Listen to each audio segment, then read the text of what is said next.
Big brother, wake up. Lin Feng lay upon the sandy beach as a girl with a round doll-like face crouched beside him, gripping his arms with both hands and shaking him incessantly. Cough, cough. As Lin Feng slowly regained consciousness and opened his eyes, the first thing he saw was that doll-like face staring down at him. Who are you? Lin Feng muttered as he slowly sat up, gazing at the unfamiliar surroundings. Where's this place? Big brother, you're awake. That's wonderful. The doll-faced girl cried out joyfully the moment she saw Lin Feng come to. My name is Su Nanan. Big brother, you can call me Nanan. The doll-faced girl spoke again. This is the beach. The beach. Lin Feng shook his head to clear his mind, and after a short while he finally recalled what had happened. He had originally been a security guard aboard a luxurious cruise ship. Last night the vessel had been sucked into an enormous whirlpool, and then nothing. After resting for a moment, Lin Feng stood up, walked to the water's edge to inspect the sea, then moved around the nearby area to take a closer look. He quickly realized that he and the girl named Su Nanan had been cast ashore on an isolated island. Behind them stretched a belt of low scrubby forest. To the left and right the shoreline extended as far as the eye could see. Before them lay the endless expanse of the ocean. Have you encountered anyone else? Lin Feng turned back to look at Su Nanan and asked. Su Nanan shook her head. No. When I woke up, I only saw you lying on the sand. Could it be that out of the entire cruise ship, over 1,000 people, only this girl and I survived, eh? Lin Feng murmured to himself, half frowning as he stared out at the sea. Lin Feng began walking along the shoreline, hoping to encounter other survivors, with Su Nanan following closely at his heels. The daytime temperature on the island hovered around 30 degrees. In less than 10 minutes of walking, beads of sweat were already trickling down their foreheads. Before long, Lin Feng felt his mouth go parched and his tongue dry. If they continued like this, it was clearly unsustainable. They had to find fresh water. Yet aside from the endless sea and the forest, there was nothing. Not even a single coconut tree. For the moment, he had no idea where he could possibly find fresh water. Big brother, look. There seems to be something over there. Suddenly, Su Nanan pointed toward a rocky reef area. Lin Feng turned his head and saw a dark shape wedged in a crevice between the rocks, looking very much like a box. Wait here for me. Lin Feng spoke to Su Nanan, then ran toward the reef. 10 minutes later, he returned, dragging a black box behind him. To escape the scorching sunlight, the two of them retreated into the forest. This box has a combination lock. I can't open it, Lin Feng muttered after examining it. Let me try. Su Nanan volunteered eagerly. After fiddling with the combination lock for about a minute, the box popped open. Nanan, you're amazing, Lin Feng said in admiration as he looked at her. Of course. I'm a genius beauty, she replied with a playful little laugh. Su Nanan lifted her chin in smug delight. Inside the open box were two black men's overcoats, a brocade case about 20 centimeters long, a coil of fine, elegant nylon rope, a pack of cigarettes, and a golden windproof lighter. The clothes were still damp. The cigarettes were wrapped in clear plastic and had not gotten wet, and the brocade case was waterproof as well. Lin Feng took out the lighter and flicked it a few times. Click. The lighter failed to ignite, likely because it had gotten wet. Big brother, this dagger is so beautiful, Su Nanan exclaimed. Su Nanan opened the brocade case and carefully took out a golden dagger. Its golden scabbard was intricately engraved with dragon and phoenix motifs on both sides, the craftsmanship exquisite. Be careful not to cut yourself. Lin Feng took the dagger from her and drew it from its sheath. The blade was just as strikingly beautiful. After admiring it for a moment, he sheathed the dagger again and tucked it into his belt. He then carried the two coats out to the rocks by the sea and spread them out to dry in the sun. Stay here and wait for me. I'm going to look for a source of fresh water, he said. With that, Lin Feng walked into the forest. Su Nanan watched him for a moment, thought it over, and then started walking up the slope herself. Inside the forest, the ground was dry and littered with fallen branches and leaves. In such conditions, there was virtually no chance of finding fresh water. Without fresh water, he and Su Nanan might not last even 2 days. After searching for more than half an hour, and still finding no sign of water, a feeling of helplessness welled up inside Lin Feng. Big brother. Big brother. Suddenly, Su Nanan's voice rang out from outside the forest. Lin Feng followed the sound toward her. Nanan, what's wrong? He called as he emerged from the trees. As soon as he stepped out of the forest, Lin Feng shouted to her. I found 2 coconut trees. Su Nanan ran over to him, her face alight with excitement. Coconut trees. At her words, Lin Feng's spirits lifted at once, and he hurriedly asked Su Nanan to lead the way. After walking for a few minutes, turning around a bend and climbing about 100 meters uphill, he saw 2 coconut trees standing at the edge of the forest. Big brother, look. Su Nanan pointed at the coconut trees with a bright smile. Not bad. Nanan, you're truly amazing, Lin Feng said with a slight smile. With coconuts, they finally had access to fresh water. Without wasting words, Lin Feng walked straight to one of the coconut trees and began to climb slowly. Back when he was in the army, climbing 10 to 20-meter poles during training had been commonplace, so this tree, only a little over 10 meters tall, posed no real challenge to him. "Big brother, be careful," Su Nan called from below. "Stand back a bit, so you don't get hit by falling coconuts," he replied. Once at the top, Lin Feng drew the dagger from his belt and carefully cut down 5 or 6 coconuts. By the time he climbed back down, Su Nan had already gathered the coconuts into a small pile. Lin Feng walked over, picked one up, and used the dagger to slice an opening before handing the coconut to Su Nan. Lin Feng had not expected the dagger to be so sharp. Even the fibrous husk of the coconut parted easily, with just a light, firm stroke. After drinking the coconut water, Lin Feng felt his entire body rejuvenated. "Come on, let's head back to where we're drying the clothes," he said with a faint smile. Each of them carried 2 coconuts as they made their way back. Upon returning to the forest, they set the coconuts down beside the box. Having quenched their thirst, hunger soon followed. Lin Feng picked up a small wooden stick and led Su Nan back out to the reef area to search for seafood. "Big brother, there's an octopus here, hurry." At her shout, Lin Feng immediately ran over and saw an octopus hiding in a crevice between the rocks. Lin Feng crouched down and gently prodded with the small stick a few times. The octopus darted out, and he seized it in one swift motion. Before long, he had also collected some small sea snails and mussels from the rocks. "That's enough. Let's head back," he said, seeing that the pile of small sea snails and mussels was more than enough for a meal. Back in the forest, he gathered some dry firewood and leaves, then took out the lighter. Click! It's lit. Seeing the flame finally leap from the lighter, Su Nan burst into delighted cheers. Soon a small campfire was crackling merrily, and Lin Feng placed the sea snails and mussels among the coals to roast. In the forest, the two of them sat beside a campfire. Lin Feng used a wooden stick to pry the cooked little sea snails and mussels from their shells. An octopus was wrapped around another stick, roasting over the flames.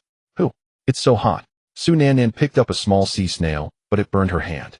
She hurriedly blew on it a few times, then lifted it again and pressed it to her lips to suck the meat out. "Big brother, I can't suck it out." Lin Feng smiled, faintly stuck the octopus into the ground with the stick, and used a dagger to shave out 2 thin wooden picks. "Use these to pry the meat out and eat it." Su Nan took the small wooden pick and carefully pried out the snail meat to eat. The mussels did not require such trouble. She simply peeled open the shells and ate directly. After a while, the octopus was cooked and the two of them shared it. Once they were full, the sun had already dipped toward the surface of the sea. The afterglow of the setting sun painted the sky with beautiful evening clouds. After retrieving their clothes from the reef, Lin Feng broke off broad leaves from the low trees nearby and spread them beside the campfire so that when they lay on them, their body heat would not dissipate too quickly. Su Nan went around nearby gathering a large amount of firewood.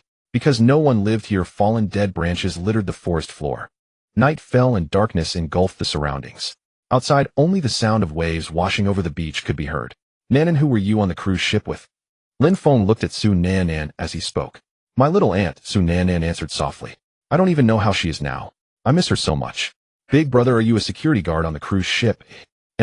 You can tell from my clothes," Lin Feng replied with a gentle smile. He was still wearing the cruise ship's security uniform.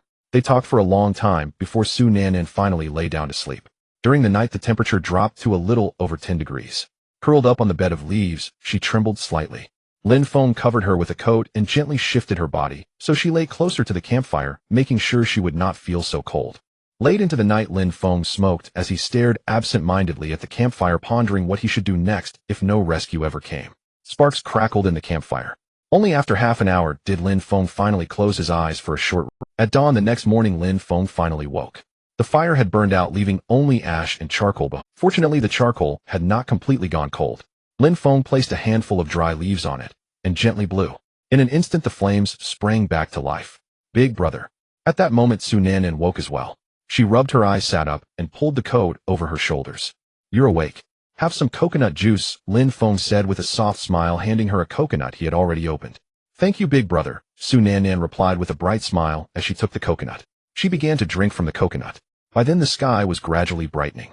Lin Feng added more firewood to the campfire, then stepped out of the forest. Reaching the reef area, he searched for more than 10 minutes before finally catching a few small sea snails. Looking past the reefs toward the open water, he knew that to catch big fish, he would have to risk diving down to the seabed. Back in the forest, he found a sturdy wooden stick and used his dagger to whittle one end into a sharp point, fashioning a makeshift spear. Sunlight filtered through the trees, and the temperature slowly began to rise. "Big brother, are you going into the sea to catch fish?" Seeing the spear in Lin Feng's hand, Su Nan asked excitedly. Lin Feng nodded. "Yes. Wait for me here until I get back." With that, he walked toward the reef area. Su Nannan followed him to the shoreline and stopped there watching as Lin Feng slowly headed farther out. Lin Feng placed his clothes on a reef and waded forward, gradually reaching deeper water before diving headfirst into the sea. Swimming down about 7 or 8 meters, he reached the seabed. On the seabed, clusters of coral reefs spread out, with colorful coral fish darting back and forth. Suddenly Lin Feng noticed 2 long antennae extending from a crevice in the coral. He swam closer and saw a large lobster hiding inside. Lin Feng aimed the spear at the lobster and thrust it in, piercing its body in one stroke. With the lobster secured, he swam straight back toward the surface. Breaking through the surface, Lin Feng exhaled a long breath and swam toward the reefs. When he returned to shore, Su Nannan saw the large lobster on his spear and jumped up in delight, shouting, "Wow! A big lobster! Big brother, you're amazing!" Lin Feng only chuckled softly and headed straight back toward the forest. Back in the forest, Lin Feng placed the lobster directly into the campfire to roast, turning it from time to time. Su Nannan stared fixedly at the lobster, swallowing back her saliva. After more than 10 minutes, Lin Feng took out the lobster and split the shell open. The white lobster meat was exposed. He cut it into 2 portions with his dagger, and they each took a piece and began to eat. It smells so good. Taking big bites of lobster meat, Su Nannan's face blossomed with smiles. She even closed her large eyes, savoring the delicious taste. After eating the lobster and resting for a while, Lin Feng packed their clothes into the box. "Big brother, where are we going?" "We're going up to take a look. This place isn't suitable for staying and waiting for rescue," he replied. They walked uphill as they chatted. Along the shore, Lin Feng picked up 2 discarded plastic water bottles and placed them inside the box. Marine debris often drifted to the beach with the currents. "Big brother, what do we need these empty bottles for?" Su Nannan asked curiously. Lin Feng smiled and explained, "If we come across fresh water, these empty bottles can be used to store it. So whenever you see any kind of bottle or jar, pick it up and bring it back." "Oh, I understand," Su Nannan said, nodding as if she had truly grasped it. Under a cluster of coconut trees, Lin Feng climbed up and picked several coconuts, and the 2 continued to head upward. After walking for over an hour, they turned a large bend and headed inland. Lin Feng discovered that inside lay a base shaped like a concave arc. At the innermost point rose a mountain several hundred meters high. At its foot stretched a small grove and a patch of grassland dotted with a dozen or so coconut trees. "Big brother, there's someone there." Su Nannan pointed excitedly at a figure on the grass. "Come on, let's go take a look," Lin Feng said with a faint smile, having finally found other survivors. He smiled, faintly relieved to have found more survivors. They quickened their steps and walked deeper in. Suddenly, Su Nannan spotted a beautiful figure sitting on the grass and sprinted toward her with a shout. The people sitting on the grass all turned their gaze toward the 2 of them when they heard her voice. Nannan. The strikingly beautiful woman sitting on the grass saw Su Nannan running toward her, and in an instant she leaped to her feet and rushed over, shouting her name. They quickly threw their arms around each other, and Su Nannan burst into tears. "Woo-woo. Little aunt, I thought something had happened to you. Don't cry, Nannan. It's all right, it's all right," the beautiful woman murmured, her own eyes brimming with Chigo. "Another beauty has arrived, and with a baby face too. That's just your favorite type," a somewhat sleazy-looking man said with a smirk to the man beside him. "Fan Tienda, will you die if you keep your mouth shut?" The man glared at the sleazy one and cursed, then ran his fingers along his chin as he watched the 2 women embracing, a crooked smile creeping across his face. Lin Feng dragged his suitcase to the side of the grass, glanced at the 2 people embracing, and surveyed the crowd around him. Many people merely glanced at Lin Feng before turning away, their expressions cold, with some lying on the grass. 2 men attempted to climb the coconut tree, but failed to make any progress. "Auntie, this big brother caught lobsters for me to eat." Su Nannan pulled a beautiful woman over and smiled. "Hello, my name is Song Yanfei." The beautiful woman introduced herself. "Thank you for taking care of Nannan." "I am Lin Feng," Lin Feng replied with a slight smile. Upon hearing this, Song Yanfei merely nodded slightly and led Su Nannan deeper into the grass while chatting. Lin Feng stopped after walking about 10 meters where there was a small clearing, and fortunately no one was around. Lin Feng knew that everyone was waiting for rescue here. Sitting on his suitcase, he took out a cigarette, lit it, inhaled deeply, and gently exhaled a smoke ring. While smoking, he surveyed the surroundings. This bay appeared stunningly beautiful, which would be great for a vacation. "Hey, could you spare me a cigarette?" A woman in a purple qipao with an exquisite oval face approached Lin Feng and smiled softly. Lin Feng only glanced at her, took out his cigarette case, handed her one, and even lit it for her. "Phew." The woman in the qipao exhaled a puff of smoke, gave Lin Feng a flirtatious smile, and turned to leave. At that moment, Lu, who sitting under the coconut tree, exchanged glances with Fan Tienda, who smiled knowingly. "Hey, everyone come here for a moment." Fan Tienda walked to the center of the grass and shouted, "Continuing like this is not a solution, so why don't we choose a leader to guide us in surviving here until help arrives?" Upon hearing this, everyone looked at each other feeling that Lu Hu had a point. This leader must have outdoor survival skills, or what does everyone think? Who here has outdoor survival skills? We all live in big cities and only occasionally watch some variety shows. I haven't even been to the mountains twice, let alone anything about outdoor survival. In no time the people gathered on the grass began to discuss. Big brother can catch big lobsters in the sea. At this moment Su Nan raised her hand and shouted.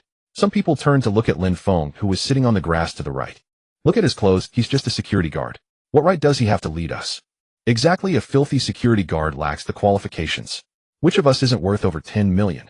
What qualifies him to lead us? Some people spoke up looking down on Lin Feng just because he was a security guard. Who says no one has outdoor survival skills? Fan Tianda smiled slightly. Lu Ge has those skills. How about we elect Lu Ge as our leader? At that moment Lu Hu walked over with a smile and said to the crowd, don't worry, I participated in a survival reality show and even won first place. I guarantee I will lead you all to survive here until help arrives. Then now, Lu Ge, he is our captain. Fan Tianda shouted. I agree. So do I. Seeing that everyone supported him as Captain Lu Hu felt extremely pleased. Alright, since that's the case, I am your captain now. Lu Hu said happily. Now everyone take out whatever you've collected. This way I can allocate resources reasonably, don't worry. I will ensure it's fair and just. As soon as Lu Hu finished speaking, Fan Tianda walked to the nearby coconut tree and retrieved a waterproof backpack from which he took out 3 bottles of mineral water and some biscuits and similar food. Seeing that Fan Tianda took out his things, everyone turned and walked into the woods to retrieve their hidden supply. After a while, several suitcases, backpacks, and luggage were piled in the middle of the grass. Opening the boxes revealed clothes, instant noodles, knives and forks, lighters, cosmetics, folding umbrellas, toothbrushes, and even a short-handled axe. Lin Feng was momentarily stunned upon seeing the axe and thought to himself, how could this thing be here? Who puts an axe in their suitcase for no reason? Lu Hu also brought over a suitcase, opened it, and took out several bottles of water and a Nepalese army knife over a foot long. The knife was beautiful, with a fish scale pattern on the back, gleaming coldly. Lu Hu grouped the food and water together, set the clothes aside, and organized the other items. These food and water supplies would barely last 2 days given the number of people present. Hey, why don't you bring your Fan Tianda shouted in front of Lin Feng. Upon hearing this, Lin Feng took out a cigarette, lit it, and exhaled a puff of smoke with a faint smile, saying, I'm used to being alone and don't plan to join you all. I hope you won't come begging us later. Seeing Lin Feng's lack of gratitude, Fan Tianda snorted coldly and turned to leave. Lin Feng smiled slightly, stood up, and continued walking with his suitcase. Big brother. Nan, don't go. Song Yinfei pulled Su Nan back. Lin Feng turned back to smile at her, and then walked away. However, he didn't go far, just stopping 20 meters up and walking into the woods. He found a small clearing, broke some branches, cleaned up the area, and began to build a shelter. I wonder how he can survive here alone. Exactly, we kindly took him in, yet he shows no gratitude. He deserves it. Some men and women looked in Lin Feng's direction, all cursing his lack of appreciation. Lu Ge, with so little food and water, how can it be enough for 14 people? Don't worry, I still have some hidden. No wonder Lu Ge is impressive. I admire you. Lu Hu and Fan Tianda sat under the coconut tree whispering to each other. In the evening, Fan Tianda began distributing food and water with 5 people, sharing 1 bottle of water, and they also received some biscuits and instant noodles. Lin Feng emerged from the woods holding a harpoon and walked toward the sea. He leaped onto a large rock and jumped down. 2 minutes later, Lin Feng resurfaced from the water, swimming to the shallow area and stepping onto the shore with a 2-pound sea bream still on his harpoon. At nightfall, Lin Feng sat by the campfire eating grilled fish and drinking coconut juice. After he was satisfied, he smoked another cigarette, feeling as if he were on vacation. In the evening, Lu Hu and the others lit several campfires, gathering in small groups around them, feeling warm. Fan Tianda approached Song Yinfei, handing her the water with a smile. Since meeting Song Yinfei, he had taken a liking to this beautiful woman. Thank you, Song Yinfei said. I still have water here, you should drink it yourself. Fan Tianda saw that Song Yinfei didn't take his water, smiled awkwardly, and walked away. What's wrong? Did you hit a wall? Lu Hu chuckled quietly as he saw Fan Tianda walk over. Let me tell you, women like her are not easy to handle. Lu Ge, don't you think it's more exciting to chase after such women? Fan Tianda smiled slightly. If it's that easy to win her over, how is she any different from other women? Good point, you have ambition. Lu Hu praised, casting a glance at Su Nan. Late at night, a crescent moon appeared in the sky, surrounded by countless stars. The next morning, as the sunlight shone over the bay, Lin Feng stepped out of the woods with a harpoon, looking towards the sea, where Lu Hu and the others were catching fish in shallow waters. Lin Feng jumped off the giant rock into the sea. Lu Hu and some others looked at him, thinking he was crazy, as the place he jumped into was deep water, at least 7 or 8 meters deep. 2 minutes later, Lin Feng emerged from the water, a large lobster speared on his harpoon and a big conch in his hand. As he passed by Lu Hu and the others, he didn't even glance at them. 2 hours later, Lu Hu and the others had only collected some small conchs and a sea cucumber. I don't want to eat these, I want meat, I want lobsters. Su Nanan shouted as she threw the wafer cookie in her hand on the ground. Nanan, listen, if you eat this, help will come. After we go back, he'll take you to a hotel where you can eat whatever you want. Song Yinfei comforted Su Nanan. I want to find the big brother. Su Nanan shouted and ran towards Lin Feng. Nanan. Song Yinfei wanted to say something, but Su Nanan was already far away. Let her go, the woman in the Cheongsam laughed from the side. Yun Jia, am worried she might get into trouble, Song Yinfei said, slightly frowning. Lu Yun smiled gently. What trouble could she get into? That security guard is not as bad as you think, or do you look down on him? Song Yinfei wanted to speak, but couldn't get the words out. Aunt, look, lobster meat. At that moment, Su Nanan ran back holding a piece of grilled lobster meat, happily saying it's from the big brother. The people around felt that their instant noodles and biscuits were no longer appetizing. Yun Jia, am worried she might get into trouble, Song Yinfei said, slightly frowning. Lu Yun smiled gently. What trouble could she get into? That security guard is not as bad as you. Lu, who sitting there, changed his expression upon hearing everyone's words. He could swim, but that was in a pool. With the big waves at sea, one slip could send him into deep water and he'd end up feeding the fish. But now, hearing what others said, he couldn't keep his face straight anymore. He took a Nepali army knife into the woods, chopped down a small tree, fashioned a harpoon, and headed towards the sea. Lu Gu, where are you going? I'm going to catch fish. Upon reaching the beach and looking at the turbulent deep sea, Lu Hu felt a bit scared. Lu Gu, is this okay? Fan Tianda whispered to Lu Hu as he looked at the rolling waves. The waves are too big, let's wait until they calm down before coming back. Saying this, he turned around and went back. Song Yinfei watched Su Nanan eat the lobster meat, swallowing hard. Next to her, Lu Yun thought for a moment, then suddenly smiled slightly. And I'm full, here, have some. Su Nanan handed the last 2 bites of lobster meat to Song Yinfei. In the afternoon, the sun was high, and everyone hid in the woods, leaving Lu Hu alone to go to the beach. Song Yinfei occasionally looked towards the sea, wishing for a boat to appear to take her back. Her mental state had begun to falter over these past 2 days. Everyone, come quickly. I caught a fish. At that moment, Lu Hu ran back, excitedly raising the harpoon in his hand, having caught a fish weighing about 1 kilogram. Lu Gu is mighty. Fan Tianda shouted as he ran out. Upon seeing the sea fish, everyone felt less excited. How could 1 fish be enough for 14 people? There wouldn't even be a bite each. Soon the fish was grilled and ready to eat. Lu Hu and Fan Tianda were the first to dig in, and some others ran over to eat. In no time, the fish was gone. Those who hadn't eaten any fish began to voice their complaints. Yang Jun, be careful, a woman said to the man climbing the coconut tree. Manny, don't worry, Yang Jun replied before slowly climbing up. After a while, he reached the top of the tree, took out a small dagger, and cut down a coconut. That Yang Jun is not bad. Lu Hu looked up at Yang Jun in the tree, praising him. Yeah, not bad. With so many coconut trees here, we don't have to worry about water. Fan Tianda nodded, smiling. When he turned around, he saw Lin Feng sitting on the grass smoking. Lu Gu, that guy seems to have a lot of cigarettes. Fan Tianda whispered. Lu Hu glanced over, frowning slightly. Tianda, go ask him for a few cigarettes. What, with so many of us, and just him, if he dares not to give, well, just take what he has. Lu Hu said in a deep voice, he's just a lousy security guard, go on. All right. Hearing this, Fan Tianda happily ran towards Lin Feng. Brother, what's your name? Fan. With a big smile, Fan Tianda approached Lin Feng and asked. Seeing Fan Tianda lewd smile, Lin Feng knew he had no good intentions. My name is Lin Feng. Lin Feng replied flatly. Hey, race the thing, Lin Feng, brother, I see you smoking all day, and I want to borrow a few sticks to satisfy my craving. Fan Tianda asked in a friendly tone. I don't have any, Lin Feng directly refused.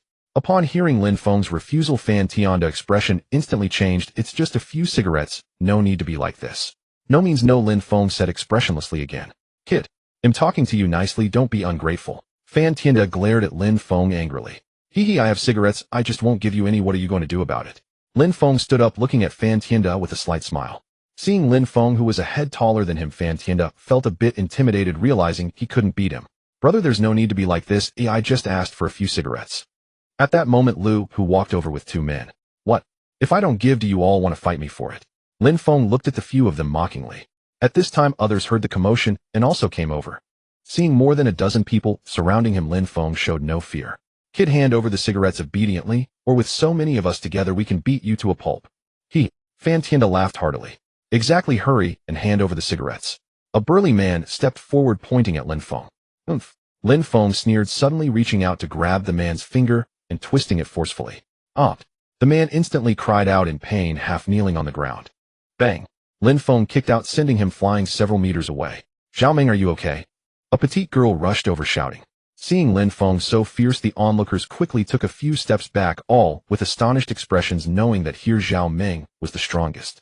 What I hate most is when someone points at me with their finger, Lin Feng said with a faint smile. If you want cigarettes, that's fine, but you must offer something in exchange. Lu Hu, who was about to get angry, suppressed his inner fury upon hearing Lin Feng's words and replied, "Oh, what do you want to exchange for?" Lin Feng smiled slightly. "I want that axe. I can trade you 2 packs of cigarettes for it." "How about that? The axe?" Lu Hu frowned, surprised that Lin Feng wanted to trade for that. "Lu Gu, I think it's fine. That broken axe is useless to us," Fan Tianda whispered. "The rescue might come in the next few days. Are we really going to take that broken axe back with us?" Lu Hu nodded lightly after hearing this. Fan Tianda was right, there was no use for that axe. "All right." Lu Hu looked at Lin Feng and said, "I agree to your request." He turned to Fan Tianda and said, "Go get that axe." Fan Tianda questioned and then immediately ran back into the woods to get the axe. Lin Feng glanced at Lu Hu and the others, also returning to the woods, opening the box to take out 2 packs of cigarettes. He had only smoked 1 pack, leaving 9. Soon Fan Tianda returned with the axe. "Captain, this axe is public property, right? Why trade it for cigarettes? We don't smoke." "Exactly, this seems unfair." The men and women standing nearby began to grumble as they did not smoke. "What are you making noise about? I am the captain, and what I say is fair." Lu Hu shouted at those who spoke up. "It's just a broken axe, of what use is it?" They couldn't eat it either. Hearing Lu Hu's roar, they shrank back, no longer daring to speak. Fan Tianda ignored them and simply walked over to Lin Feng, handing him the axe. Lin Feng smiled and nodded, handing the 2 packs of cigarettes to Fan Tianda. He examined the axe, weighing it in his hand. It was quite heavy, not bad. Lu Hu and the others glanced at Lin Feng, then turned to leave, and the onlookers also dispersed. Song Yanfei pulled Su Nannan to look at Lin Feng before following suit. "Ah, refreshing." Fan Tianda took a deep drag on the cigarette, slowly exhaling, his expression revealing immense satisfaction. Lu Hu divided 1 pack of cigarettes among those who smoked, giving each person 5 sticks, while he and Fan Tianda shared 1 pack. In the afternoon, Lu Hu made many harpoons, saying he would teach them how to catch fish, and a group of people rushed to the shallow water area. Lin Feng walked under the coconut tree, climbed up to pick a few coconuts, brought them back to the woods, and after opening them, poured the coconut water into 2 mineral water bottles. Over an hour later, Lu Hu and the others returned, having caught 3 sea fish. "Lu Gu is still impressive. Finally, we can have fish to eat tonight. I told you Lu Gu's wilderness survival skills are extraordinary." Hearing everyone's praise, Lu Hu felt a surge of pride. 3 sea fish meant everyone could at least have a few bites, which was quite good. In the evening, Lin Feng went back to the sea and caught an octopus. Seeing this made Fan Tianda and the others increasingly envious. "How is this kid so lucky? He always manages to catch fish every time he goes out." Fan Tianda said indignantly, "It's not that he's lucky, perhaps there are a lot of fish at the seabed there." Zhao Ming also chimed in. "Ya Lu Gu, why don't you follow him tomorrow? After all, you're such a good swimmer." Fan Tianda said, turning to Mil, "Try following him tomorrow," Lu Hu said thoughtfully. He didn't believe Lin Feng could swim better than him. He could hold his breath underwater for 40 seconds. At night, Lu Hu smoked a cigarette, staring at Su Nannan's exquisite doll-like face, feeling a surge of... He turned to look at Song Yanfei, who was chatting with Lu Yun and Yi Shui, while Su Nannan sat alone by the campfire playing with a stick. Lu Hu stroked his chin, stood up, and walked towards Su Nannan.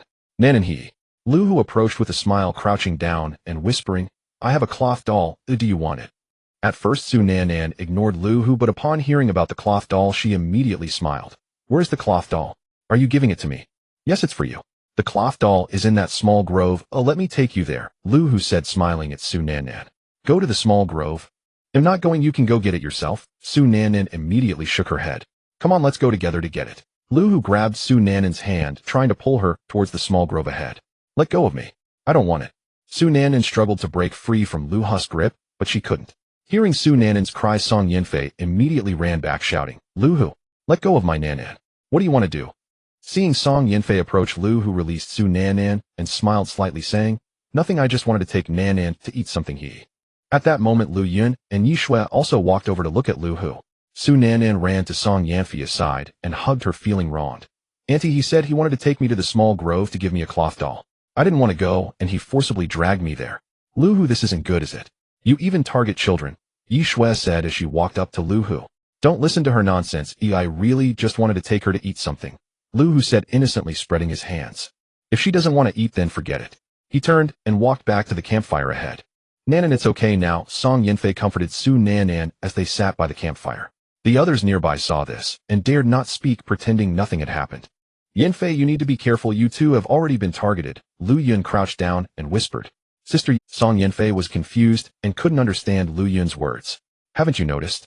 These past 2 days Lu Hu, Fan Tianda, and Zhao Meng have been sneaking glances at you and Nan Nan. Lu Yun said softly.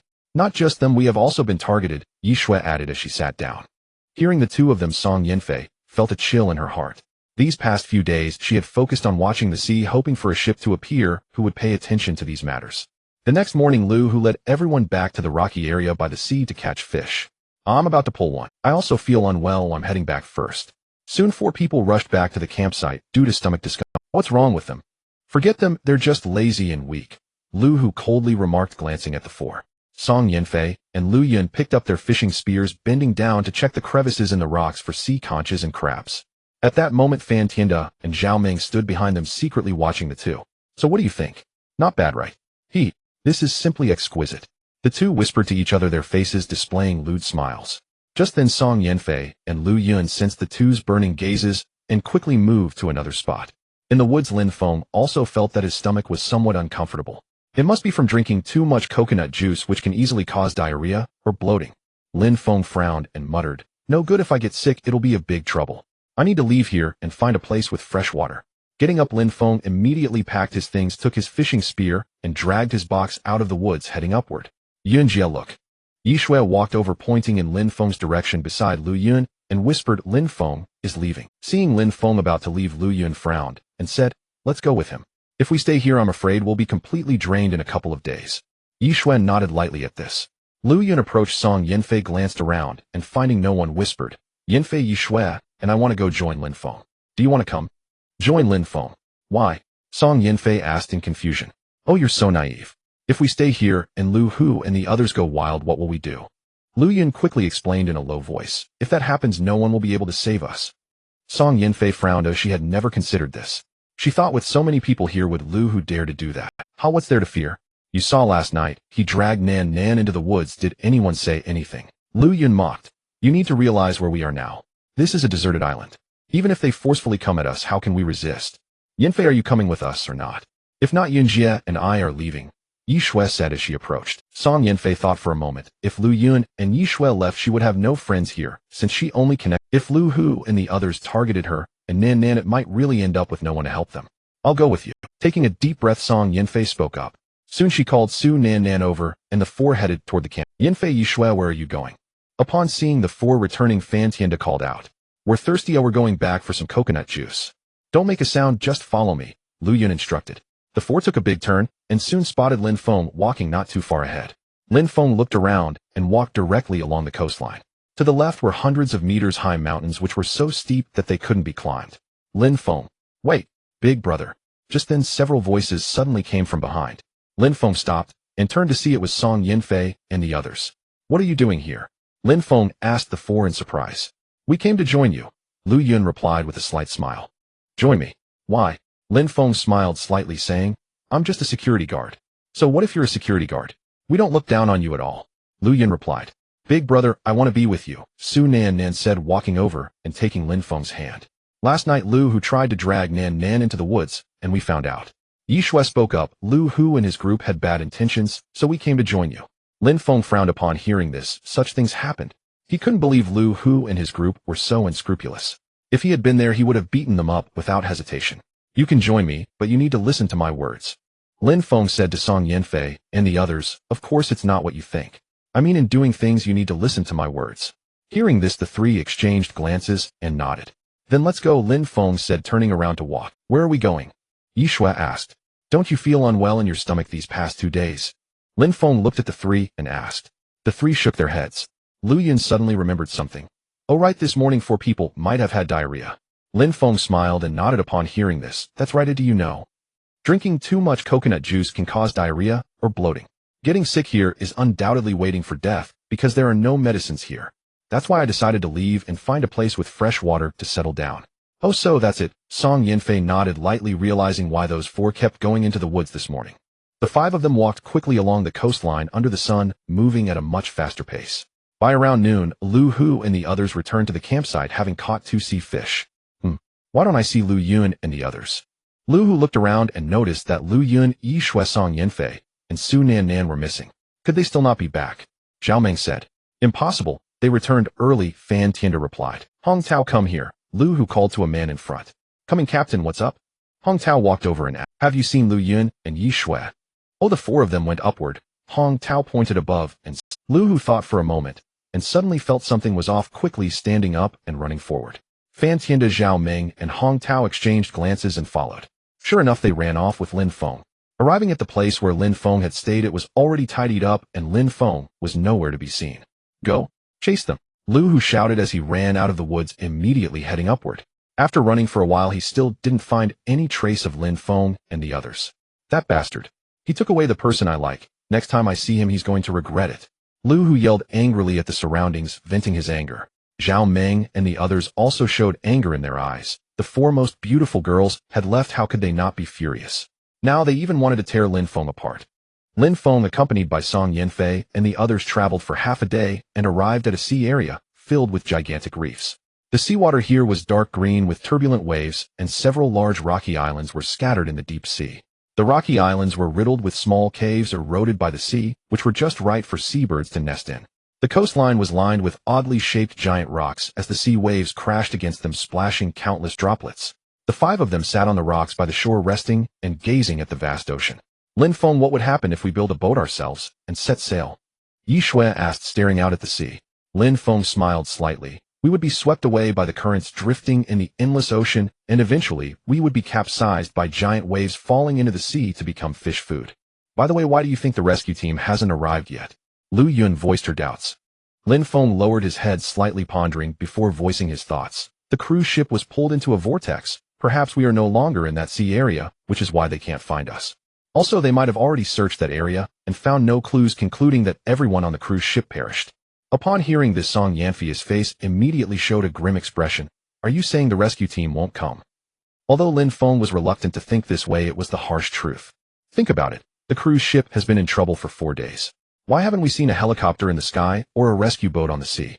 Lin Feng looked at the three of them and said, you must understand that once a cruise ship encounters trouble, they will surely dispatch helicopters and rescue boats immediately. So what should we do now? At this point, Song Yanfei's mind was already in a bit of a panic. Lin Feng smiled, faintly reassuring her. Don't worry, as long as we are alive, we will definitely be able to leave this deserted island.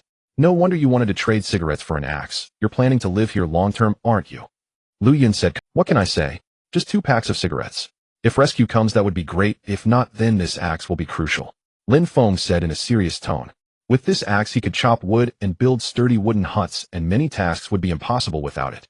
After resting for about 20 minutes, the 5 of them continued on their way, climbing upwards. Lin Feng, I have another question, Yi Shui asked while walking. What if the rescue team comes and can't find us?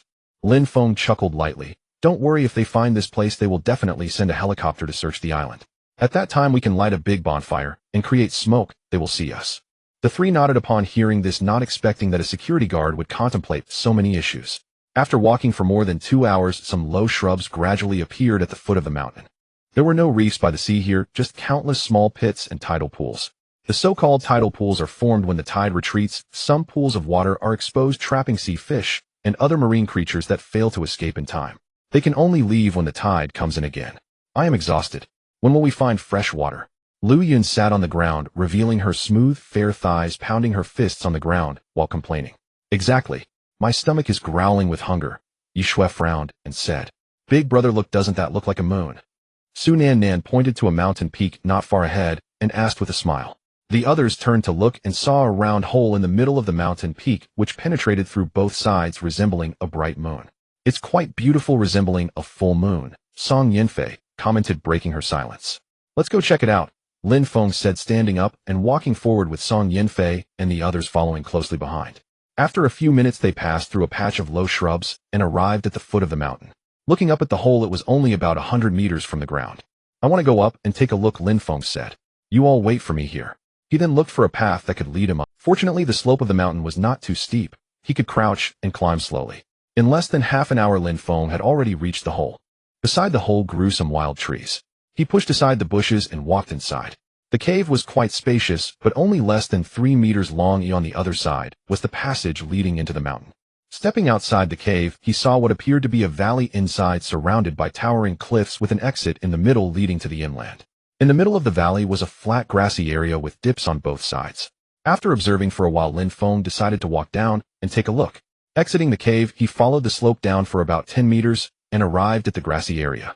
To the left of the grassland was a steep slope only about 2 meters high.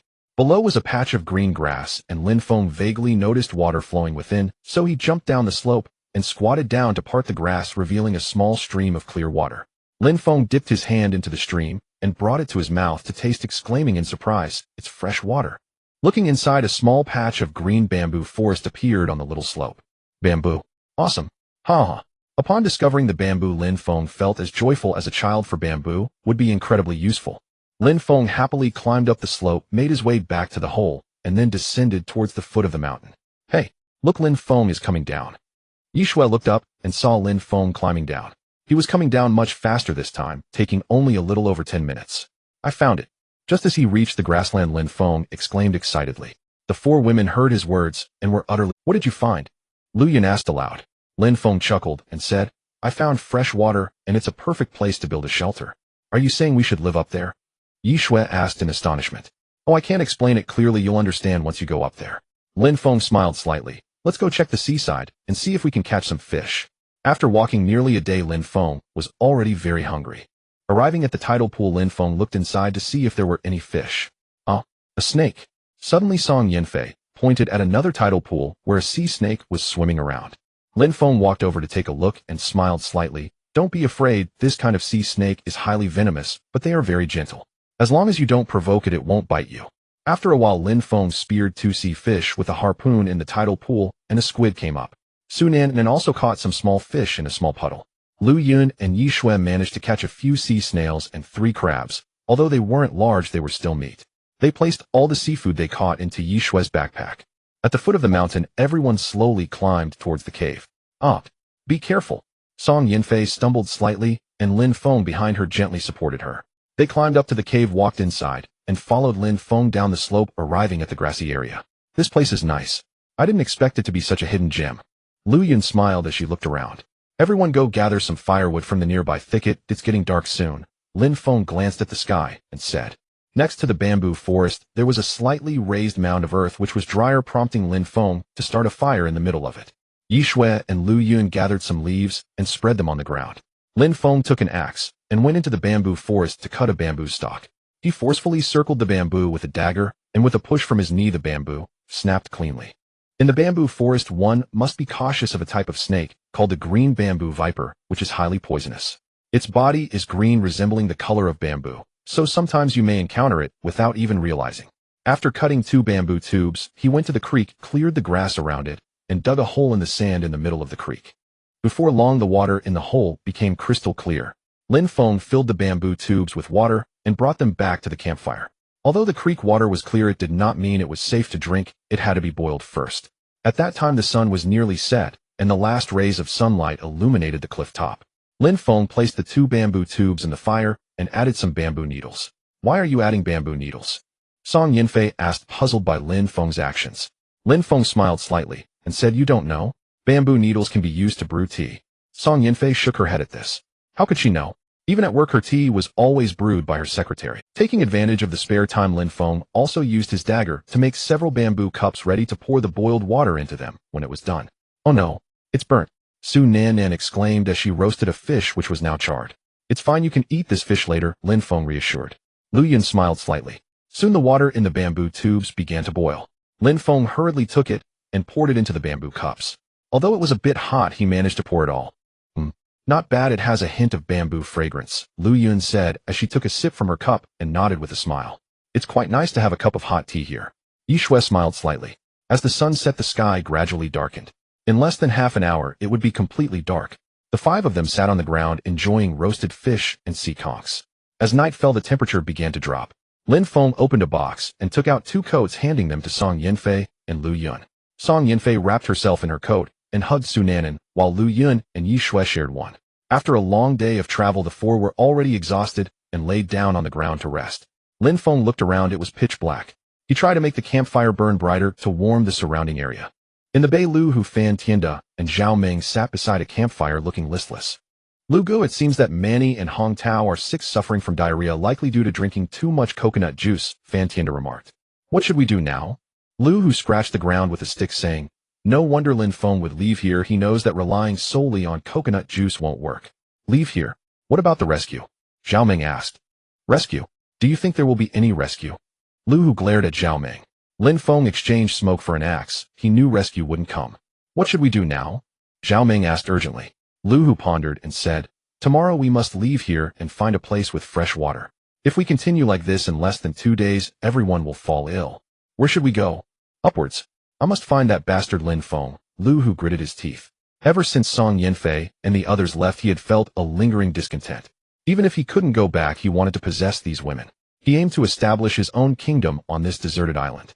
Thinking of this, he felt a surge of excitement. Yes, find him, capture him, then slowly torture him. This way Yanfei, Lu Yun, and the others will be ours. Hee.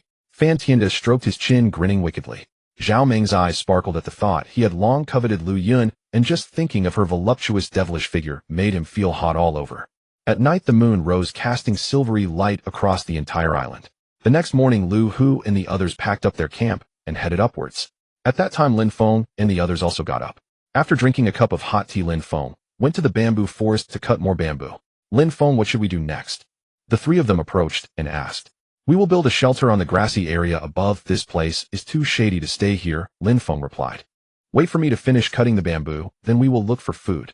As Lin Feng cut the bamboo, Song Yanfei and the others dragged the bamboo to the slope and stood them up one by one. Su Nan went to the opposite woods to collect firewood. After an hour, dozens of bamboo stalks were piled up. Climbing up the slope, the four moved the bamboo to the center of the grassy area, which was quite large, about 200 square meters. Lin Feng sharpened the bamboo with his axe, preparing to dig holes in the grass. As for Lu Yun and the others, they did exactly as Lin Feng instructed.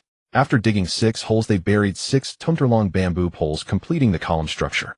Lin Feng shaved off some bamboo strips and placed 3 bamboo poles horizontally at 3 positions on the 6 columns, top, middle, and bottom, binding them tightly with bamboo strips.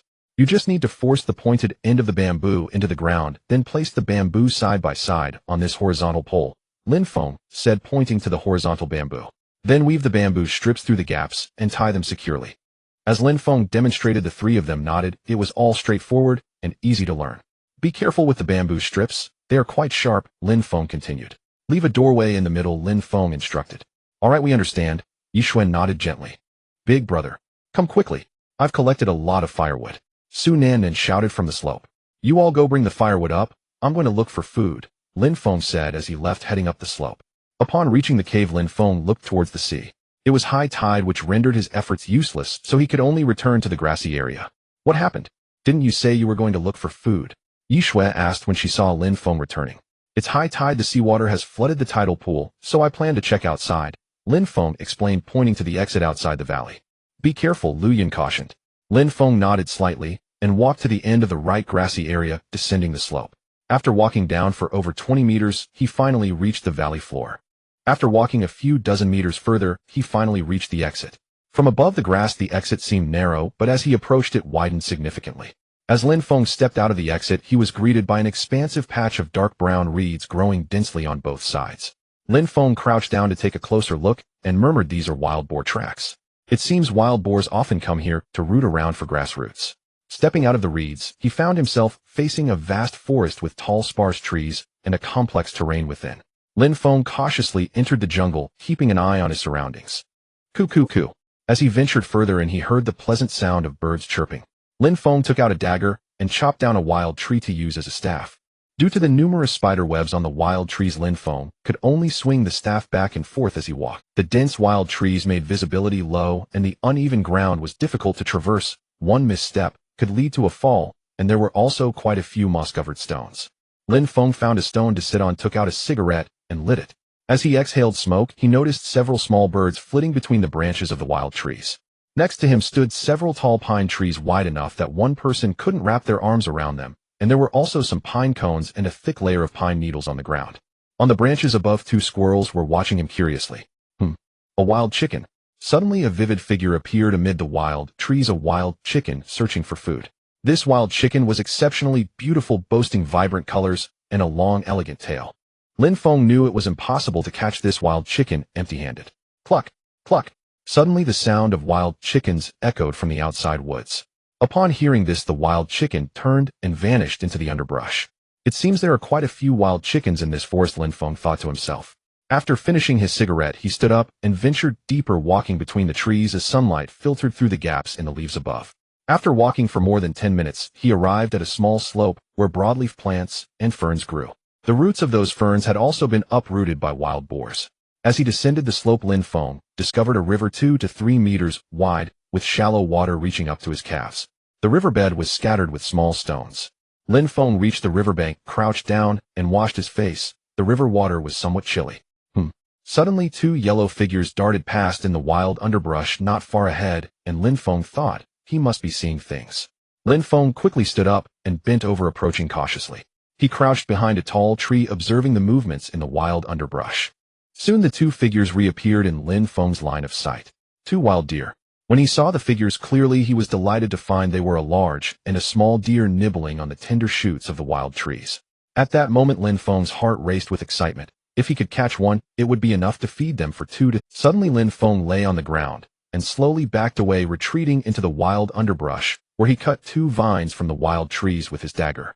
He then tied the dagger to the staff, creating a long spear. Lin Feng found 2 dense wild trees and crouched among them, effectively camouflaging himself. With the spear ready at hand, he prepared to strike. As soon as the deer came close, he would throw the spear for a fate. Time ticked by as Lin Feng remained motionless, even as 2 caterpillars fell onto him. He paid them. About 10 minutes later, the 2 wild deer appeared, slowly making their way towards Lin Feng.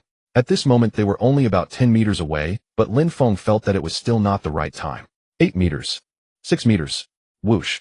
When the deer were 6 meters away, Lin Feng immediately threw the spear. Thud. The larger deer was struck directly in the neck by the spear and immediately turned to flee, while the smaller one had already vanished from sight. Lin Feng immediately stood up and chased after it. By the time he got close, the injured deer was already out of sight, and he could only follow the trail of blood on the ground. Indeed, after chasing for 50 to 60 meters, he found the deer lying in a patch of wild grass. By the time Lin Feng reached its side, the deer was already dead. The spear was still lodged in its body. Lin Feng pulled the spear out. The deer did not seem very large, weighing only around 60 to 70 pounds. Lin Feng didn't dare to linger here, fearing the approach of other carnivorous animals. He hurriedly slung the deer over his back and retraced his steps. In the valley, Lu Yun and the others had already surrounded the bamboo hut, leaving only a small section in the middle uncovered. This bamboo hut was over 3 meters wide, 5 meters long, and 2 meters high, spacious enough for the 5 of them to sleep inside. They had also piled the firewood that Su Nan had collected on the grassy area to the left. Big brother still hasn't returned. Almost starving, Su Nan lay on the grass, a bamboo needle in her mouth, gazing at the sky and murmuring, "Hunting isn't that easy. He might not be back until the afternoon." Yi Shui interjected. "Hey, how about we go to the seaside? Perhaps we can catch a few fish to bring back," Lu Yun suggested to Song Yanfei. Yi Shui pointed at the sky, saying, "Look, it was sunny earlier, but now it's getting dark and there are dark clouds. The wind is strong. There might be a storm soon. It's dangerous for us to go to the seaside now.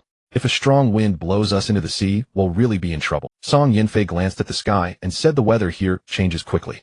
Let's wait for Lin Feng to come back." While they were chatting, Lin Feng was returning to the reed field with the wild deer on his back. Su Nan walked to the end of the grass and saw Lin Feng coming up. "Big brother is back, and he's carrying something," Su Nan shouted excitedly. Song Yanfei and the others ran over, and Yi Shui exclaimed in surprise he caught a deer.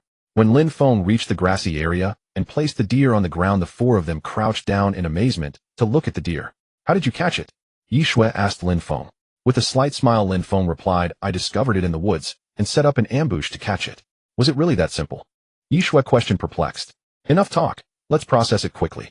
The weather can change at any moment." Lin Feng nodded and dragged the deer to the slope, jumping down and carrying the deer to the small grove across from the bamboo forest. He hung the deer on a tree and began to skin it. The deer hide could provide warmth, so Lin Feng intended to remove the entire hide. After skinning the deer, Lin Feng directly chopped off the 2 legs with an axe, gathered some large leaves, and brought them back to the dug pit. He laid the leaves in the pit, placed the 2 legs down, covered them with more leaves, and then sealed it with dirt. "Are you afraid of getting dirty?" Lin Feng asked the 3 of them. "I'm not afraid," Yi Shui replied. "Then come over and help clean out the insides." Lin Feng smiled slightly. Yi Shui was processing the innards while Song Yanfei and Lu Yun were roasting 2 forelegs. The bonfire was set above the buried deer legs, so by evening the legs would be perfectly cooked.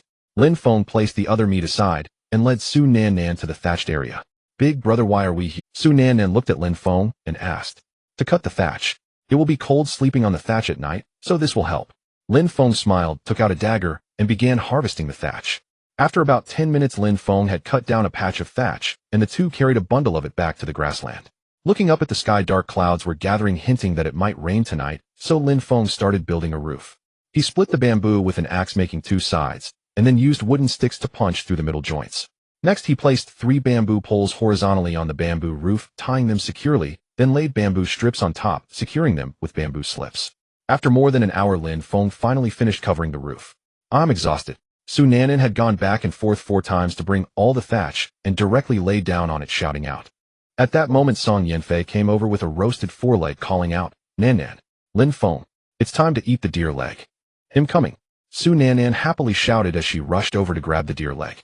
Big brother, it's time to eat meat. Su Nanan handed the leg to Lin Feng with a smile. Lin Feng patted her head and said, You eat first, you'll eat when I'm done. Hearing this, Su Nanan happily took the deer leg and ran to the nearby grassland to sit down and eat. Lin Feng spread the thatch over the roof and secured it with bamboo slips to prevent leaks. Looking at the completed bamboo house, he smiled contentedly. Big brother, I'm full here for you. Su Nanan ran over and handed the deer leg to Lin Feng. He accepted it and slowly began to eat, finding it quite tasty. It would have been better with some salt. Lin Feng, how do we cook the innards? At that moment, Yi Shui called from down the slope. Lin Feng turned his head and jumped down the slope, following Yi Shui to the bonfire. He went to the bamboo forest to cut a piece of bamboo and made several bamboo tubes. Fill 1/2 with water, place the cleaned and cut innards into the bamboo tube, and then put the bamboo tube over the fire to cook. Lin Feng said to the 3 of them, What about this meat? Song Yanfei pointed at the deer meat nearby and asked. Lin Feng smiled slightly and said, You 3 just need to roast all this meat. I have other things to do. Then you go be busy with us 3 heroines here, you can rest easy. Lu Yun waved her hand at Lin Feng with a smile.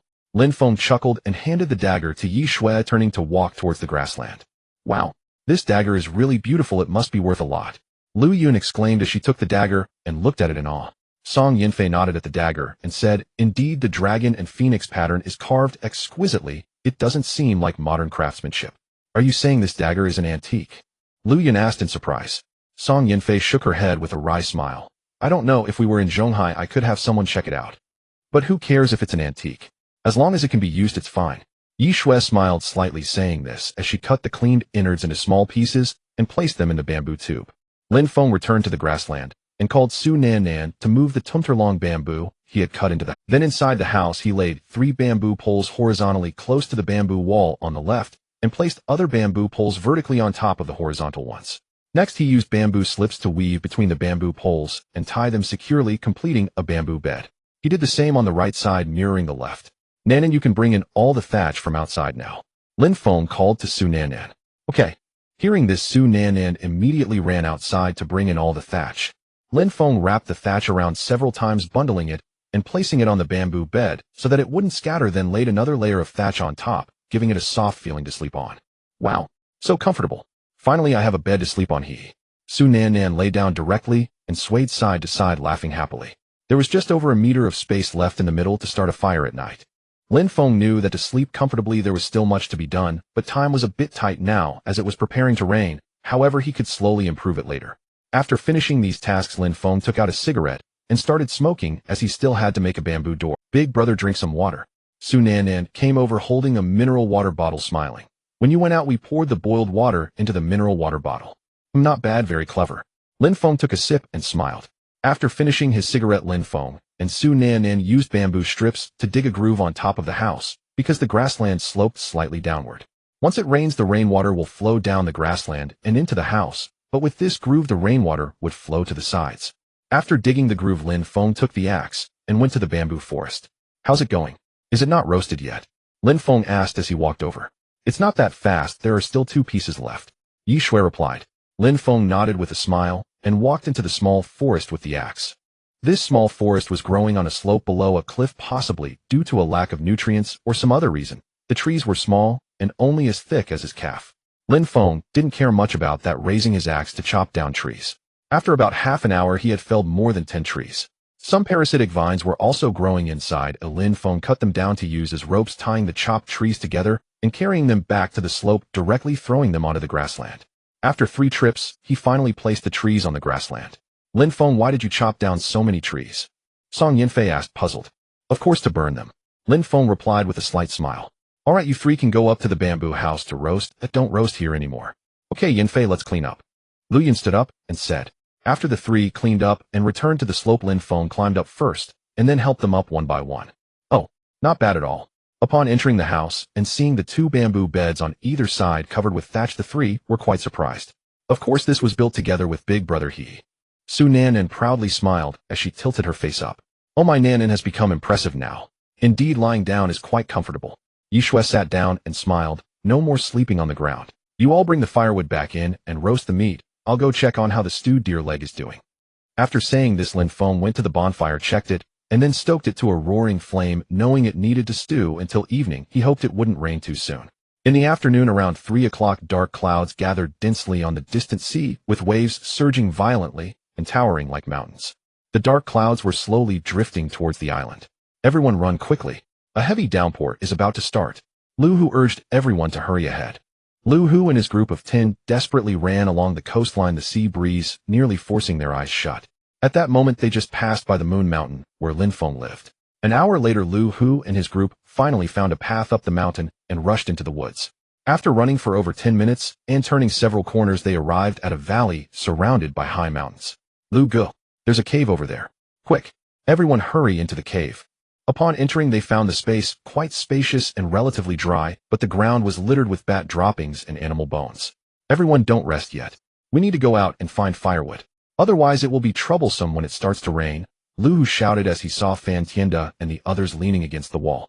Upon hearing this, everyone immediately ran out of the cave, searching for dry wood among the nearby rubble.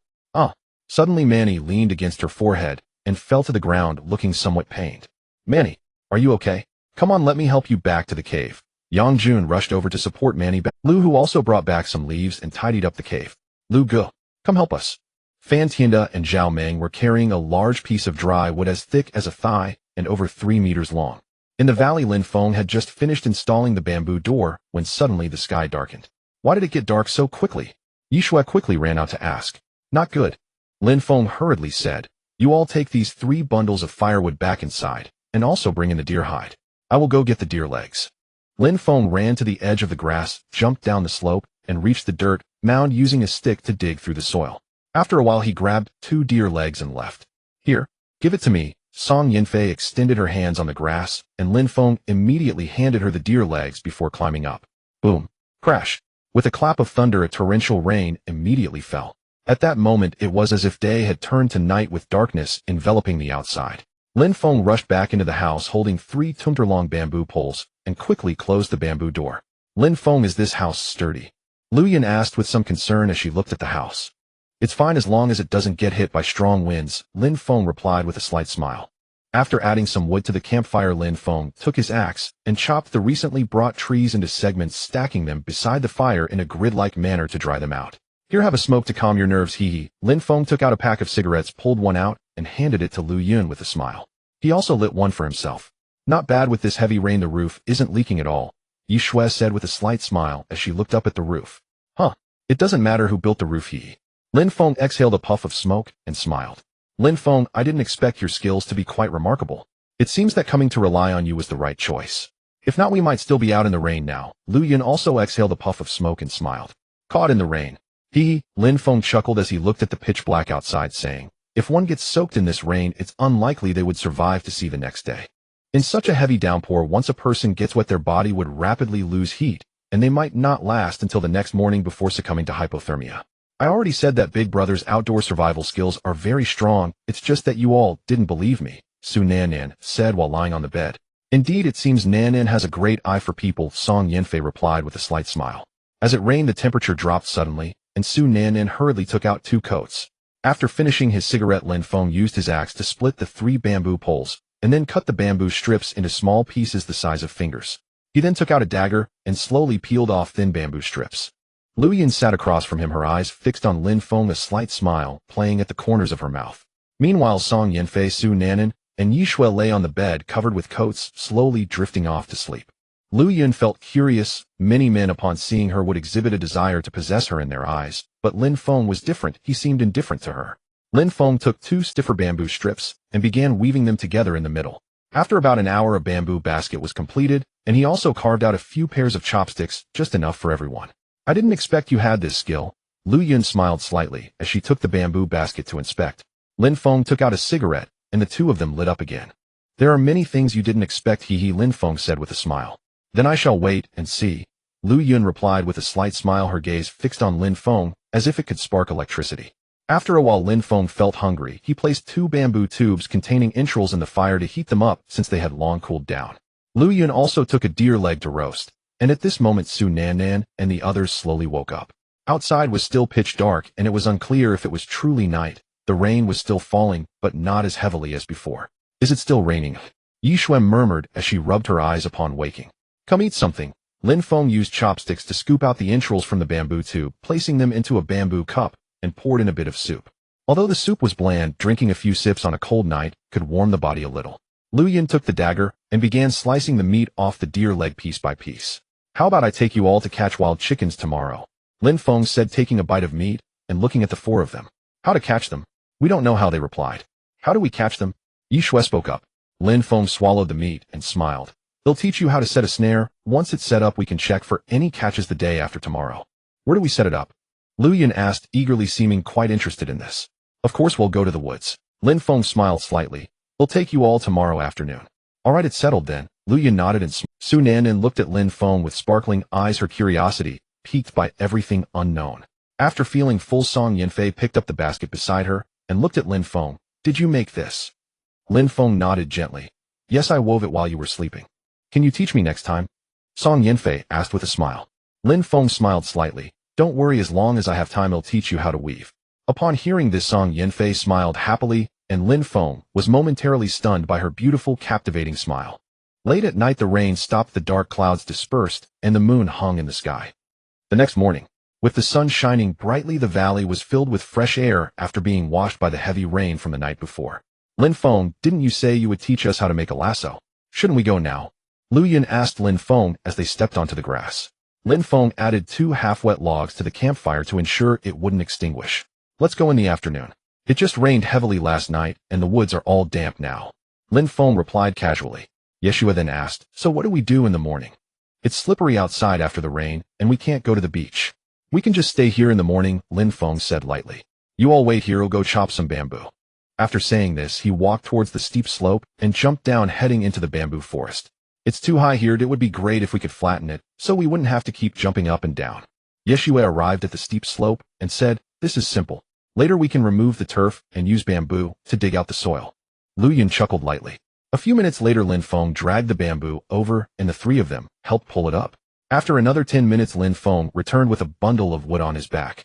Once they climbed up, Lin Feng used his axe to sharpen one end of the logs that had no branches, then inserted it into the grass. Lin Feng, we want to dig out that steep slope, so we won't have to keep jumping up and down. Yeshua walked over and said, you can use bamboo to jump down, or just hollow out the soil in the middle. These bamboo poles have a pointed end, making it easy to dig out the soil. With the rain from last night, the soil is damp and even easier to excavate. Yeshua walked over, picked up 3 bamboo poles, and jumped down the steep slope with Lu Yun and Song Yanfei starting to dig in the middle of the slope. Su Nannan ran down to a wider spot above the creek, pulled the grass aside to reveal a small patch of sand, and began to dig a hole with her hands, allowing the creek's water to flow into it. Lin Feng inserted 4 tree branches into the grass, secured 2 short bamboo pieces into the branches, and then laid several tumter-long bamboo poles across the top, firmly tying them together to create a long bench. Song Yanfei and the others loosened the soil and directly dug it out with their hands, quickly creating a large hole. Lin Feng, come here for a moment, step on it a few times, and see if it collapses. Yeshua shouted from above. Lin Feng walked over with his axe, cut the grass roots, and stomped down hard a few times, causing the surface to collapse immediately. Just dig a little lower now, Lin Feng said after glancing at it. Afterward, he returned to the side of the house and made a second bench. At this point, Lu Yun and the others had also dug through the steep slope, allowing them to walk up directly. Let's go wash our hands, my clothes are all muddy now. Look, my chi pao is all muddy. The 3 of them walked to the pit that Su Nannan had dug, cleaned themselves up, and then washed their clothes. With the bench made, Lin Feng arrived at the slope where there were many small stones.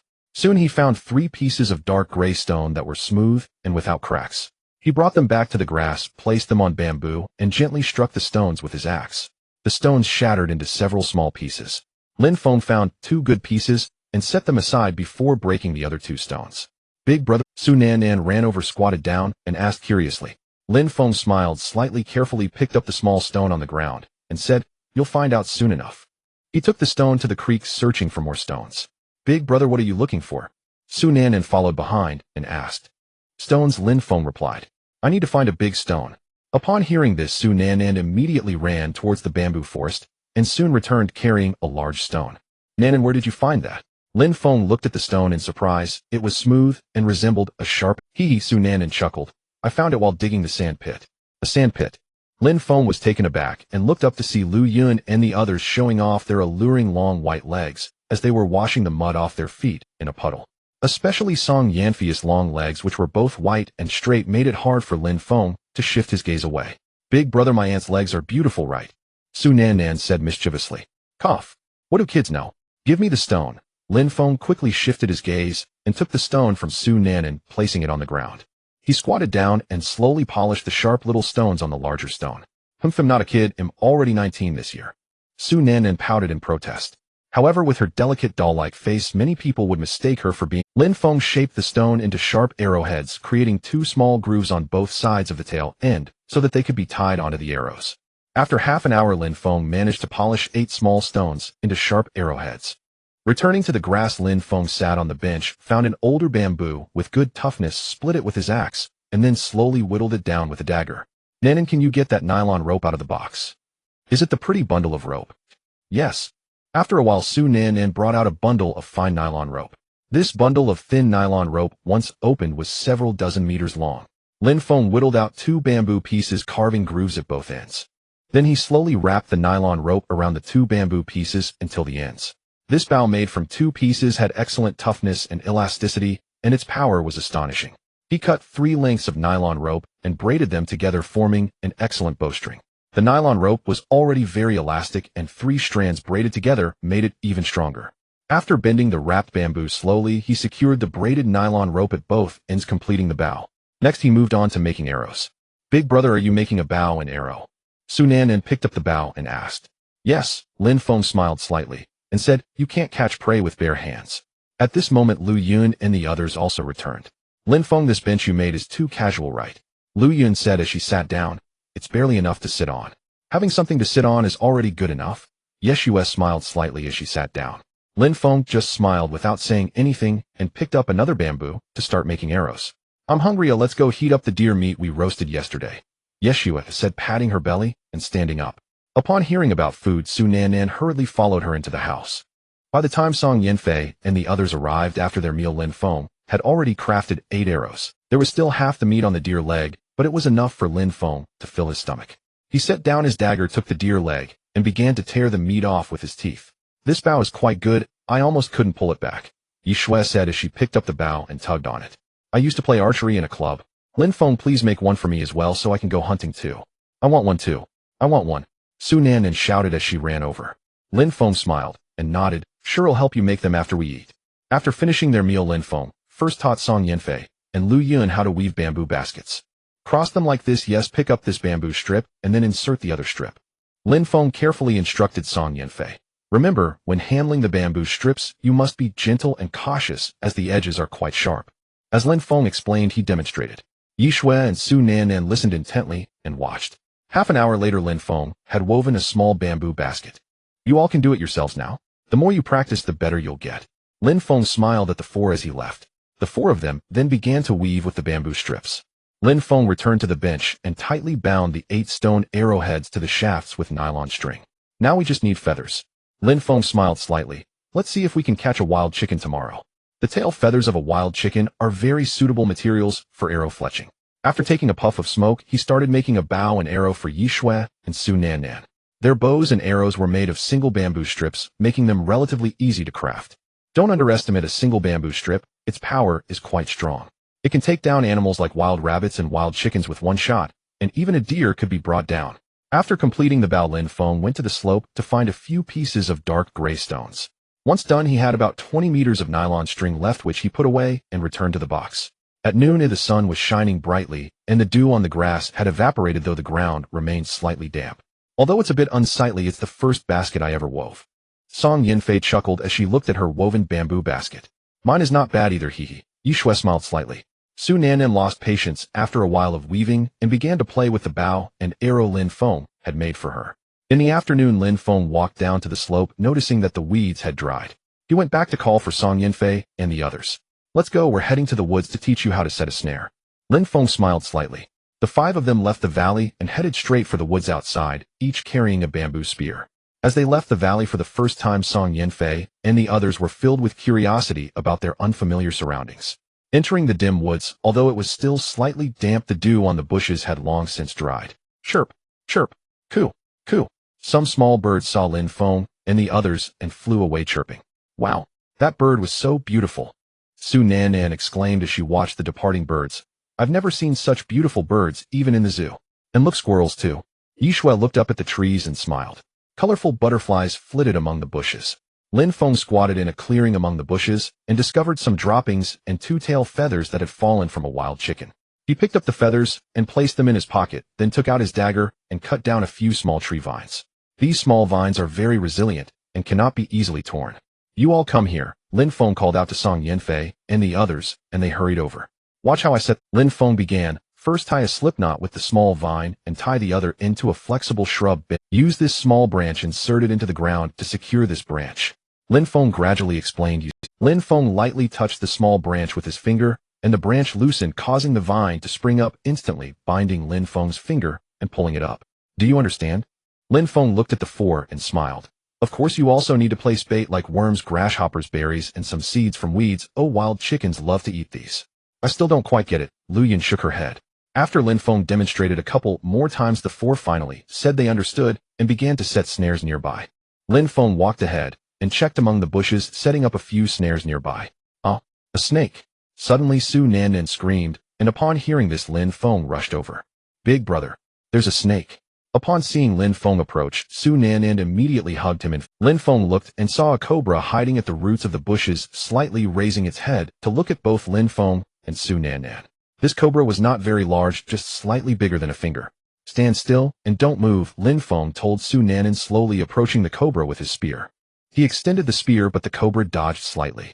Lin Feng seized the opportunity and pressed the spear down on its head. Then he took out his dagger and went over to cut off its head. It's okay now. Lin Feng emerged holding the snake and smiled, then took out its innards, peeled off the skin, leaving only the white flesh of the snake. Nannan, what happened? At this moment, Song Yinfei and the others also ran over. It's nothing but just a cobra, Lin Feng said with a slight smile. Be careful while setting snares. I check for snakes in the area first. I'm glad it's nothing serious. You gave me quite a scare, Song Yinfei said, patting her ample chest. Lin Feng then walked to the right side of the bushes, and Su Nannan followed, possibly still shaken by the earlier snake encounter. An hour later, Lin Feng led them out of the woods and back toward the valley. We'll check tomorrow morning, Lin Feng said to the 4. Back at the grassy area, he cut some straw and had each of them carry a bundle back. Once back on the grass, Lin Feng bundled the straw and shaved some bamboo strips. Lin Feng instructed the 4. Since there are gaps in the bamboo of the house, the wind can blow in at night. So Lin Feng surrounded the outside with straw to keep the wind out. Straw into the bamboo strip. Lin Feng instructed the 4. Since there are gaps in the bamboo of the house, the wind can blow in at night. So Lin Feng surrounded the outside with straw to keep the wind out. After enclosing it, Lin Feng took out the wild chicken feathers from his pocket and tied them to the arrow tips. I have some here too. Yishui smiled as she walked over, also pulling out 3 feathers from her pocket. I saw you pick up feathers, so I brought some back when I found them too. Not bad, Lin Feng smiled slightly. With the feathers for the arrows, they could test the power of the bows and arrows. Evening. Su Nannan practiced with her bow and arrow. Keep both eyes aligned with the target, that's right, release. Lin Feng instructed from the side. An arrow was shot, but it was slightly off target and missed. Big brother, why doesn't my arrow have a tip, eh? Su Nannan asked, puzzled. Lin Feng smiled and explained, because you were just practicing, a tip is not necessary yet. Once you master shooting, I will give you arrows with tips. Inside the house, Song Yinfei and Lu Yun were roasting deer ribs. Yishui was also practicing with the bow and arrow, having not touched it for a long time. She was using a bamboo bow. Lin Feng watched the 2 practice, then collected the dried deer skin and used a dagger to scrape off the leftover meat so they could have a deer skin cover for the night. Sister Yun, have you ever thought about what we would do if we couldn't return? Inside Song Yinfei asked Lu Yun. Lu Yun sighed and said, I don't know what to do, we can only let fate decide. Actually, this kind of life isn't bad, or at least there aren't so many schemes and intrigues. Perhaps you are right, Lu Yun replied. Song Yinfei sighed and said, but what about our families? And Nan is still so young. Haven't you heard? When the boat reaches the bridge, it will go straight across, Lu Yun said with a light smile. Don't think too much, as long as we're alive, there's a chance to go back. That night, everyone returned to the house, feasting on roasted deer ribs and drinking bamboo needle tea. Lin Feng was eating freshly roasted snake meat, while Lu Yun and the others hesitated to try it. Does it feel warmer tonight? Have you all noticed? Yi Shui asked Lin Feng and the others. Of course, with the thatch around the wind doesn't come in, Lin Feng replied with a slight smile. That night, after everyone was full and chatted for a while, they went to sleep, leaving only the campfire burning. Outside, the moon was bright and the stars sparse, with faint moonlight spilling into the valley. A figure appeared on the grass, circling the bamboo house. Before leaving, it was a civet. The next morning, everyone got up early, washed up in the creek, and walked toward the woods with excited hearts. Everyone hoped their snares would catch some prey. This time, Lin Feng, Yi Shui, and Su Nanan all brought bows and arrows. Lin Feng had even made 3 quivers out of bamboo the night before. In the woods, Lin Feng kept an eye on his surroundings. Wait, don't move. Suddenly, Lin Feng stopped Song Yinfei and the others. What's wrong? Song Yinfei whispered. Lin Feng pointed to a nearby large tree where a beautiful capercaillie was perched on a branch. You all wait here for me, Lin Feng said softly, bending down to leave slightly. He moved behind another large tree to peek at the capercaillie. It stood there motionless, only about 10 meters away. Lin Feng slowly took out his bow and arrow from his back, drew the bow, and aimed carefully at the capercaillie. Whoosh! An arrow was released, and the capercaillie fell from the branch instantly. Lin Feng hurried over upon seeing this. I hit it. Quick! Let's go check it out, Yi Shui exclaimed excitedly as she ran over. Lin Feng reached the large tree and quickly picked up the fallen capercaillie. The arrow had pierced through its body, with the tip protruding about 20 centimeters, showcasing the bow's power. Let me see. Let me see. Su Nanan rushed over and snatched the capercaillie from Lin Feng, exclaiming, Wow, the feathers are so beautiful. All right, everyone, go check your snares and be careful of snakes, Lin Feng said to Song Yinfei and the others. After they left, Su Nanan followed Lin Feng to check his snares. Puff, puff, puff. Just as they entered the thicket, Lin Feng heard a commotion and Su Nanan rushed over. Big brother, I caught a wild chicken. It's so pretty. It's still alive. Lin Feng walked over to see a wild chicken caught by its foot, struggling to break free and flapping its wings. Lin Feng quickly approached, grabbed the wild chicken's wings, and loosened the snare. Then he went to check the other snares, but none had triggered. Let's go find them, he said to Su Nanan before heading out. Soon the 5 gathered, with Lu Yun holding a bird, Yi Shui with a dead wild chicken, while Song Yinfei had nothing. Why is your wild chicken still alive? Yi Shui asked Lin Feng. Lin Feng smiled slightly. Its foot got caught, so it's still alive. Let's head back. Today's haul was significant: 2 wild chickens, 1 capercaillie, and a bird. Back at the camp, Lin Feng first processed the dead wild chicken, capercaillie, and the bird. How much deer meat is left? Lin Feng asked Lu Yun. There's still some, enough for today, Lu Yun replied. Then let's save the deer meat for dinner. We can have the wild chicken now. After preparing the wild chicken and capercaillie, he chopped a few bamboo tubes, cut them neatly, placed the meat inside, added water, and set it on the campfire to boil. While Lu Yun tended to the fire, Lin Feng called over Song Yinfei and Yi Shui. On the grass by the entrance, he inserted bamboo pieces into the ground a few centimeters apart to form a circle, then wrapped bamboo strips around them to secure it.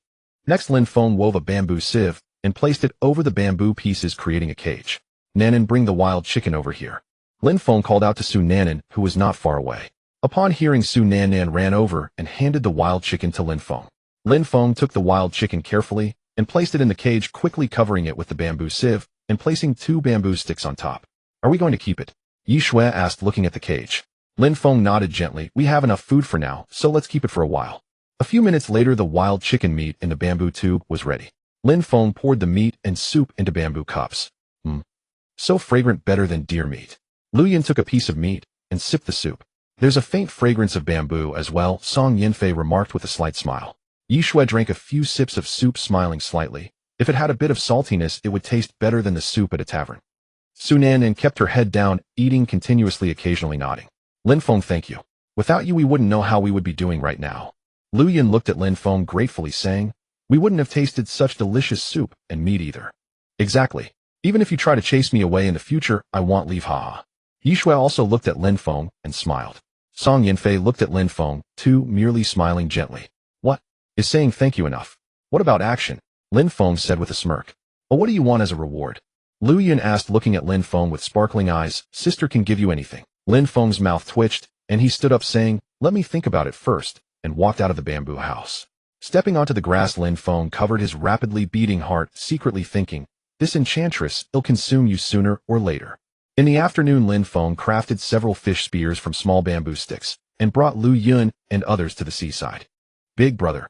Auntie, I'm going over there to look for fish, Su Nan said, running off to the right with her fish spear. Seeing Su Nan leave, Lin Feng immediately shouted, don't go near the seawater. Be careful not to get swept away by the waves. He decided to follow her. Song Yinfei, feeling a bit uneasy, said, he'll go after her. Lin Feng could only nod and moved closer to the tidal pool by the sea.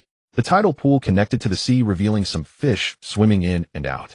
They were quite fast, and Lin Feng couldn't find an opportunity to strike. Lin Feng, I caught 2 crabs. Yi Shui happily ran over.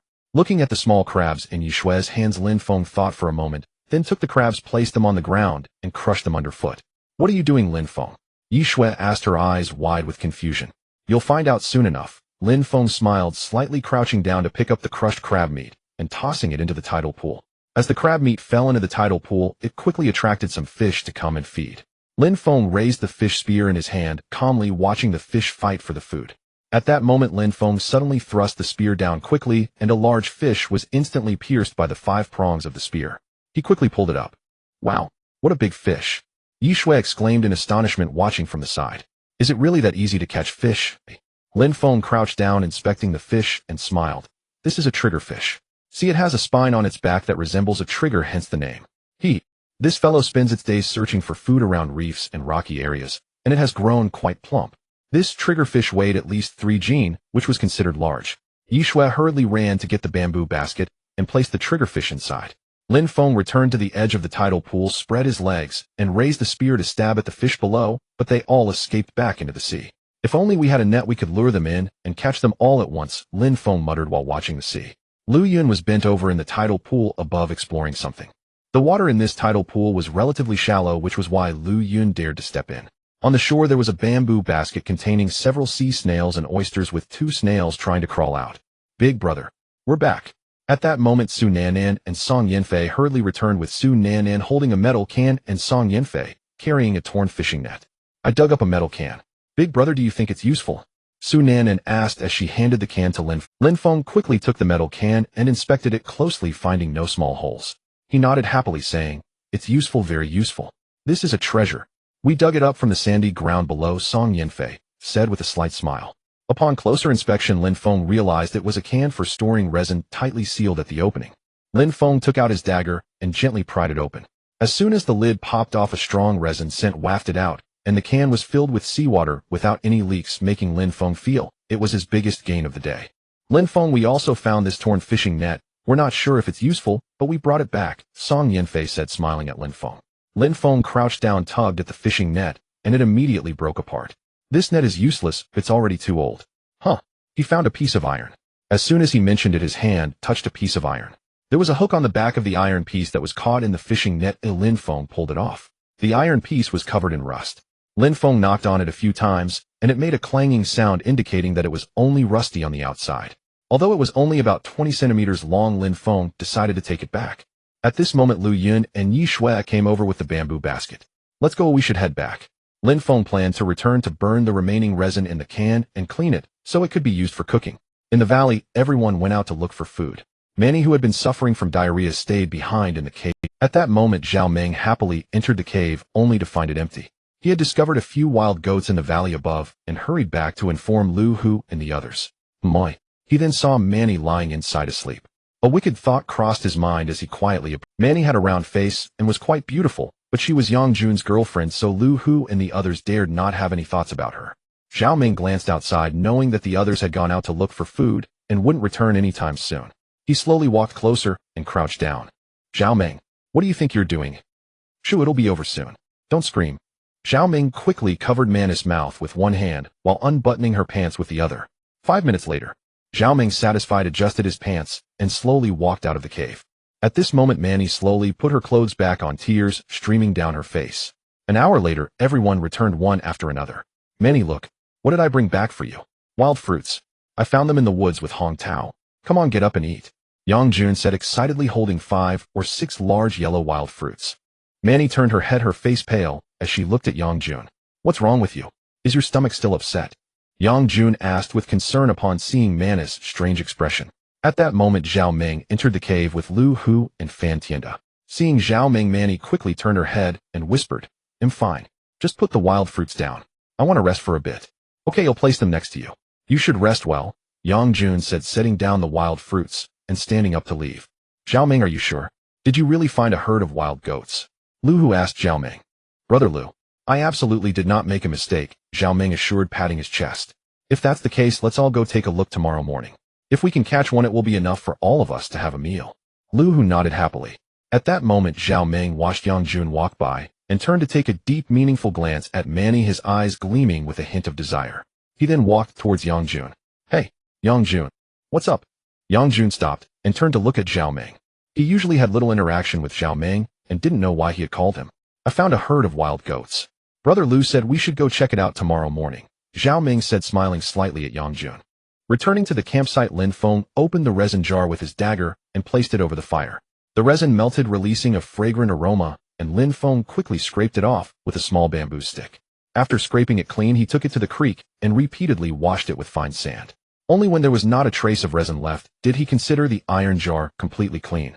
Are you planning to cook something in that iron jar? Lu Yin walked over, looking down at Lin Feng. Lin Feng turned his head and saw her beautiful legs revealed by her qipao. He smiled slightly. Yeah, otherwise what? I find it curious how you always manage to make use of waste materials, Lu Yun said with a half-squinted smile. Hearing this, Lin Feng stood up and chuckled. What's so strange about it? Everything has its purpose. Back in the house, Lin Feng flattened one side of the cut iron jar with an axe which would serve as a lid. Big brother, this wild chicken is hungry. What should we feed it? Sunan ran in and asked. Just go to the bamboo grove or the small woods and catch a few worms for it to eat. Oh. Upon hearing this, Su Nin immediately ran towards the bamboo grove. After finishing the lid, Lin Feng went to the slope, found a few larger stones, and brought them into the house to build a cooking platform next to the campfire. Stepping onto the grass, Lin Feng looked at the sky. It was still early before dark, so he decided to take a walk outside. I'll be back soon. Lin Feng slung his bow and quiver over his back, took a bamboo spear, said goodbye to Lu Yun and the others, and walked down the slope, leaving the valley. Yin Fei Yinjia, let's go wash up in the creek while it's still warm, Yi Shui said with a smile. The two nodded. It had been a few days since they last bathed. Lin Feng arrived at the edge of the woods, looked around, and headed left. After walking for more than 10 minutes, he reached a thicket. Entering the thicket, Lin Feng discovered a pleasant surprise. A type of berry was growing here. The fruits were as big as the tip of a chopstick, entirely black, while the unripe ones were green. Although the fruits were small, they were plentiful, clustered densely together, and a few small birds were happily eating them, showing no fear of Lin Feng's presence. Lin Feng picked a few and tasted them. They were sweet with a hint of tartness. However, the branches bore long, hard thorns that could draw blood if one wasn't careful. With many climbing plants and thick weeds around, this area was a favorite resting place for snakes, so Lin Feng remained particularly cautious.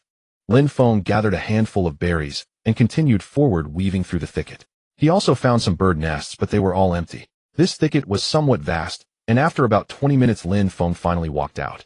Just beyond the thicket lay a vast green meadow with numerous small mounds of earth. To the right of the meadow was a rolling hilly area, while to the left were continuous mountain peaks, and in front of him was a dense forest. Lin Feng sat down in the grass, took out a cigarette, and smoked for a few minutes before standing up and turning back into the thicket. My! Suddenly Lin Feng seemed to discover something in the weeds. He walked over, crouched down, and began digging with the bamboo spear. Wild scallions! Lin Feng exclaimed as he picked one up to inspect it. There were more nearby, and he dug them all out. Wild scallions have a distinctive spicy aroma and are great for seasoning. They can also be eaten raw. After digging up a few handfuls, Lin Feng noticed more around, but decided not to take them all, leaving some for next time. Seeing some wildflowers, Lin Feng picked a few, tasted them, and a hint of sweetness entered his mouth. After returning to the berry patch, he filled 2 pockets before heading back to the valley. Encountering both berries and wild scallions was a significant discovery. This thicket was so vast that he decided to return another time to see if there were other surprises. Back in the valley, Song Yin Fei and the others were sitting on benches tending to their somewhat damp hair, while Sunan practiced with her bow and arrow at a small tree on the slope. Did you wash up? Lin Feng approached the 3 with a smile. Lu Yu nodded slightly and said, Yeah, aren't you regretting going out and missing the sight of a beauty bathing? Lin Feng honestly nodded. I do regret it a bit. What do you have in your pocket? Why does it look so bulging? Yishui asked, eyeing the bulging pocket of Lin Feng. With her words, Song Yanfei and Lu Yun immediately focused their gazes on Lin Feng's pocket. Lin Feng grinned slyly. I have something good that I guarantee you'll like. Big brother. What is it? Can we eat it? Su Nen ran over to ask. Lin Feng smiled and took out a handful of berries, saying, Look, they're delicious. The three of them looked at the berries in Lin Feng's hand, and Su Nen had already grabbed a few with her delicate hands to eat. So delicious. Big brother, give me more. Su Nen shouted as she took all the berries from Lin Feng's hand. And don't fight over it. Lin Feng immediately took out all the berries from his pocket and handed them to Song Yanfei and the others. Song Yanfei took the berries to wash them in the creek and returned to share them with Lu Yun and Yishui. The taste is great, sweet with a bit of sourness, very refreshing. Yishui nodded repeatedly. Where did you find these? Lu Yun asked Lin Feng. Lin Feng smiled mysteriously in the thicket. Let me tell you, there are many of these berries there. That's fantastic. Big brother. Let's go pick some together tomorrow, Su Nen exclaimed happily. Song Yanfei looked at Lin Feng, secretly thinking, he always brings surprises. We'll talk about it tomorrow, Lin Feng said as he took out the wild scallions. You all wash these, and I'll prepare the triggerfish. In the evening, Lin Feng cut the triggerfish into pieces, placed them in the iron jar, and put the jar over the fire. The sea snails and oysters were directly placed over the charcoal to roast. When the fish was nearly cooked, he added the wild scallions to cook together. With the addition of wild scallions, the flavor of the fish changed slightly. If only we had salt, Yishui said lightly. Salt? Lin Feng pondered for a moment before suddenly laughing. Don't worry, we'll have salt tomorrow. Can you really make salt? Lu Yun asked Lin Feng with a slight smile. Of course I can do anything, Lin Feng boasted. I don't believe you, Lu Yun shook her head. Don't believe me. Lin Feng smiled slightly. How about this, if I produce salt tomorrow, you'll give me a kiss? How does that sound? Sure, not just a kiss, a French kiss is fine too, Lu Yun flirted. A French kiss.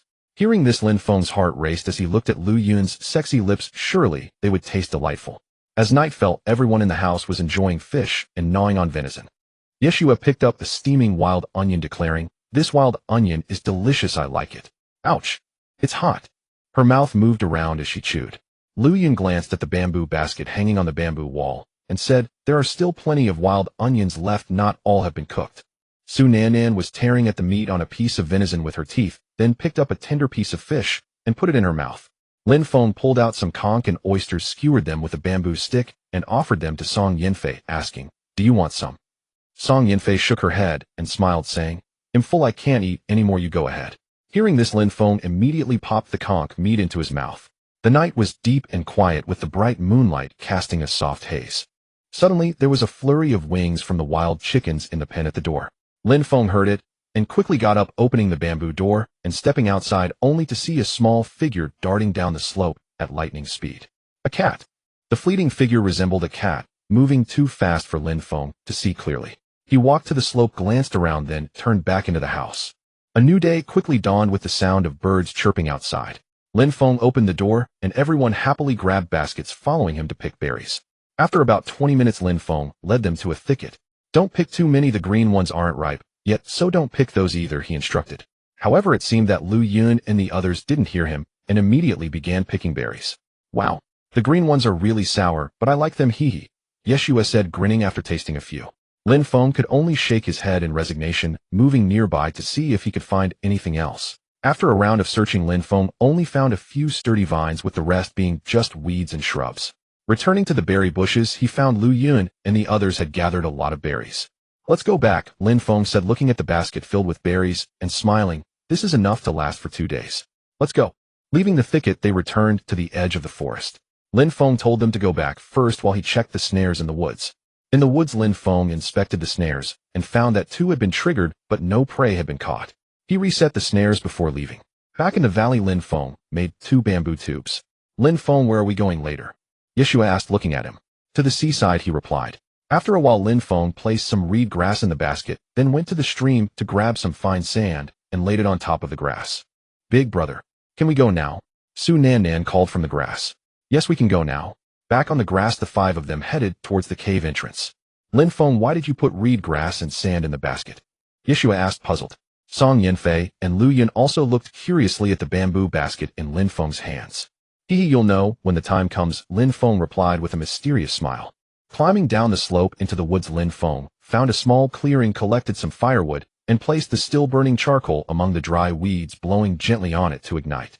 "Let's go catch some fish," Yeshua announced, holding a fish spear and addressing the three girls. The four of them quickly ran to the tidal pool, while Lin Feng layered some grass on top of the bamboo basket and went to the seaside to fill an iron can with half a can of seawater. Returning to the clearing, he collected the ashes from the burning grass and wood and put them into the iron can. Lin Feng was preparing to make sea salt. The seawater contains calcium and magnesium ion sulfate and bromine, which would precipitate with the potassium carbonate from the ashes. Once the charcoal was ready, he set it aside to cool before placing it on top of the bamboo basket and adding another layer of grass, creating a filter. Next, he hung the bamboo basket on a tree and poured the seawater from the iron can into the basket, allowing the seawater to slowly filter through the charcoal, grass, and fine sand to remove impurities. The iron can was placed under the basket to collect the filtered seawater. During the filtration process, Lin Feng went to find some stones to build a simple stove ready for making sea salt. The sea salt made this way while still having some impurities is suitable for curing meats and can be used in cooking with minimal amounts. After about 10 minutes, the seawater was filtered and Lin Feng placed the iron can on the stove to heat. The process of boiling the seawater down to obtain coarse salt would take some time. Thus, Lin Feng took out a cigarette and began to smoke. He only smokes 5 or 6 cigarettes a day, and Lu Yun smokes a few as well, so a pack lasts them 2 days. He still had about 5 packs left. After more than an hour, the seawater had evaporated, leaving behind pure white coarse salt in the iron can. Lin Feng hurriedly scraped it out and placed it into the bamboo tube, then continued to the seaside to fetch more water. "Big brother, I caught a big conch. Look." Su Nan ran over with 2 fist-sized conchs, yelling excitedly. "Oh, that's impressive. Where are your aunt and Yunjia?" Lin Feng asked with a smile as he took the conch. Su Nan replied, "Oh, they're catching fish in the puddle. They've only caught 2 fish after so long. By the way, big brother, why are you boiling seawater?" "Oh, it's nothing special. You can go play now," Lin Feng replied with a slight smile. Hearing this, Su Nan turned and left. At the innermost part of the ravine, Lu Hu and the others climbed up a steep cliff, reaching the top of a mountain, where a meadow spread out below. "Lu Gu, I saw a wild goat here yesterday." Zhao Ming pointed at the meadow ahead and said. Lu Hu narrowed his eyes and looked in that direction. After considering, he said, "Everyone search separately. If you find a wild goat, report back immediately." "This is a good plan, and the chances of encountering wild goats will be much higher," Hong Tao nodded. "Lu Gu, I want to go with you to search," Tianfen said, walking over sweetly. "Sure, let's go," Lu Hu replied with a sly grin, leading Tianfen away. Though Tianfen was not particularly attractive, standing at about 155, her curvy figure was what captivated Lu Hu. Sun Yang, Jun Hong Tao, Fan Tianda, Roland, Li Bowen, Zhang Quan, and others dispersed, heading in different directions across the meadow. Watching them leave, Zhao Ming smirked slightly, turned, and ran towards the cave. Back in the cave, he saw Manny sorting through the leaves on the ground. Hee. Zhao Ming rubbed his chin and leered at Manny. Upon hearing the noise, Manny turned to see Zhao Ming, and her expression changed dramatically. "Zhao Ming, weren't you supposed to be with them searching for wild goats?" Zhao Ming smiled slightly as he walked over, saying, "With so many people searching, my absence doesn't matter. What do you want? I warn you, if you dare do anything, I will tell Lu Gu and Yang Jun."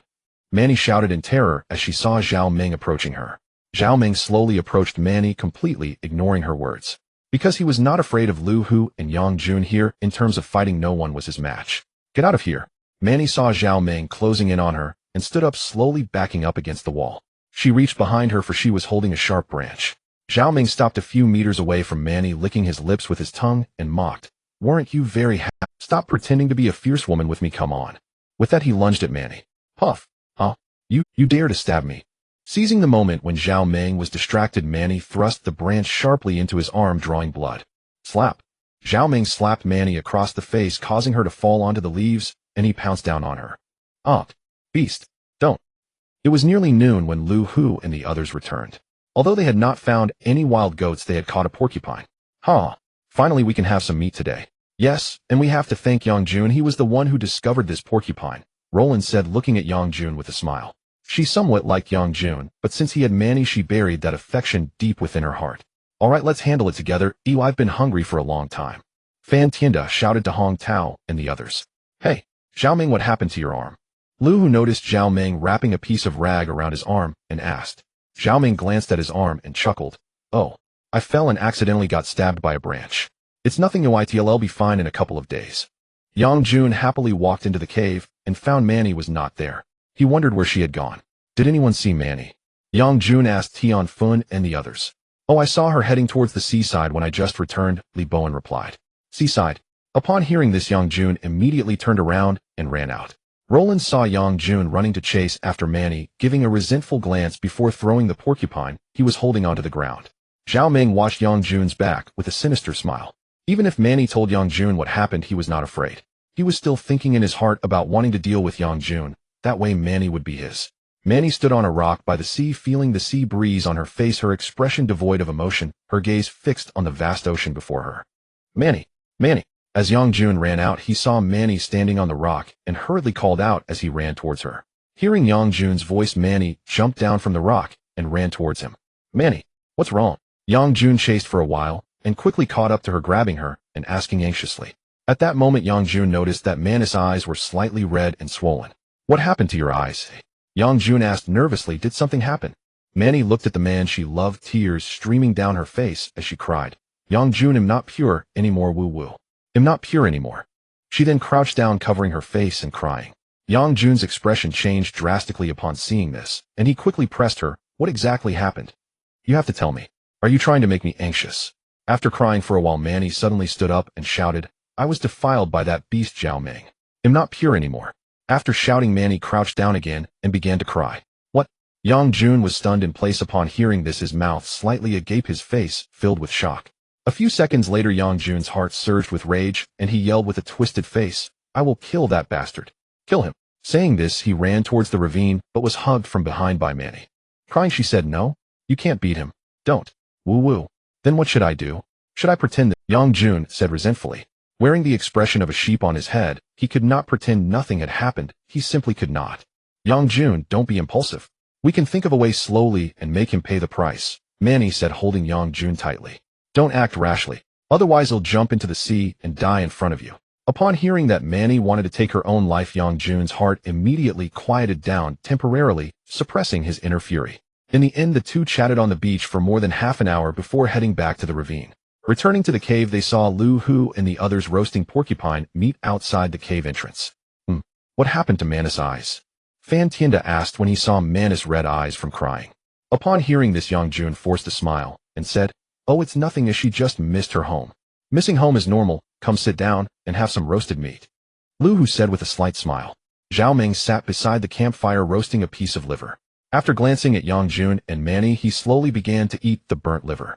Having not eaten anything oily for a long time, everyone looked at the roasted porcupine meat, nearly drooling. After a few minutes, Zhao Ming picked up a skewer of meat and handed it to Manny with a smile, saying, This meat is cooked. Eat it, it's good for your health. No thanks, mine will be ready soon, Manny replied expressionlessly. Yang Jun suppressed his anger, not even looking at Zhao Ming, though his hand was tightly clenched until Manus' outstretched hand caught hold of him. So fragrant. Everyone hurry and eat. Fan Tianda took a bite of the meat and nodded repeatedly.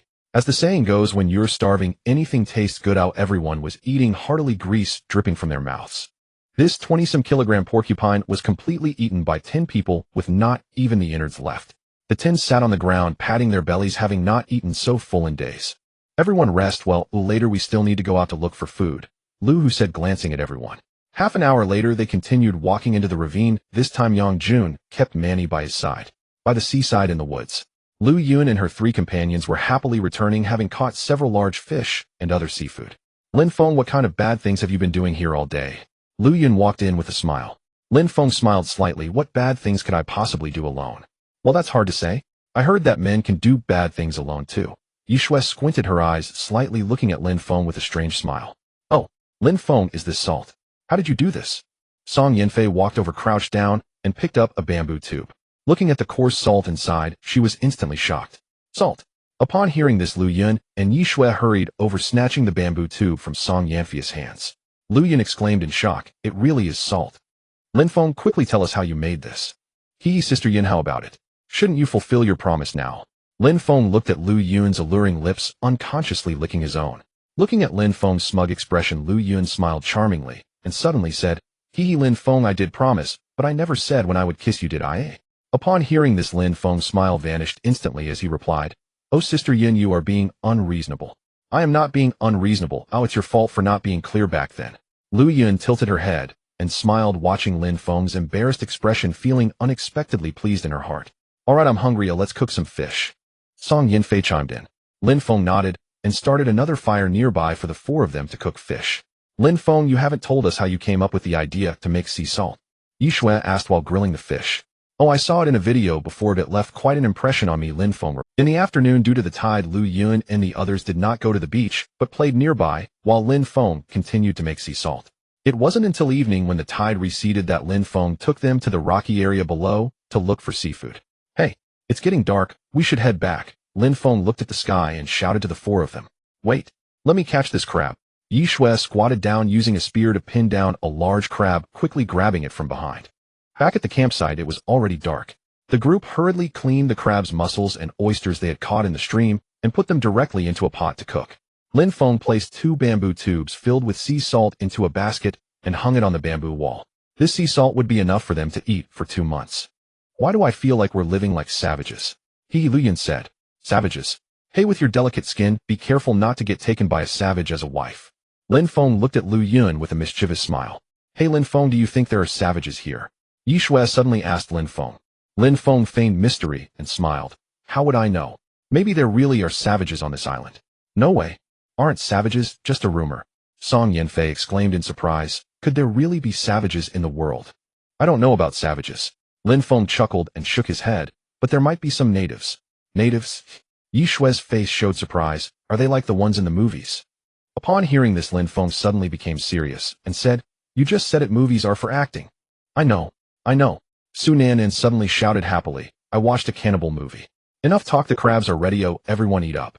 Lin Feng didn't want to dwell on this topic too much. If they got scared, they might not even dare to venture out of this small valley. That night, a sudden gust of wind howled, shaking the bamboo house. The next morning, Lin Feng woke up to find that much of the straw from the roof had been blown away. Big brother, let's go. Su Nanan came out with a bow and arrow, smiling, while holding a basket. Wait, I'm going to wash my face, Yi Shui said as she ran towards the stream. After a while, she returned with a rosy face. The morning stream water was icy cold, and washing her face like that surely made her cheeks turn bright red. Seeing Yi Shui return, everyone immediately headed down the slope. Su Nanan, before leaving, tossed a handful of berries into the enclosure to feed the wild chickens. Arriving in the woods, they first checked the snares. Not a single snare was triggered. Yi Shui sighed. Lin Feng chuckled. Hee, not every time can you catch prey. Let's go. Where are we going? To the grassland. As he spoke, he led them towards the bushes. They hadn't eaten anything in the morning, so they picked some berries to fill their stomachs. Lin Feng walked ahead, sweeping through the weeds with a bamboo spear, while constantly observing the movements in the grass. Lin Feng, what are you doing? Can you walk a bit faster? Yi Shui said impatiently from behind. Lin Feng indifferent smiled and said, I'm just startling any snakes. If there are snakes in the grass, they will flee at the first sound. If you get bitten by a poisonous snake here, you'll die in an hour or two. There's no saving you. Upon hearing the word snake, Song Yanfei and Lu Yun shivered, and Yi Shui fell silent. Hey, isn't that wild onion? Yi Shui suddenly exclaimed, squatting down to look at the wild onion on the ground. Let's go. There are more wild onions in the house. We'll dig them up after we eat. Lin Feng said, continuing to walk forward. After exiting the bushes, they reached the edge of the grassland and sat down to take a good rest. Let's go find some wild vegetables, Lin Feng said as he stood up. The others followed Lin Feng and began to search the weeds. Suddenly, Lin Feng squatted down, plucked a dandelion, and gently blew on it. The dandelion seeds floated in the wind like parachutes. This is dandelion. Its leaves and roots are edible, considered a wild vegetable and a medicinal herb that can clear heat and detoxify, Lin Feng explained to the four. Su Nanan also ran over, plucking a flower to blow on, watching the white seeds drift beautifully in the air. When you see it, you can dig them up, Lin Feng said as he dug up 2 plants and continued walking to the right. After walking for a few minutes, they arrived at a low-lying area where some wildflowers were growing due to the lower terrain. This is called shepherd's purse. It's also a wild vegetable. Lin Feng dug one up and showed them, saying, You can look around the nearby grassland. Let's go, we're going to dig for wild vegetables. Lu Yun smiled at Song Yanfei and the others. The four quickly ran towards the center of the grass, while Lin Feng watched their backs and smiled slightly, standing up to survey the surroundings. Sister Shui, a rabbit. There's a rabbit over there. Su Nanan pointed excitedly at the grass not far ahead. Shoo, don't be so loud. Yi Shui whispered excitedly. Nanan, it's time to test our archery skills. Let's go, but don't scare it away. Su Nanan nodded happily upon hearing this, placing down her basket and following behind, Yi Shui moving slightly closer to the rabbit. Do you think they can hit that rabbit? Lu Yun asked as she watched the 2 figures gradually disappear, turning to look at Song Yanfei with a smile. Song Yanfei gently shook her head, chuckling softly. It's difficult. They don't have any hunting experience, but it's just luck. Lu Yun nodded lightly upon hearing this, looking to the left. Let's go, there are a few dandelions over there. Lin Feng walked to the hilly area, observing his surroundings. Suddenly a few figures appeared not far ahead, prompting Lin Feng to quickly hide. Reaching a slope, he crouched down to observe closely, and upon seeing the figures clearly, Lin Feng was momentarily astonished. These are antelopes. Antelopes may appear small, but their running speed is incredibly fast, and they are also very alert. They were grazing on the tender grass, occasionally lifting their heads to scan the area. Lin Feng knew he couldn't outrun the antelopes, so he had to lie in ambush waiting for them to come closer. Lin Feng bent down and walked a short distance up the slope, then lay in a depression preparing his bow and arrows. At this moment, he was only about 50 meters away from the herd of antelopes, and he would only take action when they came within 20 meters. The terrain here was rugged and the antelope's line of sight was obstructed, making it the best position for Lin Feng to hide. Now all he needed to do was wait. On the grass, Yi Shui and Su Nan Nan returned with their bows and arrows, both of their hands empty. What happened? Did you not catch any wild rabbits? Lu Yun asked with a smile, looking at the two. Yi Shui shook her head. The wild rabbit was too fast, we couldn't catch up. Exactly, it ran into a hole. Su Nan Nan added. Let's dig for wild vegetables instead, Song Yen Fei said with a slight smile. She wasn't surprised at all that they hadn't caught any wild rabbits. Where's Lin Feng? Yi Shui glanced around, but couldn't find him. Lu Yun pointed toward the hills. He should have gone that way. Let's go check on what he's doing, Yi Shui said, turning to head toward the hilly area, followed closely by Su Nan. At this moment, Lin Feng had been lying on the ground for more than half an hour. He slightly lifted his head and saw that the antelopes were walking toward him. Just a little closer. Lin Feng thought to himself.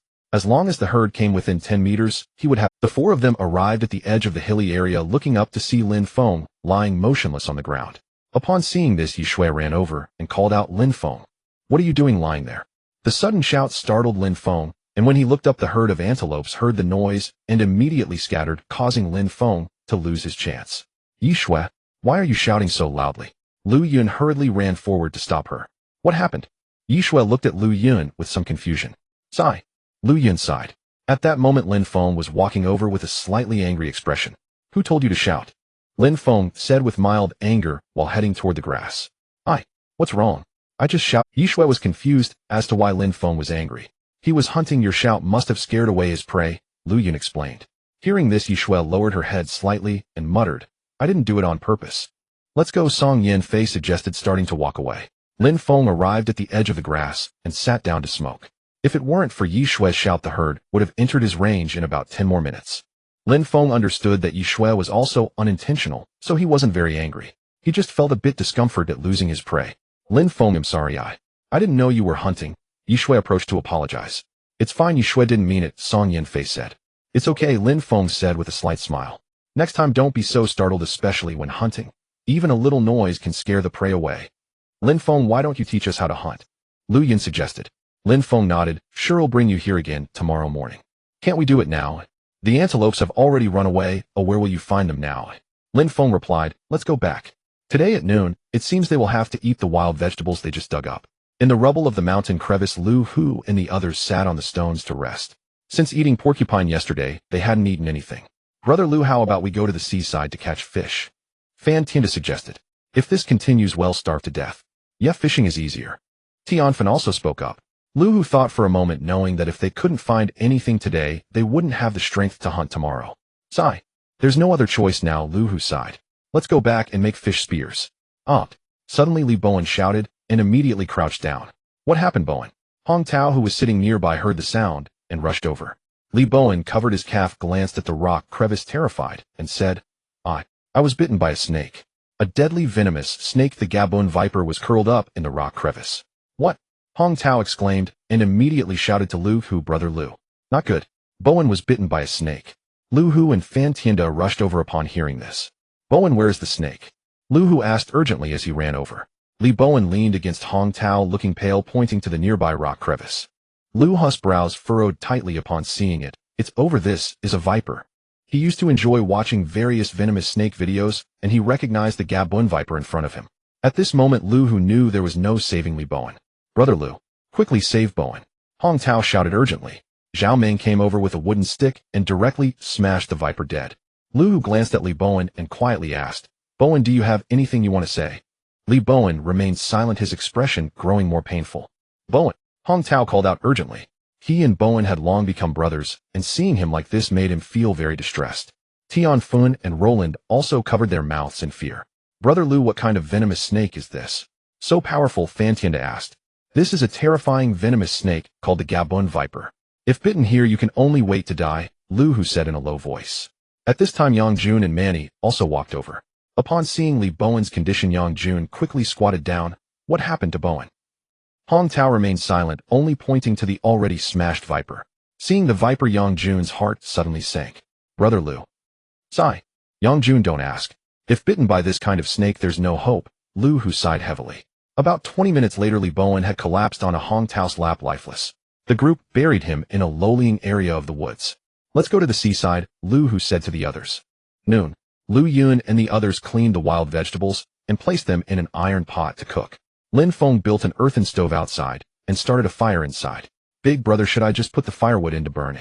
Yes, Lin Feng replied, carrying a bundle of firewood. Once there was enough charcoal burning inside the stove, Lin Feng placed the iron sheet inside. Nan, move aside a bit. Lin Feng had miraculously brought over a large stone and placed it next to the earthen stove. As the iron sheet turned bright red, Lin Feng quickly used 2 flat wooden sticks to grasp it and placed it on the large stone, then began to strike it with an axe. Clang, clang, clang. The sound of striking echoed and the glowing iron sheet slowly began to deform, then gradually darkened. Seeing this, Lin Feng placed the iron sheet back into the earthen stove to continue burning. The flat wooden sticks were slightly burned, but Lin Feng had prepared more than a dozen. Huff, huff. Lin Feng held a bamboo tube and continuously blew air into the earthen stove. The wild vegetables are ready to eat, Song Yinfei said as she walked over. Nan, you all eat first, Lin Feng said to Song Yinfei, continuing to blow air. Once the iron sheet was bright red again, he took it out and continued to strike it. After 2 hours, the iron sheet finally took the shape Lin Feng desired, thin on both sides with a pointed front. Lin Feng, I don't understand why you're going to such lengths to forge a piece of iron, Lu Yun said, sitting on a stool with her legs crossed, smoking a cigarette and watching Lin Feng with a faint smile. Lin Feng smiled slightly. If you can keep your promise, I'll tell you, he. Of who cares to know? Lu Yun chuckled, exhaling a puff of smoke. Lin Feng smiled slightly, went to the stream to wash the iron sheet, which was still black. Then he began to polish it on the stone, and after a long time the iron sheet became somewhat smooth. Lin Feng, we are out of food. Should we go out? Song Yinfei asked as she walked over. Lin Feng turned his head and smelled a faint fragrance which invigorated his mind. Yinfei, did you put on perfume? What perfume? Where would I get perfume from here? Song Yinfei said, and suddenly she thought of something, stepping back a few paces with a flushed face. Just now they were too close, so Lin Feng caught a whiff of her natural scent. Let's go? Time to find food, Lin Feng said with a mischievous smile at Song Yinfei, then went back to grab his bow and arrows. The 5 of them walked out of the valley. This time Lin Feng led them to the right. On the right was a narrow path overgrown with weeds, winding through several turns, climbing up a steep slope to stand on a hilltop. Looking down, there was a small patch of grass, and woods. Further away was a ravine, and even farther off were rolling mountains. Chirp, chirp. Suddenly sounds came from the woods to the right of the hill. Lin Feng walked over and smiled slightly. Do you want to eat monkey meat? I wouldn't eat that. I'd rather starve. Yishui quickly replied. Yeah, Lin Feng, let's not eat that anymore, son. Lin Feng smiled slightly. I was just joking. I wouldn't eat that either. I'm not a native. You see, the monkeys are eating fruits. Su Nan pointed excitedly at the monkeys in the tree. Lin Feng walked closer and indeed found some yellow wild fruits scattered on the ground, slightly smaller than a chicken egg. Lin Feng peeled one and took a bite. It was a bit sour, but mostly sweet. Not bad, quite tasty. Lin Feng turned to the 4 and smiled. Upon hearing this, the 4 immediately rushed over and began to pick up wild fruits from the ground. Mine has worms, Yishui exclaimed as she peeled one to find wriggling white larvae inside. It's fine, they're all protein and edible, hee. Lin Feng smiled slightly. I wouldn't eat that. Yishui quickly threw the wild fruit away and peeled another. That's not bad, Lin Feng. You should climb up and pick some to take back with us. Lu Yin nodded and looked at the wild fruit in the tree with a smile. The wild fruits grew on branches about 20 to 30 meters high, and many were still green and unripe. Lin Feng ate 2, looked up and found it somewhat challenging, but he still attempted to climb up.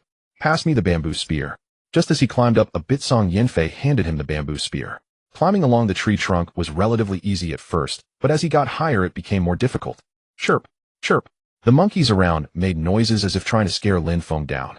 Lin Feng climbed to a branch, wedged himself there, and extended the bamboo spear to knock down the wild fruits in front of him. Nan, don't go pick it up now, wait until Lin Feng comes down first, Su Nan said, pulling her back just as she was about to run over to pick the wild fruits. The wild fruits falling from over 20 meters also posed a significant threat. If hit, the consequences could be severe. Thud, thud, thud. The wild fruits continued to drop to the ground, making noise, and the four hurriedly stepped back. After 10 minutes, Lin Feng slowly climbed down, and the four then went to collect the wild fruits into their baskets. These green ones can't be eaten, they're too sour. Lu Yun quickly spat out the green fruit she tried. Soon, all 4 baskets were filled with many wild fruits. Are we going back? Su Nan asked while eating the wild fruits. What for? We still haven't figured out what to have for dinner tonight, Lu Yun replied. Lin Feng looked at the grass and woods, realizing that hunting would not be easy. After thinking for a moment, he said to Lu Yun and the others, "You all go back first. I'll check the woods." "You're going alone?" "Yeah, you all go back first," Lin Feng said, and started walking down the slope. Their presence would only slow down his archery. Arriving on the grassland, he walked towards the left woods, and just as he entered, he startled a flock of small birds. Bending down slightly, Lin Feng navigated through the woods, observing his surroundings. After walking for a while, he found that aside from some small birds and squirrels, there didn't seem to be any other animals. After walking a bit more, Lin Feng veered to the right, and after a while exited the woods to find a small patch of weeds. My! Suddenly the weeds in front rustled, and Lin Feng quickly crouched down, spotting a wild rabbit munching on tender grass through the gaps in the weeds. Lin Feng slowly took out his bow and arrows, drawing the bow with an approximate distance of only 10 meters. Whoosh! Thud! An arrow shot out, piercing through the wild rabbit's neck, which fell to the ground, without even a struggle. Lin Feng immediately ran over to pick up the wild rabbit, weighing it slightly in his hands, and smiled. Not bad, it should be about 3 to 4 pounds. He then walked back into the woods with the wild rabbit, and after half an hour he had 2 small birds in his hands. Time to head back, Lin Feng muttered as he made his way towards the slope. Returning to the valley campsite, Lu Yun and a few others had just come back from the small forest, still holding firewood in their arms. Lu Yun spoke up. Lin Feng raised the wild rabbit in his hand and smiled. "Boil half a pot of water, you'll need it soon." "Wow, rabbit. We can have rabbit meat tonight." Su Nan put down the firewood and ran over with a smile, while Lin Feng handed her the 2 small birds to pluck. After about 10 minutes the water boiled, and Lin Feng briefly scalded the wild rabbit before asking Yi Shui to take it for plucking. Once the feathers were plucked, he used straw to singe it, then removed the innards, supporting the entire wild rabbit open with a few bamboo sticks, and placed it on the campfire to roast. The 2 small birds were cut into small pieces with a dagger placed in a bamboo tube, and some water and salt were added for cooking. While waiting, Lin Feng took a piece of iron to the creek to continue polishing. "Sister Yin, the water in the bamboo tube has boiled. Let it boil a bit longer. Yi Shui, score some lines on the rabbit's legs with the dagger, otherwise it won't cook through." Lu Yun and the others were responsible for roasting the meat inside the house. Over the past few days they had roasted often, and had become much more skilled, no longer burning the meat black like they did a few days ago. So fragrant. The roasting has improved a lot. Yi Shui sniffed the rabbit meat, and said, "Sprinkle some more salt on it. If it doesn't roast well again, we'll get scolded." Lu Yun chuckled lightly. She still remembered the last time they burned it, when Lin Feng humorously teased her. By evening the rabbit meat was cooked, and Yi Shui poured the soup from the bamboo tube into a bamboo cup. Lu Yun took the dagger and cut the rabbit meat into pieces for easier eating. "Nan and go call Lin Feng back, it's time to eat," Song Yanfei said to Su Nan. Upon hearing this, Su Nan immediately ran out to the creek. "Big brother, my aunt said we can eat rabbit meat now." Hearing this, Lin Feng stood up and walked towards the house. With a few more polishings, this iron piece would be ready for use. It's roasted well, there's been a lot of improvement. Lin Feng picked up a piece of rabbit leg and began to eat, smiling. A few bites of rabbit meat, a sip of hot soup, and some bird meat felt quite satisfying. After eating his fill, Lin Feng went to the creek to bring back the whetstone and continued polishing. "Lin Feng, why are you polishing this iron piece so sharp?" Song Yanfei asked as she sat on the edge of the bed, stretching her beautiful legs. Lin Feng explained while polishing, "I want to sharpen a spearhead so I can make a spear. If we encounter any large carnivorous animals, we'll have a weapon for self-defense." "Oh, so that's it." Song Yanfei nodded gently. After a while the 4 lay on the bed covered with coats, whispering and occasionally laughing. Lin Feng continued polishing the iron piece, taking a break to smoke when his hands got tired. By midnight he had polished the iron piece to a sharp edge. After washing his hands he lay down and fell asleep. The next morning the sun hadn't come out yet, it was cloudy with some dark clouds. "You all need to listen to me later. Remember, walk lightly and don't speak too loudly." Walking through the bushes, Lin Feng said to Yi Shui and Su Nan, "Even if you want to observe the prey, just sneak a glance. Knowing the approximate distance and location is enough." Arriving at the grassland, Song Yanfei and Lu Yun took baskets to dig for wild vegetables to the left, while Lin Feng led Yi Shui and Su Nan to the right. After walking for more than 10 minutes into the hilly area, the three hid in a low-lying spot. Not far to the right was the forest. You all stay still here, I'll go check it out, Lin Feng said to the two, bending down and slightly climbing a higher ground. He glanced around, saw no movement, and returned to the low-lying spot. Time passed slowly, and the long wait began to make Su Nan feel a bit restless. Big brother, how much longer do we have to wait? Don't rush, you must be patient. Hunting is like this, Lin Feng whispered. Sometimes, even if you wait for several hours, you might not see any prey. Half an hour later. Hey Lin Feng, they've come out. They're out. Suddenly, Yishui excitedly whispered in Lin Feng's ear. Upon hearing this, Lin Feng quickly crawled up the slope and slightly peered up, though indeed 5 or 6 antelopes were slowly walking out of the woods. Su Nan and Yishui were extremely excited at this moment, and took out their bows and arrows, wanting to test their archery skills. I'll shoot the first arrow, Lin Feng whispered to the two for caution. Soon a group of a dozen antelopes stood at the edge of the woods, slowly walking onto the grassland. Lin Feng was facing a slope just 7 or 8 meters away, and as soon as the antelope came up, it would first reveal its head. Lin Feng drew his bow and knocked an arrow, aiming at the slope. As soon as the antelope showed its head, he could shoot directly, without needing much aim, at 7 or 8 meters. 1 minute. 2 minutes. Suddenly a head popped up from the slope, followed by the entire head of the antelope. Swish. Thud. Before the antelope could notice him, Lin Feng shot an arrow. The arrow struck the antelope in the forehead, and it collapsed at the slope. The other antelopes, seeing this, turned and ran back into the woods, disappearing from sight. Oh, don't run. Su Nan stood up and ran toward the fleeing antelope, shooting an arrow at it. Nan, don't waste arrows, Lin Feng called out, and ran to the slope. Yishui looked at the antelope lying on the ground. Although she felt a bit reluctant, they had to do this to survive. Boom. Suddenly lightning flashed in the sky and dark clouds slowly drifted over. Let's head back. It's going to rain soon. Lin Feng glanced at the dim sky, shouldering the antelope, and walked off. Returning to the bushes, Lin Feng instructed Lu Yun and the others to hold the antelope's limbs and carry it back. Just as they returned to the valley, it began to rain, and they hurriedly ran inside. They placed the antelope under the eaves, and the group entered the house. Once the rain stops, I'll teach you how to process the antelope, Lin Feng said with a smile while smoking. Upon hearing this, Song Yanfei quickly waved her hands. I can't. Me neither, Yishui echoed. Lu Yun's lips twitched slightly, but she remained silent. It's because you all are scared that you need to gradually overcome your psychology, Lin Feng said. If you want to survive here, you need to know a little bit of everything. Do we really have to? Song Yanfei asked with some fear. Yes, you must, Lin Feng affirmed with a nod. The rain was heavy but passed quickly. 2 hours later, the downpour stopped. Lin Feng had the four carry the antelope to the creek, took out a dagger and an axe, and told them to process it themselves. Whatever Lin Feng said, they followed as he guided them from the side. Song Yanfei and the others had to grit their teeth and process it, with Su Nan being a bit braver. First, don't be afraid of getting dirty. Lin Feng smiled slightly. Last time, Yishui also handled the innards, so it's not a big deal. 2 hours later, the four finally finished processing the antelope. After processing the antelope, meat, Lu Yun and the others rushed to the waterhole above to wash off the dirt on their bodies. Lin Feng brought over a piece of wood, placing the meat on top to begin the final preparations. Using a dagger, he cut the meat off, then used an axe to chop the bones into small pieces. Lin Feng, do we need? Song Yanfei walked over to ask. Lin Feng thought for a moment. You all put the entrails into the iron pot to cook. Upon hearing this, Song Yanfei nodded and went back with Lu Yun to cook the entrails. Meanwhile, Yishui was cutting the meat into strips. After chopping the bones, she returned to the house, where the water in the iron pot was boiling with many unsightly bubbles floating on top. Lin Feng immediately brought a basket and used chopsticks to pick up the entrails, placing them into the basket, while also pouring out the dirty water from the iron pot. The meat is cut. Yishui came in smiling and announced. Lin Feng nodded. Then you cut the entrails a bit more and just put them directly into the iron pot once done. The blanched entrails can effectively remove blood and impurities, reducing the strong odor. Lin Feng took a bamboo tube outside and poured some sea salt into the basket containing the strips of meat, then rubbed it repeatedly by hand. This way, after marinating until evening, it could be dried directly. Big brother, a cat is stealing a bone, Su Nan shouted as she ran over. A cat? There are still cats on this island. Lin Feng walked over in confusion, looking towards the stream, only to see a raccoon holding a bone glance at Lin Feng and then disappear into the bushes. That's a raccoon, don't worry about it, it's just a bone, Lin Feng said with a faint smile. Of course, there was still a lot of meat on the bone, so he hadn't cleaned it very well. He'll get the bow and arrow, Su Nan said as she went inside to fetch them.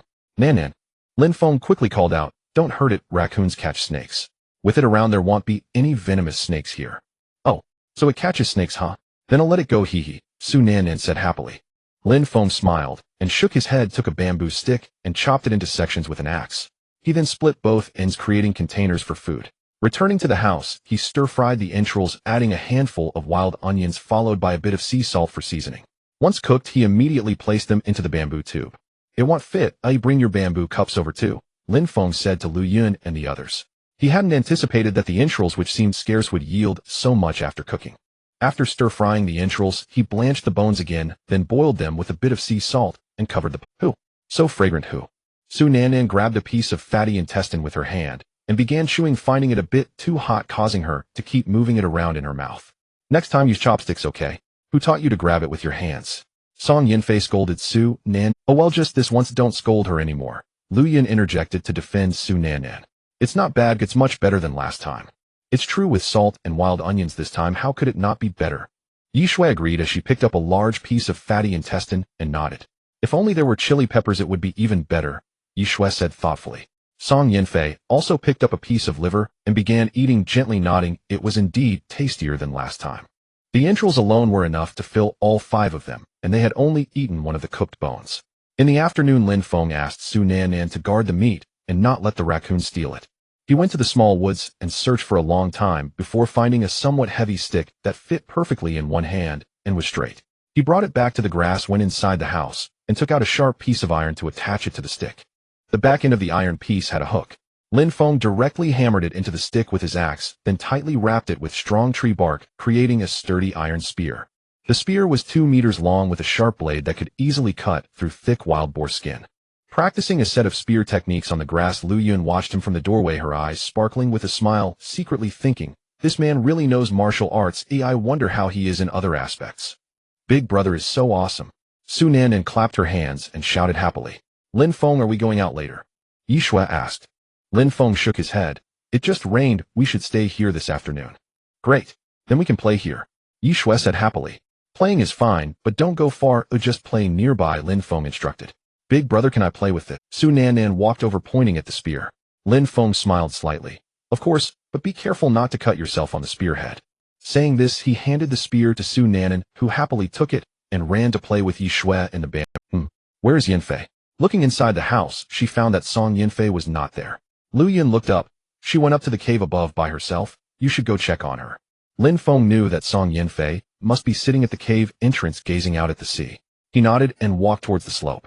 Upon entering the cave, he saw Song Yinfei sitting on the ground, staring blankly at the direction of the sea. Lin Feng quietly approached, sitting beside her and also looking towards the sea. At this moment, Song Yinfei came back to her senses and glanced at Lin Feng. Thinking about home again, Lin Feng smiled gently. Song Yinfei nodded slightly. "Yes, but I know we may not be able to go back." Now that so many days have passed, Song Yinfei knew in her heart that the rescue team would not come. "Don't worry, there's always a way out. We will find a way to leave here," Lin Feng reassured Song Yinfei. Hearing this, Song Yinfei slightly raised her head to look at Lin Feng. "Is what you said true?" Lin Feng nodded firmly. "It's true, but we need to survive here and live well." Song Yinfei suddenly smiled. Her smile was so beautiful and enchanting that Lin Feng was momentarily mesmerized. "You're right, as long as we're alive there is hope." "Don't worry, I won't be so negative anymore," Song Yinfei said with a light laugh. "Can I lean on your shoulder for a—" Lin Feng felt a surge of excitement in his heart. "Of course, even if you lean on me for a lifetime, I would be willing." As Song Yinfei heard Lin Feng's sentimental words, she leaned on his shoulder, her face instantly flushed with shyness, as she had never been in a romantic relationship before and no one had ever said such things to her. Inside the cave, Lu Hu and the 9 others sat together, their hearts filled with a touch of fear due to Li Bo. Now with no prey caught, and only a few rotten wild fruits to fill their stomachs, their spirits were also somewhat dampened. Seeing the listless expressions on everyone's faces, Lu Hu felt powerless. Yang Jun suddenly stood up and walked up to Lu Hu, saying, "Lu Gu, I've decided to leave this place." Lu Hu looked at Yang Jun, surprised that he would bring up such a question, and asked why. Yang Jun thought for a moment and replied, "There's no food here. If we continue like this, we will eventually starve to death." Hearing this, Lu Hu frowned. "Are you questioning my ability?" As the leader of the group, he believed he had done well. It was simply that food was indeed hard to come by, and they couldn't catch fish by the sea, but he couldn't be blamed for that. "If you want to leave, then go by yourself, and don't drag anyone else down with you," Zhao Meng said with a smile, glancing at Man. He was more than eager for Yang Jun to leave alone. This way Manny would be his. Fan Tianda also chimed in. "Yang Jun, are you really going to leave us?" "Leave us?" Yang Jun sighed heavily and nodded. "I don't want to die here. I'll just take the things I've collected. Saying this, he walked into the cave, picked up a backpack, packed 2 pieces of clothing, and took a lighter, all of which. Moreover, there were a total of 3 lighters here. Taking one wouldn't affect Lu Hu and the others at all. In truth, the biggest reason was that he didn't want to be around Zhao Meng. Every time he saw him, he felt an imp. Wearing a green hat is uncomfortable for anyone, let alone being around that person all day long. With the backpack on his back, he approached Manny and said, "Manny, let's go." Manny hesitated, thinking about what would happen if the rescue team arrived after they left. Seeing the constantly changing expressions on Manny's face, Yang Jun furrowed his brow, feeling a bit displeased. "Let's go." "Yang Jun, aye. If you're not leaving, then I am." Before Manny could finish her sentence, Yang Jun angrily walked out of the cave. "Captain, I'm sorry, but I want to go with Yang Jun." Roland stood up and said to Lu, who then immediately ran outside. Hong Tao also hesitated for a moment, then stood up, said goodbye to Lu Hu, and ran out after them. Manny cried as she ran out of the cave, only to find that Yang Jun and the others had already gone far away. Zhao Ming walked over with a sly smile, comforting Manny. "Don't worry, I'll take care of you from now on." Yang Jun walked faster and heard footsteps behind him. He thought it was Manny chasing after him, but upon turning around he realized it was Roland and Hong Tao. "Why are you following me?" Roland came up to Yang Jun and said with a light laugh, "I feel that I can survive here." "Yeah, I think the same." Hong Tao quickly nodded. Yang Jun nodded in response. With 2 people, he didn't feel so lonely. "Let's go." "Where are we going?" "To the island. There should be many animals there." The 3 climbed up a steep slope, crossed the grass, and entered the woods. The departure of Yang Jun and his companions darkened Lu Hu's expression, but on the bright side, with fewer people, food could be shared more. "Let's go find food." "I refuse to believe that a few grown men will starve to death here," Lu Hu said to Fan Tianda and the others before walking out of the cave. In the bamboo forest of the valley, Su Nannan and Yi Shui were squatting on the ground, digging a hole with bamboo. "Sister Shui, I'll use this to dig," Su Nannan said quietly, picking up a spear. Yi Shui quickly replied, "No need, use this to dig. Be careful or Lin Feng will hit your butt." "What are you doing?" "Sister Yin, I saw a big rat that dug into the hole, and Sister Shui, and I want to dig it out." Su Nannan smiled at Lu Yun. "A big rat?" Lu Yun approached curiously and squatted down to look at the messy hole, saying, "This hole seems very deep. How can we dig it? Besides, would you dare to eat a rat?" "I wouldn't eat a rat. I'm just bored digging to pass the time." Yi Shui shook her head. "Passing the time? You might as well weave a few bamboo baskets." Lu Yun stood up and said, "Let's go. We'll cut 2. They cut 2 pieces of bamboo and returned to the grass. Su Nannan took the spear and went to play in the small woods. "Can you peel bamboo strips?" "I've seen Lin Feng peel. It seems quite simple." Saying this, she started to work using an axe to split the bamboo and then cut a small piece. Ouch! Suddenly, Yi Shui cut her hand with the axe and started to bleed. "What should I do? I'm bleeding." Looking at her bleeding finger, Yi Shui began to panic. At this moment, Lin Feng and Song Yinfei were walking down from the cave. "Lin Feng, come quickly." Yi Shui cut her hand. Lu Yun shouted to Lin Feng. Lin Feng heard and immediately ran down, coming to Yi Shui's side to take a look at her hand. "It's fine. Luckily, it's not very deep. You can suck it with your mouth to clean off the blood." I can't." Yi Shui shook her head, looking at the blood on her finger, her voice trembling with tears. Lin Feng didn't care much. He took her finger and began to suck, thinking that there might be bacteria on the axe, and as long as some blood was drawn out, it would be fine. Yi Shui watched Lin Feng suck her finger, giving a soft After sucking for a moment, Lin Feng used the tobacco to apply pressure, which stopped the bleeding. "You press your finger down yourself. After a while it will be fine and will heal in a few days," Lin Feng said. Looking at the bamboo pieces on the ground, he picked them up and demonstrated how to shave bamboo strips with the axe. "This is how to shave it. You have to control the strength." Lin Feng explained, "If you use too much strength, you might cut your hand." After more than 10 minutes, Lin Feng had shaved the bamboo pieces on the ground into strips. He placed 2 bamboo strips crossed on the ground and began weaving with the bamboo strips. When the weaving was about 20 centimeters long, Lin Feng slowly started to gather it. "Lin Feng, this doesn't look like a basket," Lu Yun asked. While weaving, Lin Feng responded, "This is a backpack. It can be carried on the back like a sack, much more convenient than a basket." After more than half an hour, a small backpack was woven. Lu Yun tried it on and felt it was a bit tight. "It's a bit tight, but suitable for Nannan. Your build is a bit large, so it feels tight." Lin Feng smiled slightly. "All right, you nasty Lin Feng. You dare to say I'm fat? I'll make you look good." As Lu Yun spoke, she put down the small backpack and chased after Lin Feng, giving him a good beating. Watching the 2 playfully bicker, Song Yinfei smiled knowingly. After receiving comfort from Lin Feng, her mood lightened. There were still some tripe and small intestines left from the lunch. Lin Feng just needed to heat the bones in the iron pot before they could be eaten. After heating them, Lin Feng poured himself a cup of rich bone soup. The meat on the bones had long been boiled to shreds, easily torn off with a bite. After satisfying his hunger, Lin Feng brought the bamboo rack inside, placed it in the middle of the bonfire, and arranged the marinated strips of meat on the bamboo to dry with the charcoal fire. This way the meat strips could be dried and stored as food reserves ready to be eaten when there was nothing else. Soon the meat strips began to sizzle and exude a fragrant aroma throughout the room. Lin Feng, how come you seem to know how to do everything? Lu Yun commented with a playful smile, crossing her long sexy legs. Lin Feng flipped the meat strips with his chopsticks and replied with a slight smile, these are the simplest tasks back in my hometown. Hometown?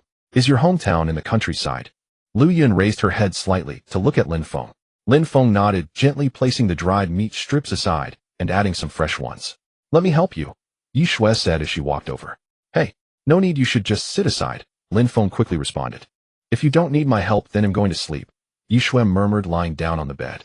It was only in the early morning that Lin Feng finished drying the meat strips. The bamboo rack had also burned down, so he placed it outside. He placed the iron pot on the stove, which still contained some bones and meat broth.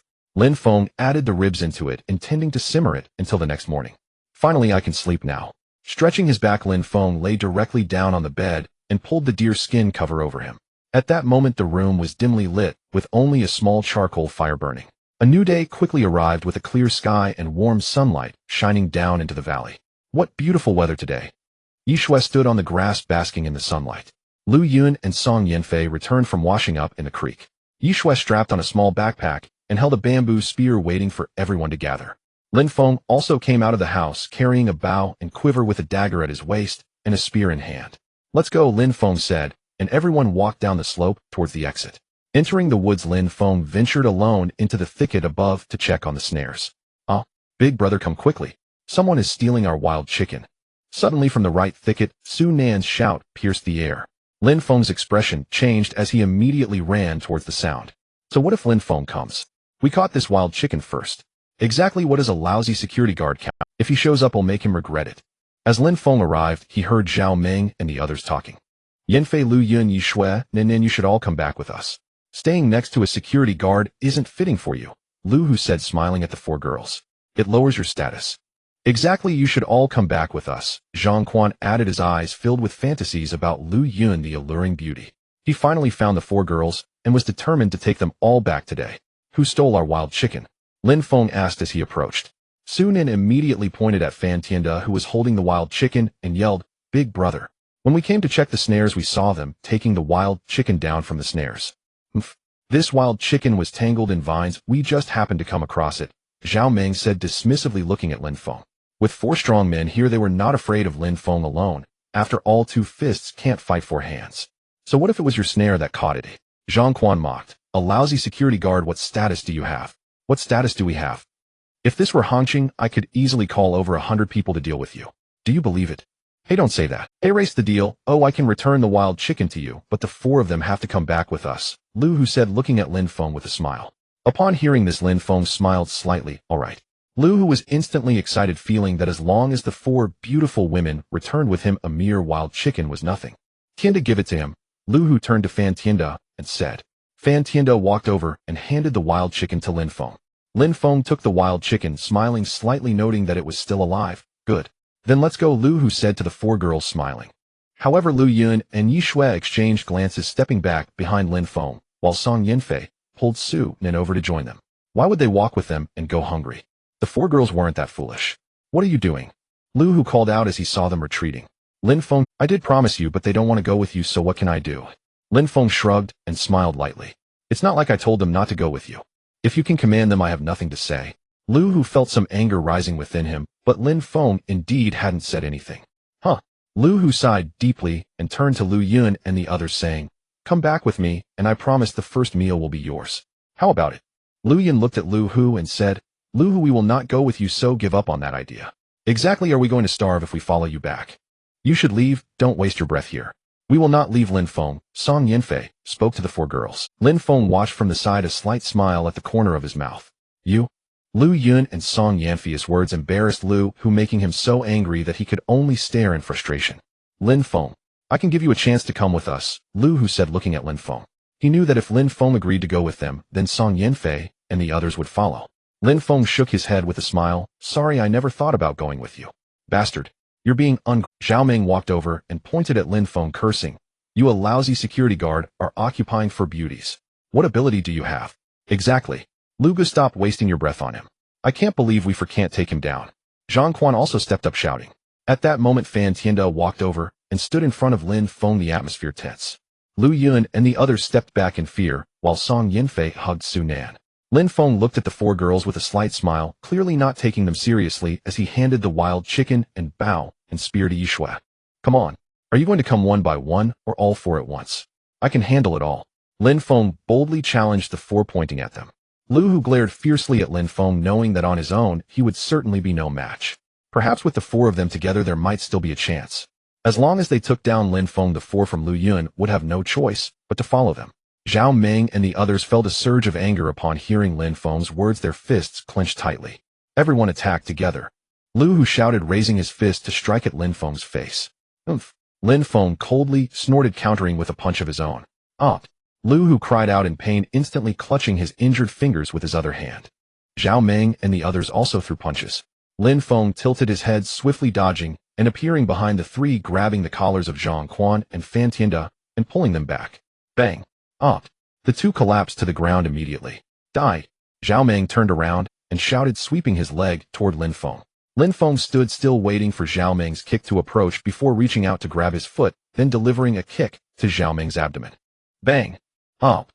Zhao Meng shouted as he was sent flying several meters away. You all come quickly. Suddenly Lu Hu tightly hugged Lin Feng from behind, shouting towards Zhang Quan and Fan Tianda. Ya! The two shouted as they climbed up from the ground and charged at Lin Feng. Lin Feng quickly grabbed Lu Hu's arms around him and twisted with slight force. Opt!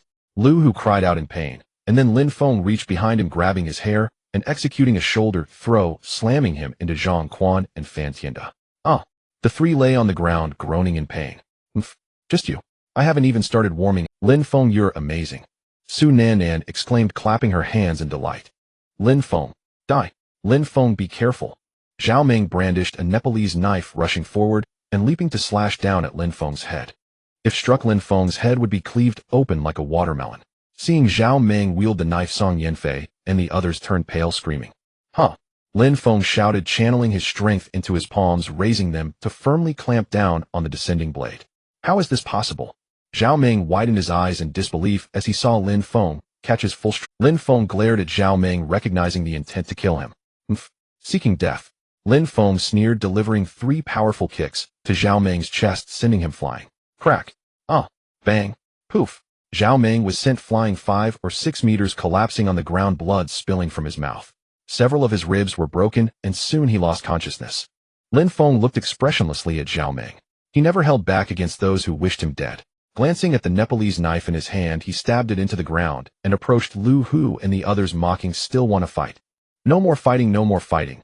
Zhang Quan replied, shaking his head repeatedly. Didn't I say no more fighting? Why are you still hitting me? Zhang Quan questioned Lin Feng with a wronged expression. Smack! Lin Feng slapped him again, chuckling. You were the loudest at the start. Who else should I hit? Get lost. If I see you again, I will hit you every time. Hearing this, Lu Hu and the others immediately got up, moved to Zhao Meng's side, and helped him away, without saying a word, even leaving the knife behind. Lin Feng watched the four leave, walked over to pick up the Nepalese knife, and smiled. Lin Feng, you've hit them. They'll definitely retaliate. Lu Yun approached with a frown, saying, the two most vengeful are Lu Hu and Fan Tianda. Be careful of them. It's fine, they wouldn't dare, Lin Feng replied with a slight smile. It's better to be cautious. A direct attack is easily blocked, but a hidden arrow is hard to defend against. Song Yinfei looked at Lin Feng and said, let's go back and talk about it. The four nodded and followed Lin Feng back to the valley. In the valley, Tian Fun and Manny asked, what happened to you? As they saw Lu Hu and the others helping Zhao Meng back, their faces still showing signs of injury. The three did not respond, simply helping Zhao Meng into the cave and laying him down. Cough, cough. As soon as Zhao Meng lay down, he immediately coughed up a mouthful of blood. Zhao Meng! Lu Hu shouted angrily, saying, that bastard Lin Feng was too ruthless. Lin Feng. Manus' eyes flashed with a glimmer of light. What should we do now, Lu Gu? Zhang Quan asked, touching his swollen face. Revenge. We must take revenge. Fan Tianda responded bitterly. His whole body ached, he might have broken some bones. How do we take revenge to go? We can't defeat him, Zhang Quan said, covering his face and suppressing the pain at the corner of his mouth. You saw our current state. Lin Feng. That stinky security guard. Is he the one who beat you up like this? Is he really that strong? Tian Fun looked at the four in surprise. You, a woman, stop yelling here. Quickly go get us some water, Lu Hu shouted at Tian Fun. Tianfen immediately pulled Manny and went out. At this moment, Zhao Ming suddenly trembled all over, his eyes wide, blood spilling from his mouth, looking somewhat terrifying. Lu Gu, help me. Help me. Take revenge. Zhao Ming stuttered a sentence, his head tilted, eyes wide open, and he breathed his last. Zhao Ming. Zhao Ming. Lu Hu and Fan Tianda shouted immediately, seeing Zhao Ming die, their expressions filled with sadness. Zhao Ming, don't worry, we will definitely help you take revenge, Lu Hu said, covering Zhao Ming's eyes with his hand. Lu Gu, give the word. Oh, what should we do? Fan Tianda asked through gritted teeth. Lu Hu thought for a moment, sighed, and said, well, first we need to nurse our injuries back to health, and then we will find Lin Feng to take revenge. His eyes gleamed with ferocity. If I can't have it, he won't either. Fan Tian's eyes also showed fierceness, understanding Lu Hu's words. Since Lin Feng was so strong, they would first take revenge on Song Yanfei and the others. As long as they captured Song Yanfei and the others, Lin Feng would have to bow down. Let's handle Zhao Ming's. After dealing with Zhao Ming's matter, they returned to the cave, where the five of them sat on the ground, eating the yellow wild fruits. Manny picked up 2 mineral water bottles and walked out. Fan Tianda watched her leave, stood up, and said he was going to the restroom before heading outside. Manny arrived at the river in the valley, squatting down to fill the bottles with water. Just as she filled them and was about to return, she saw Fan Tianda walking towards her. Dago, what are you doing here? Manny asked, holding 2 bottles of water as she looked at Fan Tianda. Fan Tianda gazed at Manny's attractive figure and smirked. I have something to discuss with you. Wow, what is it? Seeing Fan Tianda's lewd smile made her feel a bit scared. I'm really worked up. I want you to help me cool down. Fan Tianda suddenly changed his expression, and before he finished speaking, he lunged at Manny. No, Dago, you can't do this. Manny shouted while blocking him with her hands. But I'm Yang Jun's girlfriend. Yang Jun's girlfriend? Hee. Stop pretending. Fan Tianda sneered. Do you think I don't know about you and Zhao Ming? That night you were so loud. I heard everything clearly. Saying this, he picked Manny up and carried her into the nearby woods. 10 minutes later, Fan Tianda walked out of the woods with a smile. A few minutes later, Manny slowly emerged, her expression now somewhat different. Back in the cave, Manny sat against the wall, expressionless as she ate the wild fruits. Lu Hu glanced at Manny, frowned, and then looked at Fan Tianda, saying, be careful next time. He got it, Lu Gu. Fan Tianda quickly nodded and smiled. Zhang Quan also looked at Manny and understood what. Tianfen sat down beside Manny's side. She knew that they could only rely on Lu Hu and the others to survive, so she pretended as if nothing had happened. After resting for half a day, the injuries on Lu Hu and the others were not as painful. By nightfall, everyone ate some wild fruits and went to sleep.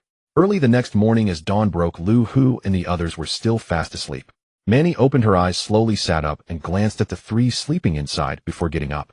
She went to the place where the lighter and daggers were, picked them up, placed them in a small shoulder bag, and then took 2 pieces of clothing, sneaking out of the cave. Manny. Suddenly Tianfen walked over and whispered, are you planning to leave by yourself? Manny looked at Tianfen with a blank expression and said softly, yes, are you going to stop me?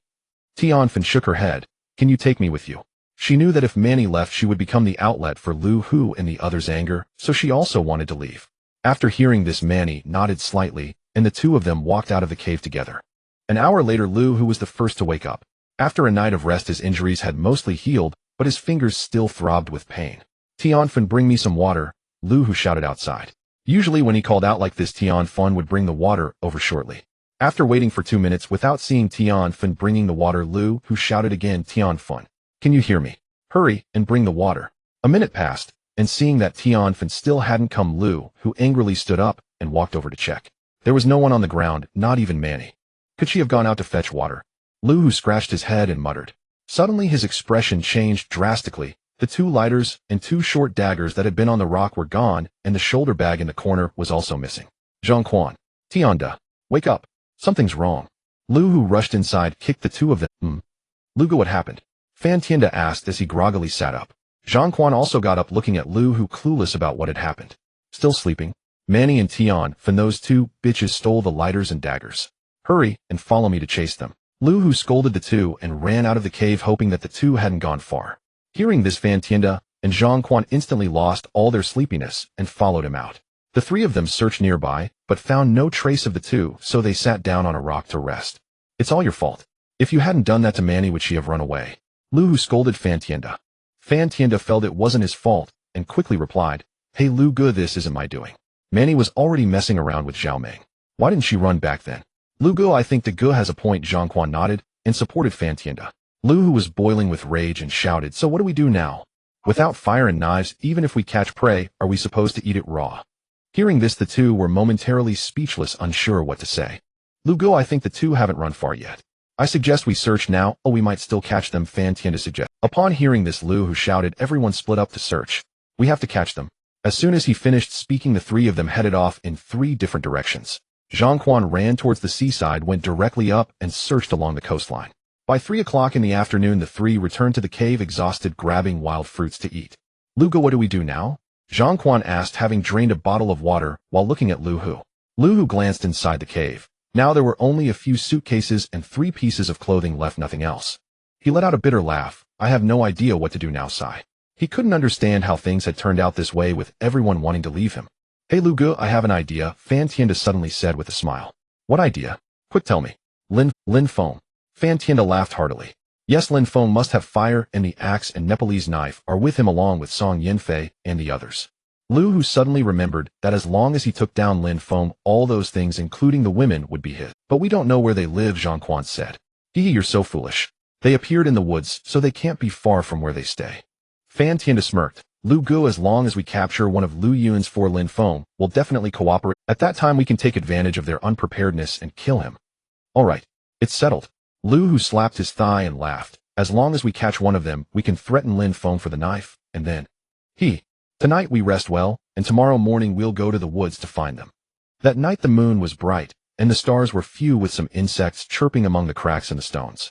Due to the cold, Lu Hu and the others had to huddle together in the corner, covering themselves with the 3 pieces of cloth. In the valley, Lin Feng killed 2 wild chickens tonight, and cooked a pot of wild chicken soup. He and Lu Yun, along with the 4 of them, had already decided to move early tomorrow morning. Initially, Lin Feng was not afraid of Lu Hu and his group, but thinking of Song Yinfei and the other 3 women, he felt compelled to leave. Although he was fearless, what if Lu Hu took his anger out on Song Yinfei and the others? He couldn't protect Lu Yun and the others all the time, and besides, how long could he keep it up? Lin Feng, have you decided where we are moving to tomorrow? Lu Yun asked. Lin Feng thought for a moment and replied, let's discuss it tomorrow. You all should get some sleep and save your energy for the journey ahead. Alright, as long as we follow you, it's fine. Lu Yun said this and lay down on the bed, her rounded hips exposed, making Lin Feng swallow hard. Late at night, watching the 4 of them sleeping soundly, Lin Feng smoked a cigarette, half closing his eyes, pondering where to go tomorrow. The next morning, after boiling some shepherd's purse soup and eating, everyone packed their things and headed outside. Before leaving, Lin Feng set fire to the bamboo house. Lin Feng pulled a suitcase, Yi Shui carried a backpack, Lu Yun held a spear, Su Nan and carried a small basket, and Song Yinfei held 2 bamboo baskets. They walked out of the valley, turned left, and entered the bushes, picking some berries along the way. Lin Feng, where are we? We are heading to the hilly area on the right side of the meadow, moving inland. Upon reaching the meadow, the 5 of them marched straight to the right, continuing onward without stopping. At this moment, Lu Hu and his 2 companions had already arrived in the woods, sneaking around and observing the surroundings. Lu Gu, it seems they haven't come here today. What should we do? Fan Tian said, looking at Lu Hu. Lu Hu scratched his head and replied, let's go out. Exiting the woods, the 3 of them spotted the entrance. Hee, they must be staying inside, Fan Tian said with a lewd smile as he looked at the entrance. Let's go. Let's check it out, Lu Hu said excitedly, waving his hand and leading the way. As soon as they entered the entrance, Lu Hu noticed white smoke rising from above. Fan Tian and Zhang Quan ran straight up the slope. They saw some scattered bamboo in the meadow still burning. At this point, Lu Hu approached and, looking at the scene before him, asked in confusion, what happened here? Fan Tian glanced at the slope and immediately ran over, then rushed into the bamboo forest to investigate. Lu Gu. Lin Feng took Song Yinfei and the others away. Fan Tian shouted as he ran back. Zhang Quan, watching the burning bamboo, remarked, it seems they left not long ago, probably just over half an hour. Damn it. Let's go. Lu Hu shouted angrily and dashed outside with Fan Tian and Zhang Quan. The 3 searched the vicinity, but saw not a trace of a person. Lu Hu and his companions sat on the ground, looking dejected, without a lighter or a knife. How could they survive here now? Lin Feng led Song Yinfei and the 4 others over the rugged hilly terrain, climbing up a 100-meter slope and crossing a patch of dense weeds. After over 2 hours, the 5 arrived at a river strewn with rocks. The clear water flowed beneath the stones, surrounded by dense forests. Hey, let's take a break, Yi Shui said as she sat on a rock, wiping the sweat from her face. Lu Yun, Song Yinfei and Su Nan also found rocks to sit on. Yi Shui took out a bottle of water from her backpack, took a couple of swigs, and then handed it to Lu Yun. Lin Feng placed the suitcase on the ground and glanced around, hearing the occasional bird call amidst the dense jungle. Here, have a smoke. Lin Feng said as he approached Lu Yun, offering her a cigarette. Lu Yun took it and smiled. How many cigarettes do you have left? Excluding this half-pack, there are 2 packs left in the suitcase, Lin Feng replied with a slight smile. Song Yanfei looked around, appearing somewhat lost, and asked Lin Feng, which way should we go? Lin Feng exhaled a puff of smoke. We will follow the river upstream. The terrain in the jungle was complicated and fraught with unknown dangers, so Lin Feng decided it would be safer to stick to the river. After resting for over half an hour, the 5 continued to walk upstream along the river. Due to the abundance of rocks, their pace slowed down. After walking for more than an hour, Lin Feng heard the sound of rushing water and looked up to see a waterfall.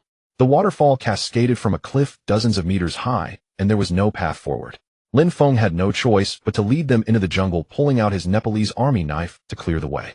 Inside, tall trees grew with many vines hanging down from the trees, as well as numerous parasitic vines and tree moss covering the trunks. On the ground, some broadleaf plants and a few palm trees could be seen. Sunlight filtered through the treetops, creating a somewhat surreal atmosphere. Squeak, squeak. Not long after they began walking, they encountered a group of monkeys jumping around in the trees, some swinging on vines. Some macaws appeared in the treetops, and larks flew through the bushes. Half an hour later, the 5 arrived at a small clearing where the ground was very flat, with a few dead ancient trees nearby. In the center of the clearing were 3 large mounds of earth shaped like a triangle and over half a meter high. Let's rest here, I'm exhausted, Lu Yun said, slightly out of breath as she walked towards the 3 mounds. Wait! Suddenly Lin Feng shouted, stopping Lu Yun in her tracks. Lu Yun was startled by Lin Feng's shout and turned to look at him. Lin Feng furrowed his brow and cautiously approached, looking atop the mound to see a hole with something inside appearing to be moving. Suddenly Lin Feng's expression changed drastically as he shouted, "Run!" What's wrong? Song Yanfei asked as she walked over. Run quickly if you don't want to die. Lin Feng yelled at the 4 and hurriedly ran forward, with the others following suit without hesitation. Suddenly swarms of army ants emerged from the 3 mounds, spreading out in all directions. Yi Shui glanced back and, terrified, sprinted forward. Lin Feng, it's just some ants. Do we really need to run this fast? Lu Yun panted as she spoke. Lin Feng looked back and, seeing no army ants pursuing them, finally stopped. Lin Feng explained to the 4, those are army ants. If they latch onto you, there's no chance of survival. They will drag you back to their nest to enjoy you slowly. Are they really that terrifying? Lu Yun seemed somewhat skeptical. Lin Feng smiled at her and said, they're 100 times more terrifying than you can imagine. Let's go, we need to leave this place. Although Song Yanfei and the others felt exhausted, they followed Lin Feng out of the forest. After walking a few hundred meters, they sat down beside some gigantic ancient trees. The 5 sat on the massive tree roots, and Yi Shui took out water and dry jerky from her backpack, sharing it with Song Yanfei and the others. Lin Feng took a sip of water and chewed on the jerky, feeling that it was too quiet in the vicinity, with not a single bird in sight, which felt somewhat eerie. Sensing something strange, Lin Feng observed his surroundings, but found nothing amiss, only a terrifying. Suddenly, he saw a massive, thick-patterned python slowly descending from an ancient tree above Song Yanfei, having already set its sights on her as prey. Lin Feng immediately threw aside the dried meat, swiftly drew his Nepalese knife, and charged towards Song Yanfei, ahead, shouting, "Be careful." He tackled Song Yanfei to the ground, rolling several meters away, just as the giant python lunged to bite, but Lin Feng was a step faster. Upon seeing the giant python, Lu Yun and the others screamed in terror, collapsing to the ground, their faces pale with fear, unable to even run. Hiss! Hiss! The giant python, seeing its prey saved, immediately flicked its tongue and hissed at Lin Feng. Suddenly it opened its massive jaws and lunged at him. Despite its bulk, the python moved with incredible speed. Lin Feng saw the python charging and performed a roll to evade, but the python quickly turned to pursue him. Lin Feng jumped back, stood up, and raised his Nepalese knife to strike at the python's head. The python was quite agile, dodging Lin Feng's strikes multiple times before circling around him. Lin Feng knew that if he got wrapped up by the giant python, it would be extremely difficult to break free. The python's constricting strength was immense, capable of crushing a person's bones in an instant. The python slithered behind Lin Feng, raising its massive head to bite down. Lin Feng quickly dodged, swinging the Nepalese knife horizontally. Thud! The python was instantly slashed, blood gushing forth. Hiss! Hiss! In pain, the python lunged at Lin Feng again with incredible speed. Lin Feng had no time to evade and could only raise the knife to defend. The python bit down on the Nepalese knife and forcefully swung it aside, sending the knife flying. Lin Feng inwardly cursed. Its tail had already wrapped around his leg. In an instant, Lin Feng drew the Dragonan Phoenix dagger from his waist, and as the python coiled around his stomach, he plunged the dagger into its body. The Dragonan Phoenix dagger was extremely sharp, penetrating completely. Lin Feng gritted his teeth and pulled it with all his might. Thud! Hiss! Hiss! A deep long wound was instantly cut into the python's body. In immense pain, the python released Lin Feng, writhing on the ground for a few moments before rearing up to a height of 5 or 6 meters and lunging at him again with its gaping jaws. Spear!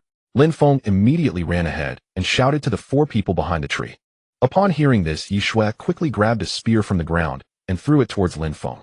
Seeing the spear come, Lin Feng jumped up, caught it, and rolled upon landing before swiftly turning to stab upward at the python. Thud! Just as the giant python's jaws came down, Lin Feng's spear pierced into its mouth. The python collapsed in agony, writhing on the ground.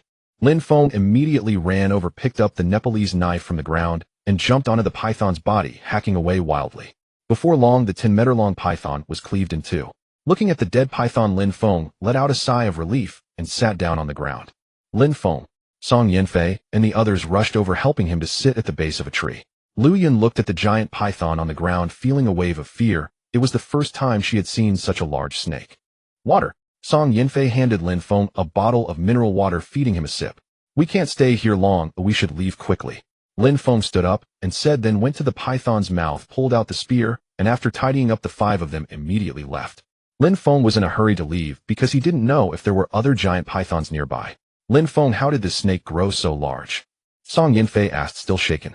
If it weren't for Lin Feng, she would have already been in the python's belly. Lin Feng pondered for a moment and replied, there are no natural enemies for such giant pythons here. It's not surprising for it to grow this big. Big brother, you nearly scared me to death just now. Su Nan patted her ample chest, still shaken. Lu Yan merely glanced at Lin Feng, unable to believe he was so powerful that he could kill a giant python. Lin Feng, we didn't help you just now. Will you blame us? Yi Shui turned and asked. Lin Feng smiled and shook his head, not blaming them. Besides, their assistance would only lead to unnecessary casualties. More than an hour later, they finally exited the dense forest and arrived at the foot of a hillside. The 5 of them climbed up the slope. Along the way, wildflowers bloomed everywhere, the scenery beautiful and the view expansive. Upon reaching the top of the hill, it was very spacious. On the other side of the slope was a cliff below, which was a lake. Across the lake was a patch of forest, and behind it stood a mountain peak. To reach the lake below, they had to walk to the right. Lin Feng looked at the sky and said, tonight let's spend the night in the forest over there.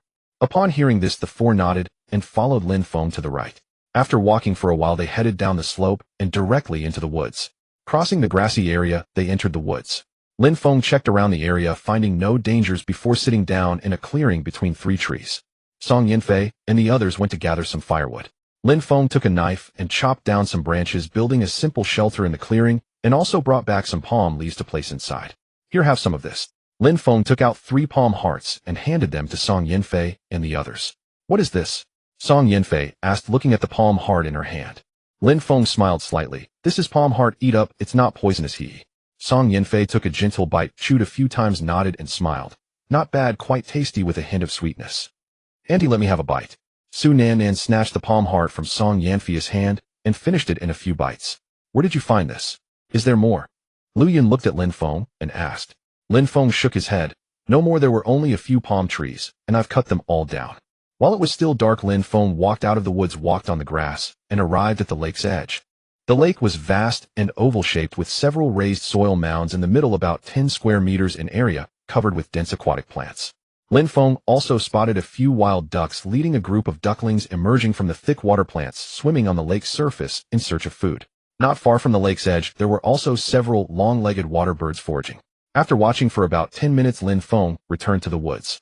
At night, a half-moon appeared atop the mountain peak with a gentle breeze, bringing a hint of chill.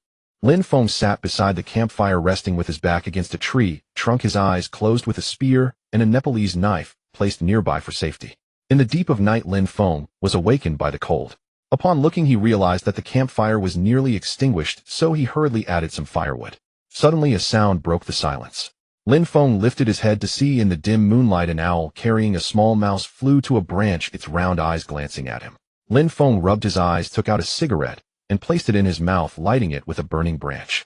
After a few hours of sleep, he felt much more refreshed. At that moment, Song Yanfei walked out from the shelter and sat down beside Lin Feng. Why are you out here? Lin Feng asked her softly. Song Yanfei smiled slightly, extending her hands towards the campfire for warmth. I woke up and couldn't go back to sleep. Thank you for saving me today, otherwise I would have ended up in that giant python's belly. Lin Feng leaned slightly closer to Song Yanfei, gazing at her stunning beauty, and chuckled. So how do you plan to thank me? Song Yanfei was momentarily taken aback, not expecting such a response from Lin Feng. Then she smiled at Lin Feng, saying softly, "What do you want me to do to thank you?" Lin Feng lowered his head, staring at her tempting red lips, and mischievously replied, "A kiss will suffice." "Oomph." Song Yanfei let out a playful snort. Dream on. Her manner of speaking was quite alluring. Lin Feng looked at her, and suddenly leaned in to kiss her, saying, "Then let me kiss you." Smack. "Oh, you're bullying me." "No." Smack. Lin Feng kissed Song Yanfei's cheek again, wearing a mischievous grin. "Oh, be gentle." Suddenly Song Yanfei pinched Lin Feng's arm, causing him to wince in pain. "Oomph. I told you to kiss me." Song Yanfei pouted, noticing Lin Feng's expression. She felt a bit pleased. Suddenly Lin Feng embraced Song Yanfei and directly kissed her tempting red lips. At first Song Yanfei struggled a bit, but soon she began to reciprocate Lin Feng's kiss, gradually losing herself in the wonderful embrace. "Auntie, big brother, what are you doing?" Just as the two were lost in their kiss, an untimely voice interrupted. They saw Su Nan rubbing her eyes as she emerged from the shelter. Upon hearing her, the two immediately separated, and Song Yanfei wiped her lips with her hand. Lin Feng looked at the still drowsy Su Nan and asked softly, "Nanan, are you up? It's still dark out. I need to use the bathroom." Su Nan walked over to Song Yanfei. Song Yanfei smiled and stood up, taking Su Nan towards the woods ahead. A few minutes later they returned. Upon returning, the two went straight back to the shelter and covered themselves with their coats. The next morning, as sunlight shone on the lake, Lu Yun and the others were already roasting meat by the campfire. Lin Feng took an iron can to the lake's edge to fill it with water, preparing to bring it back for cooking. At that moment, the water plants outside rustled. Lin Feng walked over to see two catfish which darted into the lake upon hearing the noise. Back in the woods, he boiled the water and let it cool before pouring it into a mineral water bottle. Lu Yun and the others held beef jerky, eating as they walked towards the lake. "Hey, look, there's a flock of ducks over there." Yi Shui pointed excitedly at a mound of earth in the center of the lake. Lu Yun smiled slightly, saying, "Those should be wild ducks. If we can catch one, it would be enough for a meal. We'll give it a try." Su Nan immediately took out her bow and arrow, eager to test her archery skills. "Hey, don't shoot." Song Yanfei quickly stopped Su Nan. "Even if you hit it, it's in the middle of the lake. How will you retrieve it?" "Hey, we should get going." Lin Feng stepped out of the woods and called to the four of them. "Let's go." Song Yanfei replied and turned to walk into the woods, with the three following closely. They packed their things and walked into the woods, heading inward. After a while they climbed up a slope, reaching the mountain top, and then walked down the opposite side. "Why is the ground here so uneven?" Lu Yun remarked while looking around. Lin Feng glanced and smiled. "These must be caused by wild boars rooting around." Walking down the slope, they reached flat ground. Looking around, they saw mountains of all sizes rising in layers, some uniquely perilous and towering, while others were lush and covered in vegetation. Lin Feng observed for a moment and walked to the right. Soon a narrow path overgrown with dense weeds appeared before them. The five walked along the path, venturing deeper. To their right were thorny vines, and to their left was a patch of weeds. After a few minutes they had already entered a mountainous area. Continuing forward along the middle of the mountain, the path became winding and twisting. Suddenly a small stream appeared at the foot of the mountain, with water flowing gently and some snail-like creatures clinging to the grass by the stream. "Wow, there are so many shepherd's purse here." Lu Yun ran to the grassy area beside the stream, joyfully exclaiming as she saw the dense growth of shepherd's purse. Lin Feng glanced around and noticed some dandelions, wild chives, and other wild vegetables resembling a wild vegetable garden. This patch of weeds was quite expansive, covering several dozen acres. Because it was next to the stream, the moist ground made it suitable for the growth of wild vegetables, attracting some water birds to build nests nearby. The five continued to walk upstream along the stream, entering between the two mountains. At first the path was a bit narrow, but after walking over 20 meters it gradually widened. The stream transformed into a river as they continued along its course. Soon the view opened up ahead, revealing a vast expanse of land surrounded by mountains. After walking for more than 10 minutes, a stretch of lush bamboo forest appeared on both sides of the river, extending high above, seemingly endless. The river had widened considerably, measuring 4 to 5 meters across, with the water reaching only to the calves, while schools of river fish swam joyfully within. Upon reaching the open area, a small hill sat in the middle like a landmark, covered in trees with a thicket at it. "Lin Feng, this place is beautiful. Why don't we settle down here?" Song Yanfei looked at Lin Feng with longing eyes. Lu Yun nodded with a smile, saying, "Yes, there are rivers, wild vegetables, and who knows what else. This place is huge. It must cover thousands of acres." Lin Feng nodded slightly. This place was indeed perfect for living. If they left, he wasn't sure if they would find another. Reaching the open space beside the small hill, Lin Feng looked around. This area was very suitable for building a wooden house. Let's build a wooden house here. Placing everything on the open ground, Lin Feng ascended the small hill with his axe and began to fell the trees. The hillside was filled with fir trees as thick as a man's thigh, so Lin Feng did not hesitate and chopped down the trees directly. Swinging the axe, he had only brought down 2 trees when he was already drenched in sweat. Lu Yun used a Nepalese army knife to chop off the branches while Song Yanfei and Yi Shui dragged the branches to the open ground beside the bushes. Su Nanan, carrying a small backpack, ran to the nearby weedy area to look for wild vegetables. This wood isn't heavy, Lin Feng. What kind of tree is this? Lu Yun lifted the chopped wood and asked. Lin Feng smiled slightly. This is fir wood. Fir wood is very suitable for building wooden houses, and the bark can also be used for roofing, serving 2 purposes.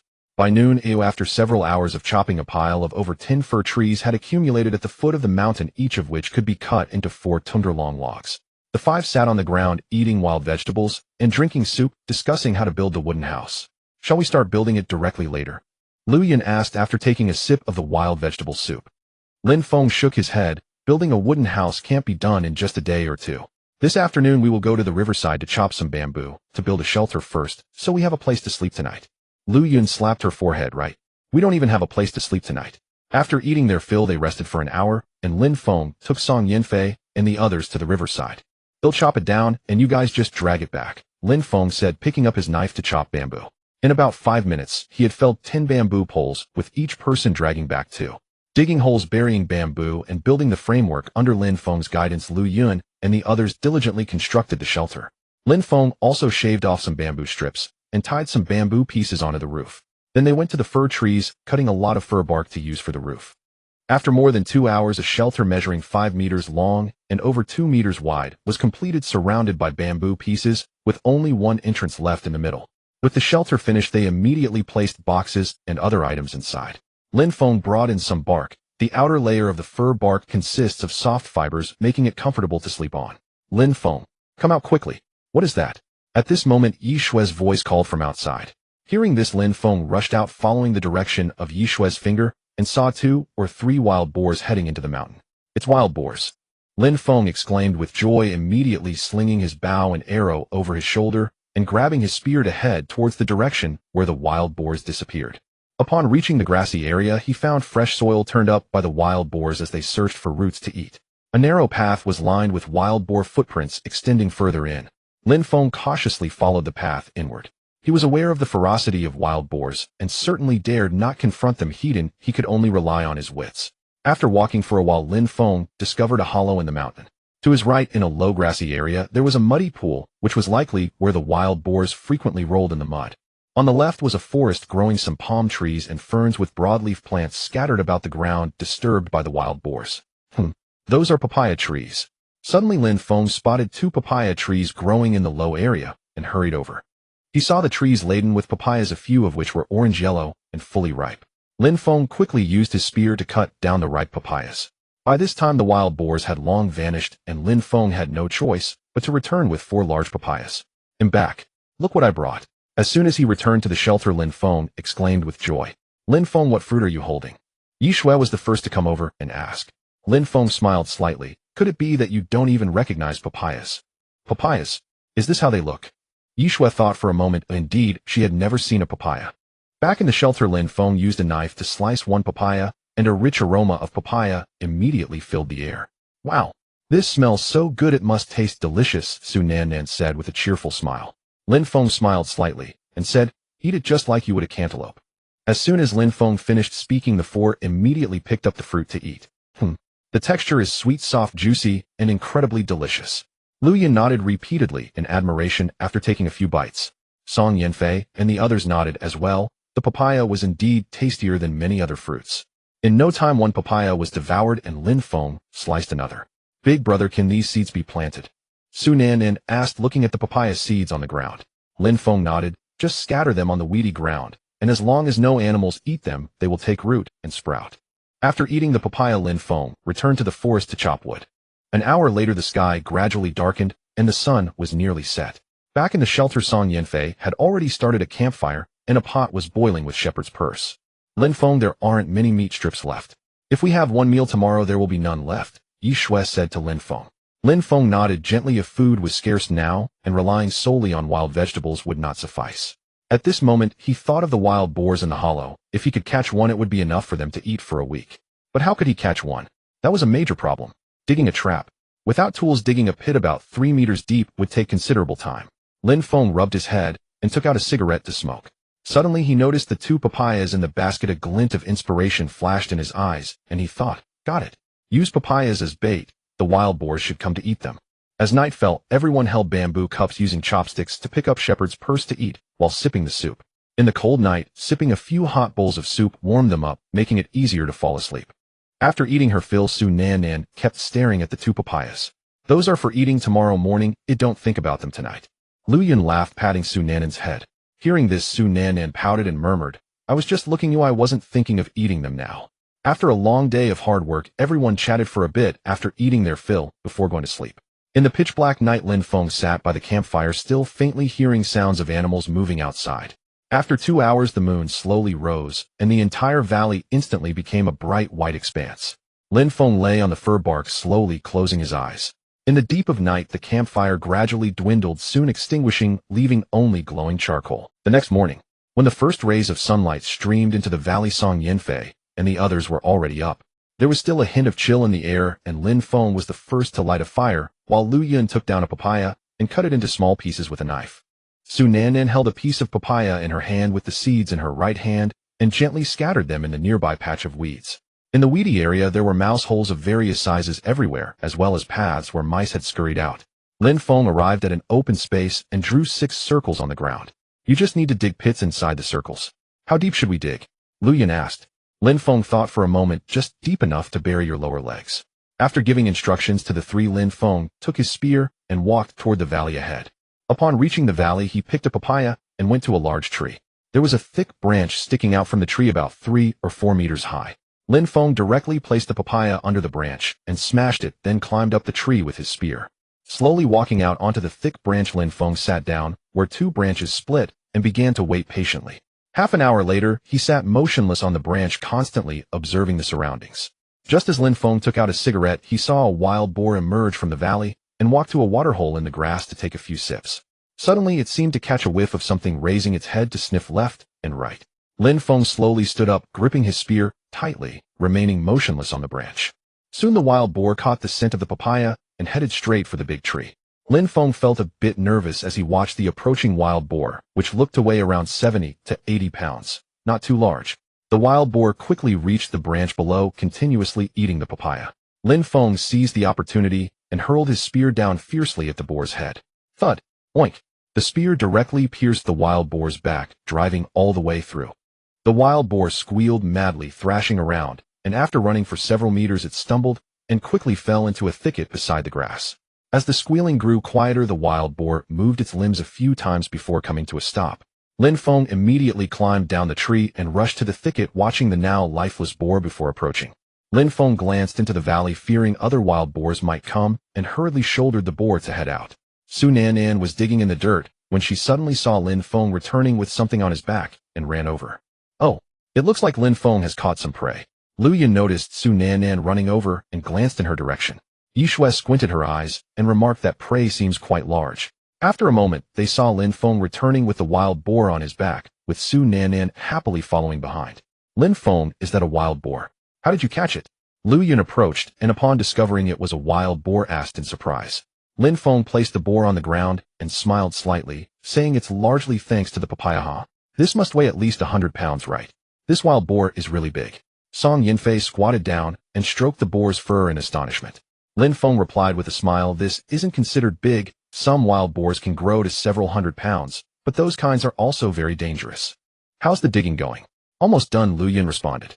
Upon hearing this, Lin Feng nodded. That should be enough. Oh, let's go to the riverside and process the wild boar first. Saying this, he shouldered the wild boar again and headed towards the riverside, while Lu Yun and the others immediately returned to the shed to fetch bamboo baskets and knives, with Su Nan carrying her small backpack. Arriving at the riverside, they placed the wild boar on the nearby grass and began processing it with their knives. They skinned the wild boar, opened its belly to remove the entrails, and instructed Lu Yun and the others to start cleaning the pig's intestines a bit further down. Having processed the antelope entrails last time, they were now somewhat familiar and not afraid of getting dirty. Lin Feng removed the fat and placed it in a bamboo basket, then took out the bones and laid them on the grass, slowly cutting the meat into chunks. Half an hour later, the cleaned entrails filled 2 baskets. Lin Feng, let's take these entrails back first, Lu Yun said, while carrying one basket. Lin Feng nodded. Nanan, you should carry some meat back too. Upon hearing this, the 4 of them took the baskets and left while Lin Feng continued to carve the meat from the bones. Half an hour later, Lu Yun and the others returned carrying the meat back to the camp. After 2 trips, they finally brought all the meat back outside the shed, where Lin Feng laid some branches on the ground and placed the meat on top. Then he set up several bamboo racks on the weedy ground, cutting the meat into strips and instructing Lu Yun and the others to hang the strips on the bamboo racks to dry. Yi Shui was boiling the entrails in the shed, and after blanching them, she used a dagger to cut them into pieces. Lin Feng, it's a hassle to use water here. We have to walk over 200 meters to the river every time to fetch it. Yi Shui walked out and said. Lin Feng looked toward the riverbank and pointed to a higher area. The terrain is lower over there. When we have time, we can dig a channel to let the river water in, and then use bamboo to channel the water here. After cutting the meat, the pig offal soup was also ready. The 5 of them sat on a log holding bamboo cups and chopsticks, enjoying the steaming hot fatty intestines and pig liver. Looking at the beautiful scenery around them, Lin Feng and the others had yet to explore the surroundings as they had just arrived and immediately started chopping wood, leaving them no time to look around. After eating their fill, it was already noon. Lin Feng went to the open space to check the pits they had just dug, which were deep enough. He then found several logs about the thickness of a calf to bury and filled the holes with dirt. With the posts buried, the remaining task was to gradually stack the surrounding logs on top. Lin Feng took an axe and slowly flattened the logs. It was a rather tedious task as both sides of the logs needed to be smoothed and grooves had to be carved at both ends. Fortunately, the cedar was relatively easy to carve, and Lin Feng managed to smooth out over a dozen logs in just over 2 hours. Lu Yun and Yi Shui also prepared a lot of bamboo strips which would be used to bind the logs. Lin Feng, do you need help? After cutting the bamboo strips, Lu Yun walked over to ask. Lin Feng gently shook his head. You can't help with this. Just take Yanfei and the others to cut some bamboo and bring it back. Lu Yun nodded in response and led Song Yanfei and the others toward the riverbank. By evening, Lin Feng finished his work, and the weedy area had gained several more bamboo poles. Walking over to check the meat on the bamboo racks, he noticed the color had deepened and dried a bit. After another couple of days of drying, the meat could be collected. He hoped it wouldn't rain during that time. Yi Shui was boiling bones while Lu Yun brought a bamboo tube and poured some sea salt into it. While they were cooking the bones, Lin Feng carved out 5 or 6 bamboo tubes, preparing to render lard tonight. In the evening, the sky was filled with stars as Lin Feng and the others sat in the tent gnawing on bones and sipping bone soup. Lin Feng finished the internal organs he hadn't eaten at noon, a gnawed on a bone, and after drinking 2 cups of soup, he felt full. Lin Feng, can you make a few bowls? It's too cumbersome to drink soup from this cup, Lu Yun said. Lin Feng smiled slightly. I need to find the materials first. What materials do you need? Yi Shui asked. Lin Feng thought for a moment. It would be best if it's bamboo, like mozo bamboo or dragon bamboo. Other types of bamboo are too small and not suitable for making bowls. That's easy. There are plenty of bamboos by the river. I don't believe we can't find suitable ones for making bowls, Yi Shui chuckled. Lin Feng nodded. There were indeed many bamboos by the river, so other types should be available. After finishing the soup in the iron pot, Lin Feng began to render lard. As he started, the aroma of the lard began to waft through the air, and he sprinkled in some sea salt so that the lard could be stored longer. It smells so good, can we eat it? Su Nanan asked Lin Feng. Lin Feng chuckled. The freshly fried lard is too hot. Just wait a bit. These lard scraps would be delicious when cooked with wild vegetables tomorrow. Once the lard cooled down a bit, Lin Feng poured them into the prepared bamboo tubes. Su Nanan picked up a piece of lard scrap and started eating it. So delicious. Eat less, it's too hot for you, Lin Feng said, looking at her. Lu Yun also had a piece and smiled. Not bad, it can be a snack. Alright, save these for cooking with wild vegetables tomorrow. Don't eat anymore. Lin Feng hurriedly stopped the 4 of them, otherwise it would be troublesome if they got heatiness tomorrow. Lin Feng, will the ribs and meat spoil if we don't cook them? Song Yanfei looked at the ribs in the backpack and asked. Lin Feng shook his head. It won't spoil in this cold weather, don't worry. That night, everyone fell asleep, and Lin Feng stepped out of the tent where the moon hung high and the sky was filled with stars. In the weedy field, some insects chirped and mice came out to forage. The next morning, birds could be heard chirping from the little hill. Lin Feng, I'm taking Nanan to dig wild vegetables, Lu Yun said to Lin Feng, grabbing a basket and leaving with Su Nanan. Lin Feng went to the open area to teach Song Yanfei and Yi Shui how to stack wood. First, place the largest piece of wood at the bottom. Lin Feng came over holding a peeled piece of wood and said, next align its groove with the post and just tie it with bamboo strips. Song Yanfei and Yi Shui nodded and began to lift the peeled wood to stack it. Lin Feng continued to peel wood with an axe while the two stacked the wood. The wood was flat on both sides, so when placed they fit perfectly together, preventing rolling. The wood was also relatively light, allowing the two to easily lift a piece. An hour later, Song Yanfei and the others had stacked all the wood that Lin Feng had peeled. Where are Yunjie and Nan Nan? Why haven't they returned? Song Yanfei looked around, but didn't spot the two, worried they might run into trouble since they had just arrived and were still unfamiliar with the surroundings. They are by the river. Yi Shui pointed towards the river and smiled, seeing the two coming back from the river. Soon they walked back with smiles on their faces as if they had found treasure. What's got you so happy? Yi Shui asked with a faint smile. Sister Shui, we discovered big bamboo and a large patch of banana trees. Before Lu Yun could speak, Su Nan Nan excitedly shouted. Lu Yun smiled slightly. Didn't Lin Feng say last night that we need bigger bamboo to make bowls? Nan Nan and I dug wild vegetables, washed them by the river, and just happened to look around. Who knew there would be big bamboo and a banana grove by the river? Let's eat first before we go check it out, Lin Feng said with a smile. This was indeed good news. Banana trees should. Lu Yun nodded, took the wild vegetables back to the tent, added some water, and cooked them with the large scraps. After about 10 minutes, a large iron pot of wild vegetables was ready, and everyone sat around the campfire eating. Cooking the wild vegetables with the large scraps made them slippery and tasty. After finishing their meal, the five of them didn't rest and headed straight to the river. After walking for about 20 minutes, they finally arrived at the banana grove Lu Yun mentioned, which also had many mozo bamboos growing nearby. Lin Feng looked up and smiled lightly. These aren't bananas, they are plantains. Plantains? Aren't they the same as bananas? Lu Yun asked, a bit confused. Lin Feng chuckled. It doesn't matter. The only difference is the taste. Saying this, he walked in to take a look, and there were several plantain trees on the ground. Some plantains were just starting to grow. The fruits were very small. Lin Feng found a plantain tree with ripe plantains that had turned yellow. He took out his knife and chopped down the plantain tree, then walked over to cut off the plantains. Big brother, there's another tree here, and the plantains on it are ripe. Su Nan Nan shouted from the side. Lin Feng went over to chop it down, already having 2 bunches of plantains while the others weren't ripe yet, so there was no need to chop them down. Let's chop 1 piece of mozo bamboo, and then head back, Lin Feng said to the 4 of them. If we chop too many plantains, we won't be able to eat them all, and they'll rot, which would be a waste. After saying this, he walked towards the mozo bamboo forest and found a good piece to chop down. Lin Feng also noticed a small patch of mozo bamboo that had already withered. Looking around, he realized that there must be bamboo rats here. Moreover, there were plenty of bamboo shoots here, so the next time he came he could chop some to take back to cook. Back at the campsite, Lu Yun and the others placed the plantains in the tent, and also cut a few to eat. Lin Feng cut the mozo bamboo into sections, then used a dagger to split them in the middle, allowing him to make 2 bamboo bowls. By simply smoothing the edges, the bamboo bowls were completed, and he also made a bamboo spoon, making it easier to serve the soup. Finally we have bowls. Lu Yun held the bamboo bowl and looked at it happily, even carving the character Yun in the middle with her dagger.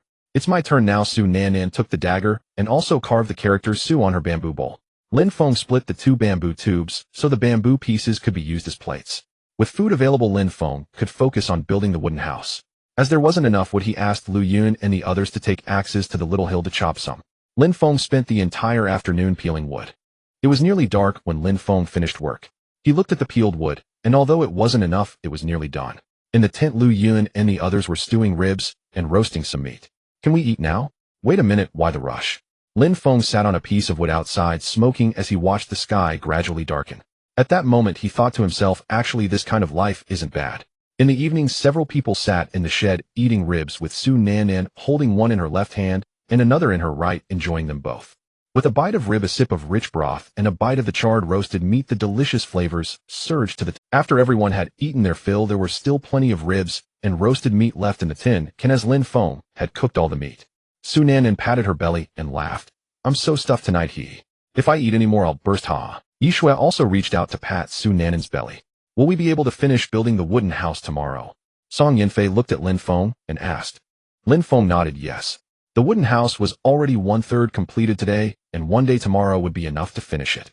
Then let's go to bed early, we need to help in the morning, Lu Yun said, and lay down. In the dead of night, the only sound outside was the chirping of insects. Suddenly a shadow flew onto the grass, caught a mouse, and immediately flew away. A new day dawned, and the weather was still fine with bright sunshine, although the wind seemed to have picked up. Lin Feng, what are you doing with the charcoal? Lu Yun saw Lin Feng carrying a piece of charcoal and walking towards the river, looking somewhat puzzled. Lin Feng smiled slightly. Charcoal can clean teeth, didn't you know? Why didn't you say so earlier?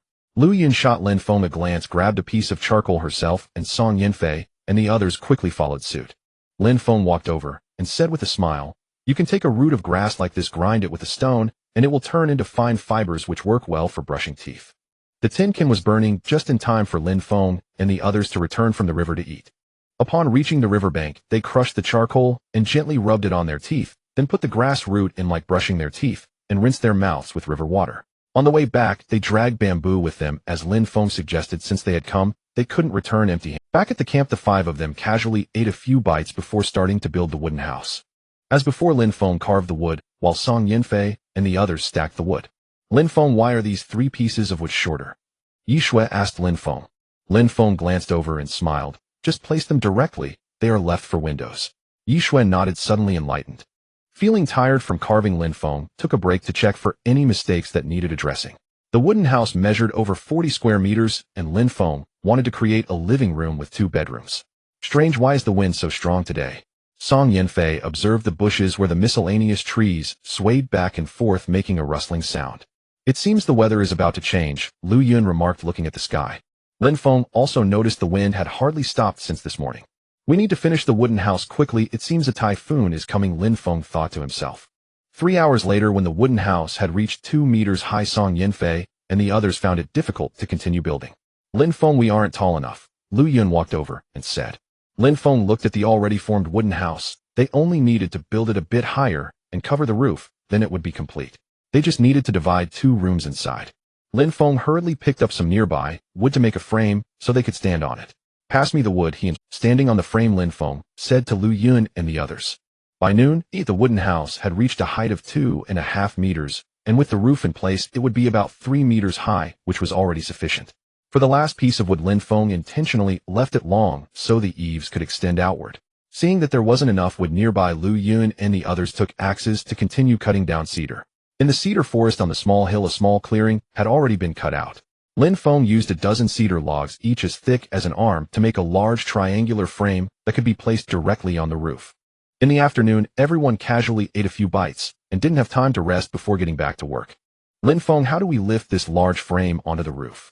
Song Yinfei asked, surprised by the size of the. Lin Feng smiled slightly. "Cedar wood is naturally light, but don't be fooled by its size, it's not heavy at all." Song Yinfei walked over and lifted one side of the frame with ease. "Come, let's lift it to the side and lean it against the wooden wall." Lin Feng smiled softly, and the 5 of them moved the large frame next to the wooden house and slowly raised it upright. Then Lin Feng climbed onto the wooden frame, gradually moving the large frame up, while Song Yinfei and the others supported it from below. Once the frame was laid flat, Lin Feng asked Lu Yun and the others to pass the prepared bark up. Lin Feng took the bark and laid it diagonally on the wooden frame, covering 3 layers of bark before finally coming down. However, this was still not enough. They needed to cover it with a layer of thatch on top to prevent leaks. The 5 of them sat on the wood to rest, looking at the completed wooden house, filled with a sense of accomplishment. The next morning, the sky was overcast and a fierce wind was blowing. "Nan Nan, hurry and bring the box over." "Coming." Lu Yun was gathering the dried meat strips, while Su Nan Nan ran over dragging her suitcase. Lin Feng, Song Yinfei, and Yi Shui hurriedly moved the wooden planks and bamboo inside the house. "Bring in those firewood too," Lin Feng said to Yi Shui. After Lu Yun and Su Nan Nan put away the dried meat, they carried the box back into the wooden house. Watching the swirling clouds in the sky, Lin Feng knew it wouldn't rain anytime soon. "Sister Yun, Yi Shui, follow me. Grab your backpacks and baskets," Lin Feng said to the 4 of them. "Yinfei, Nan Nan, you 2 don't need to come, go dig up some wild vegetables instead." As soon as Lin Feng finished speaking, Song Yinfei and Su Nan Nan ran to the grassy area outside with their small baskets to look for wild vegetables. Lin Feng led Lu Yun and Yi Shui to the riverbank where the surrounding bamboo creaked under the wind. "Lin Feng, why are we here?" "To dig for bamboo shoots," Lin Feng replied, then entered the bamboo grove, taking out a knife to chop down several half-meter-high bamboo shoots. Lin Feng peeled the outer shell of the bamboo shoot with a dagger and said to the 2, "You see, just peel off the shell like this." Lu Yun nodded and took the dagger to slice off the outer shell, while Yi Shui pulled off the shell. Suddenly a loud thunderclap echoed in the sky, startling Lu Yun and the others. "That's enough, let's go back, it's going to rain soon," Lin Feng said as he walked over holding 3 bamboo shoots. Hearing this, Lu Yun and Yi Shui immediately placed the peeled bamboo shoots into their backpacks and baskets and ran back to the wooden house with Lin Feng. "Auntie, Let's go back. Su Nan looked at the sky and called out to Song Yinfei, feeling a bit scared as lightning flickered in the sky. Song Yinfei quickly stood up, having dug up a few shepherd's purse nearby, and grabbed Su Nan's hand to run back to the wooden house. By the time they returned, the sky had turned gloomy, as if it were about to get dark. Come, let's dig a drainage ditch, Lin Feng said, with several sharpened bamboo poles heading to the back of the wooden house, starting to dig under the eaves. This area was flat, and if a heavy rain fell, the rainwater would surely seep into the wooden house. Lin Feng had to dig a drainage ditch to divert the rainwater to the sides. Lin Feng covered the dug-up soil around the sides to reinforce and raise it. A few minutes later, rain droplets the size of copper coins began to fall. Quick, get inside. It's raining, Lu Yun shouted, and everyone hurried into the house, with Lin Feng bringing up the rear, holding 3 stones. Just as everyone rushed into the wooden house and closed the bamboo door, a torrential downpour suddenly began outside, with rain swirling wildly and the fierce wind mercilessly sweeping across the land. Lin Feng started the campfire while Lu Yun and the others neatly arranged the wood in a row and placed 2 layers of tree bark on top. Fortunately, we covered the wooden house quickly, otherwise we would all be drenched now, Yi Shui said with a slight smile. The makeshift shelter outside couldn't withstand the storm at all. Lin Feng took an iron can to the door, opened it, placed the can outside, and immediately walked back in. Here, 2 for each of you, Lu Yun said, handing out the bananas she had picked down to Song Yinfei and the others. Lin Feng, I want a basket too. It would be more convenient to carry something outside, Lu Yun said while eating a banana. Lin Feng smiled and nodded. Sure, since it's pouring outside, and we can't go out, I'll teach you how to make one. He then moved 2 large logs over, placing them horizontally next to the campfire to serve as stools. Then he shaved some bamboo strips with his knife and taught Lu Yun and the others how to weave baskets. After teaching for a while and explaining further, Lin Feng let the 3 of them weave on their own while he went to retrieve the iron can. He arranged 3 stones into a triangular shape and placed the can filled with water on top to heat. He took out the bamboo shoots, placed them on a piece of wood, and sliced them into pieces. Big brother, do you need help? Su Nan smiled as she walked over. Lin Feng smiled slightly. Just put the sliced bamboo shoots into the iron can. Once the bamboo shoots were sliced, the water in the iron can began to boil. After about 7 or 8 minutes, Lin Feng used chopsticks to take out the blanched bamboo shoots and place them in the basket. He then poured out the water from the iron can outside, leaving it on the ground to collect rainwater. Lin Feng, why do we need to boil them? Lu Yun asked, curiously, pausing her work. Lin Feng explained with a smile, blanching the bamboo shoots removes the bitterness and oxalic acid, making them taste better. After the iron can was filled with rainwater, Lin Feng took it inside and placed the bamboo shoots from the basket into it. After finishing these tasks, he used 2 bamboo tubes to bring back some rainwater and placed them on the campfire to boil. Lin Feng then sat down to smoke a cigarette. This was the only pack he had left, and once it was gone, it would be gone. However, for him, smoking was optional. For the gaps here, just press the bamboo strips down gently, Lin Feng said, noticing a few gaps in the basket that Song Yinfei had woven. He walked over, pressed the bamboo strips down, and the gaps disappeared. After finishing his smoke, Lin Feng shaved some more bamboo strips. He wanted to weave a few larger bamboo sieves to make it easier to dry things. By noon, Lu Yun and the others had finally woven a basket. Why does mine look a bit ugly? Yi Shui mumbled as she looked at her basket. Lu Yun chuckled. As long as it can hold things, it doesn't matter how it looks. Who cares about appearances on this deserted island? Exactly, Song Yinfei said, shaking her slightly sore hands. Su Nan picked up the bamboo needle tea that had been boiled and poured each person a cup. Lin Feng, what's the use of this sieve you wove? Lu Yun asked, picking up the nearby bamboo sieve. Lin Feng replied with a faint smile, haven't I mentioned it before? Everything has its purpose. This is used for drying things. In the afternoon, after eating a few bananas, everyone lay on the wood to rest. Lin Feng used a knife to shave 4 logs as thick as his arms, shaping them into a convex shape. Then using a dagger and an axe, he carefully carved a hole on either side of 2 1-meter-long logs.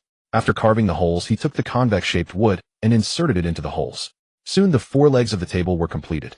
He then placed 12 1.5-meter-long logs on top to measure. He then took them down, shaved them flat with the axe, and after checking a few times to ensure they were even, he placed them on top and secured them with bamboo strips. Lin Feng, what are you making now? Lu Yun walked over to ask. Before she finished speaking, she saw a simple table beside her and exclaimed, a table? You can make this too. Lin Feng smiled slightly. It's just a table, there's no need to make such a fuss about it. It's pretty well made, but it is a bit uneven, Lu Yun murmured as she touched the table. Lin Feng rolled his eyes at her. It's quite decent considering I'm not a carpenter. Lu Yun looked at Lin Feng and smiled slightly. Now that the table is made, you should be able to make stools too, right? Lin Feng nodded at her words. Yes, but there aren't many bamboo left, we can only make 2. Let's take a break before making more. He then took out a cigarette and offered one to Lu Yun, lighting one for himself as well. As evening fell, Lin Feng stepped outside for a glance, noticing the heavy rain still pouring down. He rinsed the wild vegetables with rainwater and fished the bamboo shoots from the tin can into his backpack. Then he filled half a can with rainwater to start boiling, adding some dried meat and a bit of lard. "Aren't we going to cook the bamboo shoots?" Yishui remarked, looking at the bamboo shoots in the basket. "Let's cook them tomorrow," Lin Feng replied, stirring the wild vegetables in the tin can with his chopsticks. Dinner consisted of wild vegetables and dried meat, and of course the broth was also drinkable. On a chilly night, a warm bowl of wild vegetable soup was quite nice, at least it warmed the body. After eating their fill, Lu Yun and the three women lay chatting on the tree bark, while Lin Feng crafted 2 stools from bamboo. In the deep of night, the 4 finally fell asleep, and the sound of rain outside gradually diminished. An hour later, the rain ceased, and the clouds in the sky slowly dispersed. The downpour had lasted a whole day and night. The next morning, when Lin Feng and the others stepped outside the wooden house, they found the sun already shining brightly, filling the air with a refreshing scent of earth. "Shall we go to the riverbank?" Song Yanfei smiled at Lin Feng and the others. "We can't go to the riverbank," Lin Feng quickly replied. "After such heavy rain, the river must be flooded. It's too dangerous." "Then where shall we go?" "Let's take a stroll nearby. We've been here for a few days without properly exploring the area," he said, heading towards the small hill with the others following. The grass was soggy, and their shoes and pant legs quickly got wet. As they rounded the other side of the small hill, they discovered a pond roughly 50 to 60 square meters, bordered by lush aquatic plants. "Wow, big brother, look. What's that red thing?" Suddenly Su Nan shouted, pointing to the foot of the mountain, not far ahead. The 4 looked up to see a tree at the foot of the mountain laden with many bright red fruits. "Let's go check it out," Lin Feng exclaimed, hurrying over. Arriving at the tree, he found the ground strewn with fruits likely blown down by yesterday's fierce winds. "These are persimmons." Lin Feng bent down, picked one up, and smiled, surprised to find a persimmon tree here.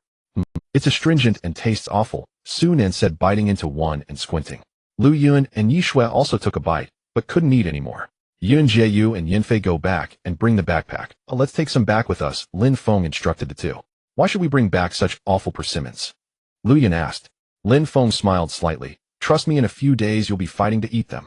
Although Lu Yun was somewhat skeptical, she still pulled Song Yanfei back to fetch the backpack. After a dozen minutes, the 2 returned with the backpack, while Lin Feng, Yishui, and Su Nan had gathered the fallen persimmons into a pile. Once they packed the persimmons, they returned to the shed, where Lin Feng took out 2 bamboo sieves. "Now peel the skin off and place the pulp on the sieve." Lin Feng peeled one persimmon as a demonstration, prompting Song Yanfei and the others to start peeling. Though the persimmons were astringent, they would be delicious once dried and could be stored for a long time. Lin Feng certainly wouldn't let such food go to waste. After explaining to them, he took his spear and bow and left.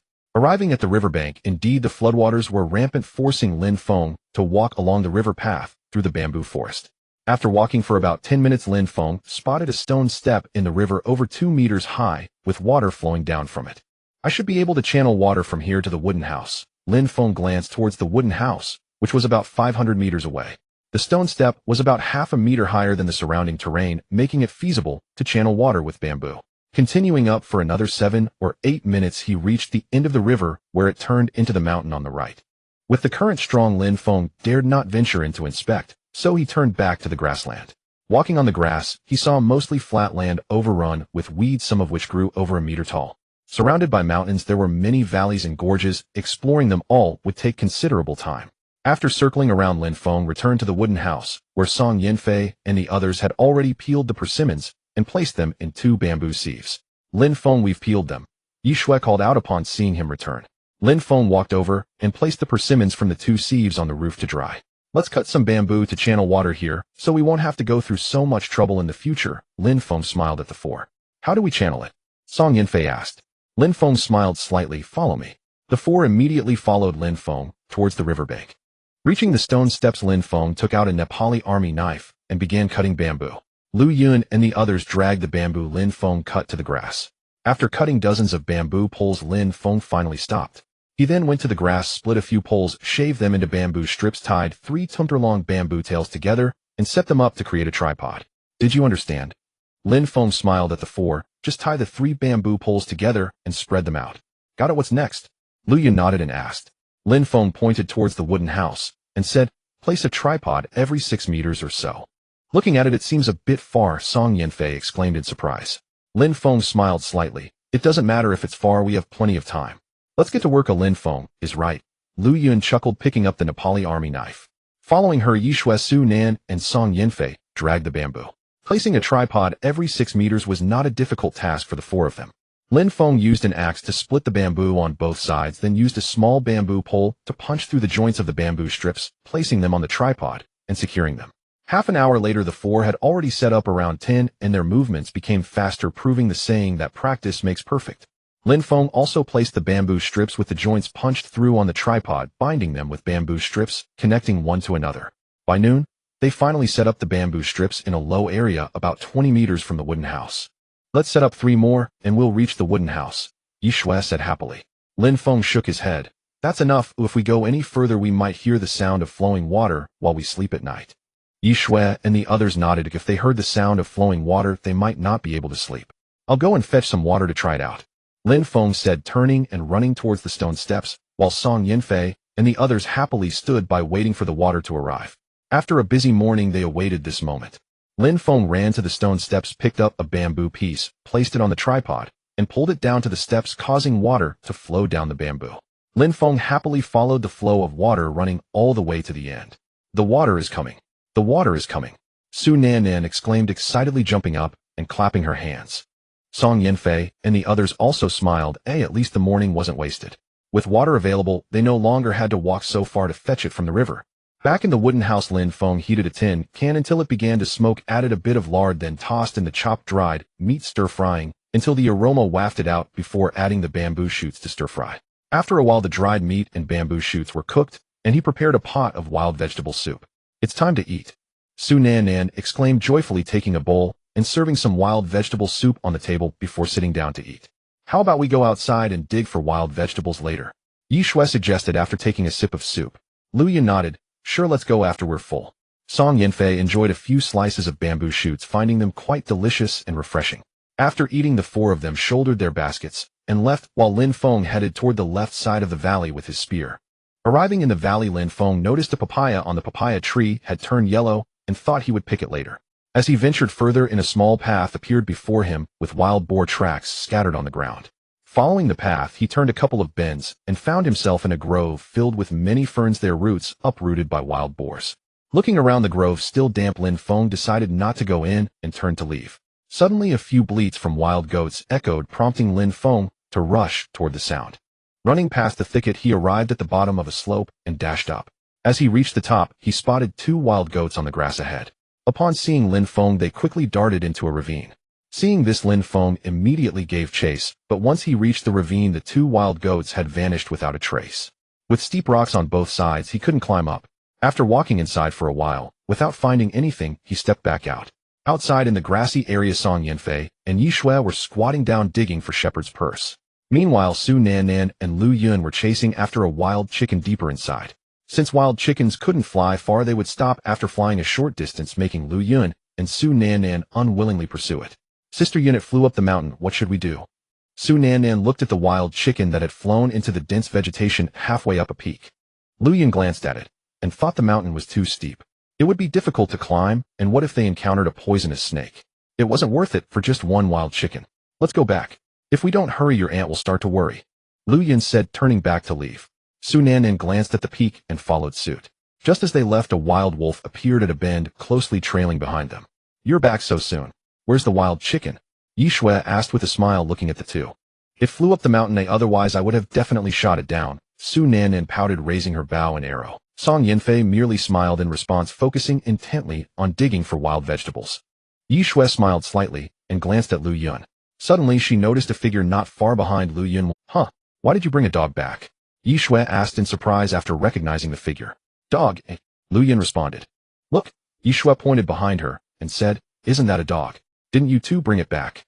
After hearing this, Lu Yun turned around, and her face instantly changed. There shouldn't be dogs on this deserted island. It was clearly a wolf.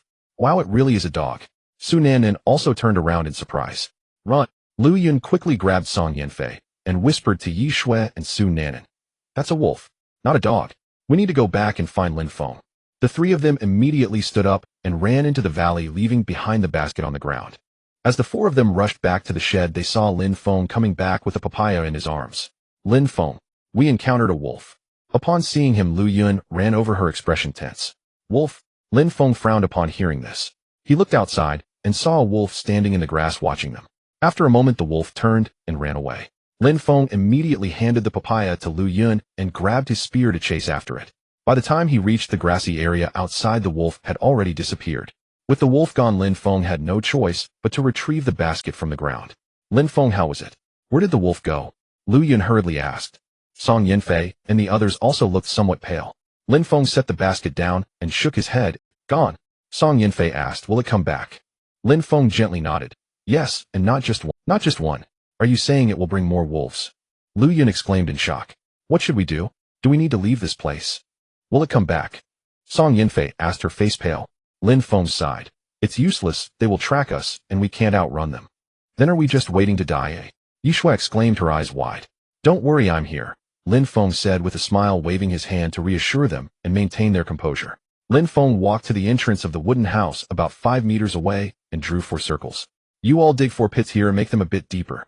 Lin Feng pointed at the circles and said. Why, oi? Yishui asked, confused. Don't ask why, you'll find out later. After saying this, Lin Feng took his axe and headed toward the small hill. Soon the sound of chopping wood could be heard. The 4 of them immediately entered the shed, took out bamboo, and began digging. Since it had rained, the ground was damp, making it easier to dig. Half an hour later, Lin Feng returned with a log on his back and placed it beside the door, then continued to fetch more wood. After bringing back 4 logs, he stripped off the bark, each log over 6 meters long. The pits were quickly dug, and Lin Feng buried the 4 logs.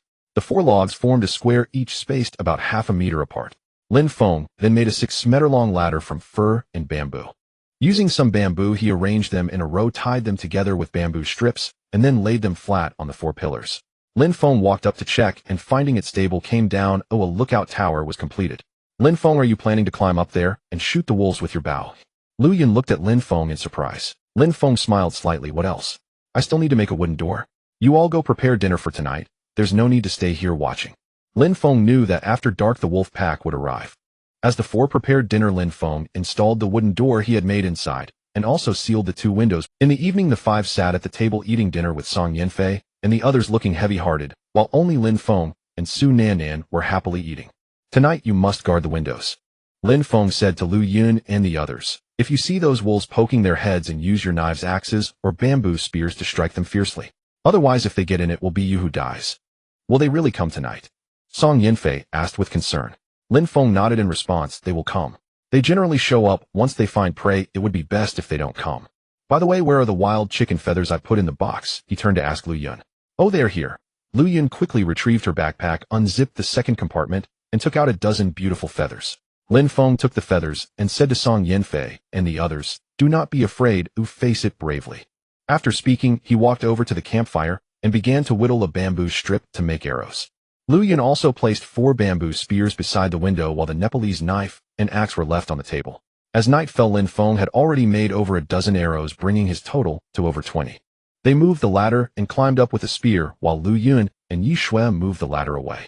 Back in the wooden house, they quickly closed the bamboo door and wooden door, propping it up with 3 wooden beams, as the 4 sat beside the campfire looking worried. Lin Feng sat atop the lookout tower feeling cold, so he put on a coat and took out a cigarette. Looking at the pack, he saw only 7 cigarettes left. As time passed, slowly the moon rose, illuminating the entire valley in a bright haze. Howl! Suddenly a chorus of wolf howls echoed, carrying far into the distance. They are coming, Lin Feng said with a faint smile, showing no signs of panic. He took a deep breath of smoke and tossed the butt down, then picked up the bow and arrows beside him. Soon more than a dozen running figures appeared outside the grassland, and under the moonlight Lin Feng could see clearly. 13 of them. Lin Feng counted quietly, then looked at a particularly strong and large wolf. This should be the alpha wolf. The Wolf King ran to the shed beside the wooden house, staring at it and letting out a low growl, while the other wolves quickly surrounded the wooden house. Whoosh! A wild wolf was struck by an arrow in its neck, letting out a howl, before collapsing on the ground, its limbs twitching a few times before going still. Lin Feng's arrows had tremendous power, with the arrowhead going straight through the wild wolf's neck, almost piercing it completely. Whoosh! Lin Feng shot another arrow, taking down another wild wolf. The Wolf King looked up at Lin Feng on the lookout tower, baring its teeth. Lin Feng stood above, shooting arrows at its companions. Bang, bang, bang. 2 wild wolves continuously slammed against the wooden windows, one of which broke loose upon impact. Die! As the wolf's head poked and Lu Yun swung her knife toward it, while Yi Shui thrust her bamboo spear forward and Song Yanfei, and Su Nanan guarded the other window. Whoosh! An arrow was shot toward the Wolf King, but it leapt aside to evade. Oh, there's this maneuver. Lin Feng was instantly astonished, not expecting that the Wolf King could dodge arrows. At this moment, Lin Feng no longer cared about the Wolf King and directly turned to shoot at the other wild wolves. In just a few minutes, 5 or 6 wolf corpses lay on the ground. Howl!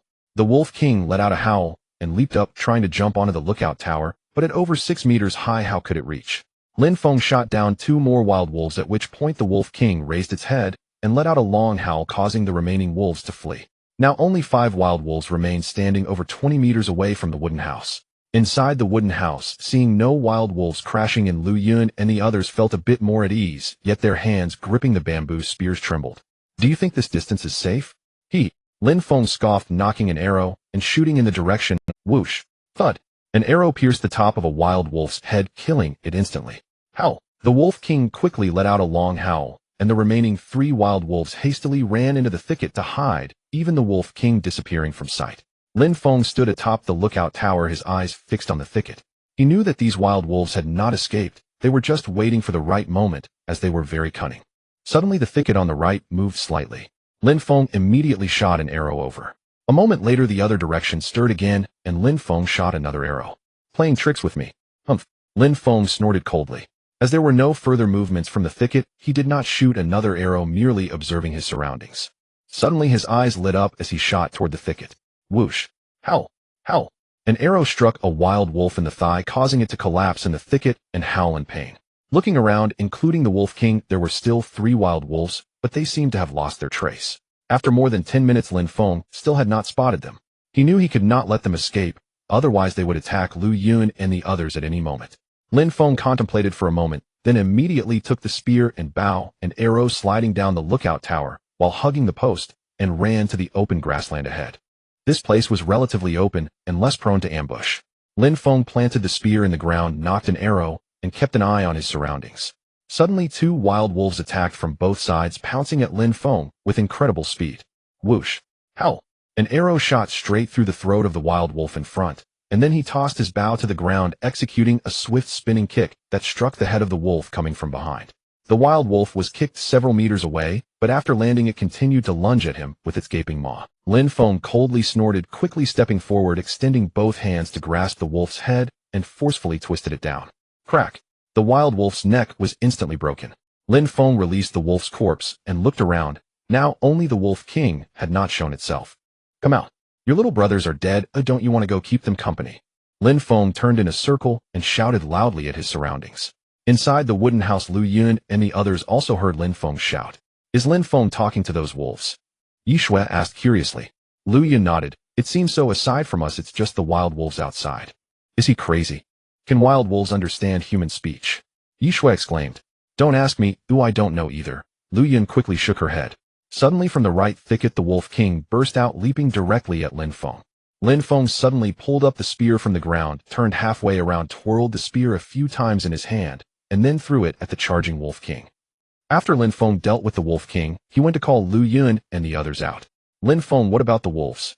Lu Yun and the others asked cautiously after opening the door and looking around. They're all dead. Hurry out and help. Lin Feng smiled slightly. Upon hearing that the wolves were dead, the 4 of them relaxed, following Lin Feng to carry back the corpses of the wild wolves. 13 in total, not a single one missing. Lin Feng. It seems someone is coming. Song Yanfei suddenly exclaimed. Look! The 4 turned their heads toward the entrance after hearing her words. They saw several figures approaching them carrying torches. Although the moonlight was bright at this distance, Lin Feng and the others could only make out the moving shadows. After 7 or 8 minutes, the figures became clearer as they reached the grass. Lin Feng could finally see them clearly. There were 5 people, all holding torches and a bamboo spear. 3 men and 2 women looking unfamiliar. Haha, I knew it. There must be other survivors on this island. A somewhat handsome man, about 6 feet tall and around 30 years old, walked over and smiled at Lin Feng. Brother, your skills are impressive. So many wolves were taken care of by you all. As he spoke, he glanced at Song Yanfei and the others, his eyes flashing with a glint before quickly disappearing. Lin Feng smiled slightly at him. It seems you all witnessed what happened just now. After saying that, he scanned the 4 people behind him. 2 men were robust, muscular, and bore a resemblance to each other. 1 woman had a beautiful oval face and an expressionless demeanor, while another, resembling a mature woman, was even prettier than Lu Yun. The The man nodded at Lin Feng's words. We tracked them here. We accidentally discovered that they were heading this way tonight. After hearing this, Lin Feng felt a bit puzzled. Who would dare to track a pack of wolves? Seeing Lin Feng's confused expression, the man explained with a smile, Brother, you don't know these wolves have been following us for a day. If we hadn't been living in a cave on the cliff, we would have been eaten by them long ago. Lin Feng replied indifferently, Oh, aren't you afraid that these wolves will ambush you? What's there to fear? Our brother Ming has a gun. At that moment, a muscular man shouted proudly, but he was quickly shot a glare by the man in front of him. Upon hearing this, Lin Feng examined the man, and indeed noticed a bulge in his belt, likely the gun. Don't listen to his nonsense. The man smiled slightly at Lin Feng. I've been talking for so long and haven't introduced myself. Haha, I'm Du Ziming. The two behind me are called Li Dahu and Li Dalong. Haha, they are brothers. Du Ziming pointed to the two muscular men. She is called Lung Ruo Shuang. He pointed to the expressionless woman, then indicated the mature woman. She is Chun Yin. Lin Feng looked at Du Ziming, not wanting to say much to him, and stated, I'm Lin Feng. Do you have any other business? If not, please leave. We need to sleep. Upon hearing Lin Feng's words, Du Ziming was taken aback. He did not expect Lin Feng to want to send them away so soon, and a hint of displeasure appeared on the faces of the four behind him. Brother Lin Feng, it's like this, Du Ziming said with a light laugh. Since we are all survivors, shouldn't we just say what you need quickly? It's chilly standing here. Lin Feng waved his hand and spoke. Du Ziming rubbed his palms and looked at the wolf corpses on the ground, smiling. Brother Lin Feng, we haven't had a full meal in days. What do you think? Lin Feng smiled slightly. Oh, you want these wolf corpses? Yes, we don't need much. Just one will do, Du Ziming said, raising a finger with a smile. Sure, bring something. Lin Feng nodded and said to Du Ziming, Kid, with so many wolf corpses, you can't possibly finish them all. What's the harm in giving us one? Li Da, who stepped forward to look at Lin Feng, and said, Am I right? Lin Feng honestly nodded again. You're right, but you were just hiding and watching me fight the wolves to the death. Why didn't you come help then? Why should I give you a wolf? This? Li Da, who was momentarily speechless by Lin Feng's question, scratching his head, unsure of what to say. You're too selfish. Lung Ruo Shuang glared at Lin Feng with narrowed eyes and snorted coldly. Lin Feng, upon hearing this, was not angry and was about to say something when Lu Yun walked out and looked at Lung Ruo Shuang, mocking selfish. Just now you all watched us being surrounded by wolves and didn't help. Can I say you are cold-blooded and heartless? Yes, you shouldn't just stand there and criticize others. Yi Shuai also spoke up. All right, stop arguing. I can trade for something now, right? Du Ziming hurriedly interjected. But we only found 2 boxes besides a few pieces of clothing, a pair of glasses, and a telescope. It seems we have nothing else. Lin Feng thought for a moment and stated, How about this one telescope for 1 wolf corpse? Then he looked at the gold watch on his wrist and pointed, This can also be traded for 1. What the hell? Kid, do you know? My brother Ming's watch is worth $1 million. You think you can swap it for a wolf corpse? Are you dreaming? Li Dalong rushed forward and yelled. Lin Feng smiled nonchalantly. I'll give you 1 minute to think. If not, I'll leave. Du Ziming touched his gold watch, gritted his teeth, and nodded. I'll trade. But the telescope is in the cave. Oh, can I bring it tomorrow? Saying this, he casually took off his watch and handed it to Lin Feng. Lin Feng took the watch, looked it over, and immediately smiled. Sure. I trust Brother Ming's character. Take 2 wolf corpses. Thank you. Du Ziming said with a somewhat grim expression and instructed Li Dahu and his brother to carry 1 wolf corpse each and leave. Before leaving, Lung Ruo Shuang deliberately glanced at Lu Yun and Lin Feng. Hey Yin Fei, can you help me see if this watch is really valuable? After Du Ziming and the others left, Lin Feng immediately handed the watch to Song Yinfei for inspection. Song Yinfei took the watch, looked at it, and said, It's real, don't worry. Upon hearing it was genuinely valuable, Lin Feng immediately put it on his wrist, looking like a money-driven person, which left Song Yinfei and the others feeling somewhat speechless. Half an hour later, Du Ziming and his group returned to the cave and immediately began processing the wolf corpses as they were extremely hungry. Brother Ming, why did we have to trade with him? 3 big men like us can't even take him down. We could have just robbed. Li Dalong angrily voiced. Li Da, who nodded. Right, I could knock him out with a single punch. You could have just pointed a gun at him. I don't believe he wouldn't be scared of death. Lung Ruo Shuang said coldly. Du Ziming shook his head. Didn't you notice the 2 girls behind him carrying bows? Besides, with Lin Feng holding a spear at such a close distance, I might not even get my gun out before he stabs me. All right, let's roast some meat. It's just a watch. The next morning, Lin Feng and the others got up early to deal with the wolf carcasses. After cleaning the peeled wolf skins, they hung them on a rack to dry. The meat was also cut into strips and hung up to dry. With so much meat, it was enough for the 5 of them to eat for 8 to 10 days, so they no longer had to worry about food during this time. This meat is quite unappetizing. Yi Shuai took a bite of the wolf meat and almost spat it out. Lin Feng smiled slightly. Even if it tastes bad, it's still meat. We shouldn't waste it. After eating their fill, they went to the riverbank and cut some bamboo to make stools. Nan Nan, this is for you. Lin Feng crafted a bamboo dragonfly, placed it in his palm, rubbed it, and released it, watching it soar up before landing after a long time. Su Nan Nan happily picked up the bamboo dragonfly and ran to the grass to play. Without needing to go hunting, Lin Feng also had time to stroll nearby. Where is Lin Feng? Su Nan Nan asked. Big brother went that way. She pointed towards the river, where only a small figure of Lin Feng could be seen. Seeing Lin Feng at the riverbank, Lu Yun and the others ran to the pond to take a bath. Half an hour later, the three returned and sat in the shed. Auntie, Sister Yun, look, I picked some wildflowers. Aren't they beautiful? Su Nan Nan ran back, holding a bunch of colorful wildflowers. Hey, it's so boring just sitting here. How about we build a fence around the wooden house? Yi Shui suggested to Lu Yun and Song Yanfei. Lu Yun nodded happily. Sure, we can also plant some flowers and plants. Without delay, she took a knife to the riverbank, cut down a dozen bamboo poles, and dug holes to bury them.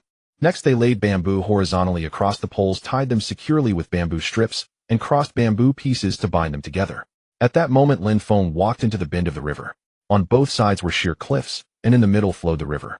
After walking along the cliff for several minutes, he saw a waterfall cascading down from a cliff dozens of meters high. Surrounded by mist, Lin Feng did not venture further. After glancing around, he turned and left, finding nothing particularly interesting. Returning to the riverbank, Lin Feng took off his clothes and lay on the riverbed, letting the water wash over him. He only soaked for about 10 minutes before getting up, as the river water was a bit cold, and lying too long could easily lead to a cold. Walking onto the grass, Lin Feng noticed a few quails flying into the thicket, but did not chase after them, instead strolling leisurely. Approaching the persimmon tree, he saw many beautiful little birds eating persimmons from the tree, chirping and playing. It was only at noon that Lin Feng returned to the camp, sitting on a stool and watching Lu Yun and the others surround the fence. He took out the papaya he had picked yesterday, sliced it, and began to eat. At that moment, a figure approached him, and Lin Feng turned to see it was the girl named Chun Yan. Hello, here's the telescope you wanted. Chun Yan smiled as she walked over, handing the telescope to Lin Feng while glancing at the papaya. Lin Feng received the telescope and smiled. I knew I could trust Ming Guest character. Here, have a slide. Thank you, Chun Yan said with a charming smile, taking the papaya without hesitation and began to eat. It's so sweet.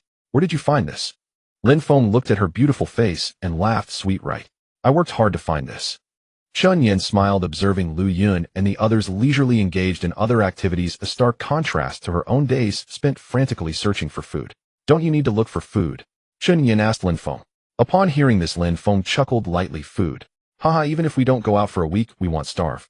Hearing Lin Feng's words, Chun Yan was somewhat surprised.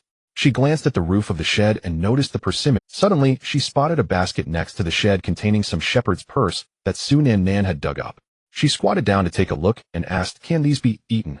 Of course, Lin Feng nodded. These are wild vegetables and quite delicious. Chun Yan smiled wryly, realizing that with wild vegetables, wild fruits, and meat, it was no wonder Lin Feng said such things. I should go back now. Thank you for the fruit, Chun Yan said, twisting her beautiful hips as she left. Lin Feng watched her go, a slight smile on his lips, and touched his own lips. Hey, was she pretty? She was quite nice, Lin Feng replied, and then realized it was Lu Yun who had approached. If she was so pretty, why didn't you keep her here? Lu Yun asked with a flirtatious smile. Lin Feng looked at her and grinned mischievously. Hey, no matter how pretty she is, she's not as pretty as you, Sister Yun. Smooth talker. Lu Yun shot Lin Feng a glare before walking away. As soon as Chun Yan returned to the cave, she saw the bones on the ground and knew that it was another meal shared by the two brothers Li Dalong and Li Dahua, who had mostly consumed the wolf. Chun Yan, you're back. Li Dahu reclined on the ground, slightly tilting his head to look at Chun Yan with a smile, a blade of grass in his mouth. Chun Yan ignored him, walked inside, and sat on a stone where Du Ziming leaned against the wall, cleaning his gun with a white cloth. Chun Yan, you're back. Du Ziming greeted her with a smile upon seeing her sit down. Chun Yan merely nodded lightly in response. By the way, we've made plans, Du Ziming said. We want to leave here tomorrow and check out the seaside. Upon hearing this, Chun Yan frowned. The week's journey, filled with hardship and sleepless nights, had left her physically and mentally exhausted, and it seemed like every discussion never included her. Even if they went to the seaside, among the five of them, only Lung Ruxiang could swim a bit. The other four were like ducks out of water. How could they possibly find food? Since you've all made plans, you don't need to ask me. Chun Yan's tone was noticeably angry. Du Ziming sensed the change in Chun Yan's tone and awkwardly scratched his head. Well, since you went out. Chun Yan took a deep breath and asked Du Ziming, what if we go to the seaside and there's no food? Du Ziming pondered for a moment and replied, if there's none, we'll find food elsewhere. Du Ziming, Chun Yan said with a serious tone, I don't want to keep running around. Oh, I'm very tired, you know. I want to stay here. If you want to leave, go ahead without me. At that moment Li Dalong strolled over and said with a smile, Minggu, she just came back from Lin Feng's place and said she's not going with us. Isn't there something suspicious about that? Think whatever you like. Suddenly Chun Yin stood up and said in a deep voice, in any case it comes down to this, if you want to leave go ahead, I won't be leaving here. Saying that she walked out of the cave and sat down on a nearby rocky outcrop, gazing at the peaks across from her. In the valley Lu Yun and the others were gathered around the fence, while Lin Feng leisurely sipped tea on a stool outside the shed. It would be great to have a rocking chair, Lin Feng murmured after taking a sip of tea.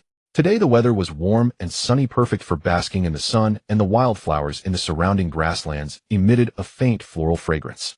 Yishuel, hold it, you swing the axe. Nan Nan, bring over the bamboo strips.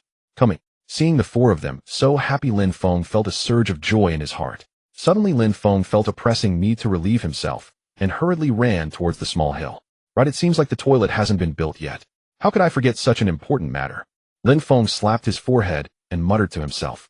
After walking for a while at the foot of the mountain, Lin Feng finally found a pit about 2 meters high, 1 meter wide, and more than a meter long. If he placed some wood on both sides of the pit and built a wall around it, it would suffice. Looking towards the wooden house, it was about 40 to 50 meters away, which was far enough. Returning to the wooden house, he tied together 4 tumter-long pieces of wood with bamboo strips, securing them in 2 rows, and then carried 1 row towards the pit. Upon reaching the pit, he placed the wooden planks down, and then took a knife to the mountain, chopping down some random wood to insert around the edges of the pit. Alright, let's take a break. The 4 of Lu Yun sat on the bench outside the shed and poured themselves a cup of tea. Hey, what's Lin Feng doing over there? Yi Shui glanced over and saw Lin Feng seemingly busy with something at the foot of the mountain. Lu Yun squinted and shook her head, saying, I don't know, it looks like he's building something. We'll go take a look. Su Nan Nan exclaimed and quickly ran over. 10 minutes later, Su Nan Nan came back running and said with a smile, Big brother is building a toilet. A toilet? That's great, otherwise we wouldn't know where to go when we need to relieve ourselves. Lu Yun chuckled lightly. Song Yin Fei smiled slightly. Isn't it built too far? It's better to be further away. Yishui shook her head. Otherwise, if the smell drifts over, how are we supposed to eat? As soon as Yishui finished speaking, Lu Yun imagined that scene. An hour later, Lin Feng returned, and by then the sky had darkened. The fence had also bin mostly built. With about another hour of work tomorrow, it would be nearly complete. In the evening, the sky was ablaze with sunset clouds, creating a beautiful scene as the clouds continuously transformed. Inside the wooden house, the 5 of them gathered around the campfire roasting meat, while a pot of shepherd's purse soup was simmering. This wolf meat isn't tasty at all, it's a bit coarse, and has a gamey flavor, Yishui said, though her mouth was stuffed with wolf meat. Song Yin Fei smiled. You're complaining about meat. Did you not see how those 5 people last night wanted to trade for the corpses of 2 wild wolves? Exactly, that big brother's watch must be worth a lot. Su Nan Nan nodded in agreement. Lin Feng, upon hearing this, glanced at the watch on his wrist and smiled slightly. After going back, he would immediately pawn it. With the money, he could return home and enjoy life. By the way, that Du Ziming, the jade he wears around his neck, is even more valuable, Lu Yun remarked with a laugh at Lin Feng. Lin Feng's eyes glinted with greed as he looked at Lu Yun, asking, you can't be mistaken, right? I guarantee I'm not mistaken. Him in the jade business. That piece of jade around his neck is likely imperial green jade, and it's top quality, Lu Yun said. Imperial green jade. That must be incredibly expensive. Lin Feng, you have to get your hands on it. If you sell it when you go back, you'll be a millionaire. Yi Shui said, her mouth slightly agape in surprise. A millionaire. Hearing those words, Lin Feng felt a tickle of excitement in his heart. It seems that Du Ziming is quite a super rich person. Lin Feng nodded with a smile. Song Yin Fei glanced at Lin Feng and said, anyone who can board a luxury cruise must be worth over $1 million. Oh, so you all have millions. You're all rich ladies, haha, Lin Feng said with a mischievous grin at the 3 of them. I don't have that much money, though I came with my brother, Yishui pouted. Song Yin Fei thought for a moment and said, actually, Du Ziming isn't the most powerful. The most powerful is that woman named Lung Rushuang. Lung Rushuang. Lin Feng frowned, recalling her cold face. Yes. Song Yin Fei nodded gently, saying, she is the youngest daughter of the Lung family, one of the 4 prominent families in Yanjing. It's not just about being rich. Lu Yun looked at Song Yin Fei and asked, how do you know? Song Yin Fei smiled slightly. I remember once attending a party where I saw her once. Alright, enough talk, let's eat. The meat is getting cold, Lin Feng interjected, picking up a piece of freshly roasted wolf meat. He was thinking about how to acquire the jade around Du Ziming's neck. Night quietly fell, and the bright moon shone its pure light across the entire valley, while everything around was eerily silent. Inside the cave the next morning, as dawn broke, Du Ziming and his 4 companions were eating roasted wolf meat. The bland and gamey meat was unappetizing, and Chun Yin took a few bites before losing her appetite. The two brothers Li Dalong and Li Dahu were instead enjoying it heartily. Both of them had large appetites, needing to eat 4 to 5 jin of meat each to feel full. Chun Yin, are you sure you won't come with us? Du Ziming asked Chun Yin. Chun Yin nodded expressionlessly in response, but did not speak. If Chun Yin isn't going, then I won't go either, said Lung Rushuang lightly from the side. Rushuang you. Du Ziming was momentarily taken aback. He didn't expect Lung Rushuang to choose to stay with Chun Yin, and he couldn't just leave her behind. Sigh. Fine, we'll stay here a few more days, Du Ziming sighed in concession. Li Dalong and Li Dahu continued to gnaw on bones as if they hadn't heard. Chun Yin sat for a while, stood up, and walked out of the cave, climbing the small path beneath the cliff, heading outside, with Lung Rushuang following her. Rushuang, where are you going? It's dangerous outside, Du Ziming called out, and quickly followed. As the three of them left, Li Dalong and Li Dahu exchanged glances. Brother, when do we make our move? I'm getting a bit impatient, Li Dahu asked Li Dalong. Seeing Li Dalong with his head down and silent, Li Dahu continued, Brother, what are you afraid of? This is a deserted island. Oh, once we're bored we can just... He made a slicing motion across his throat. Wait another 2 days, Li Dalong said, looking outside the cave. Meanwhile, in the valley, Lu Yun and the others were eating a few bananas before continuing to build the fence. Lin Feng looked at the persimmons on the shed. Their color had changed slightly, and they would be ready to eat in a few more days. Lin Feng, the rooms inside haven't been divided yet, Yi Shui said, looking at Lin Feng. What's the rush? We'll get to it in a bit, Lin Feng nodded. Big brother. Look, I dug something back. Hee. At that moment, Su Nan Nan came running back from the grass, happily holding a bamboo basket. Su Nan Nan approached Lin Feng with a basket for him to see. Oh, wild onions. Not bad. Where did you dig them up? Lin Feng asked with a smile. Over there on the grassland, Su Nan Nan pointed to the distant grass and smiled. There are still some that I haven't dug up. Great, let's hang them in the shed. After finishing, Lin Feng entered the house, constructing a wooden wall with timber smaller on the left and larger on the right. The smaller side is his room, as he sleeps alone and doesn't need much space. Half an hour later, Lu Yun and the others surrounded the fence and came in to help. Before noon, they completed the wooden wall. Stepping outside and looking at the fenced wall, Lin Feng nodded. It looked quite good. Lin Feng, make another fence gate in the middle like the ancient ones. It would look nice, Lu Yun said with a slight smile. Lin Feng gently nodded. Sure, that's simple. Let's do it tomorrow. For now, let's finish the bed first. By the way, do you want to change the flavor? What flavor? Song Yinfei asked curiously. Lin Feng smiled mysteriously. Fish. Fish? Lu Yun asked, puzzled. We are too far from the sea. Are you taking us to the seaside? Seaside? That sounds great. We can play on the beach. Hee. Su Nan Nan exclaimed happily. Lin Feng pointed towards the river bank. I meant to go fishing by the river. We'll go to the seaside another time. Fishing by the river. Do we catch them by hand? Yi Shui asked, her eyes wide. Not by hand. Oh, we need tools. Lin Feng said as he went outside the shed, sat on a stool, took 2 bamboo sticks, split them, and started to peel the bamboo strips. After peeling the bamboo strips, he laid 5 of them on the ground, spacing them out, then wove them together like a bamboo sieve using other strips. You all take other bamboo strips and follow my lead quickly. 2 hours later, 2 tightly woven bamboo rafts were completed, over 5 meters long and only half a meter wide. Of course, these rafts are not meant for paddling while standing on them. Let's go to the river. Holding the 2 bamboo rafts, he led Lu Yun and the others towards the riverbank. Of course, these rafts are not meant for paddling while standing on them. Let's go to the river. Holding the 2 bamboo rafts, he led Lu Yun and the others towards the river. Yi Shui, you and Sister Yun hold this bamboo raft, walk down, and set it down like this while walking up. He called Song Yinfei over, asking her to hold the left side while he held the right, then walked a few steps into the river to demonstrate. Remember, walk slowly and do not lift it up. If you lift it, the fish will all escape, Lin Feng explained. Got it? This is too easy. Let's start. Yi Shui exclaimed eagerly, already impatient to try this method. All right, you all go down now, Lin Feng said, smiling and nodding. Yinfei, let's go upstream. Nanan, go chop a bamboo stick and bring it back here. The bamboo raft, over 5 meters long, nearly blocked the river, causing the fish to swim downstream, while the fish below swam upwards.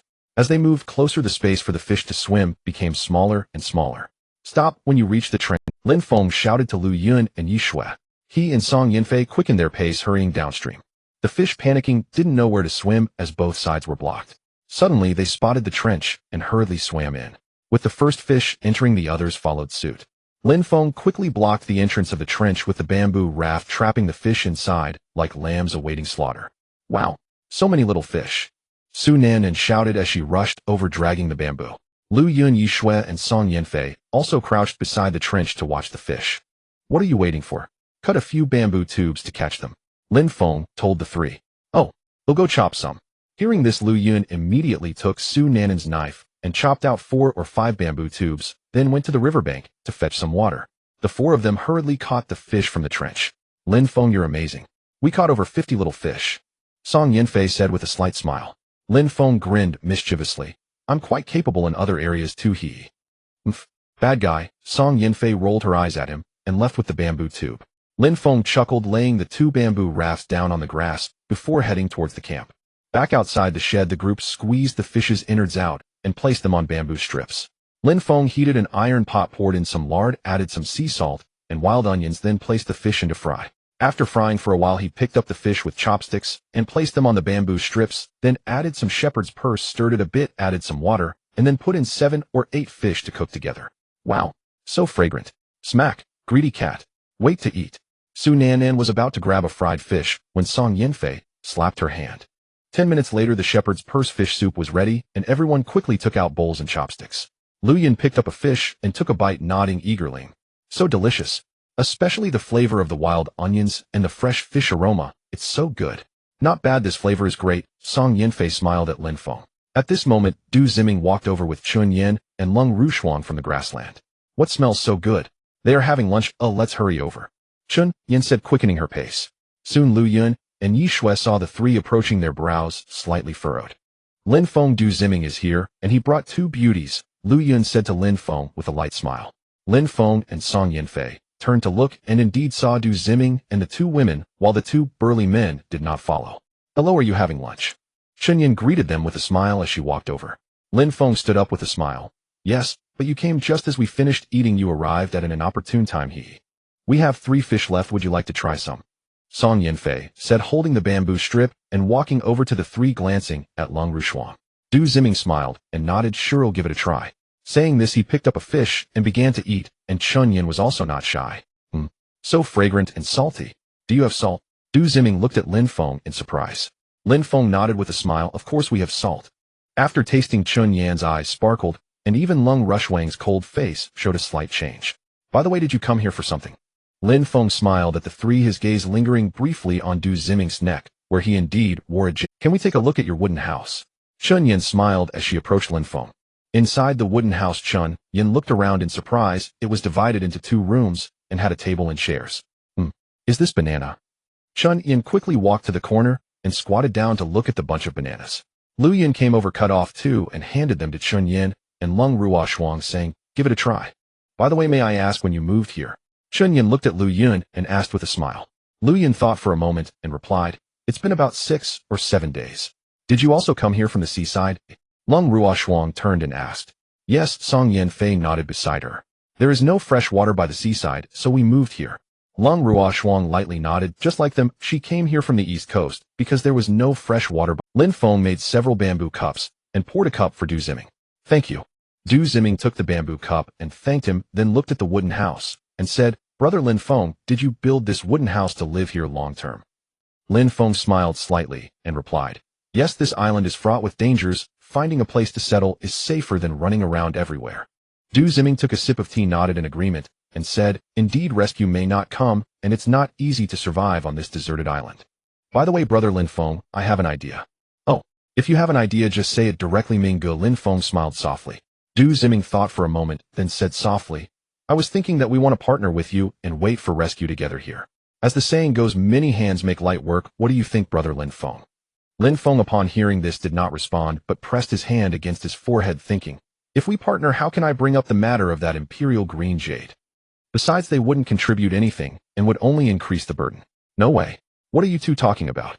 At this time, Chun Yin and Lung Rushuang approached and asked. Oh, nothing, just chatting casually. Lin Feng stood up and said with a smile, I need to use the restroom, so I want to accompany you. Hey, Brother Lin Feng. Lin Feng finished speaking and walked towards the restroom. Du Ziming called out to him, but he pretended not to hear. Du Ziming watched Lin Feng's departing figure, knowing that Lin Feng had rejected his proposal, and he shook his head with a bitter smile. Let's go. Du Ziming glanced at Chun Yin and Lung Rushuang, then turned and walked outside. Actually, just now Chun Yin and the others talked with Lu Yun and discovered that they didn't need to worry about food at all. From their words, they learned that Lin Feng was indeed their source of confidence. Du Ziming, how about we join them? Chun Yin suggested. so we won't have to wander around sleeping rough and eat. I agree with what Sister Chen Yin said, Lung Ruoshuang said softly. During this time, she had also grown tired of not having enough to eat and sleeping cold. Sometimes she was hungry for an entire day, and she didn't want to continue living like this. Du Ziming upon hearing this gave a bitter smile and said, Heh, I brought it up earlier, but it seems Lin Feng isn't very welcoming to us. Oh, is that so? Why? Chen Yin asked somewhat surprised. Lung Ruoshuang thought for a moment and replied calmly. He thinks we know nothing, and that joining them would only be a burden to them. Chen Yin upon hearing this opened her mouth in shock and exclaimed, a burden?